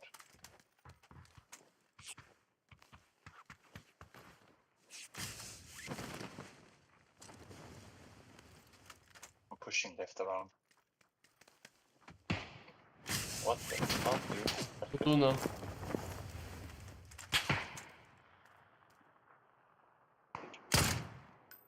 There's somebody.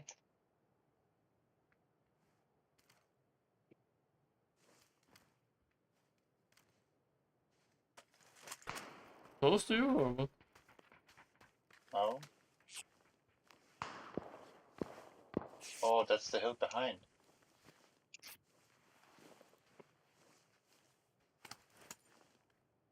Oh, that's the car here shooting us. It's driving away now.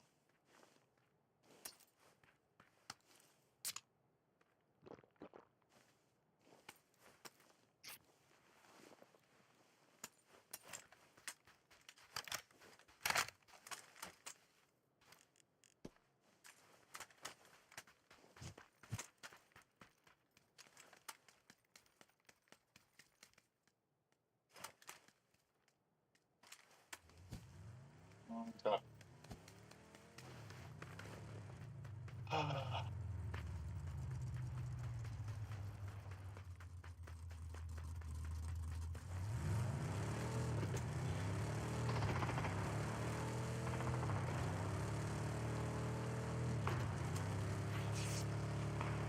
Just hold them from Picado. Hold them from Picado. From here, somewhere. Yellow.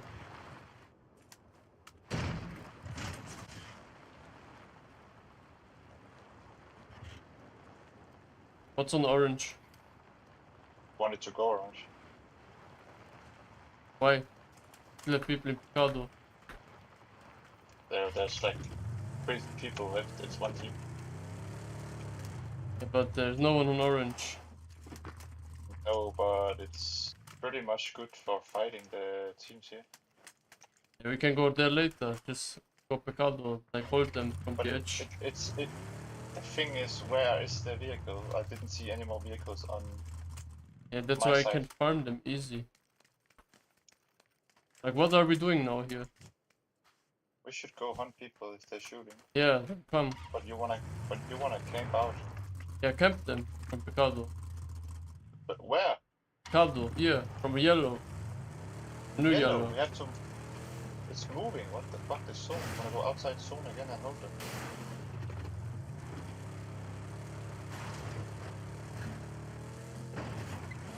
I don't know. This is kind of weird though.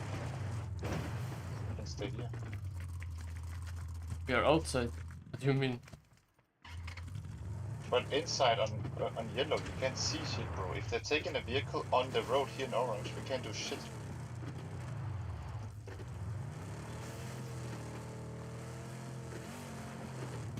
Maybe let's just go in zone, bro. Fuck this. Kind of retarded call to say we wanna hold out Picado when there is no one Picado. There are people? What do you mean? Just drive in zone, bro.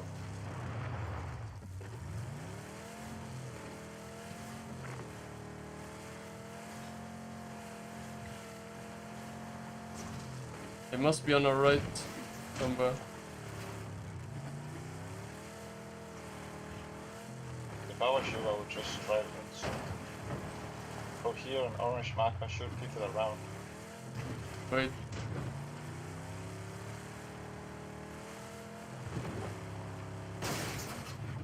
Yeah.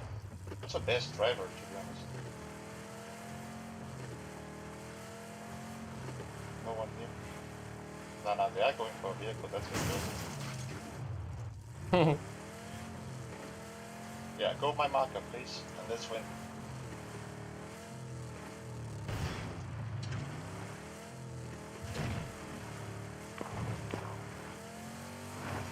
Shots in front of us. Please don't go that way. You'll make us kill, bro.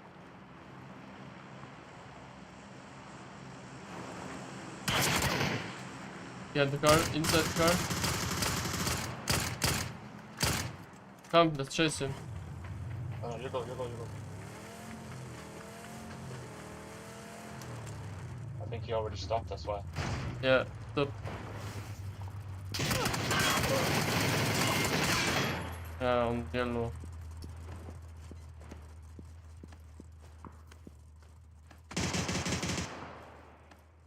Told you.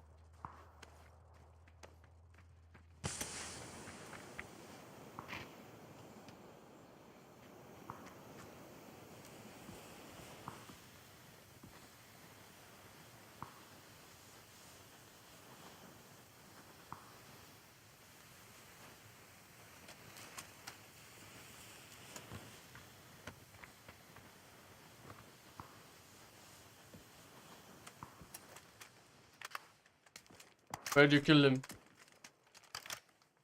The tree here. I'm gonna peek right side.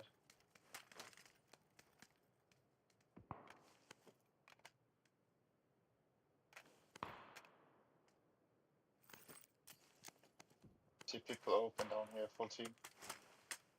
Full team open. Yeah, wait, I'm coming.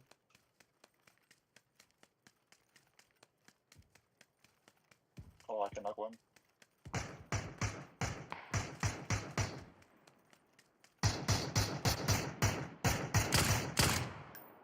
No way.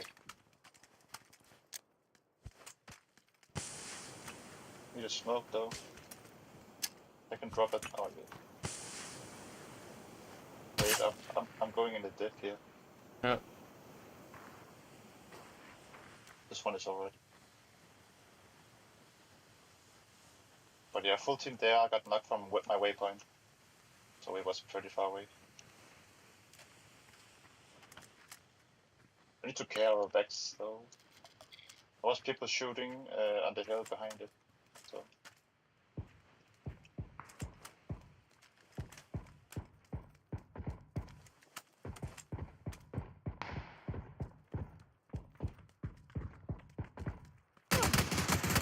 It's close. Oh, I thought I heard. I don't know.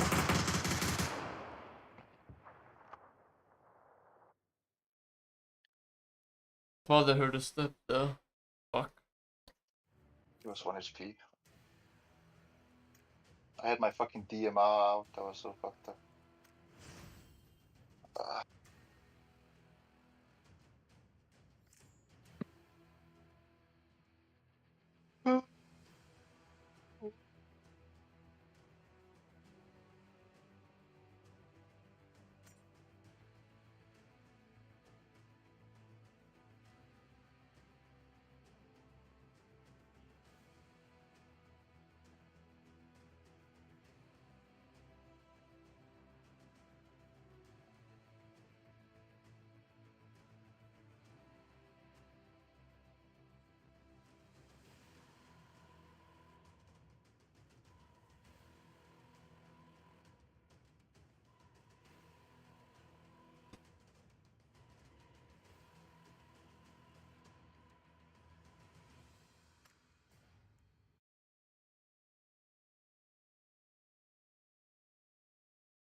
Be right back.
Again, as you know. Yeah. I hopefully have a better drop now when I'm here.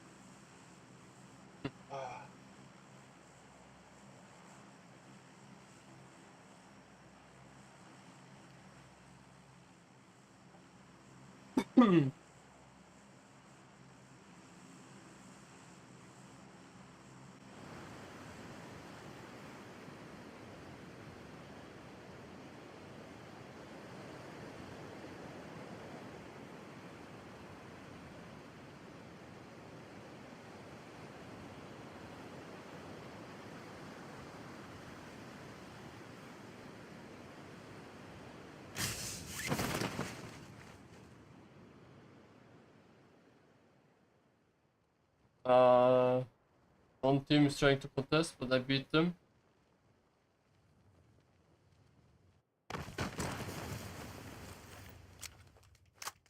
They pulled off.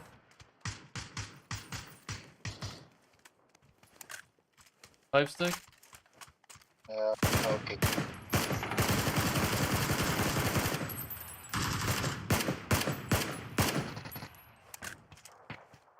Yellow. Five stack.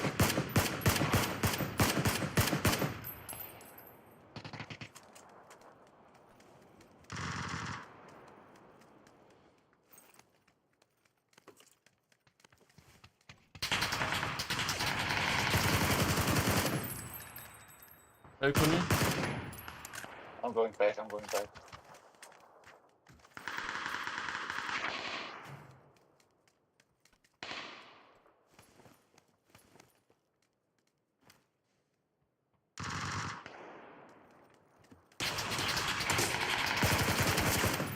Fortuna on yellow.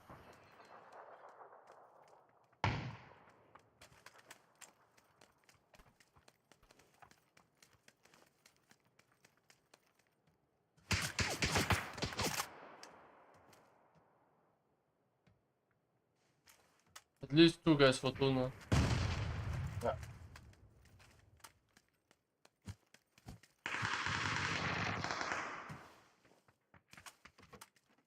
Oh, you gave me a shock, bro. What did he give you? A shock? I thought it was an enemy. Sure. 8x spare, you want? Yep. Oh.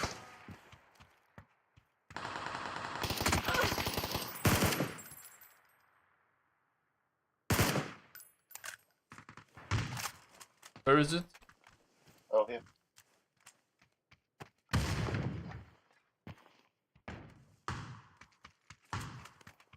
You have any 5 spare? Nah.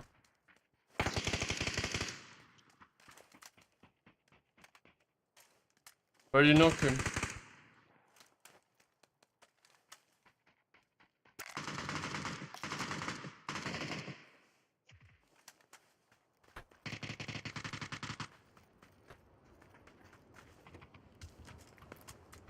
Kevin's in here, another 8x, what the fuck?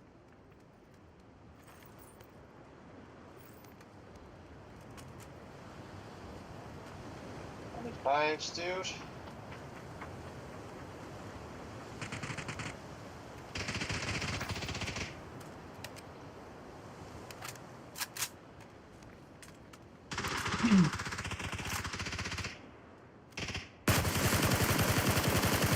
Yellow 1 HP bottom.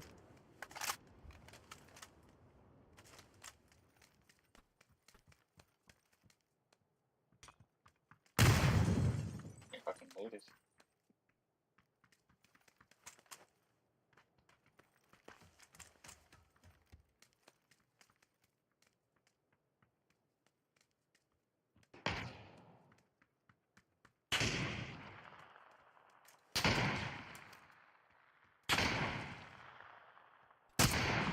No, bro, he knocked me from 5. Fortuna. Yellow.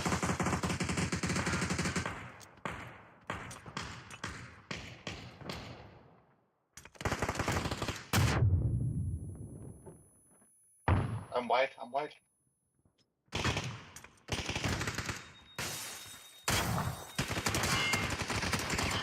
Bro, they're both pushing me. I was fucking white. Holy shit, did you see how low I made them? No. They should have insta. Bro, one of them was 1 HP, one of them was 2 HP. Like 2 hits on one guy, and then one hit on the other guy. He hit so lucky shot on me, what the fuck? Bro, one guy, like... Wait, why I can't ready? You should go watch the replay. Look how this guy is flashing me.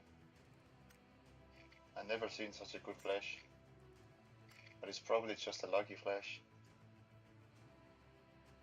he's throwing the flashbang with like underhand, and it's like actually laying on the wall. You know, if you're like vaulting over the wall, it's like laying up there. So I'm like, On when top I'm of the aiming wall. at him, yeah. GG. I was aiming at him in the bottom throw, and then he throws the flashbang, and I fucking see the flashbang laying on the fucking wall. I'm like, what the fuck?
One team Motel, one team Arena, and one team Fortuna, I think.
One is pushing me.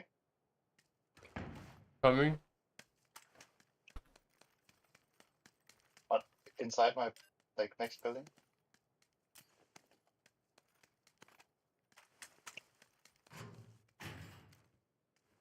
The blue one? Or the orange one?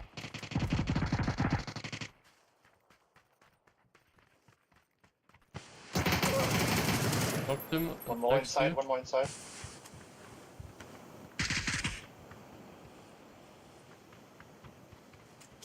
inside where you killed this guy, and then there's one Fortuna. I'm holding Fortuna. Oh my god. Oh, you're getting knocked as well, so it's fine. Fucking. We're both whiffing. This guy is just fucking. I don't know, man. If I had a comp, maybe I would have killed him better.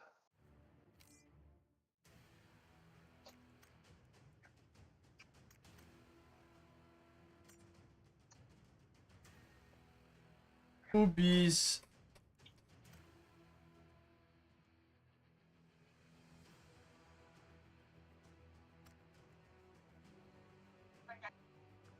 Wait, I need to go there.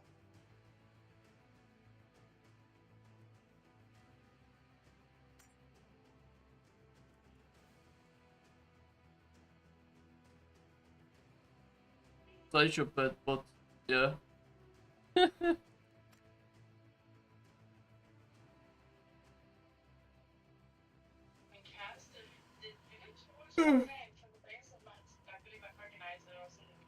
What's up, Nicholas?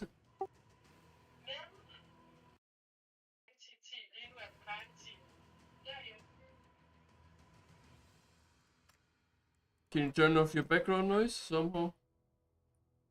Yeah.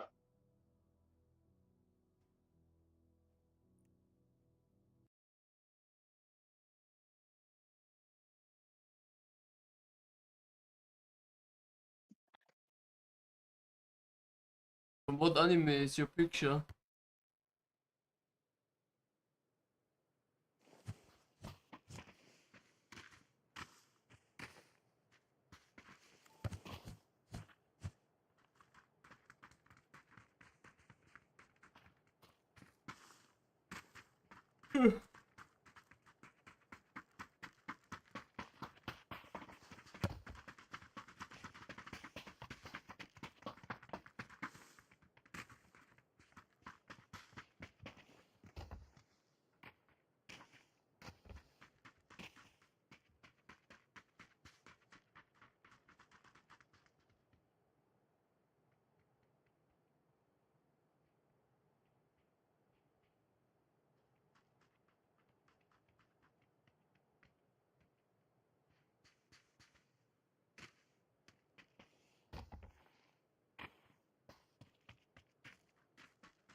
Hello?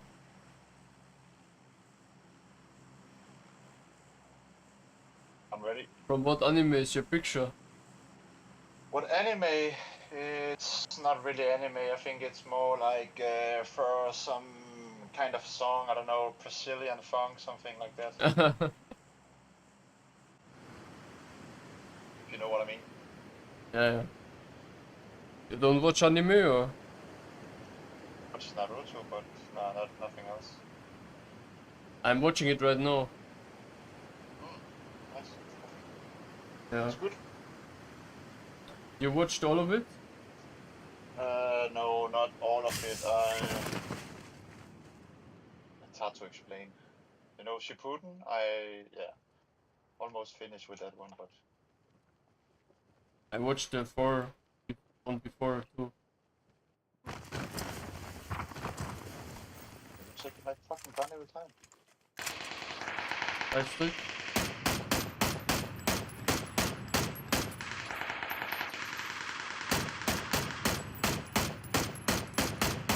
Knocked him on bottom. One more. Oh my god, how am I alive? Oh my god! Bro, why did you stay up there? This guy was on the roof, was totally open. I was thinking it's okay. Yeah, but you were being shot by 5 guys. Don't tell me why do you stay up there? You're the guy who stays up there all the time, you know it. Yeah, but I'm owning everyone up there. Oh, that's the difference between you and my Dragon up here. And Barrel as well. Thank you.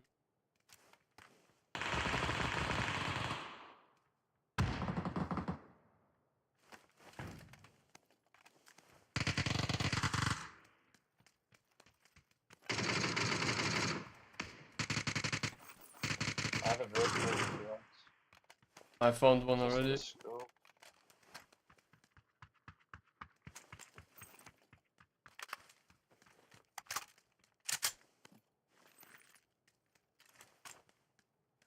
Push, southwest.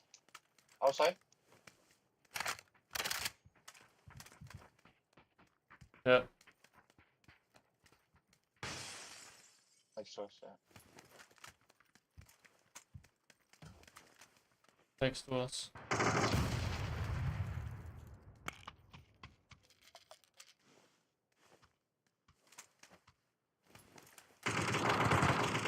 There's a hybrid. If you want it.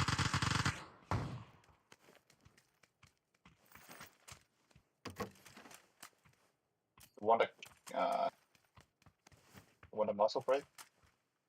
Yeah. Can't take it, there we go. Where, bro? He dropped the vehicle out. Camo. Oh, sorry. Here. Huh, radar. Is that yellow?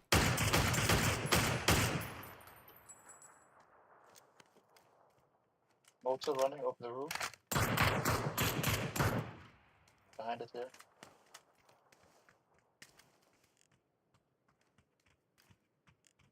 Looking yellow.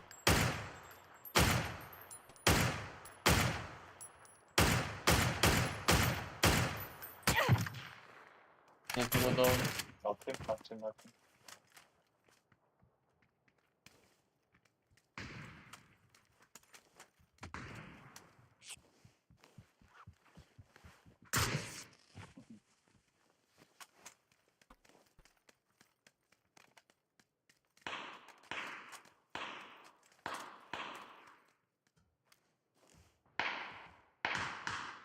Build behind the sign on orange, I think. Your guy.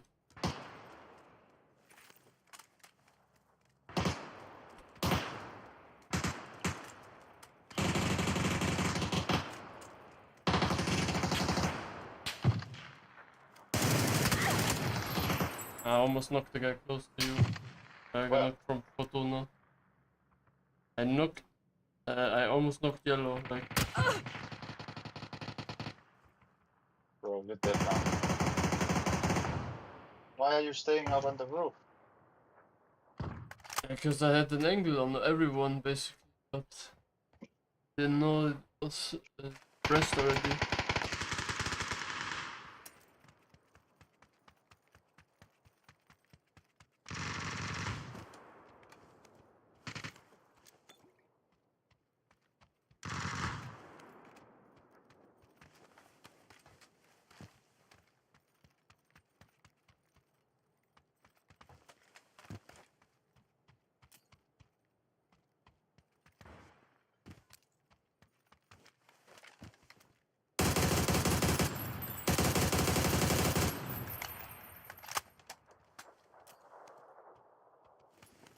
Bottom right, you saw him in the window.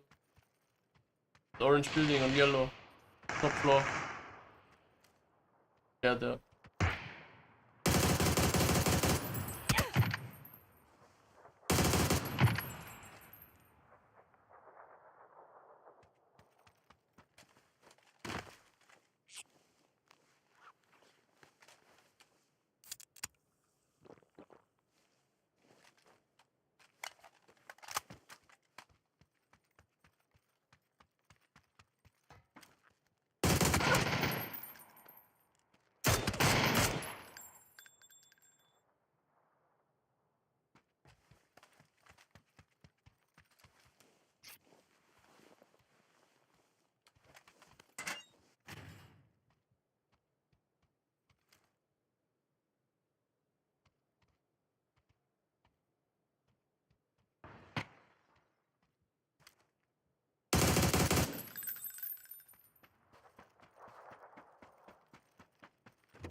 No way, bro. What the fuck?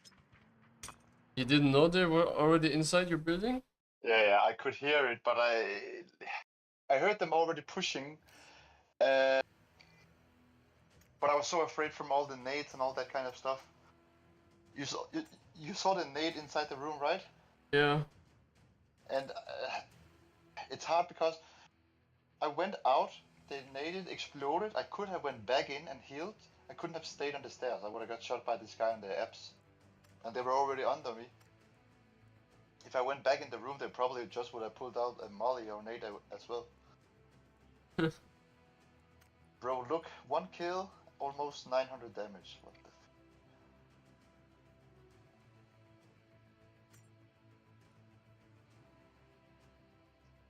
You tell me why you go on the roof, come on dude.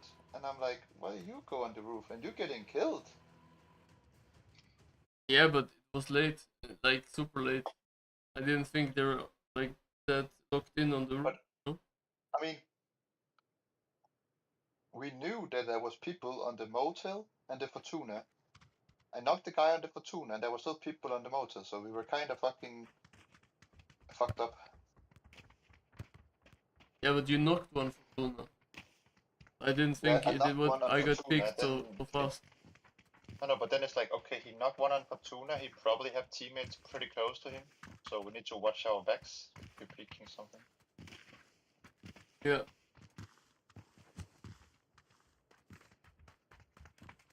Ooh, I don't know, I didn't know you could get all the way up here actually. Oh fuck, I couldn't get up there.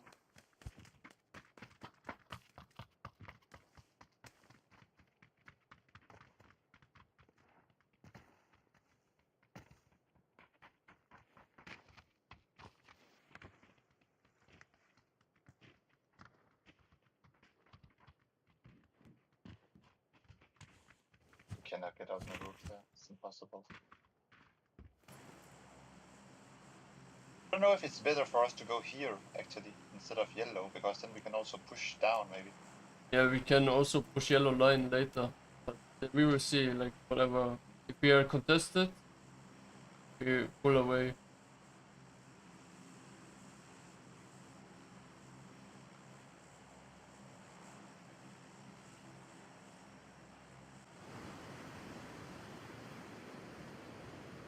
Can also pull to new yellow if we contested.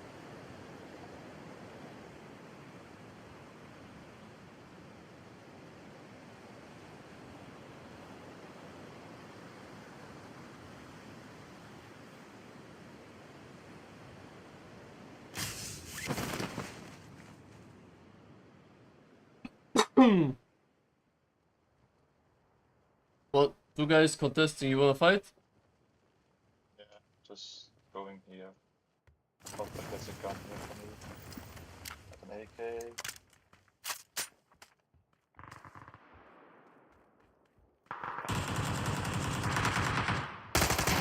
Knocked him close on me.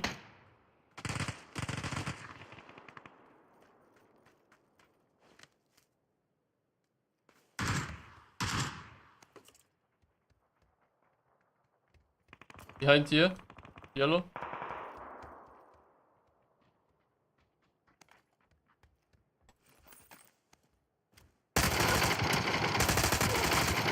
One HP, literally 1 HP on the corner. Yeah, but I can't do anything. We shouldn't be pushing, I have nothing, I said it. I mean, we have nowhere to go. We need to fight or we die anyway. The only way to win. But we don't need to push, that's the thing. I didn't push, I was just holding the right side. And I don't know how I didn't knock him. I should have killed him 2 times. With how many shots I landed, I don't know. I don't know. Bad aimer, bad aimer? I landed all my shots. Maybe he had 3 vests already. Maybe he got lucky or something.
I'm learning this new peak.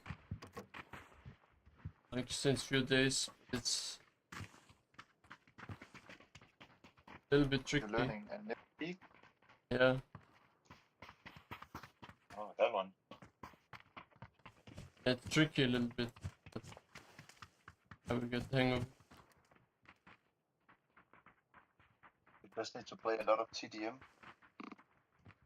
EDM doesn't do anything. You can also, I don't remember what's called, but you can make the custom match where bots is running and then you can peek them like that if you want. UGC? Yeah.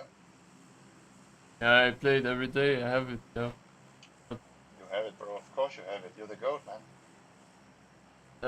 but it's better to practice in training mode on the targets, you know.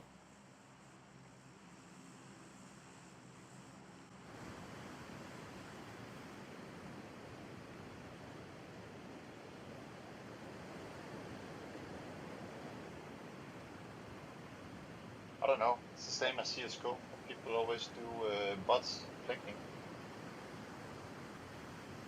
Then they go in free fall. It needs to be some kind of free fall where you can just insta spawn. Yeah, you can only do it in custom EDM, like 1v1 shit. I have an SPS, fuck me. I got all his ammo.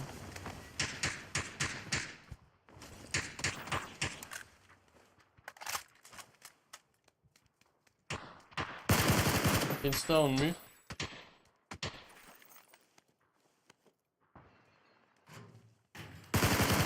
Trust your guy outside. Are you knocked? Yep. Are you safe? Oh no, wait. I'm trying to see if I can come to... Yeah, go down. Yeah. Ah, there's a guy on me. Oh. Audio is sometimes so bad, it's crazy. Like...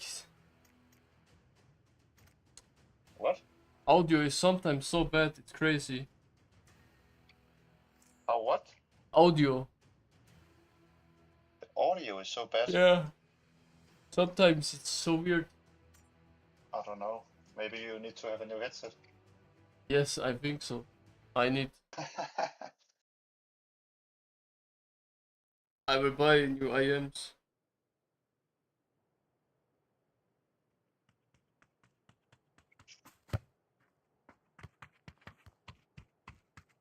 I'll be right back.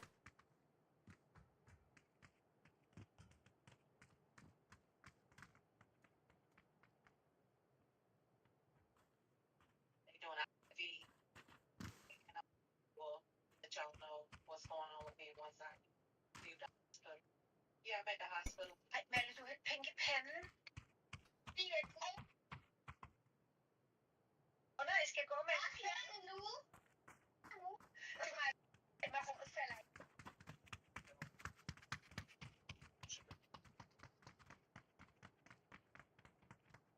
Jeg ser det på Sofias hår. You should start watching One Piece, bro. What? You should start watching One Piece. One Piece? Yeah, bro. What is that? Anime. One Piece? I don't know. Bro, you never heard of it? Never, bro. Oh, you're trolling. Nope. Like, why should I have heard of it? I mean... It's not a common series, bro. It's not because I love anime. I have watched Naruto, that's the only thing. I don't watch anime. But you like Naruto, right? It's alright. Yeah, then watch One Piece next. Trust me, bro. I need to finish off Naruto. Yeah, I said next. Yeah, I don't know. I probably just watch Naruto and then I don't want to watch.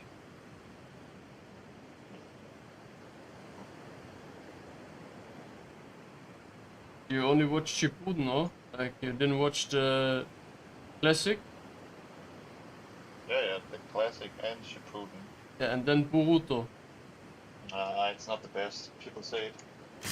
Yeah, but other people But I say should, maybe. it's also same. You know, it's part of the story. There is no Naruto without Boruto. And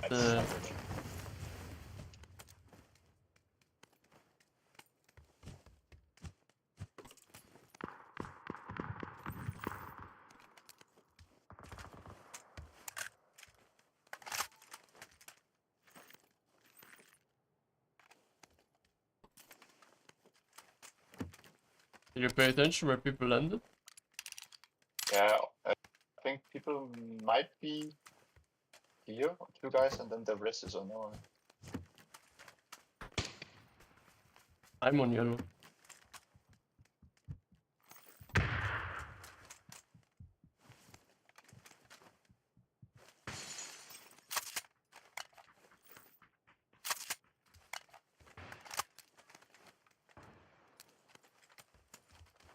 If you want a site, then I'm ready. Yeah, I've got a site now.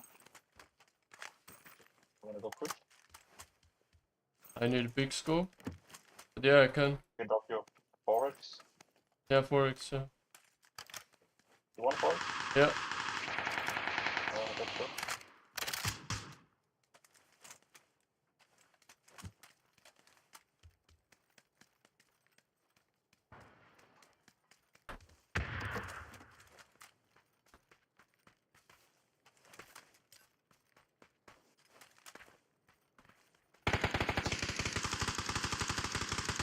What the fuck?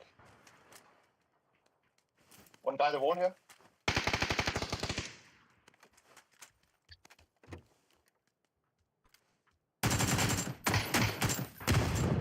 Nice. Is that you breaking glass? One guy needed my building.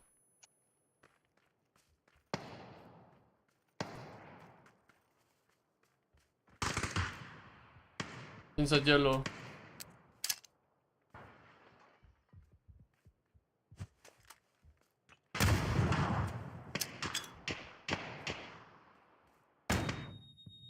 What? Okay.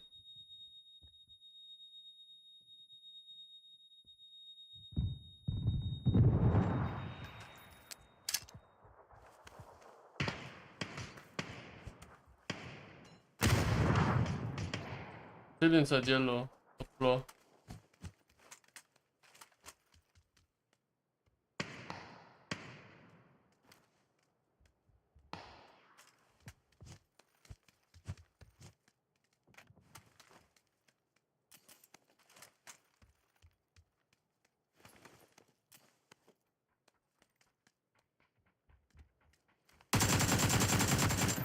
Knock. Flash. Inside yellow, still. No yellow now. I cannot cross to you.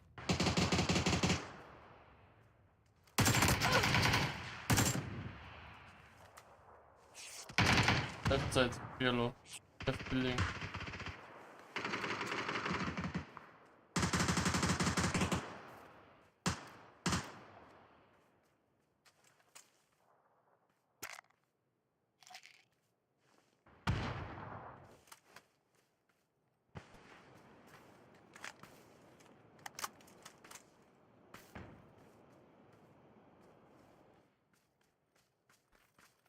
Crossing now.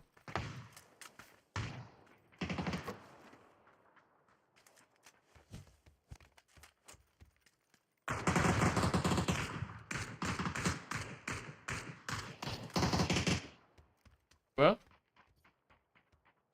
Above me. Inside yellow. He just vaulted in.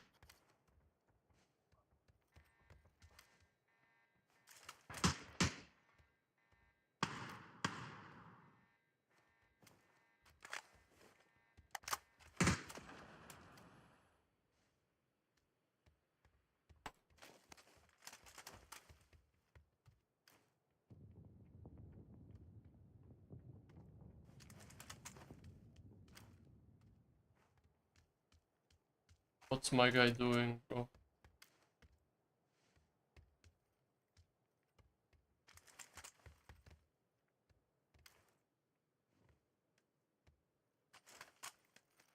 Can we push him on yellow? Yeah. He's in the... Oh, isn't he in the net now?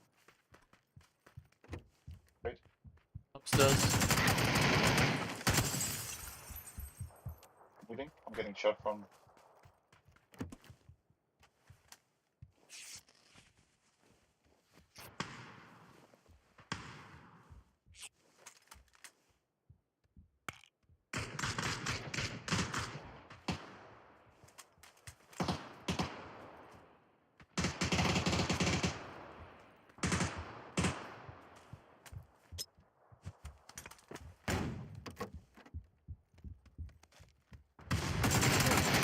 No, bro, on my stairs. But this bot, what is he doing?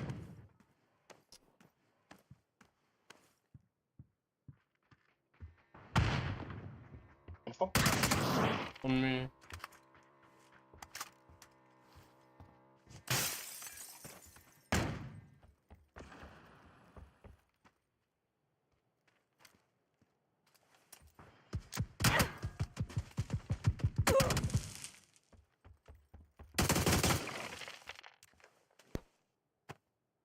Imagine this guy killing.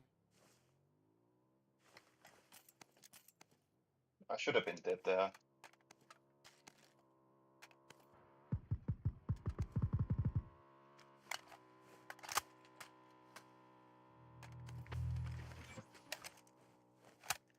Got no helmet. I know.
Oh, look, this zone.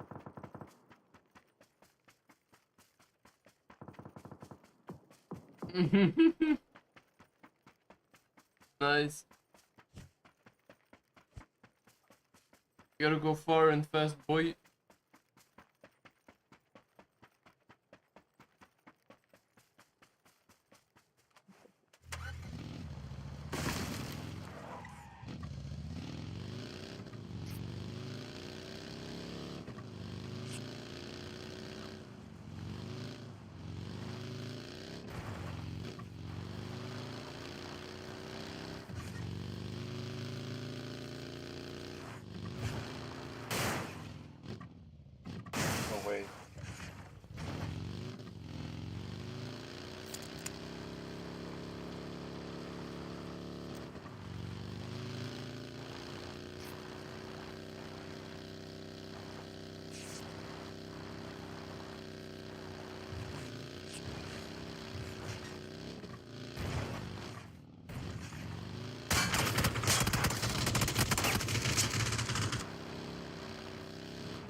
Hello?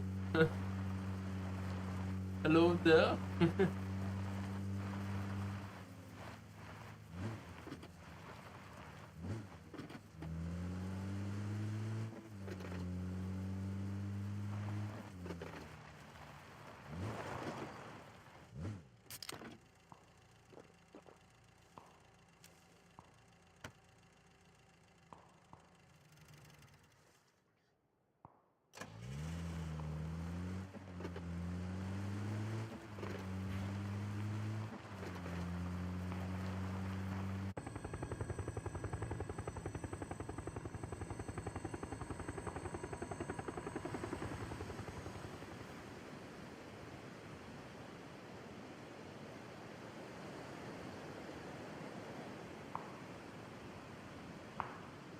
Orange is taken. Let's try new yellow.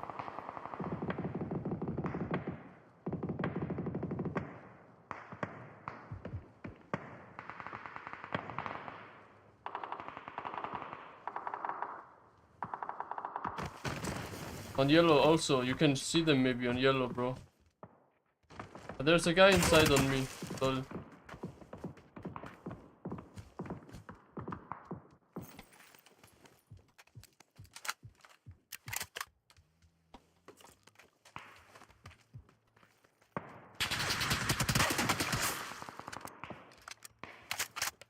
Are you here? Missing a child.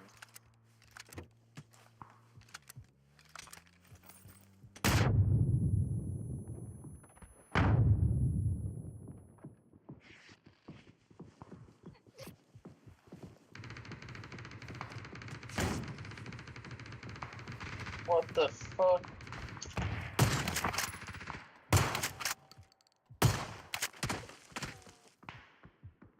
I don't know who I'm getting killed by. Bro delivered me free loot. No, people here, here, and here shooting at me.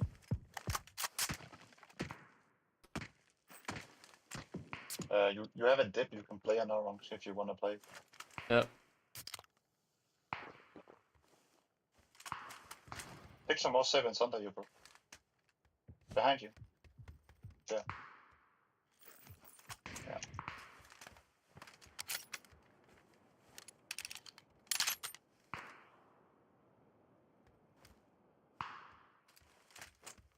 We'll just go orange. They have to go in.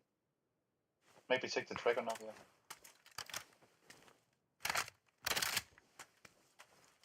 Just vault, please. Can I crouch? Vault! Vault! They're taking the dash in. I think they're going orange marker. You need to be fast. Take it. Wait. Left, no, left, closer, left, yeah. You guys.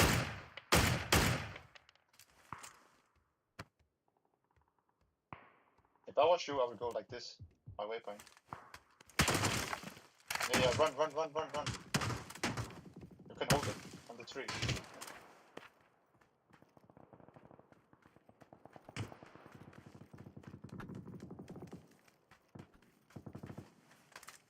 Stay there. Yeah, stay. Yeah,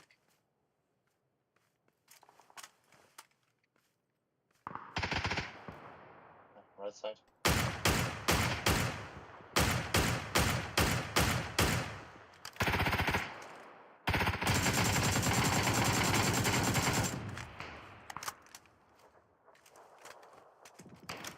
Well played.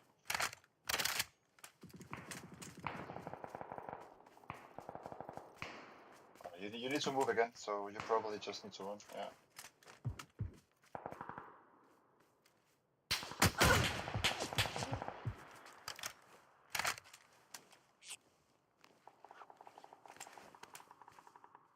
Probably need to go knock one before you can go.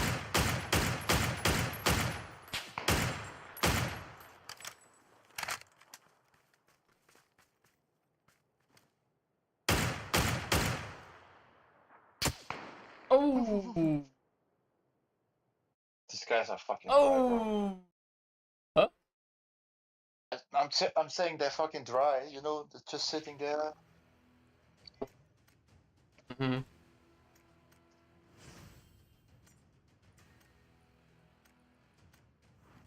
They're all dead, bro.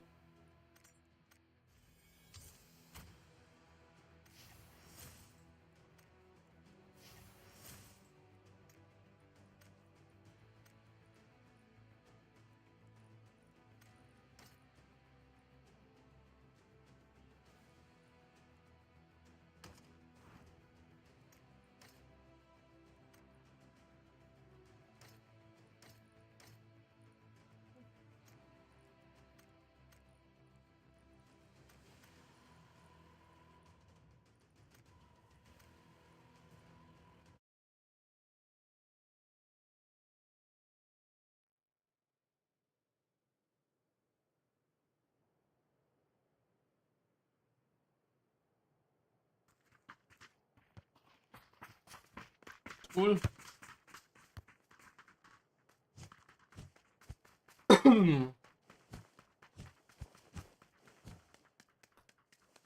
Or what?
So teams, I think, should be ish.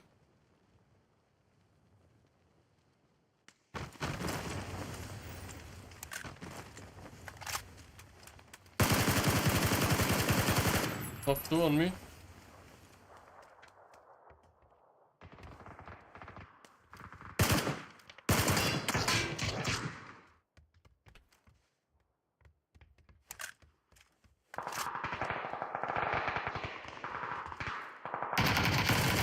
Knock third one.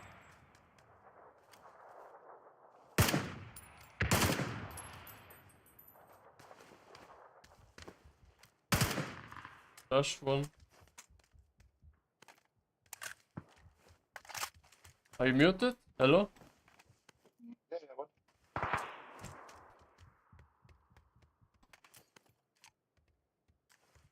Can't really do so much.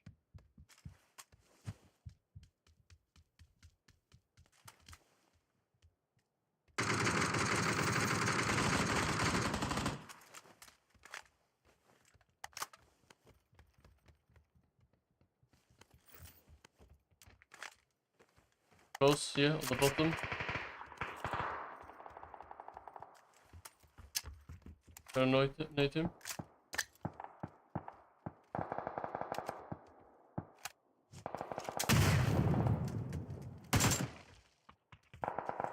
In the room. Nice. Upstairs. More. Okay. I knocked one guy, second floor, down the hall left.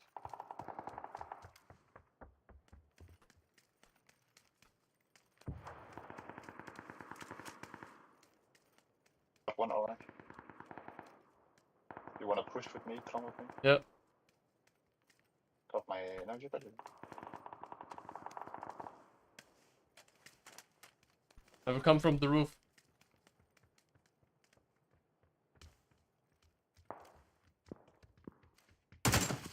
Flushed your guy. What did he have? One Oh, is ace. That's one is in the pool. Shit.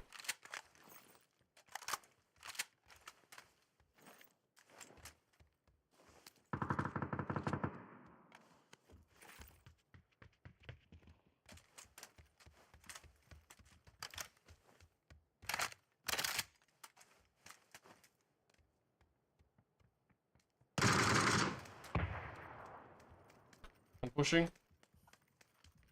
Maybe.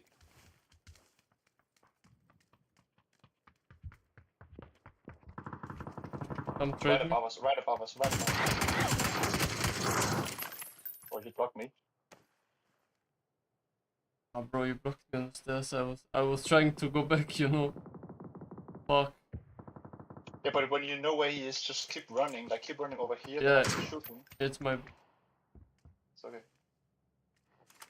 I have 0 first aids. I can drop you free. Yep.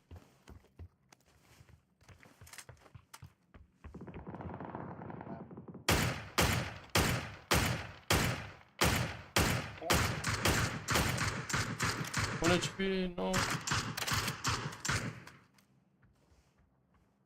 I'm bad, bro. I'm really bad.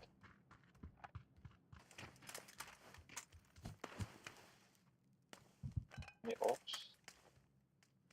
Guess not.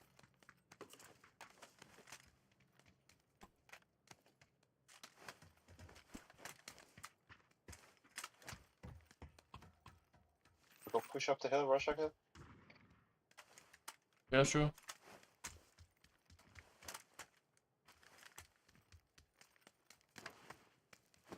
Or maybe Eps, whatever you want. Chuck bit. Rostock, Fuck apps. Fuck apps. drop me some 7s.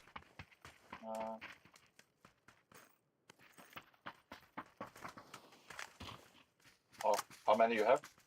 60 on reload. Yeah, 60.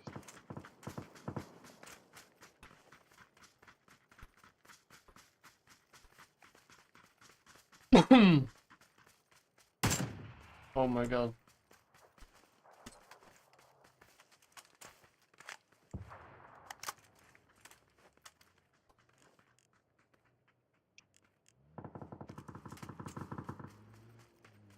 Driving. Eagle. Towards us.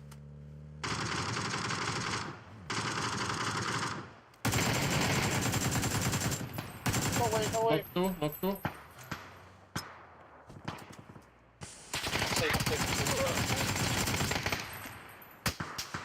Yeah, you got killed by the same guy. Oh. Bro, I don't understand. I thought they were a full team in the vehicle. And then I see one guy running, I'm shooting at him. And then I'm getting shot from fucking... 2 teams, or they were super split?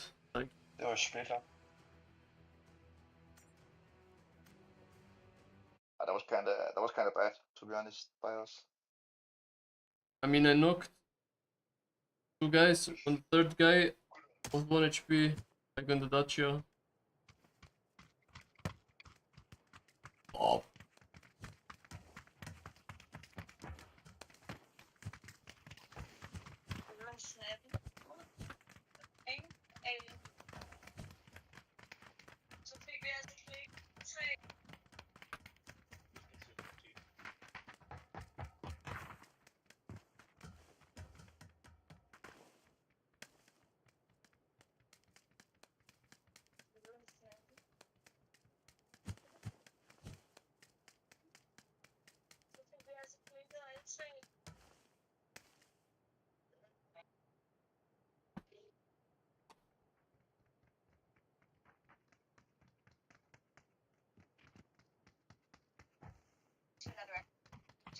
Today we aren't just eating, we're having a burger war.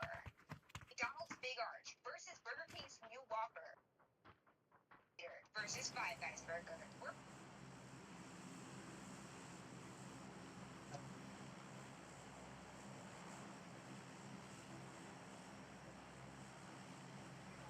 Bro, I didn't went Yulin 1 time today, right?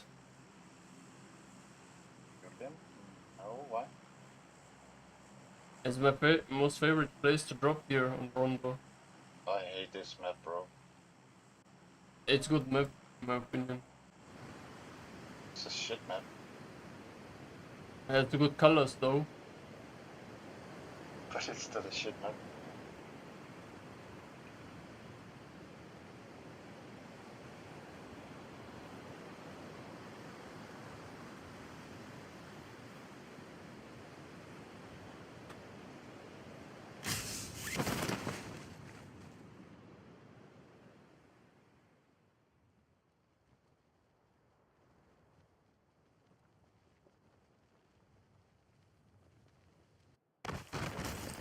One guy on the balcony below me.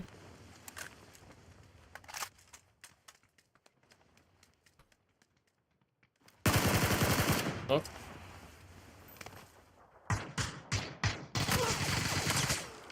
Other side.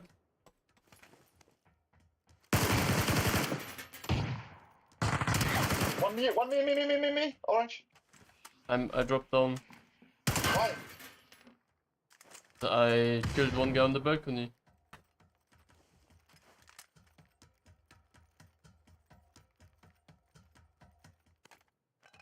Still on me, he's gonna flush me out.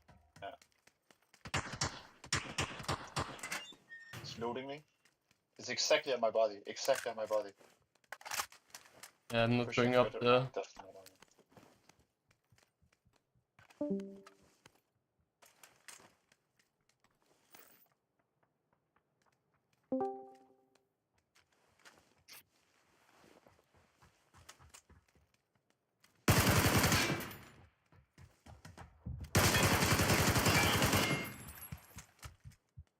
Bro.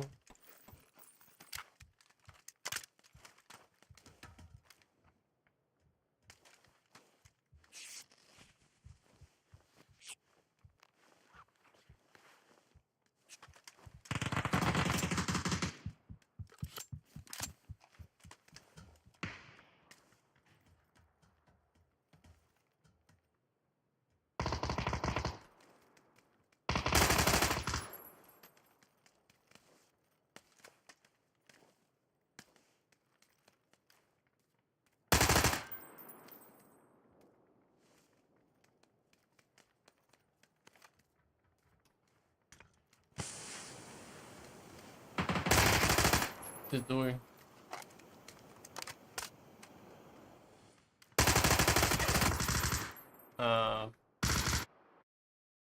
Fuck's sake.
Hvad skete der egentlig med Stakespoints?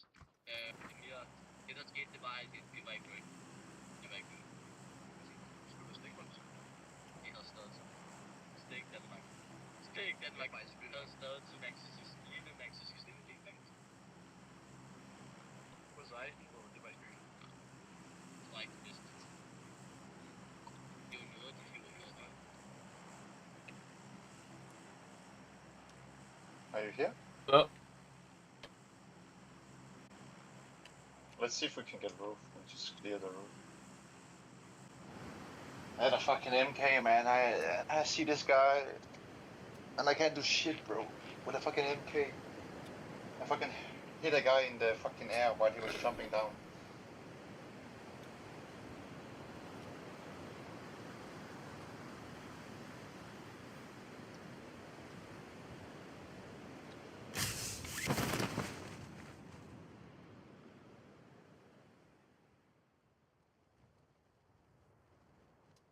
One guy contesting roof.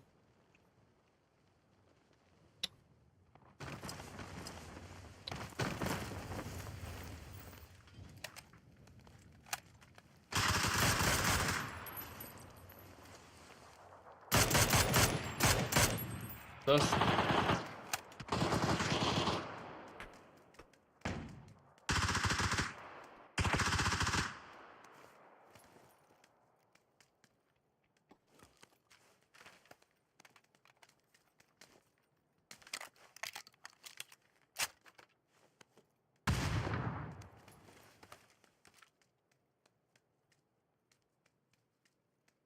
we still have people on roof?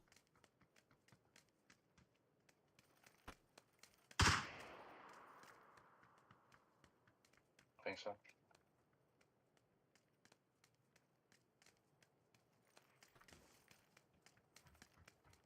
One in the room.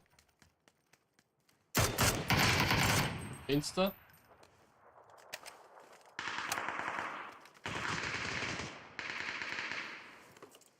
One guy on me. Orange on the stairs. Can you help me or you AFK again? I didn't know you were not. You didn't say anything.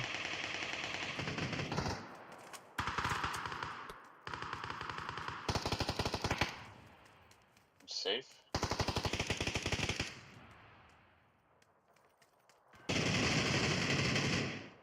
Need first aid? Bandage, it's fine. What? I said I have bandages.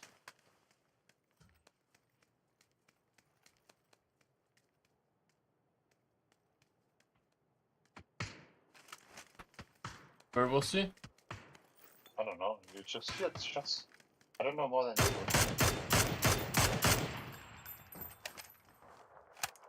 do. Yellow? Hey, I can hear that, but kill the One people below that's me? close to you.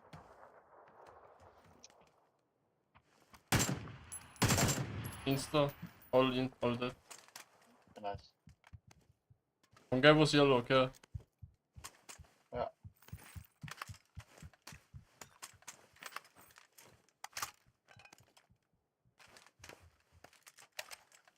Already running now.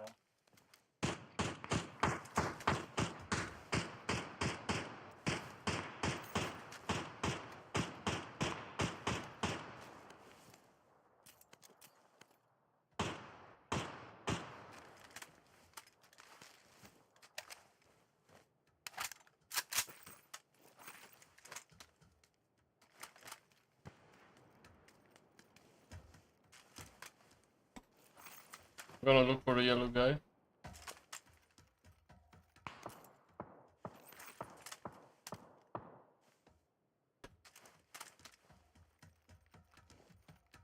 Must be there still.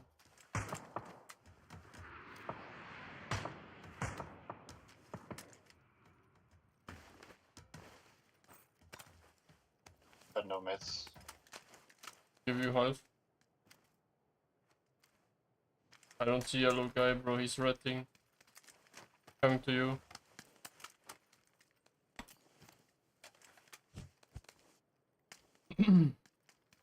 Two guys on me. One guy was here, one guy on my way for him.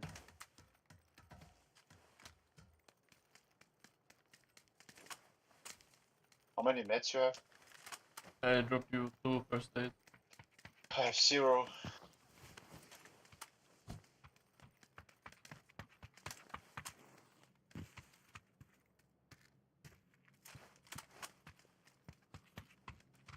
He's running back.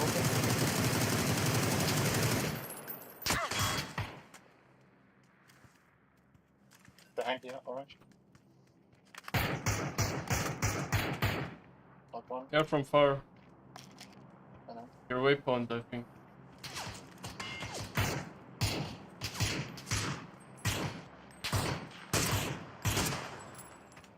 I wanna kill this fucking orange guy.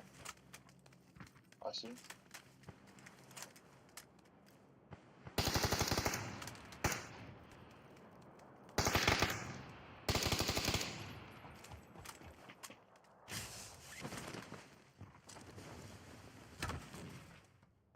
three guys. One guy in the right smoke, and then two guys in the left smoke.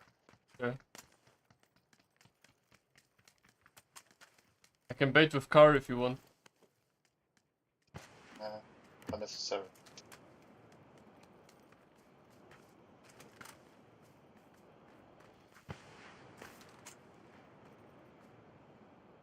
One of them is pulling back. I think they fall back, bro. Yeah. Inside yellow. They don't know I'm here. Running in the open knock. The smoke.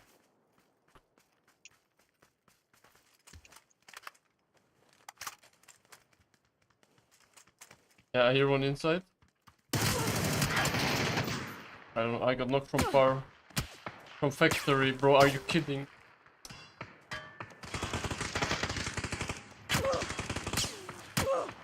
I need a smoke, ASAP. Are you dead?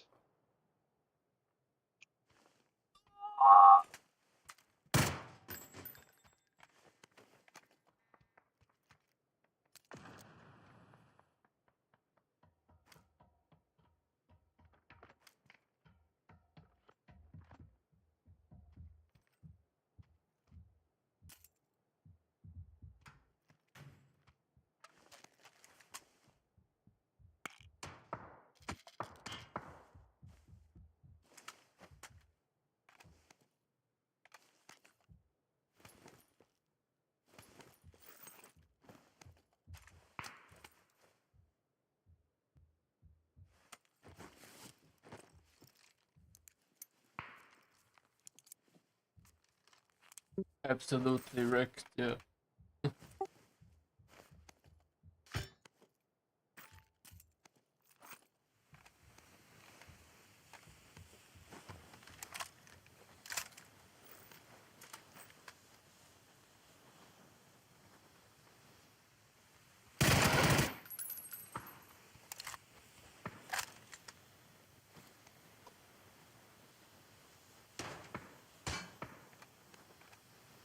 Just kill this guy, please.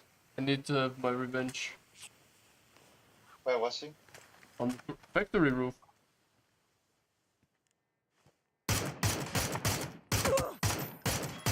What the fuck? What?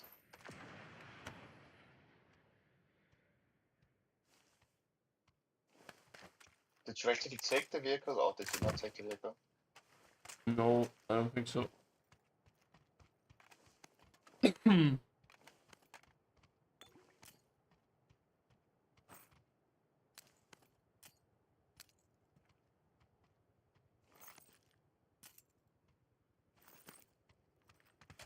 Wasn't there a vehicle somewhere? Yeah, there's There has to garage. be. Yeah, that's right.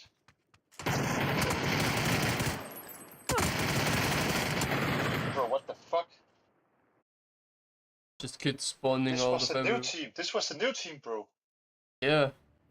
They're spawning out of everywhere, I don't know. They're just sitting in Bro, buildings. how can there be a full team here? They're sitting in buildings until the end of the game, bro, and then they come out.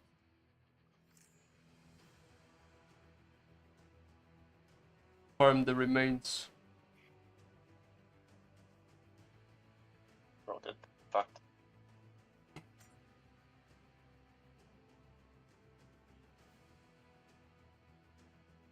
That's actually insane. That's how. What the fuck? Be right back.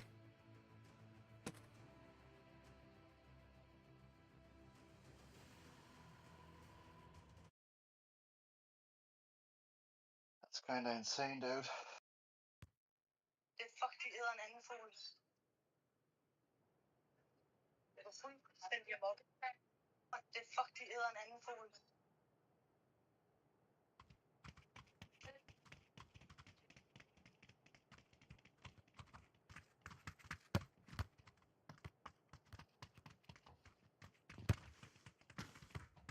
Stadium. Yep.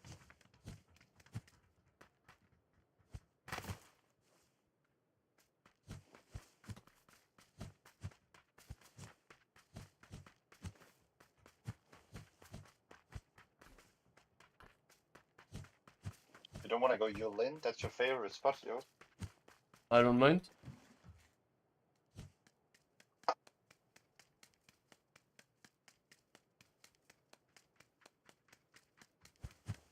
What do you want? Yulin. Okay, then go up there, yellow.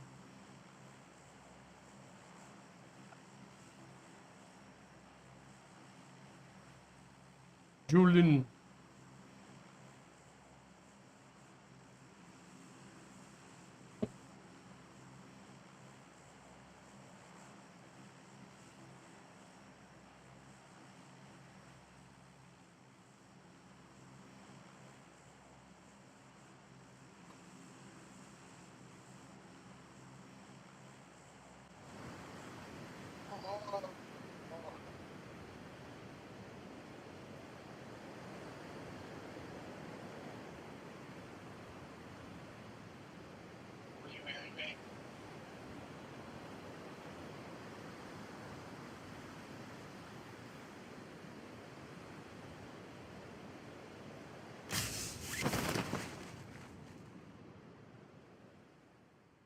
Some teams contesting us. Yeah. Three guys, alright?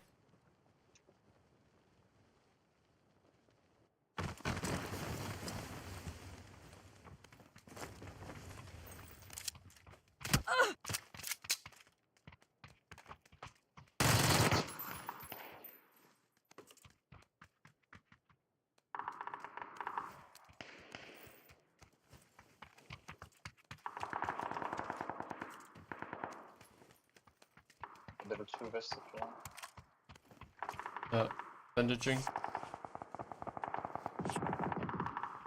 You need bandage or you have? I have. I need boosters.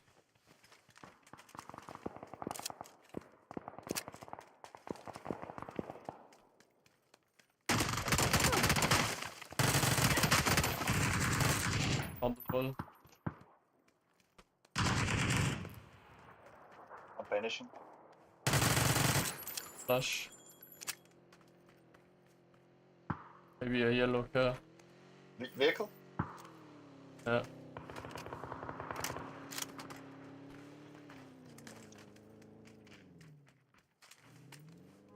The guy on yellow. Up there on yellow.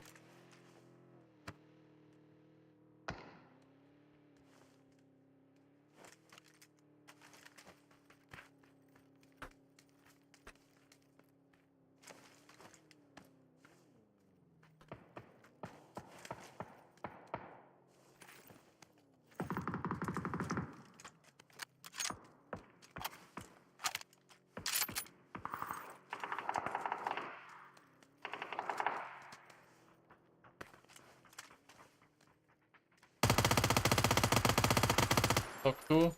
Yellow. Third guy on me, of course. They're running around like bots, bro. On the rocks. He dropped. Below me now.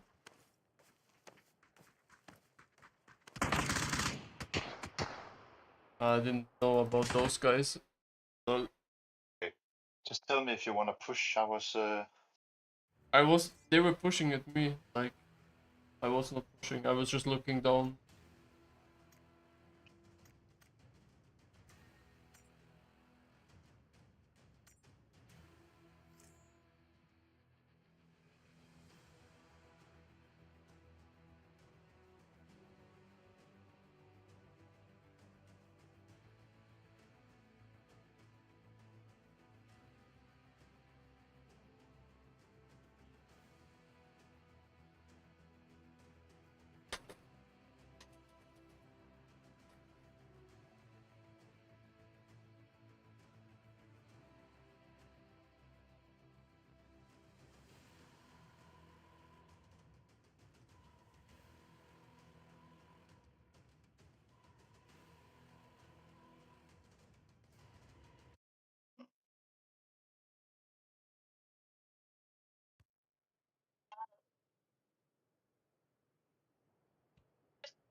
Sammy has hemorrhoids. I know.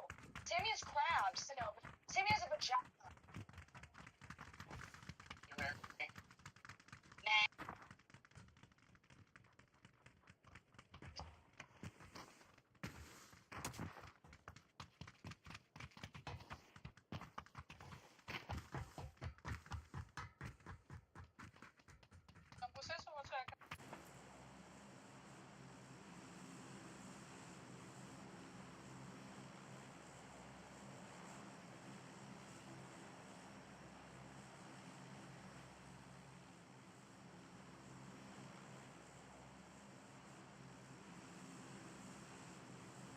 Okay. Dunching. Yeah, let's go first. Jump. I'm going for a stack here. There, on yellow, or on what do you want? Whatever, I don't care.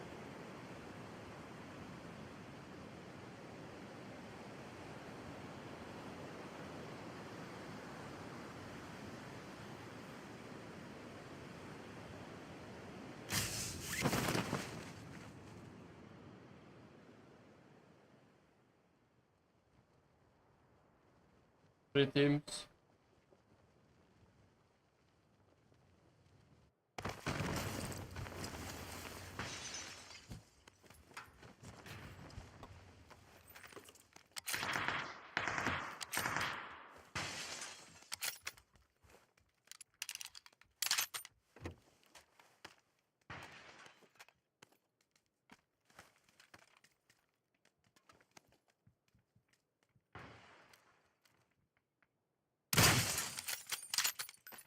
The yellow.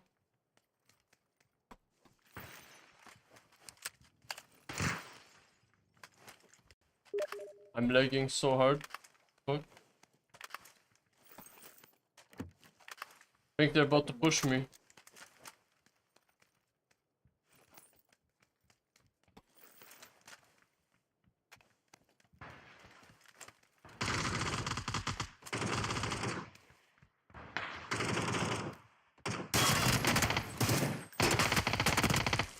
Yellow.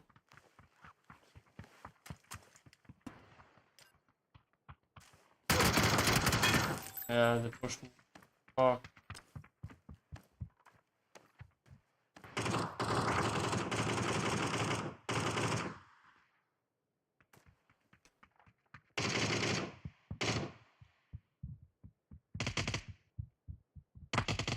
Can't do anything on 1 HP. What if... We need to try to survive longer, bro.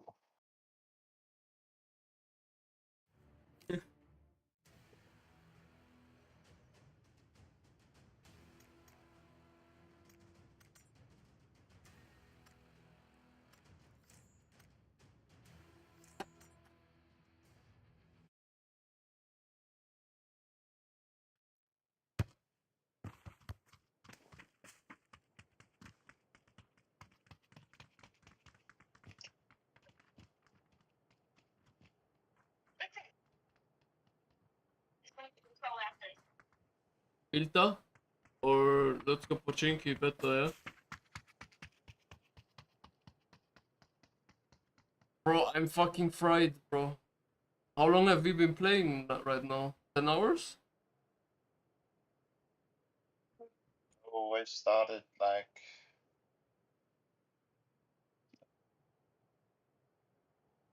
Oh, 7 hours.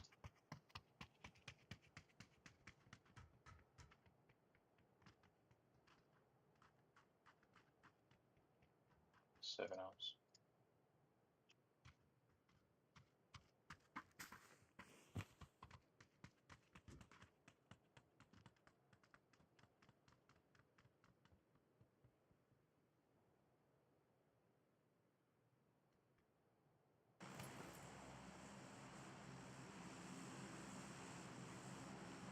Are you going to rest? Are you watching gyms? I don't know. Are you going to rest someone? Yeah.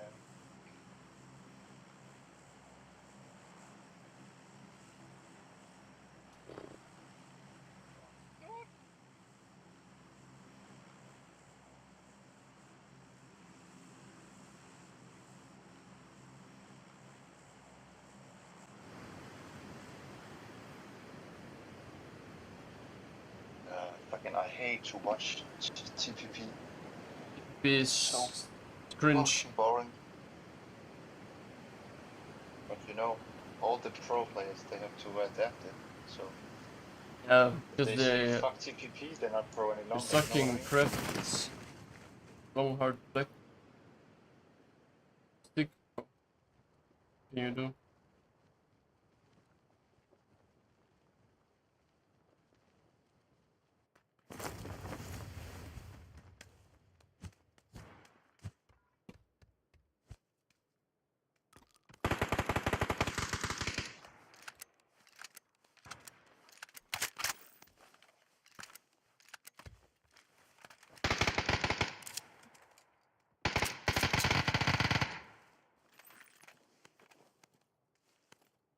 Inside yellow. Fighting.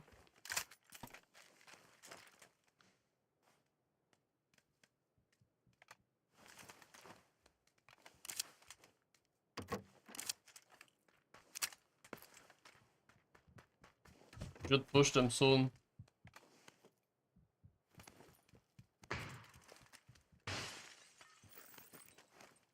I'm pushing. Not pushing.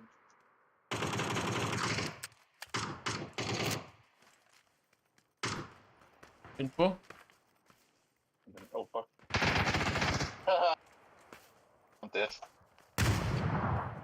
Oh my god, bro.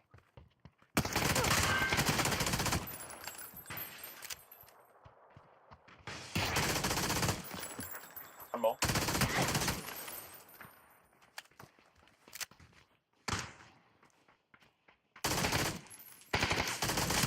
No. Nice try. Bro, 1 HP. Worse. Always. I don't know. This guy, like, I'm running, he's peeking the window, I'm headshotting him, he's going back, I'm ready to cook my nade. At the same time, I see a molly being throwing from the window where he was in, and I'm probably thinking he's healing, but he's fucking throwing a molly exactly on me. And I have a fucking nade on my hand, so I'm just gonna throw it and run inside. But I'm already getting knocked by the molly. It's... Fuck, that was insane by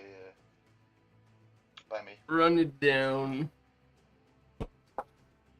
Oh.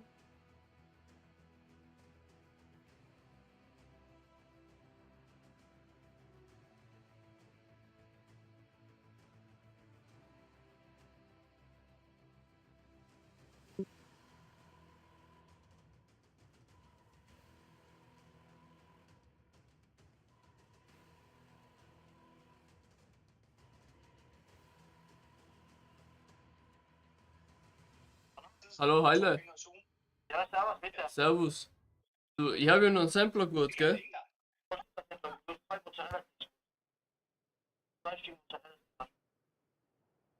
Hast du nicht gesagt? Hast du nicht gemacht, das Ganze?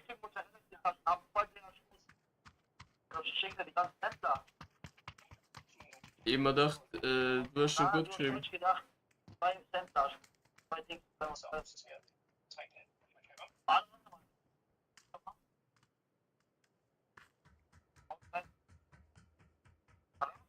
Ja. Er war halt nett, wenn ich den ganzen krieg.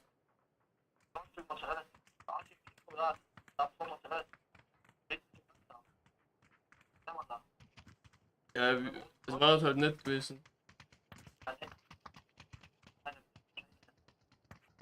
Also Blödsinn. Ja, sonst gibst du mir Diavolo, Käserand, Spezial. Und Sampler und die 2 Mozzarella Sticks dazu noch. Du ja. Warum wer hat sich beschwert? Du ja eh. Ja, mit Karten und Top 33 hast du ab 3 im System, oder?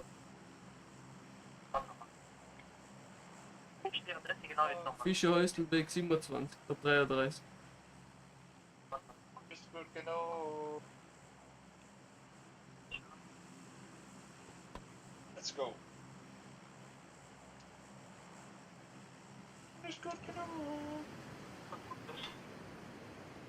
Fischhäuselweg 27, Top 33. Was? Danke, Heile.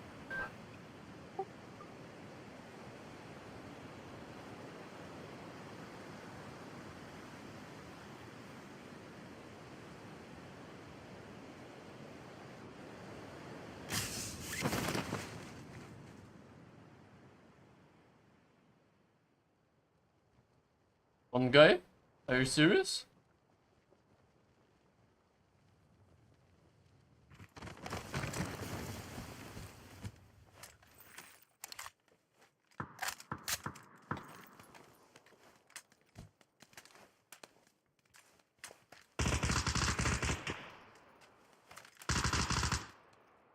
Oh, come on.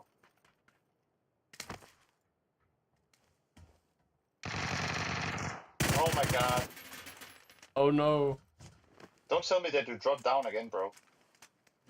I only thought there was one guy. He's resting, he's resting, he's resting, he's resting, he's resting. Where? On orange? Yeah, yeah. Still resting. Now they're gonna flush me. One more.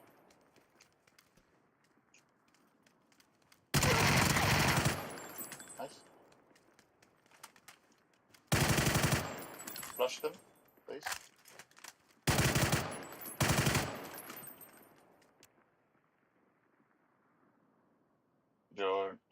You're not resting. I am. No, you're not. Bro, watch my stream, I swear to God. It was racing. Drop me first aid. I don't have anything. Only ammo.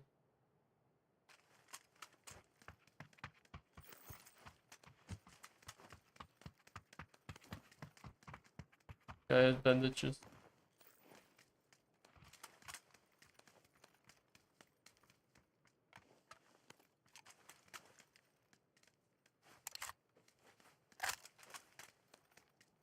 Under me, east.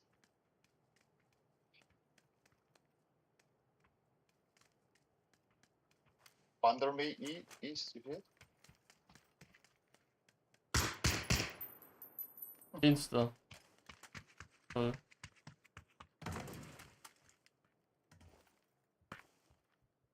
are more people on yellow, right? Yeah, there should be. But, I mean, you never know.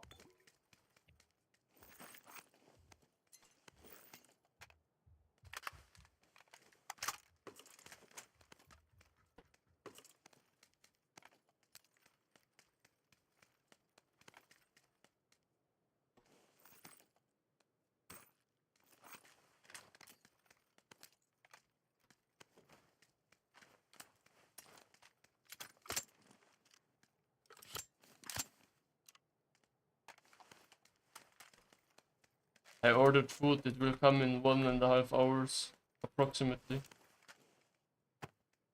1.5 hours, holy shit. Yeah.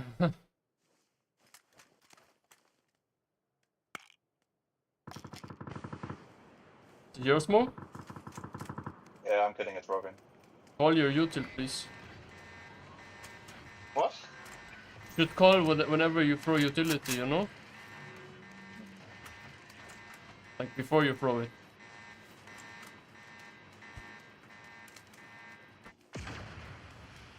Important? Huh? Is that important? So I don't make you nervous? Yes. Gonna pick the roof. Here, I can spot someone. And point on. I see one guy now. But it's really far away here.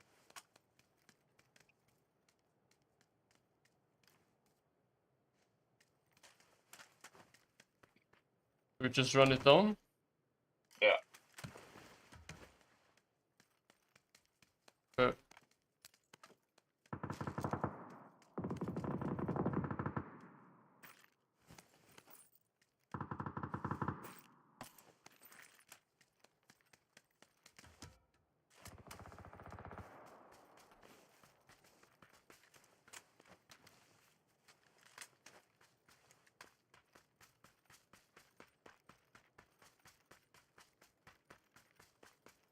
Come with the car and wait. Wait for me. Just drive by or something.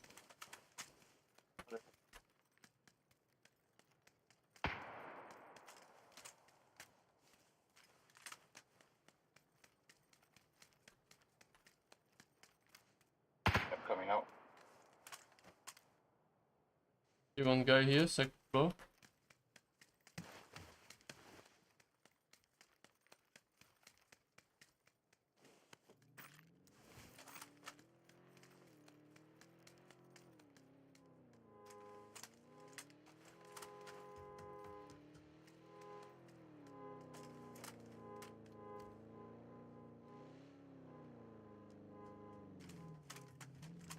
Still in there, 100%.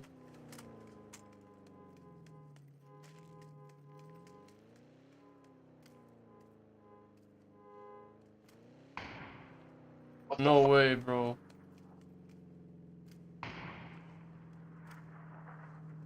I got shot out while I was driving. That's insane. The best. Up, up, up, up, up, up.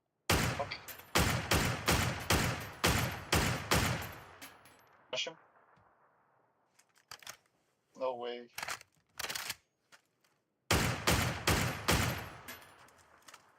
You should probably go for my chip, bro. I will kill this guy. Molly, maybe.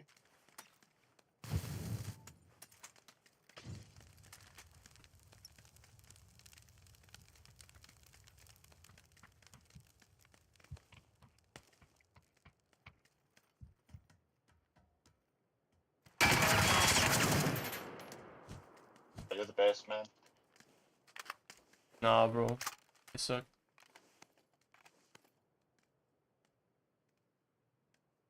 Du bist gut genug.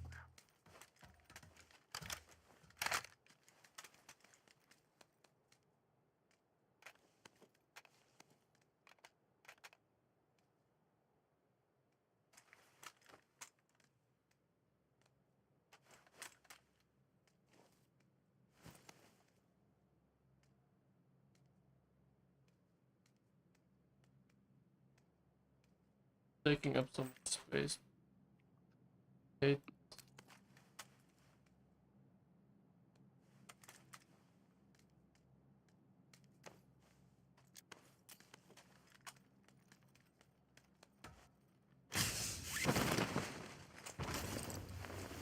My chip is exactly on orange. Exactly on orange.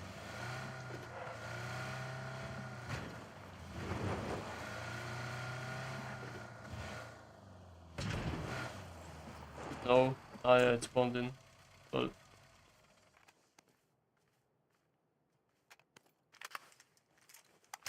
you had an MG3? What the fuck? Yeah. Got it from the crate, you know? I never get. I only get ammo or something.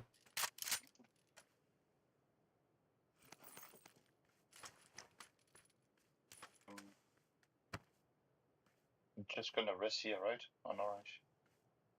Sure. Are you serious? Why not here on yellow? Because it's too far away. You have 140. You need to rest me before. Yeah. Oh, vehicle.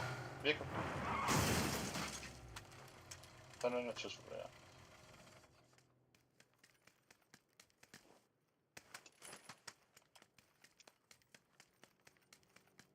I mean, yeah, if you're driving yellow, you have to be really, really fast. Yeah, no, every time I see that I have to rest you, I'm always looking at the timer for the recall flight. And if I can reach it, of course, I will go for it as fast as possible. But if it's not possible, I will just chill, you know what I mean? Yeah. Bro. Disabled gaming, bro.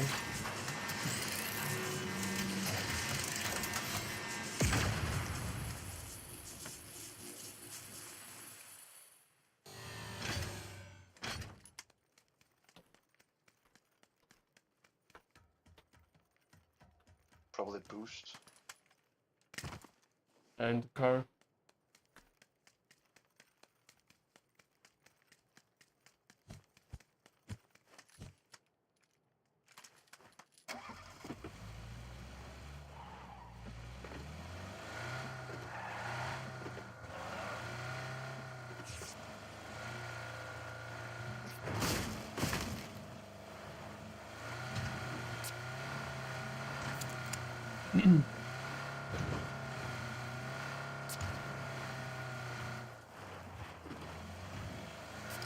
Alright, just gonna take one of these. Can't really do much. Might take one of theirs, yeah.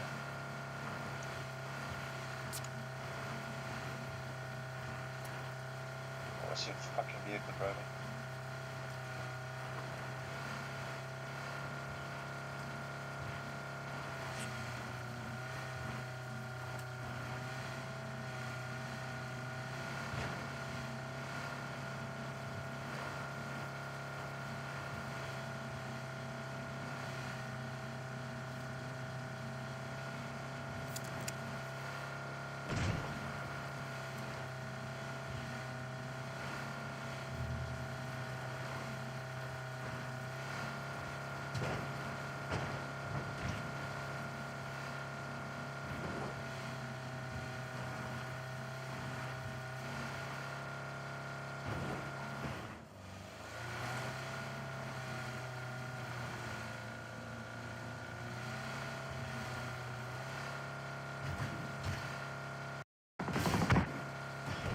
Shooting at you?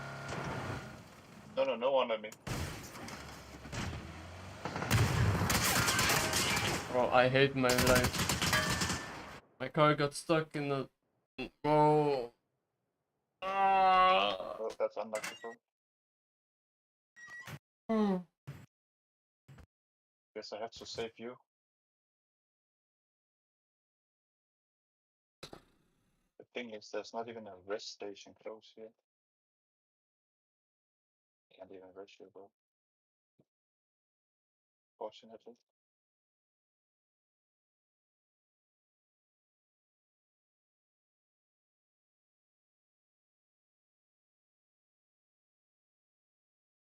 What bug are you talking about?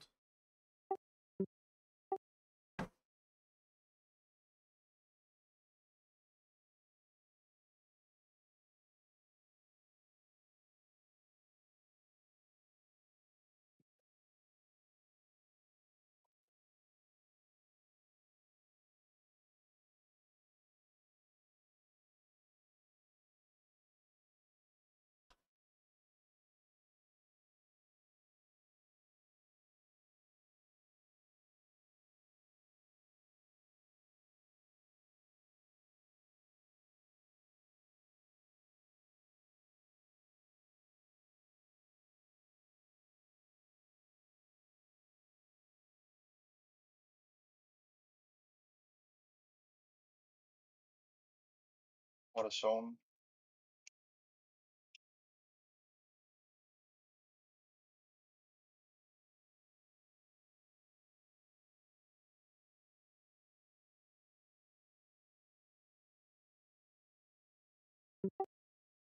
Is it fixed now? Is the bug fixed now?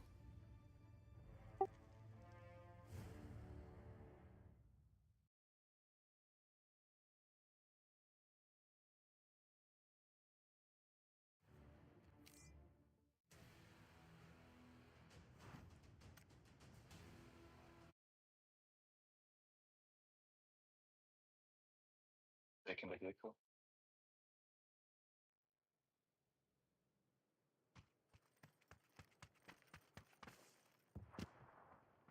This is your game, bro. I don't think I can go in and rest now. What did you say?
Why didn't you flush him fully? Yeah. Was hoping one of his teammates would go smoke him, so I knew where they were.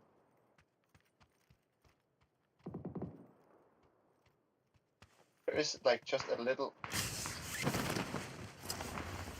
You can loot my body, maybe.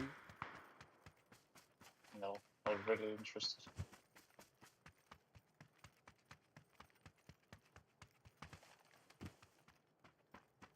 Just want to win the game, bro.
Three people, yeah.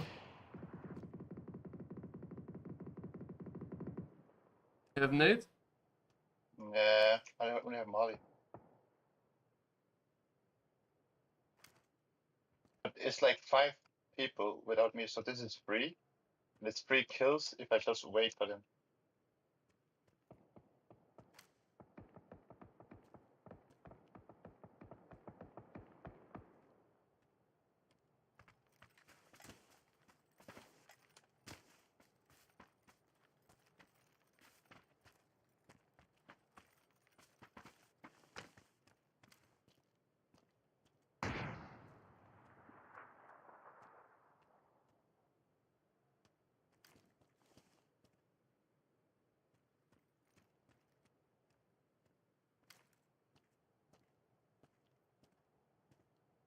Why I only shoot one guy now? I see this guy right here, but where's the rest? And to the right. Oh. That's like really far away there.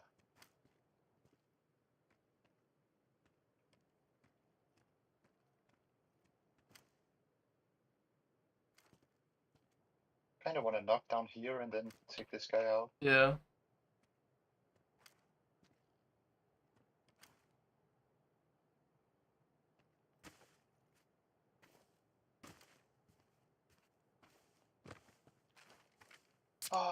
It's just if these guys are getting killed over here by these guys, it should be easy for me.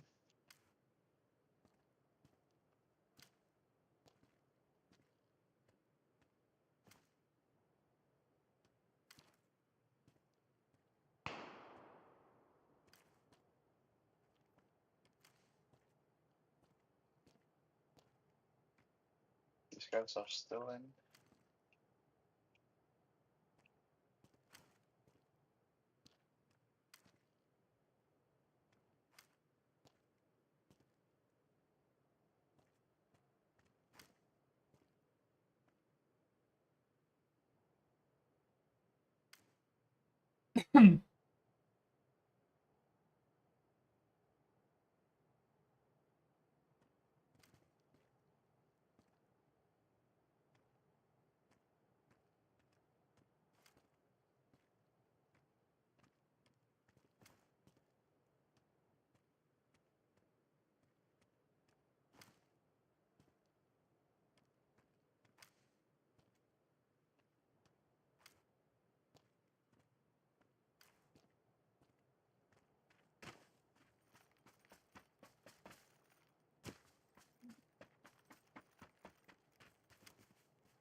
can knock the right guy and molly the tree on the left guy if you didn't get him.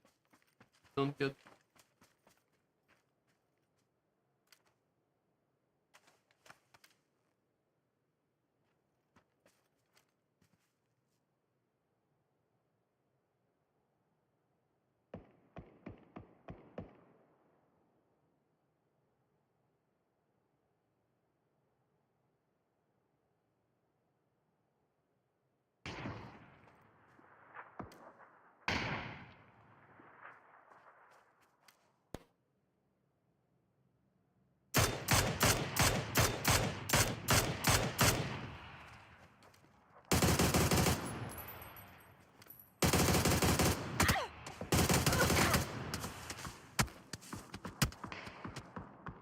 I don't think we talk about that, bro. I don't think we talk about that. I don't understand. This guy on the right, I don't know. He's not standing. He's literally not standing still just for 1 second, bro. That was so fucking bad.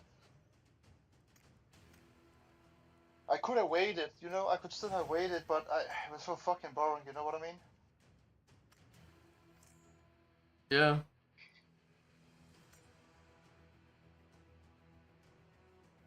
Oh my god, that was so bad.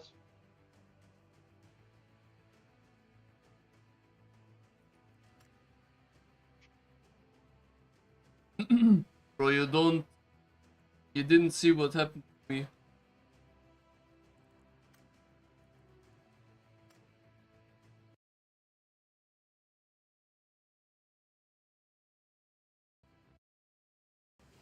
was hilarious, bro.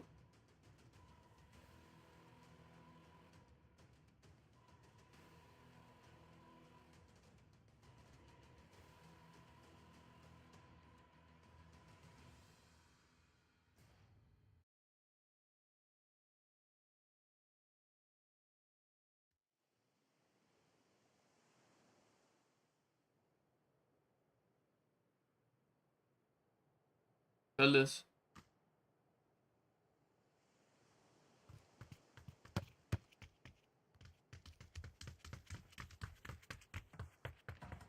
Always Palace, bro. Yeah, I mean, I always go here. Like these four.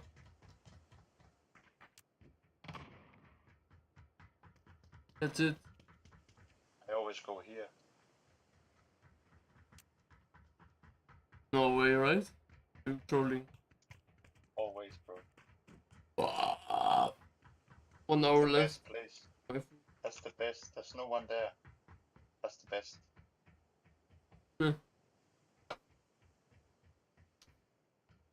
When there's no one there, you can't die. You know. Yeah, but you can't just kill. 0. Boring.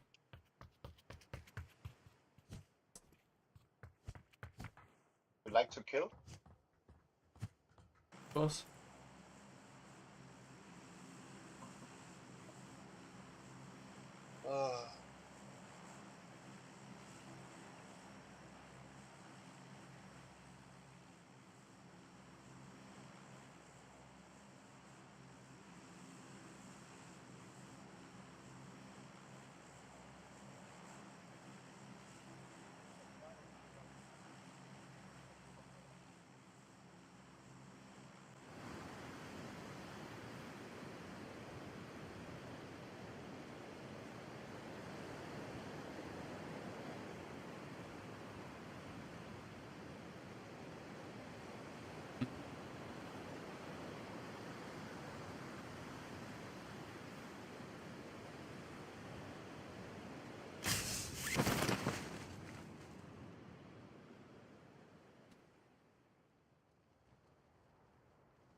Two guys on yellow.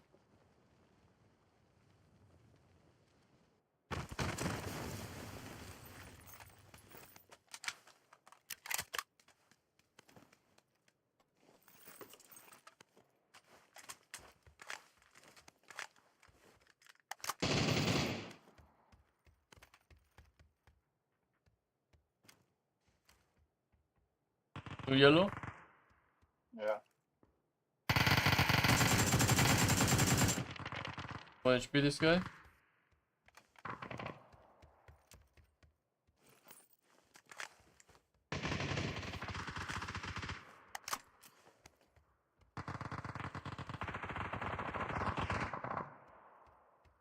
Is someone on you?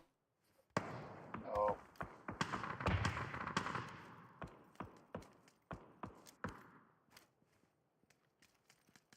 East.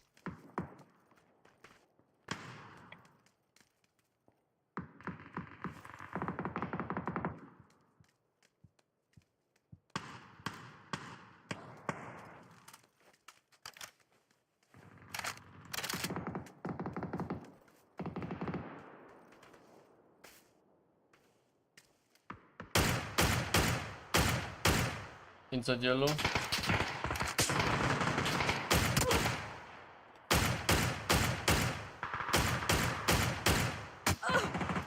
Oh, one more behind me. He's hitting me. He's on me. Oh, he's going for the rest. You can help me. He's going for the rest. Come. Where is he resting?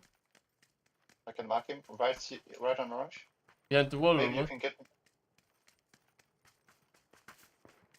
Rest me from behind. Then you can watch.